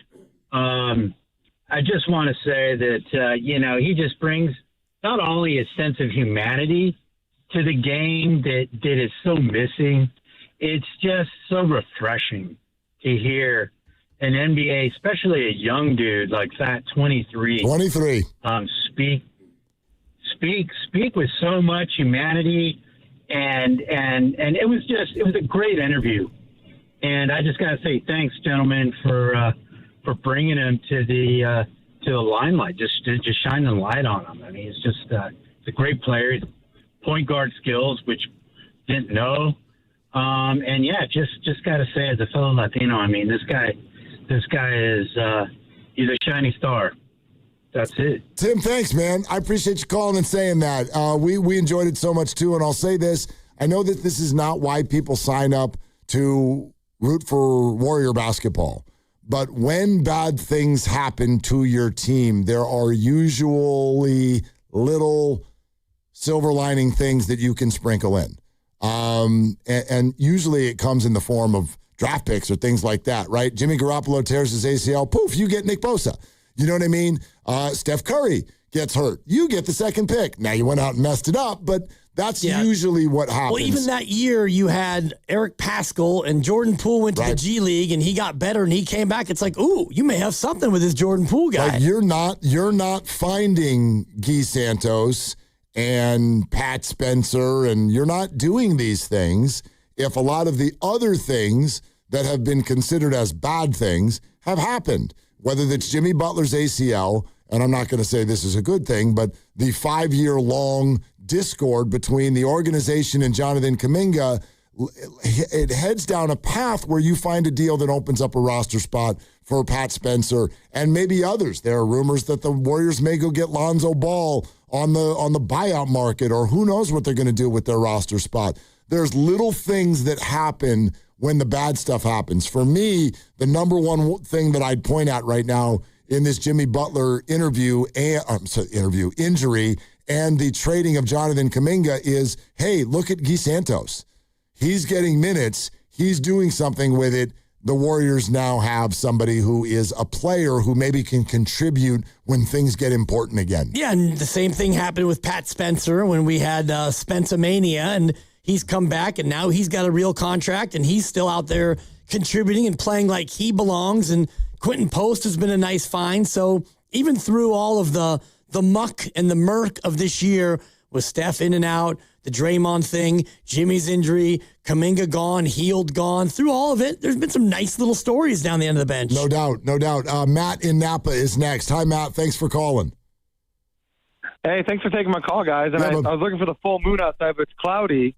But I'm actually agreeing with Willard on this one with the draft. I think the bottom 14 teams. But I think what needs to happen is you can't have a first-round pick more than 5. You have to have a 5-year span between a first-round pick and a first-round pick. Because, like, the 76ers, that's all they do. I think the way the draft is now is almost as bad as having a grilled cheese forehead. That's fantastic. That's a great uptick. That's one of the all-time Jolo and Dibs. Somebody called in one day and said, Lo, your forehead looks like a grilled cheese sandwich. Yeah. Joe Fortenbaugh laughed for probably 7 months, which was awesome in and of itself, but the whole thing about the grilled cheese forehead became a sticking point. First of all, I'm incredibly pro grilled cheese. Do you go cheddar, keep it simple, or American? Lots of options. Okay. You can even do a Colby Jack and get a multicolor thing going on. There's a lot of ways to do it. You can also do like kid grilled cheese and then like, ooh, I'm making a grilled cheese. Like I'm gonna do some things. I might have like a tomato bisque next to this thing or something like that. Anyway, I'm very pro grilled cheese, so I don't take that as some sort of criticism if someone's face looks like a grilled cheese. And so our great listeners started sending in doctored photos of Lo Neal in a stance with a grilled cheese sandwich on his forehead. And I mean, how can you focus if the guy's got grilled cheese on his face? The whole thing went on and on. I mean, one of the themes of the show was use your internet creativity to get at Lo. And that was one of the times with the old grilled cheese. It's great. The moneymaker. Dude, Splash, I don't even know if it's still on the menu, but when they first opened, the sports bar Thrive City right next to Chase Center, dude, they had a grilled cheese on the menu. Not the kids' menu. No. Like a grilled cheese now. Yeah. And it did the damn thing. And we're going to be there tomorrow. We're going to do the show from Splash tomorrow. Who's got Wemby tickets?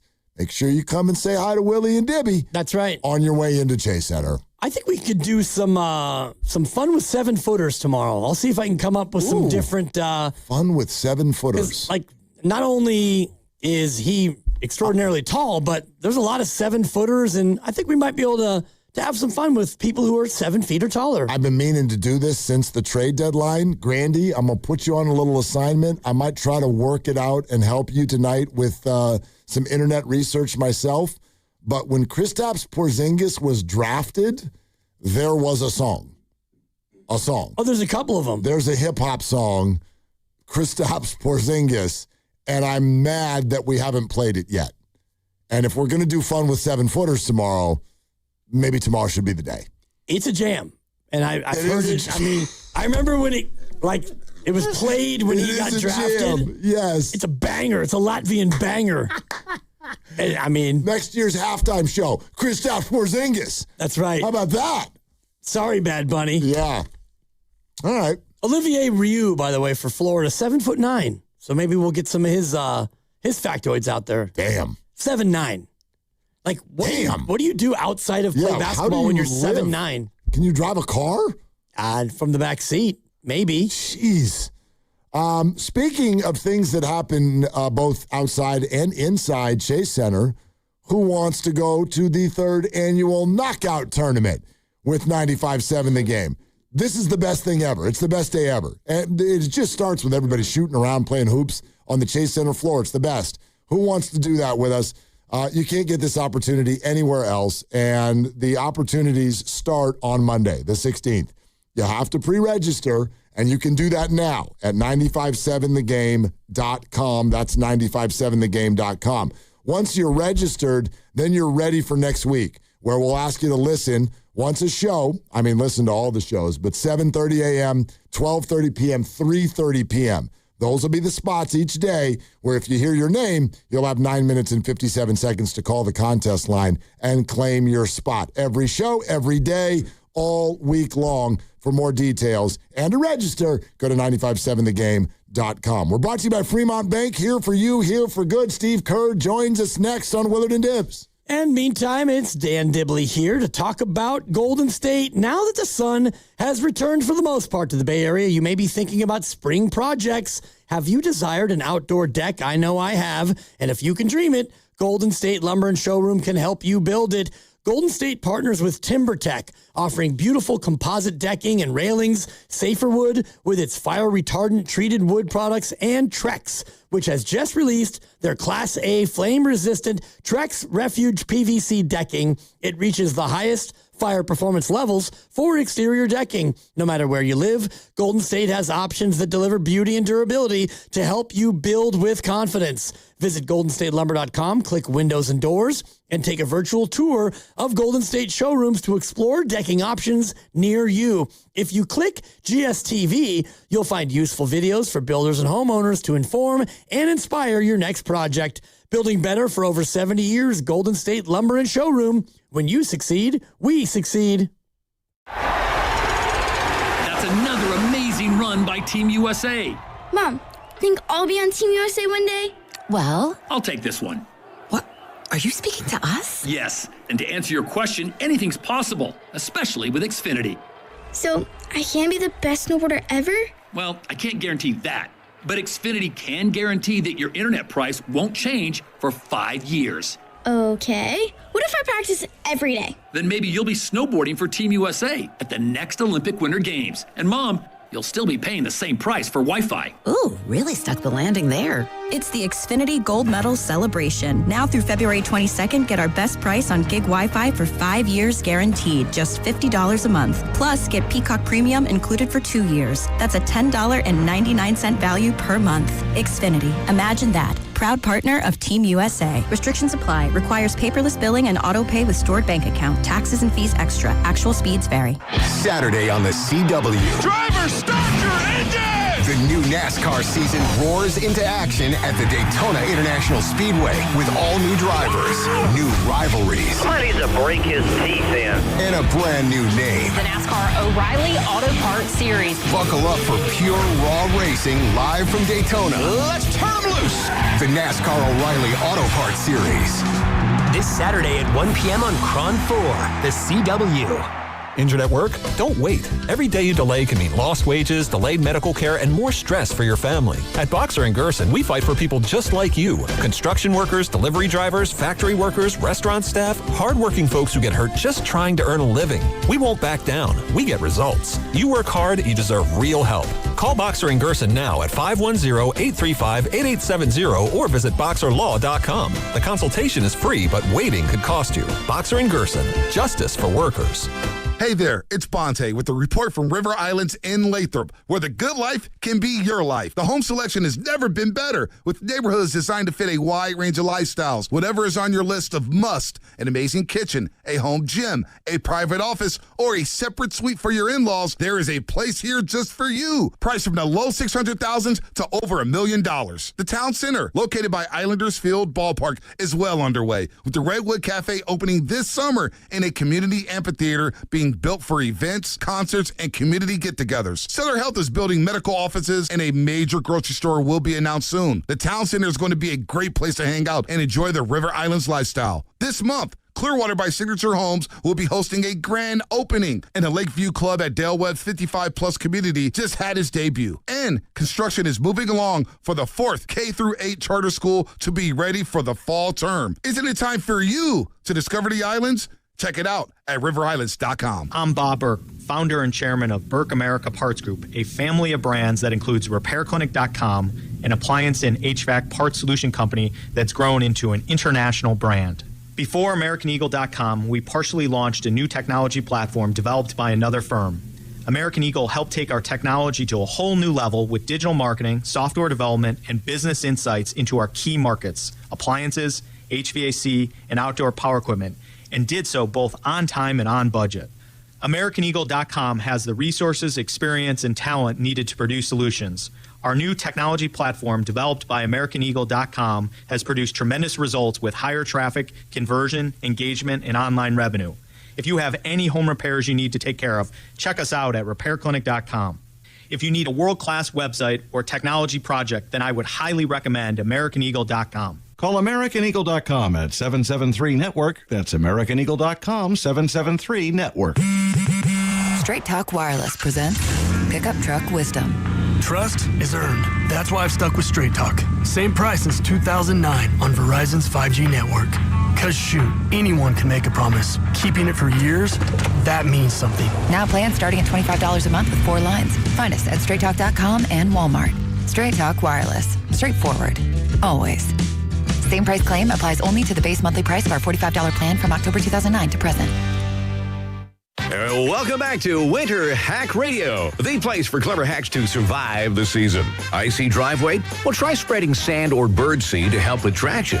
Snowy puppy paws? Well, grab a whisk, brush it off, done. Catch COVID-19? Well, just get... Actually, there's no hack for COVID-19. But if you test positive, prescription medications for COVID exist. Ask your doctor if they're right for you. Visit PfizerForAll.com to learn more. Sponsored by Pfizer. You're listening to 95.7 The Game, KGMZ-FM and HD1 San Francisco on Odyssey Sports Station and the home of the Golden State Warriors and Valkyries. Always live on the free Odyssey app and now coming to you live from the Laughing Monk Studios.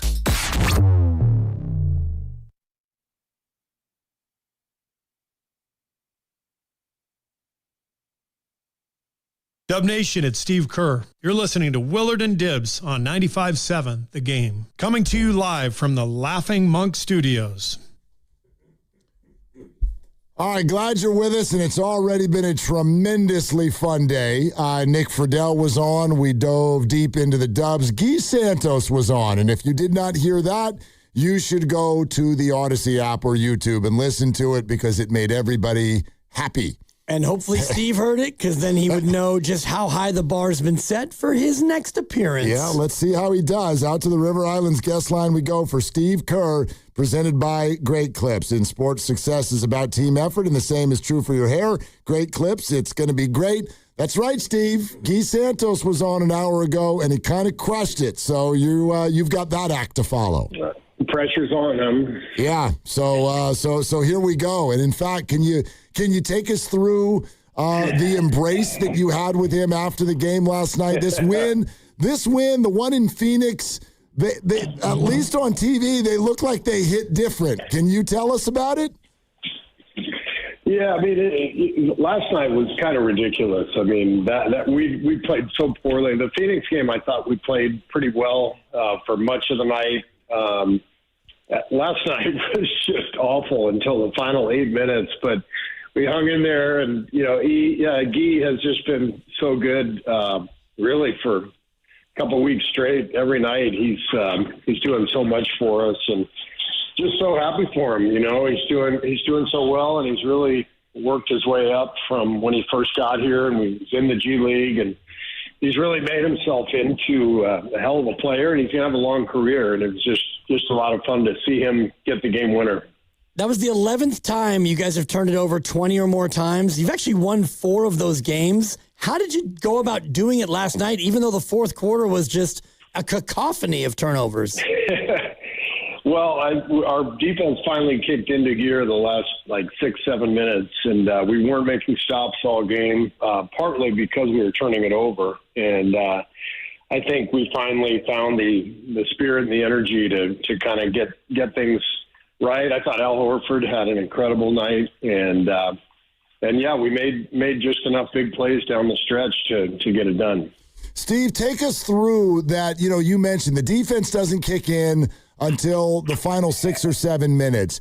I get that there are aspects to this, but I made the comment earlier, I don't know in 13 years if I've ever said the Warrior defense got better when Draymond Green went off of the floor. What is it you see with this particular group, and what's happening with him, to not have him in at the end of games and have the defense kind of tick up?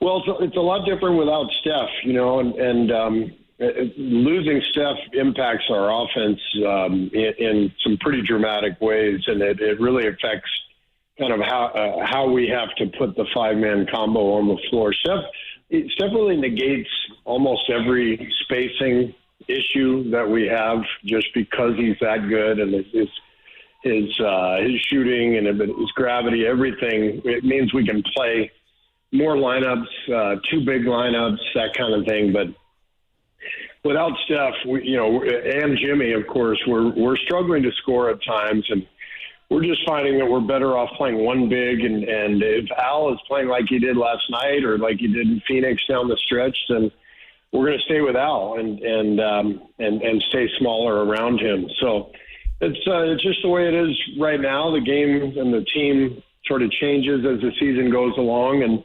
everything could be completely different next week. So you just have to kind of roll with it. Yeah, let's flash forward to next week. We don't know, obviously, but if and when Steph is healthy and Porzingis starts to get mixed into all of that, do you foresee Draymond continuing his similar traditional role, or could it keep adjusting?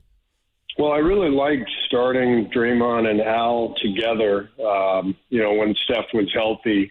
We did that, I think, for 5 or 6 straight games, and it felt good. It felt like we had the size and the paint presence to deal with teams, and, of course, we were still able to handle the offensive side of things because of Steph's presence. But it'll all depend on how things shake out, when Kristaps can play, and what that combination looks like too.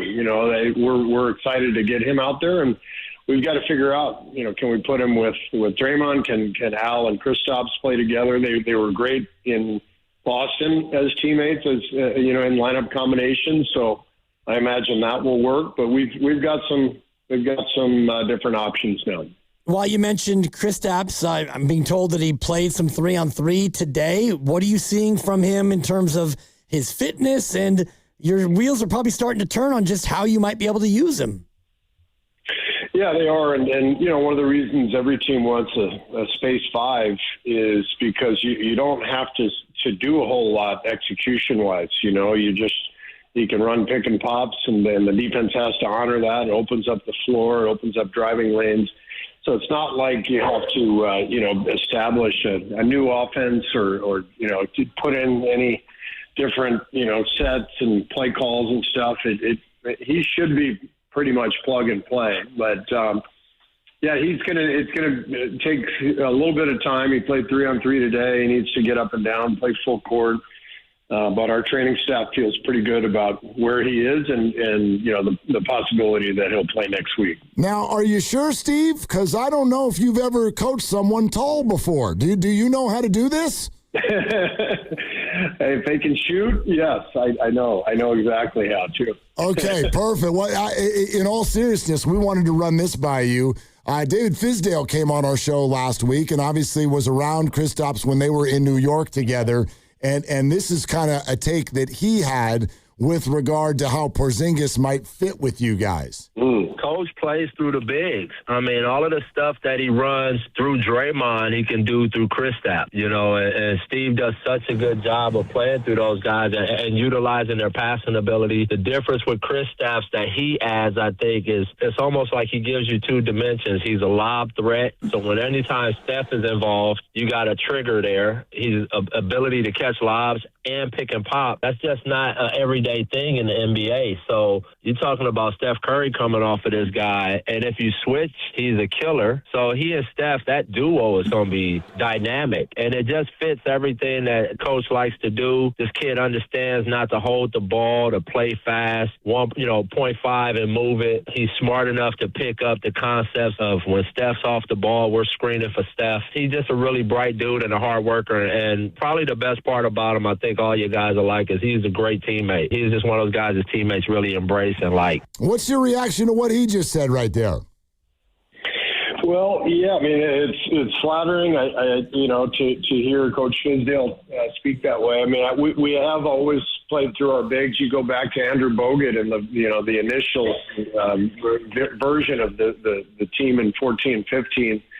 We ran almost everything through him. He was such a brilliant passer and lob threat, and we have changed over the years. I would say we've become much more pick and roll oriented, especially this year, based on personnel. But there's a lot we can do with Porzingis for sure, and I think he's a really good basketball player in terms of his feel, his ability to pass, his ability to see the floor. So, it's exciting. I mean, again, you don't really have to do a whole lot. You just got to get floor spacing, and he knows how to play, and that makes it easy for coaches and easy for the rest of the guys too. How much will it be a help to Draymond Green? I'm looking at last night, Steve, and 7 turnovers, and it didn't seem like he was that much in a comfort zone. Maybe he's playing with guys he doesn't normally play with. When you look at the 7 turnovers, what are you seeing from Draymond Green that's different?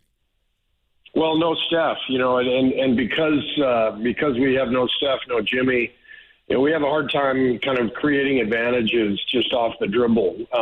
Melton can do it, but a lot of pick and roll, and it's a different game without Steph. And so what happens is we start pressing a little bit. I think too, there's some fatigue. The All-Star break's coming. Everybody needs it. I think Draymond needs it. So that was a tough game. Keep in mind the previous 5 or 6 games, he's even more than that. I would say he's actually taken really good care of the ball. I think last night was a one-off in terms of the turnovers. So I think he'll get back to tightening things up. And the more weapons we have with Kristaps, with Steph, the easier the offensive side of the ball will be for Draymond. Steve Kerr is with us, as he is every week, on Willard and Dibbs 95.7 The Game. Steve, I think you've explained it well that a lot of this has to do with Steph Curry being out, but I'm mindful of the standing within the organization that Draymond has. Maybe no different than when you started to adjust Klay Thompson's role, and he mentally was open with struggling with it a little bit. Is there anything emotional about the adjusting of Draymond's role at all going forward, or does he handle that very well? What are those discussions like? Yeah, we talk all the time, and he understands exactly where he is in his career, where our team is. We've had really good conversations about this. About how the last couple of years of your career go and how you have to adapt and adjust. And, I think all great players have to adapt as they get older, and it means different things for different people.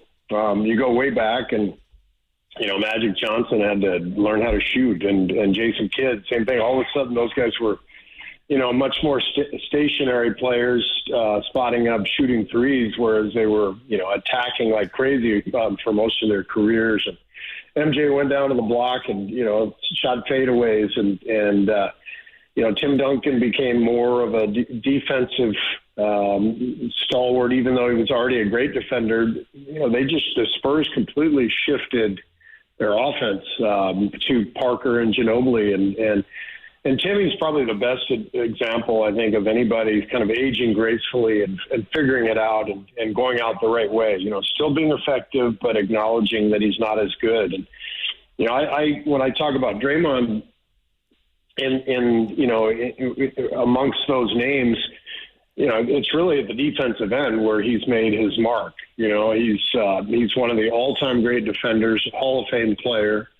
So the game gets harder as you get older, and your body aches, and you don't have quite as much energy, and so the adjustment for Dre has to be more subtle, more in the gray areas and things that we talk about on film, and it's not going to be as obvious as it was with those guys, but he's got some things that he knows he has to do in order to remain effective, but it might look a little different than it has in the past.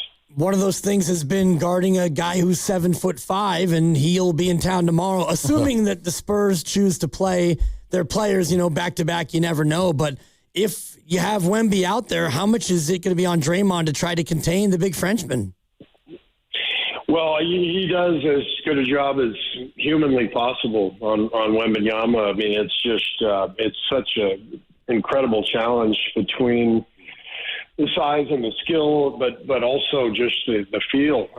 He's such a good player, just with the way he sees the game and his competitiveness. And our 2 games in San Antonio a couple months back, Draymond was just incredible. And it's not like you're going to stop the guy, but you just try to make it as difficult as possible. And Draymond's brain works so quickly; you can just see him processing things out there.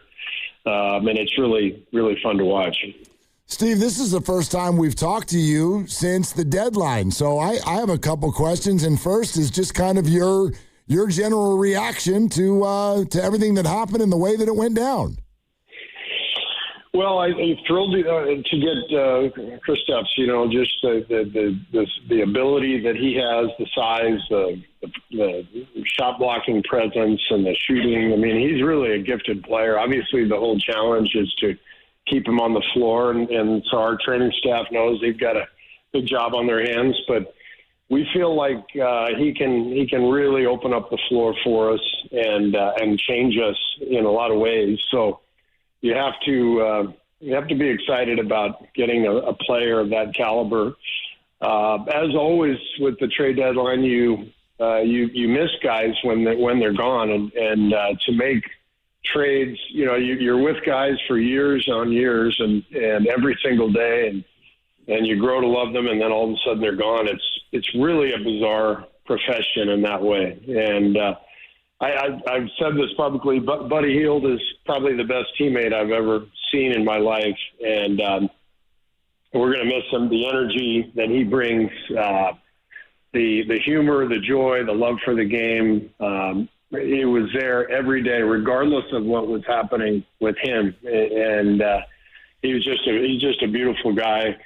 And, both Trace and J.K. were really well liked in the locker room, guys who have put in a lot of work here over the years and enjoyed really strong friendships. I like both guys on a personal level quite a bit. And I hope that each one gets a better opportunity, than he was getting here. And that's just kind of what the league is about. It's about opportunity and finding the right match. And hopefully those guys will find their place. One door closes, another opens, and the door opening for the aforementioned Guy Santos, but also Will Richard and Pat Spencer, who gets a real full contract now. Were you able to speak with them and let them know about the opportunity that's now in front of them? Of course, and Pat being on a full-time contract is huge. I mean, this is really the first time in his career. I think we signed him to contract at the end of last year, like literally the last 2 or 3 days of the season, and that was it. So this is the first time he's on, anything more than a two-way, and he's earned it and then some. And starting out on our G League team and competing for everything, it's just been an amazing journey for him. And you love coaching guys like that who just have earned everything, worked for everything, and compete every night.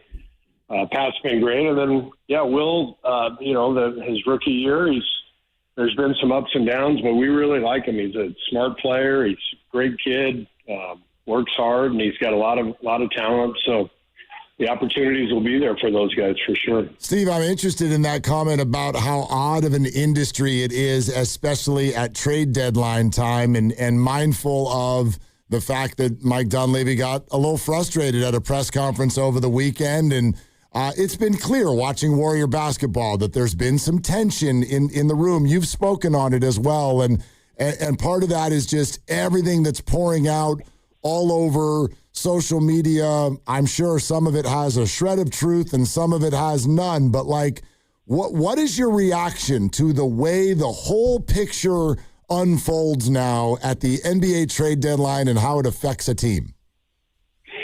Well, I think social media affects everything. I mean, when I first started in the league, as a player, social media didn't exist, and teams were really able to keep conversations quiet, and that even continued when I was a general manager in Phoenix from 2007 to 2010.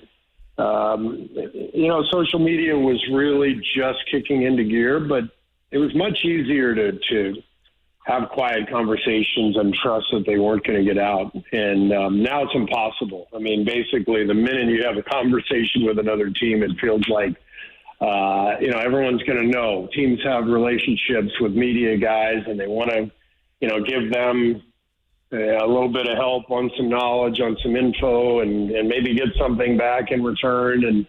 And so it's so hard to keep everything buttoned up. And then once it's out, and with all the speculation, all the commentary, it just can snowball from there. And I think that's probably what happened. I think both Draymond and Mike were right, actually. I don't think anything ever came anywhere close with Draymond being traded. But, with his name being mentioned, yes, absolutely. So it's, two different perspectives. For Mike, it's the frustration of, all this talk about, day after day, like, is this Draymond's last game? And Mike knowing, no, like, we're not even close to that. So you saw some of that frustration come out with Mike, and you saw some of the emotion from Draymond too. And like I said, neither guy was wrong. It's just kind of the nature of the world we live in right now. I love that you mentioned your time as a GM, and it's not just the trade deadline. There's also what's really taken off this week is people noticing around the league certain teams are just deciding down the stretch of close games to not play some of their best players. And so there's the tanking conversation. And I know you addressed this earlier today, but we'd love to hear your thoughts on how that gets handled as a GM. And do you think the league's got a problem here? I've never been a part of a team that was attempting to do something like that. So I have no idea how the dynamics work. I know the league is extremely concerned about it, as they should be. I know they're talking about all kinds of different things to try to remedy it. And it's really difficult because if the ping pong balls bounce the right way and you end up with Victor Wembanyama or Tim Duncan or whoever, Anthony Edwards, it's like everything changes, and individual players are so powerful in the NBA. Think about what Steph Curry has meant to the Warriors. Granted, he was the 7th pick, not the 1st or 2nd, but you just have a much better chance of getting a transcendent star at the top of the draft. We all know that, and so this dynamic exists. I think there's a lot of really intriguing proposals and thoughts from the league and from media members and just observers of how to remedy this. But no matter how you slice it, it's a really, really tough issue. Are there any of those proposals that you've heard that you like? Because Mark and I have been doing what we do, which is filling time, Steve, and we've been throwing out our ideas, and Mark's got the bucket theory, and I've got this bell curve thing. Anything you've heard that kind of tickles your fancy?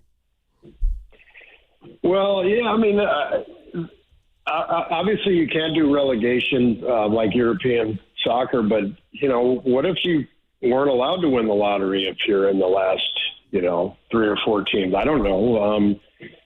What if the odds were completely evened out and, there was actually incentive to win? There's an answer for all this stuff, like in response, right? So, what if you gave the best lottery odds to the non-playoff team with the best record? There you go. Right?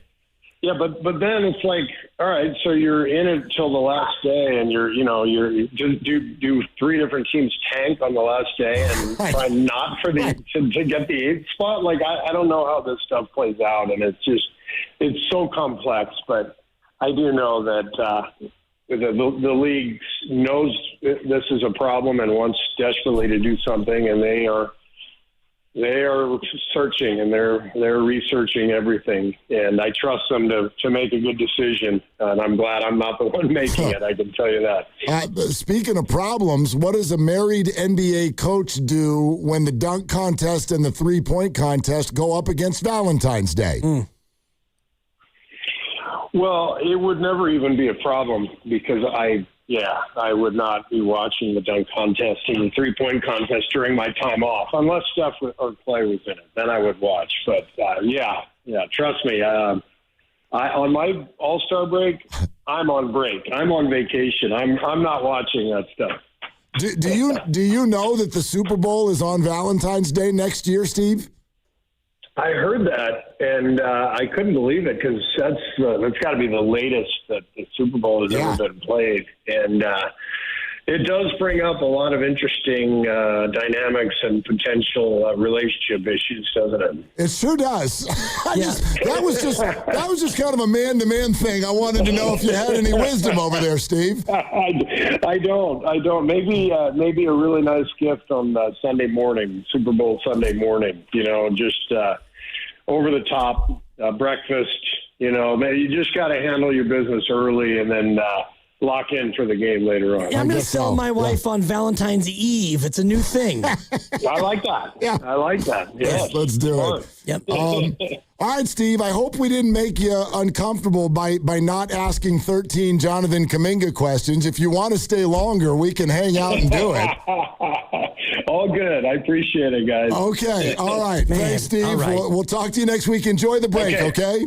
All right. Sounds good. Thanks, guys. All right. There it goes. Steve Kerr right here on 95.7 The Game. Kuminga free for the first time since forever. I mean... I'm glad you threw that in there. Again, without this sounding like it's not pointed at any human being, I think you can look at the Warriors right now, and there are a number of reasons for this, but they look like they lost 15 pounds. A little bit, yeah. They just, the weight's off. And it's not him, it's not anyone, it's the whole situation. In fact, they're not even expected to go win games right now. Right. There's no Steph. There's no Jimmy. There's no Jonathan. There's no trade deadline. It's just like go out there, and I'm sure it bothers them when for 3.5 quarters they look like absolute crap, no matter who's playing. And it clearly did. He said that. He's like, that was awful basketball. Yep. And then we won. That's right. Which is weird. Better than the alternative, which is that was awful basketball and we lost. Yeah. We lost to a team that's not trying to win. And you talked about the expectations. You are 3.5 out of the 6, and you are 8 ahead of the 11. You're 8 games ahead of Memphis. Yeah, because those teams are all tanking. Right. But even to catch Minnesota, you'd have to climb Phoenix and get to Minnesota. Not likely. You're 3 ahead of Portland and LA. And honestly, if you're looking at this as a realist, as a Warrior fan, or if you work for the Warriors like Steve does, you're probably thinking about the 8. We don't want to fall to the 9-10. If we can be the 8, we'll take our chances in 2 play-in games if need be. Well, I'm a little less put it this way. Falling out of the play-in tournament is way less likely than climbing out of the play-in tournament. Way less likely. I don't think it's likely that they could get to the 6. I don't think it's off the table at 3.5 games. I get why you're thinking it's not, and that's because Steph Curry is currently hurt. Kristaps Porzingis is just one big 7'3" question mark. So I get that. The idea that they're suddenly going to go on a run seems unlikely, but it's more likely than falling out of the play-in tournament. And then by extension, I would say that then about the 7.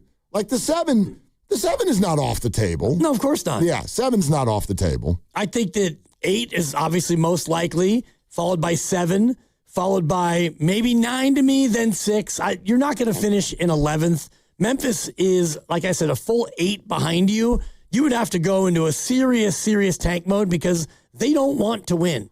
Memphis is trying to stay below the line, and you saw it last night where they didn't play a couple of their better players down the stretch. So I'll tell you what, the intrigue continues. This might be tomorrow night, for example, the last game before Steph and Porzingis kind of both either return and debut for the Warriors. It's also Victor Wembanyama in town, so that's interesting. Your favorite afternoon hosts are going to be right next door over at Splash. You might want to head over to, Warriors.com. For example, Warriors have the Spurs tomorrow night at 7, final game before the All-Star break. And then pretty interesting opponents are coming to town right after the break. It'll be the Boston Celtics. That could be Kristaps' debut, and it's against his old team. So that's fun. That's on Thursday the 19th. 3 days later on Sunday, Jokic and the Denver Nuggets are going to be in town. And do I have it right? Aaron Gordon is out for a while, right? Aaron Gordon's out, I think, for the Nuggets for a little while, right? He's been out, hasn't he? He's not coming back in the next week and a half, is he? I don't know 100%. Like the Warriors playing the Nuggets without Aaron Gordon? Sign me up.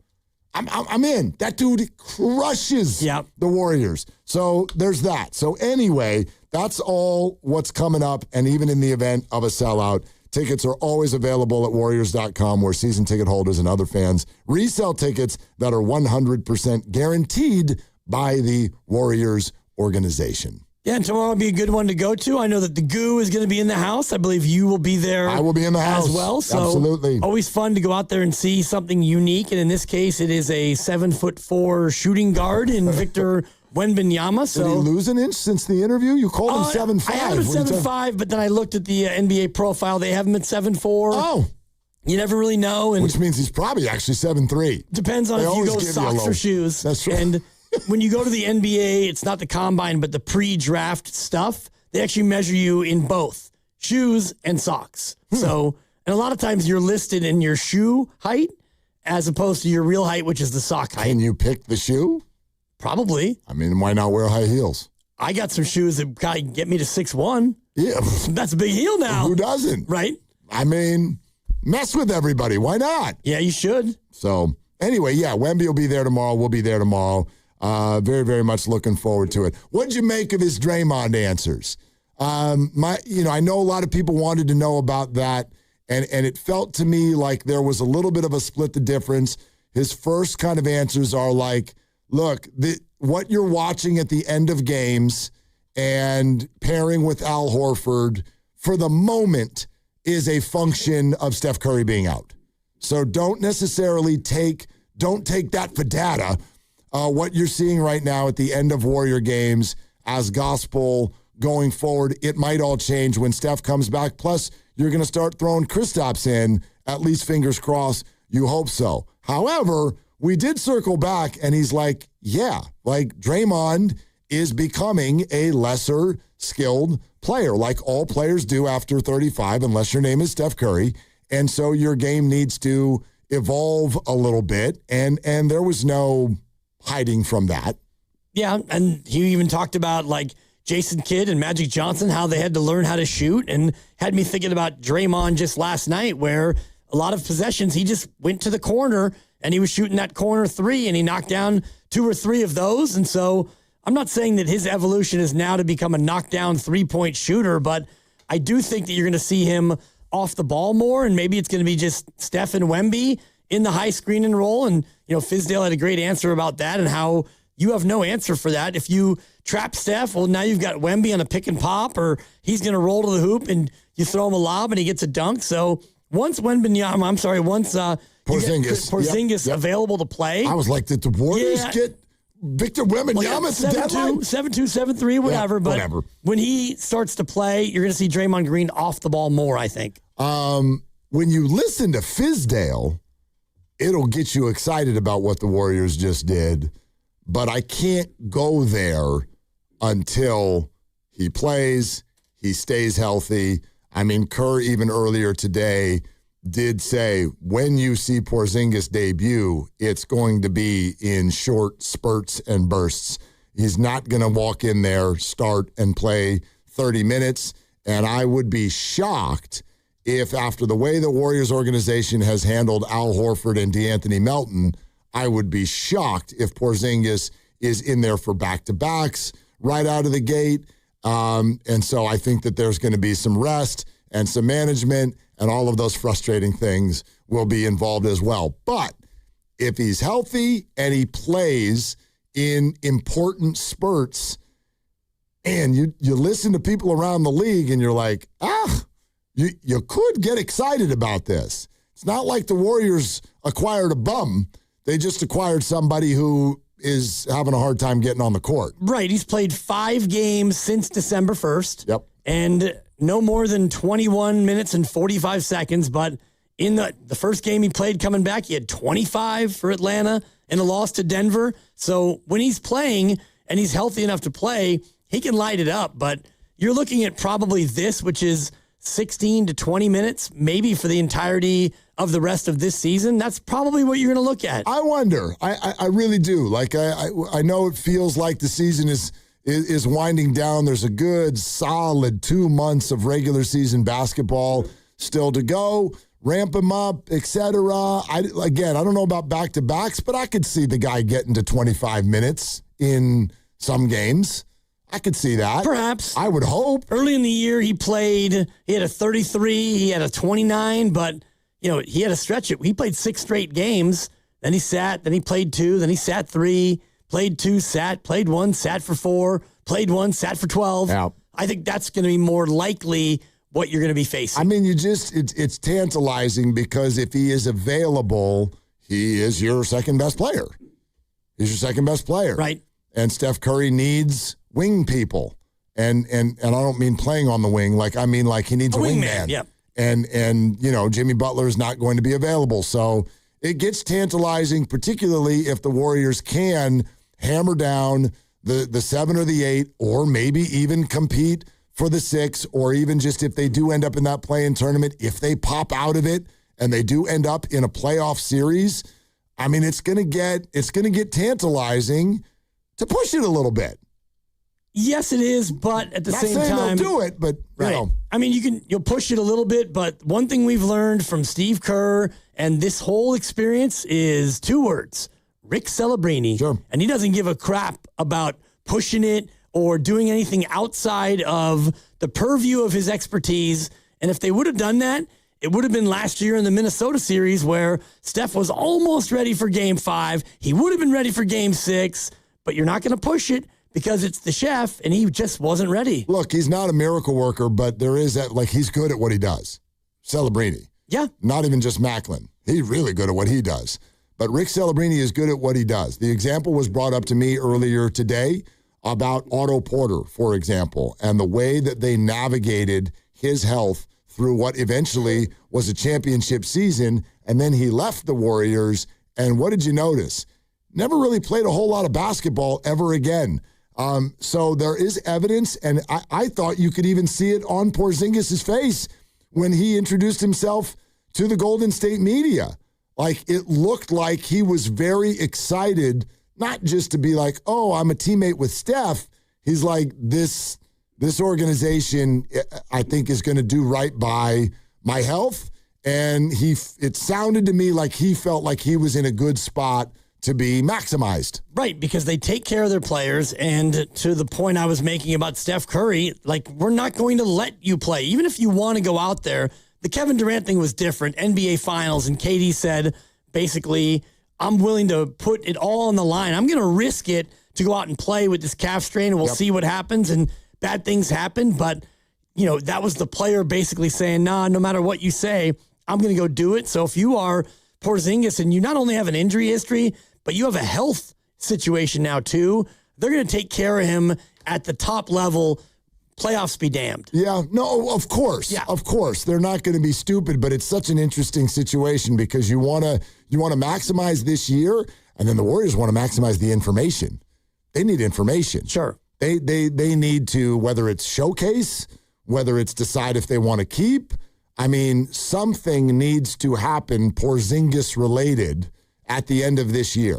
It will not be a fun look or a good outcome if he can't play much, and then you get to the end of the year, there's no sign and trade, there's no sign and keep, there's just Kristaps expires and leaves. That to me. Not good. That's not good. That's not going to play well. Kuminga and Buddy for a guy who played 11 games and just walked for nothing. And then left. Yeah. You get the salary spot, though. Well, you do. You do. Great. You do. But, yeah, I think they're hoping to see if they can turn this into something. Speaking of turning it into something, you could listen to this show or Steiny and Goo or the Joes in the morning and turn it into something that money can't buy. A bucket list item, in fact, for a lot of you, we have no doubt. The chance to play a game of knockout on the Chase Center floor. That's right, shoot hoops on Steph's floor. And it's not just knockout. We can hang out for about a half hour, shoot the ball around, all of that stuff. That's going to happen in April, but you need to get started right now. Each show is going to be giving away opportunities every day starting Monday on the 16th. What you need to do now is register at 957thegame.com. Go now to 957thegame.com. Once you're registered, then you're listening next week every day at 7:30 a.m. 12:30 and 3:30 in the afternoon. Once you hear your name at one of those spots, you're going to have 9 minutes and 57 seconds to call the contest line and grab your spot. Each show, every day, all week long. For more details and, most importantly, to register, go to 957thegame.com. We're really also quick, Willard. Well, yeah. I do want to say, if you're watching on YouTube, if you're too lazy to type in 957thegame.com onto your phone or onto your laptop, if you're watching on YouTube, you can bring out the camera on your smartphone and you can scan the QR code that's going to pop up during our commercial breaks on YouTube, and that'll take you right to our website to where you can register. That's fancy, and because I do think some of our listeners are lazy. If you're too lazy to type, then you're probably too lazy to even shoot a free throw, right? Well, look, load management, okay? Oh, you're right. My bad. I take it back. Come on. Maybe you're having technical difficulties. I don't know, but you can also do that. We're also sponsored by Safeway, and there's still time for your calls at 888-957-9570. This is Willard and Dibbs. Head to Safeway this week for Signature Select Extra Meaty Pork Loin Back Ribs, just $3.99 per pound. Clip coupons from the weekly mailer or download them from the Safeway app. Visit Safeway.com for more details. See you in the aisles.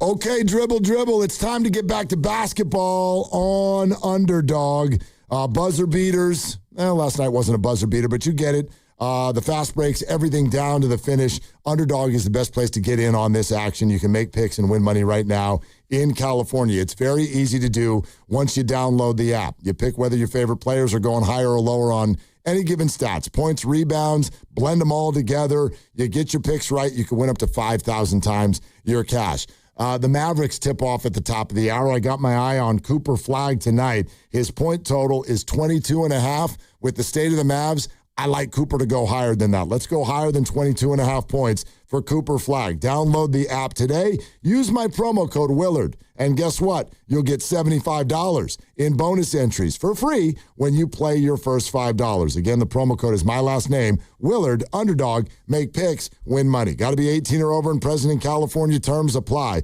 See assets.underdogfantasy.com/web/play and get terms _DFS _.html for details. If you're concerned with your play, call 1-800-GAMBLER or visit ncpgambling.org. That's another amazing run by Team USA. Mom, think I'll be on Team USA one day? Well, I'll take this one. What? Are you speaking to us? Yes, and to answer your question, anything's possible, especially with Xfinity. So, I can be the best snowboarder ever? Well, I can't guarantee that. But Xfinity can guarantee that your internet price won't change for 5 years. Okay. What if I practice every day? Then maybe you'll be snowboarding for Team USA at the next Olympic Winter Games. And Mom, you'll still be paying the same price for Wi-Fi. Ooh, really stuck the landing there. It's the Xfinity Gold Medal Celebration. Now through February 22nd, get our best price on gig Wi-Fi for 5 years guaranteed, just $50 a month. Plus, get Peacock Premium included for 2 years. That's a $10.99 value per month. Xfinity. Imagine that. Proud partner of Team USA. Restrictions apply. Requires paperless billing and auto pay with stored bank account. Taxes and fees extra. Actual speeds vary. Saturday on the CW. Driver, start your engine! The new NASCAR season roars into action at the Daytona International Speedway with all new drivers, new rivalries. Somebody needs to break his teeth in. And a brand new name. The NASCAR O'Reilly Auto Parts Series. Buckle up for pure raw racing live from Daytona. Let's turn them loose. The NASCAR O'Reilly Auto Parts Series. This Saturday at 1 p.m. on Cron 4, the CW. Running a business means wearing multiple hats. So if you're like me, you probably started out using your personal phone, taking client calls and texts nonstop. As my business grew, I needed something smarter. That's when I switched to Quo, the #1 business phone system. Quo works right on your phone or computer. No carrying 2 phones, no clunky landline, just one easy app you can try for free. Your team can share one number and handle calls and texts together like a shared inbox. Any teammate can jump into the conversation so customers get faster responses. And Quo's AI assistant summarizes your calls and responds to customers 24/7, so you never miss a lead or opportunity. All this starts at just $15 a month. That's basically 2 coffees. You can even keep your current business phone number. Find out why 90,000 businesses trust Quo. No missed calls, no missed customers. Try Quo for free at quo.com/sports. That's quo.com/sports to try Quo free. QUO.com/SPORTS. The Golden State Warriors are back, and there's nothing more refreshing than an ice-cold Surfside to enjoy while you cheer on your Warriors. Surfside is only 100 calories, 2 grams of sugar, and 0 bubbles. That's right, no carbonation, so it's easy to sip and enjoy. It's not a seltzer, it's Surfside, proud partner of the Golden State Warriors. Sold in arena and at bars, restaurants, and stores near you. Must be 21. Please drink responsibly. This is Larry Fleck, owner of The Floor Store. I'm excited to announce our President's Day sale is here. Get up to 50% off store-wide, 2 years free financing, and we pay your sales tax. Monumental savings on every floor. The Floor Store, your Bay Area flooring authority. This is the story of the one. As an HVAC technician, he and his digital multimeter are in high demand. So when a noisy office HVAC turns out to be a failing blower motor, he doesn't break a sweat. With Grainger's easy-to-use website and product information, he selects the product he needs to keep everything humming right along. Call 1-800-GRAINGER, click Grainger.com, or just stop by. Grainger, for the ones who get it done. Another app for inventory, one for CRM. Oh, don't forget accounting. Wait, which login was that? Or you could use Odoo, one fully integrated system that does it all without the hassle. Ditch the app overload. Get everything your business needs on one platform.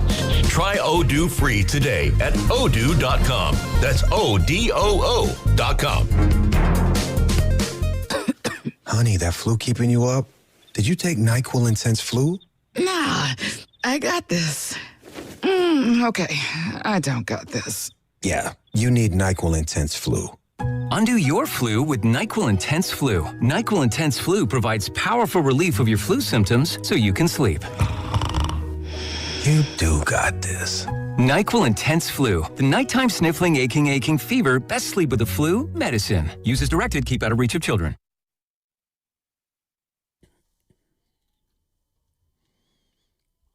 Now, back to Willard and Dibbs on 95.7 The Game.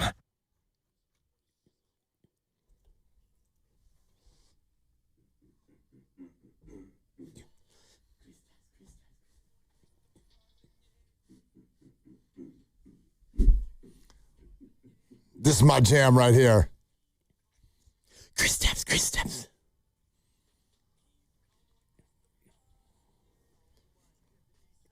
Ooh. Warriors better be bumping this during starting lineups. A lot of profanity in this. A week from Thursday. Latvian swear words. Really? Oh, yeah. Don't joke about that, man. FCC can't touch I it. can't understand anything that he's saying because it's in a different language.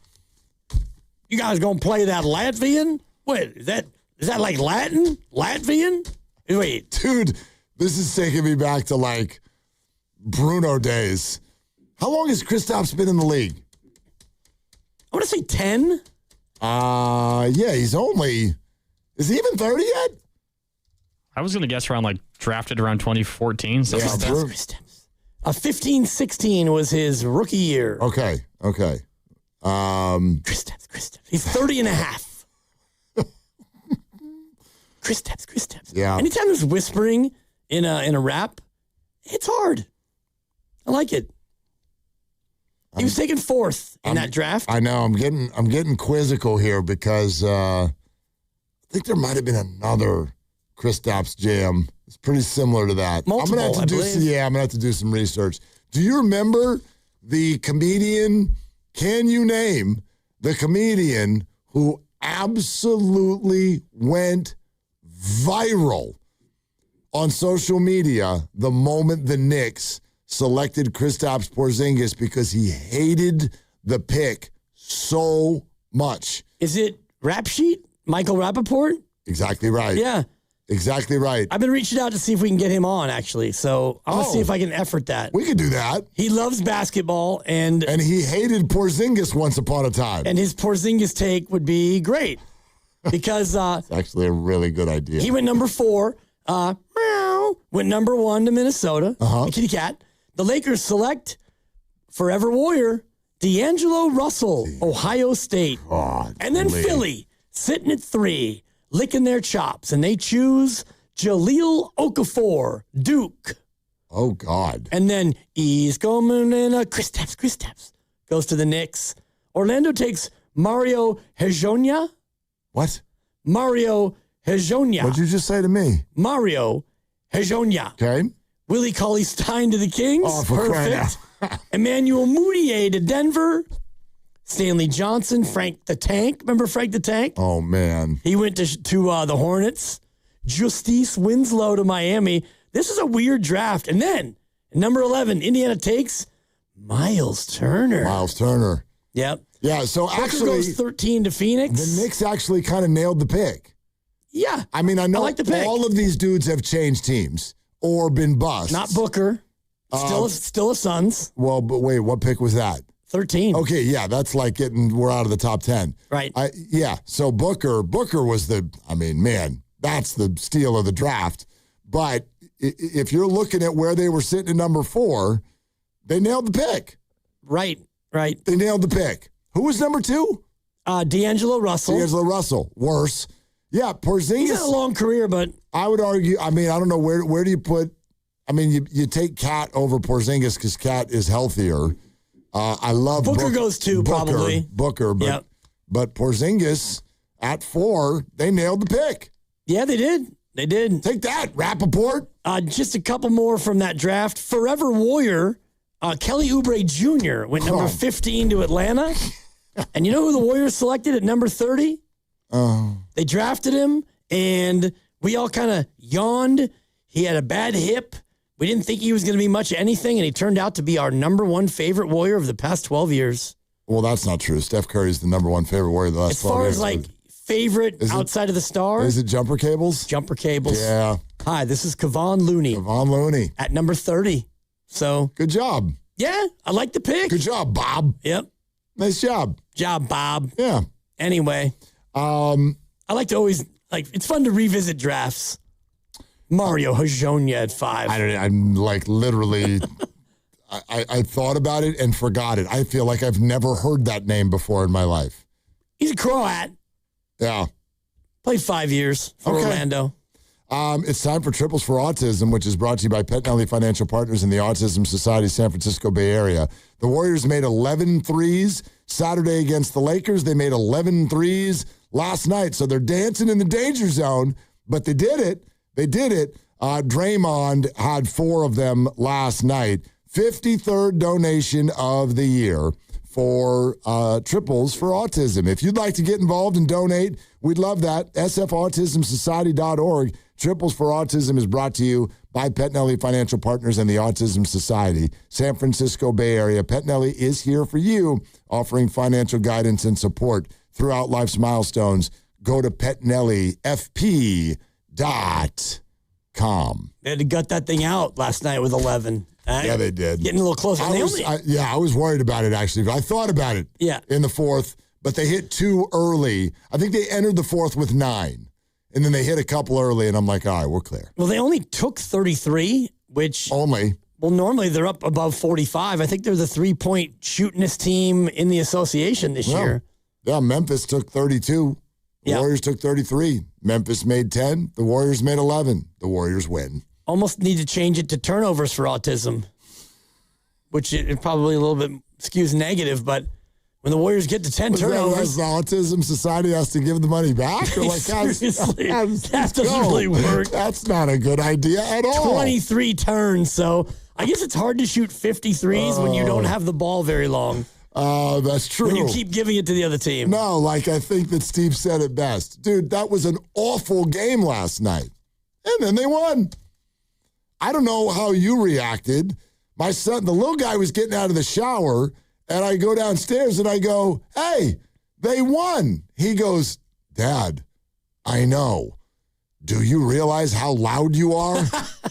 And that's how it was. We're sitting on our hands the whole night. We're like, this is the lamest game. This is depressing. And then all of a sudden, with 4 minutes to go, you're like, hold on a minute. Yeah. Hold on a minute. Hold on a minute. And then here we go.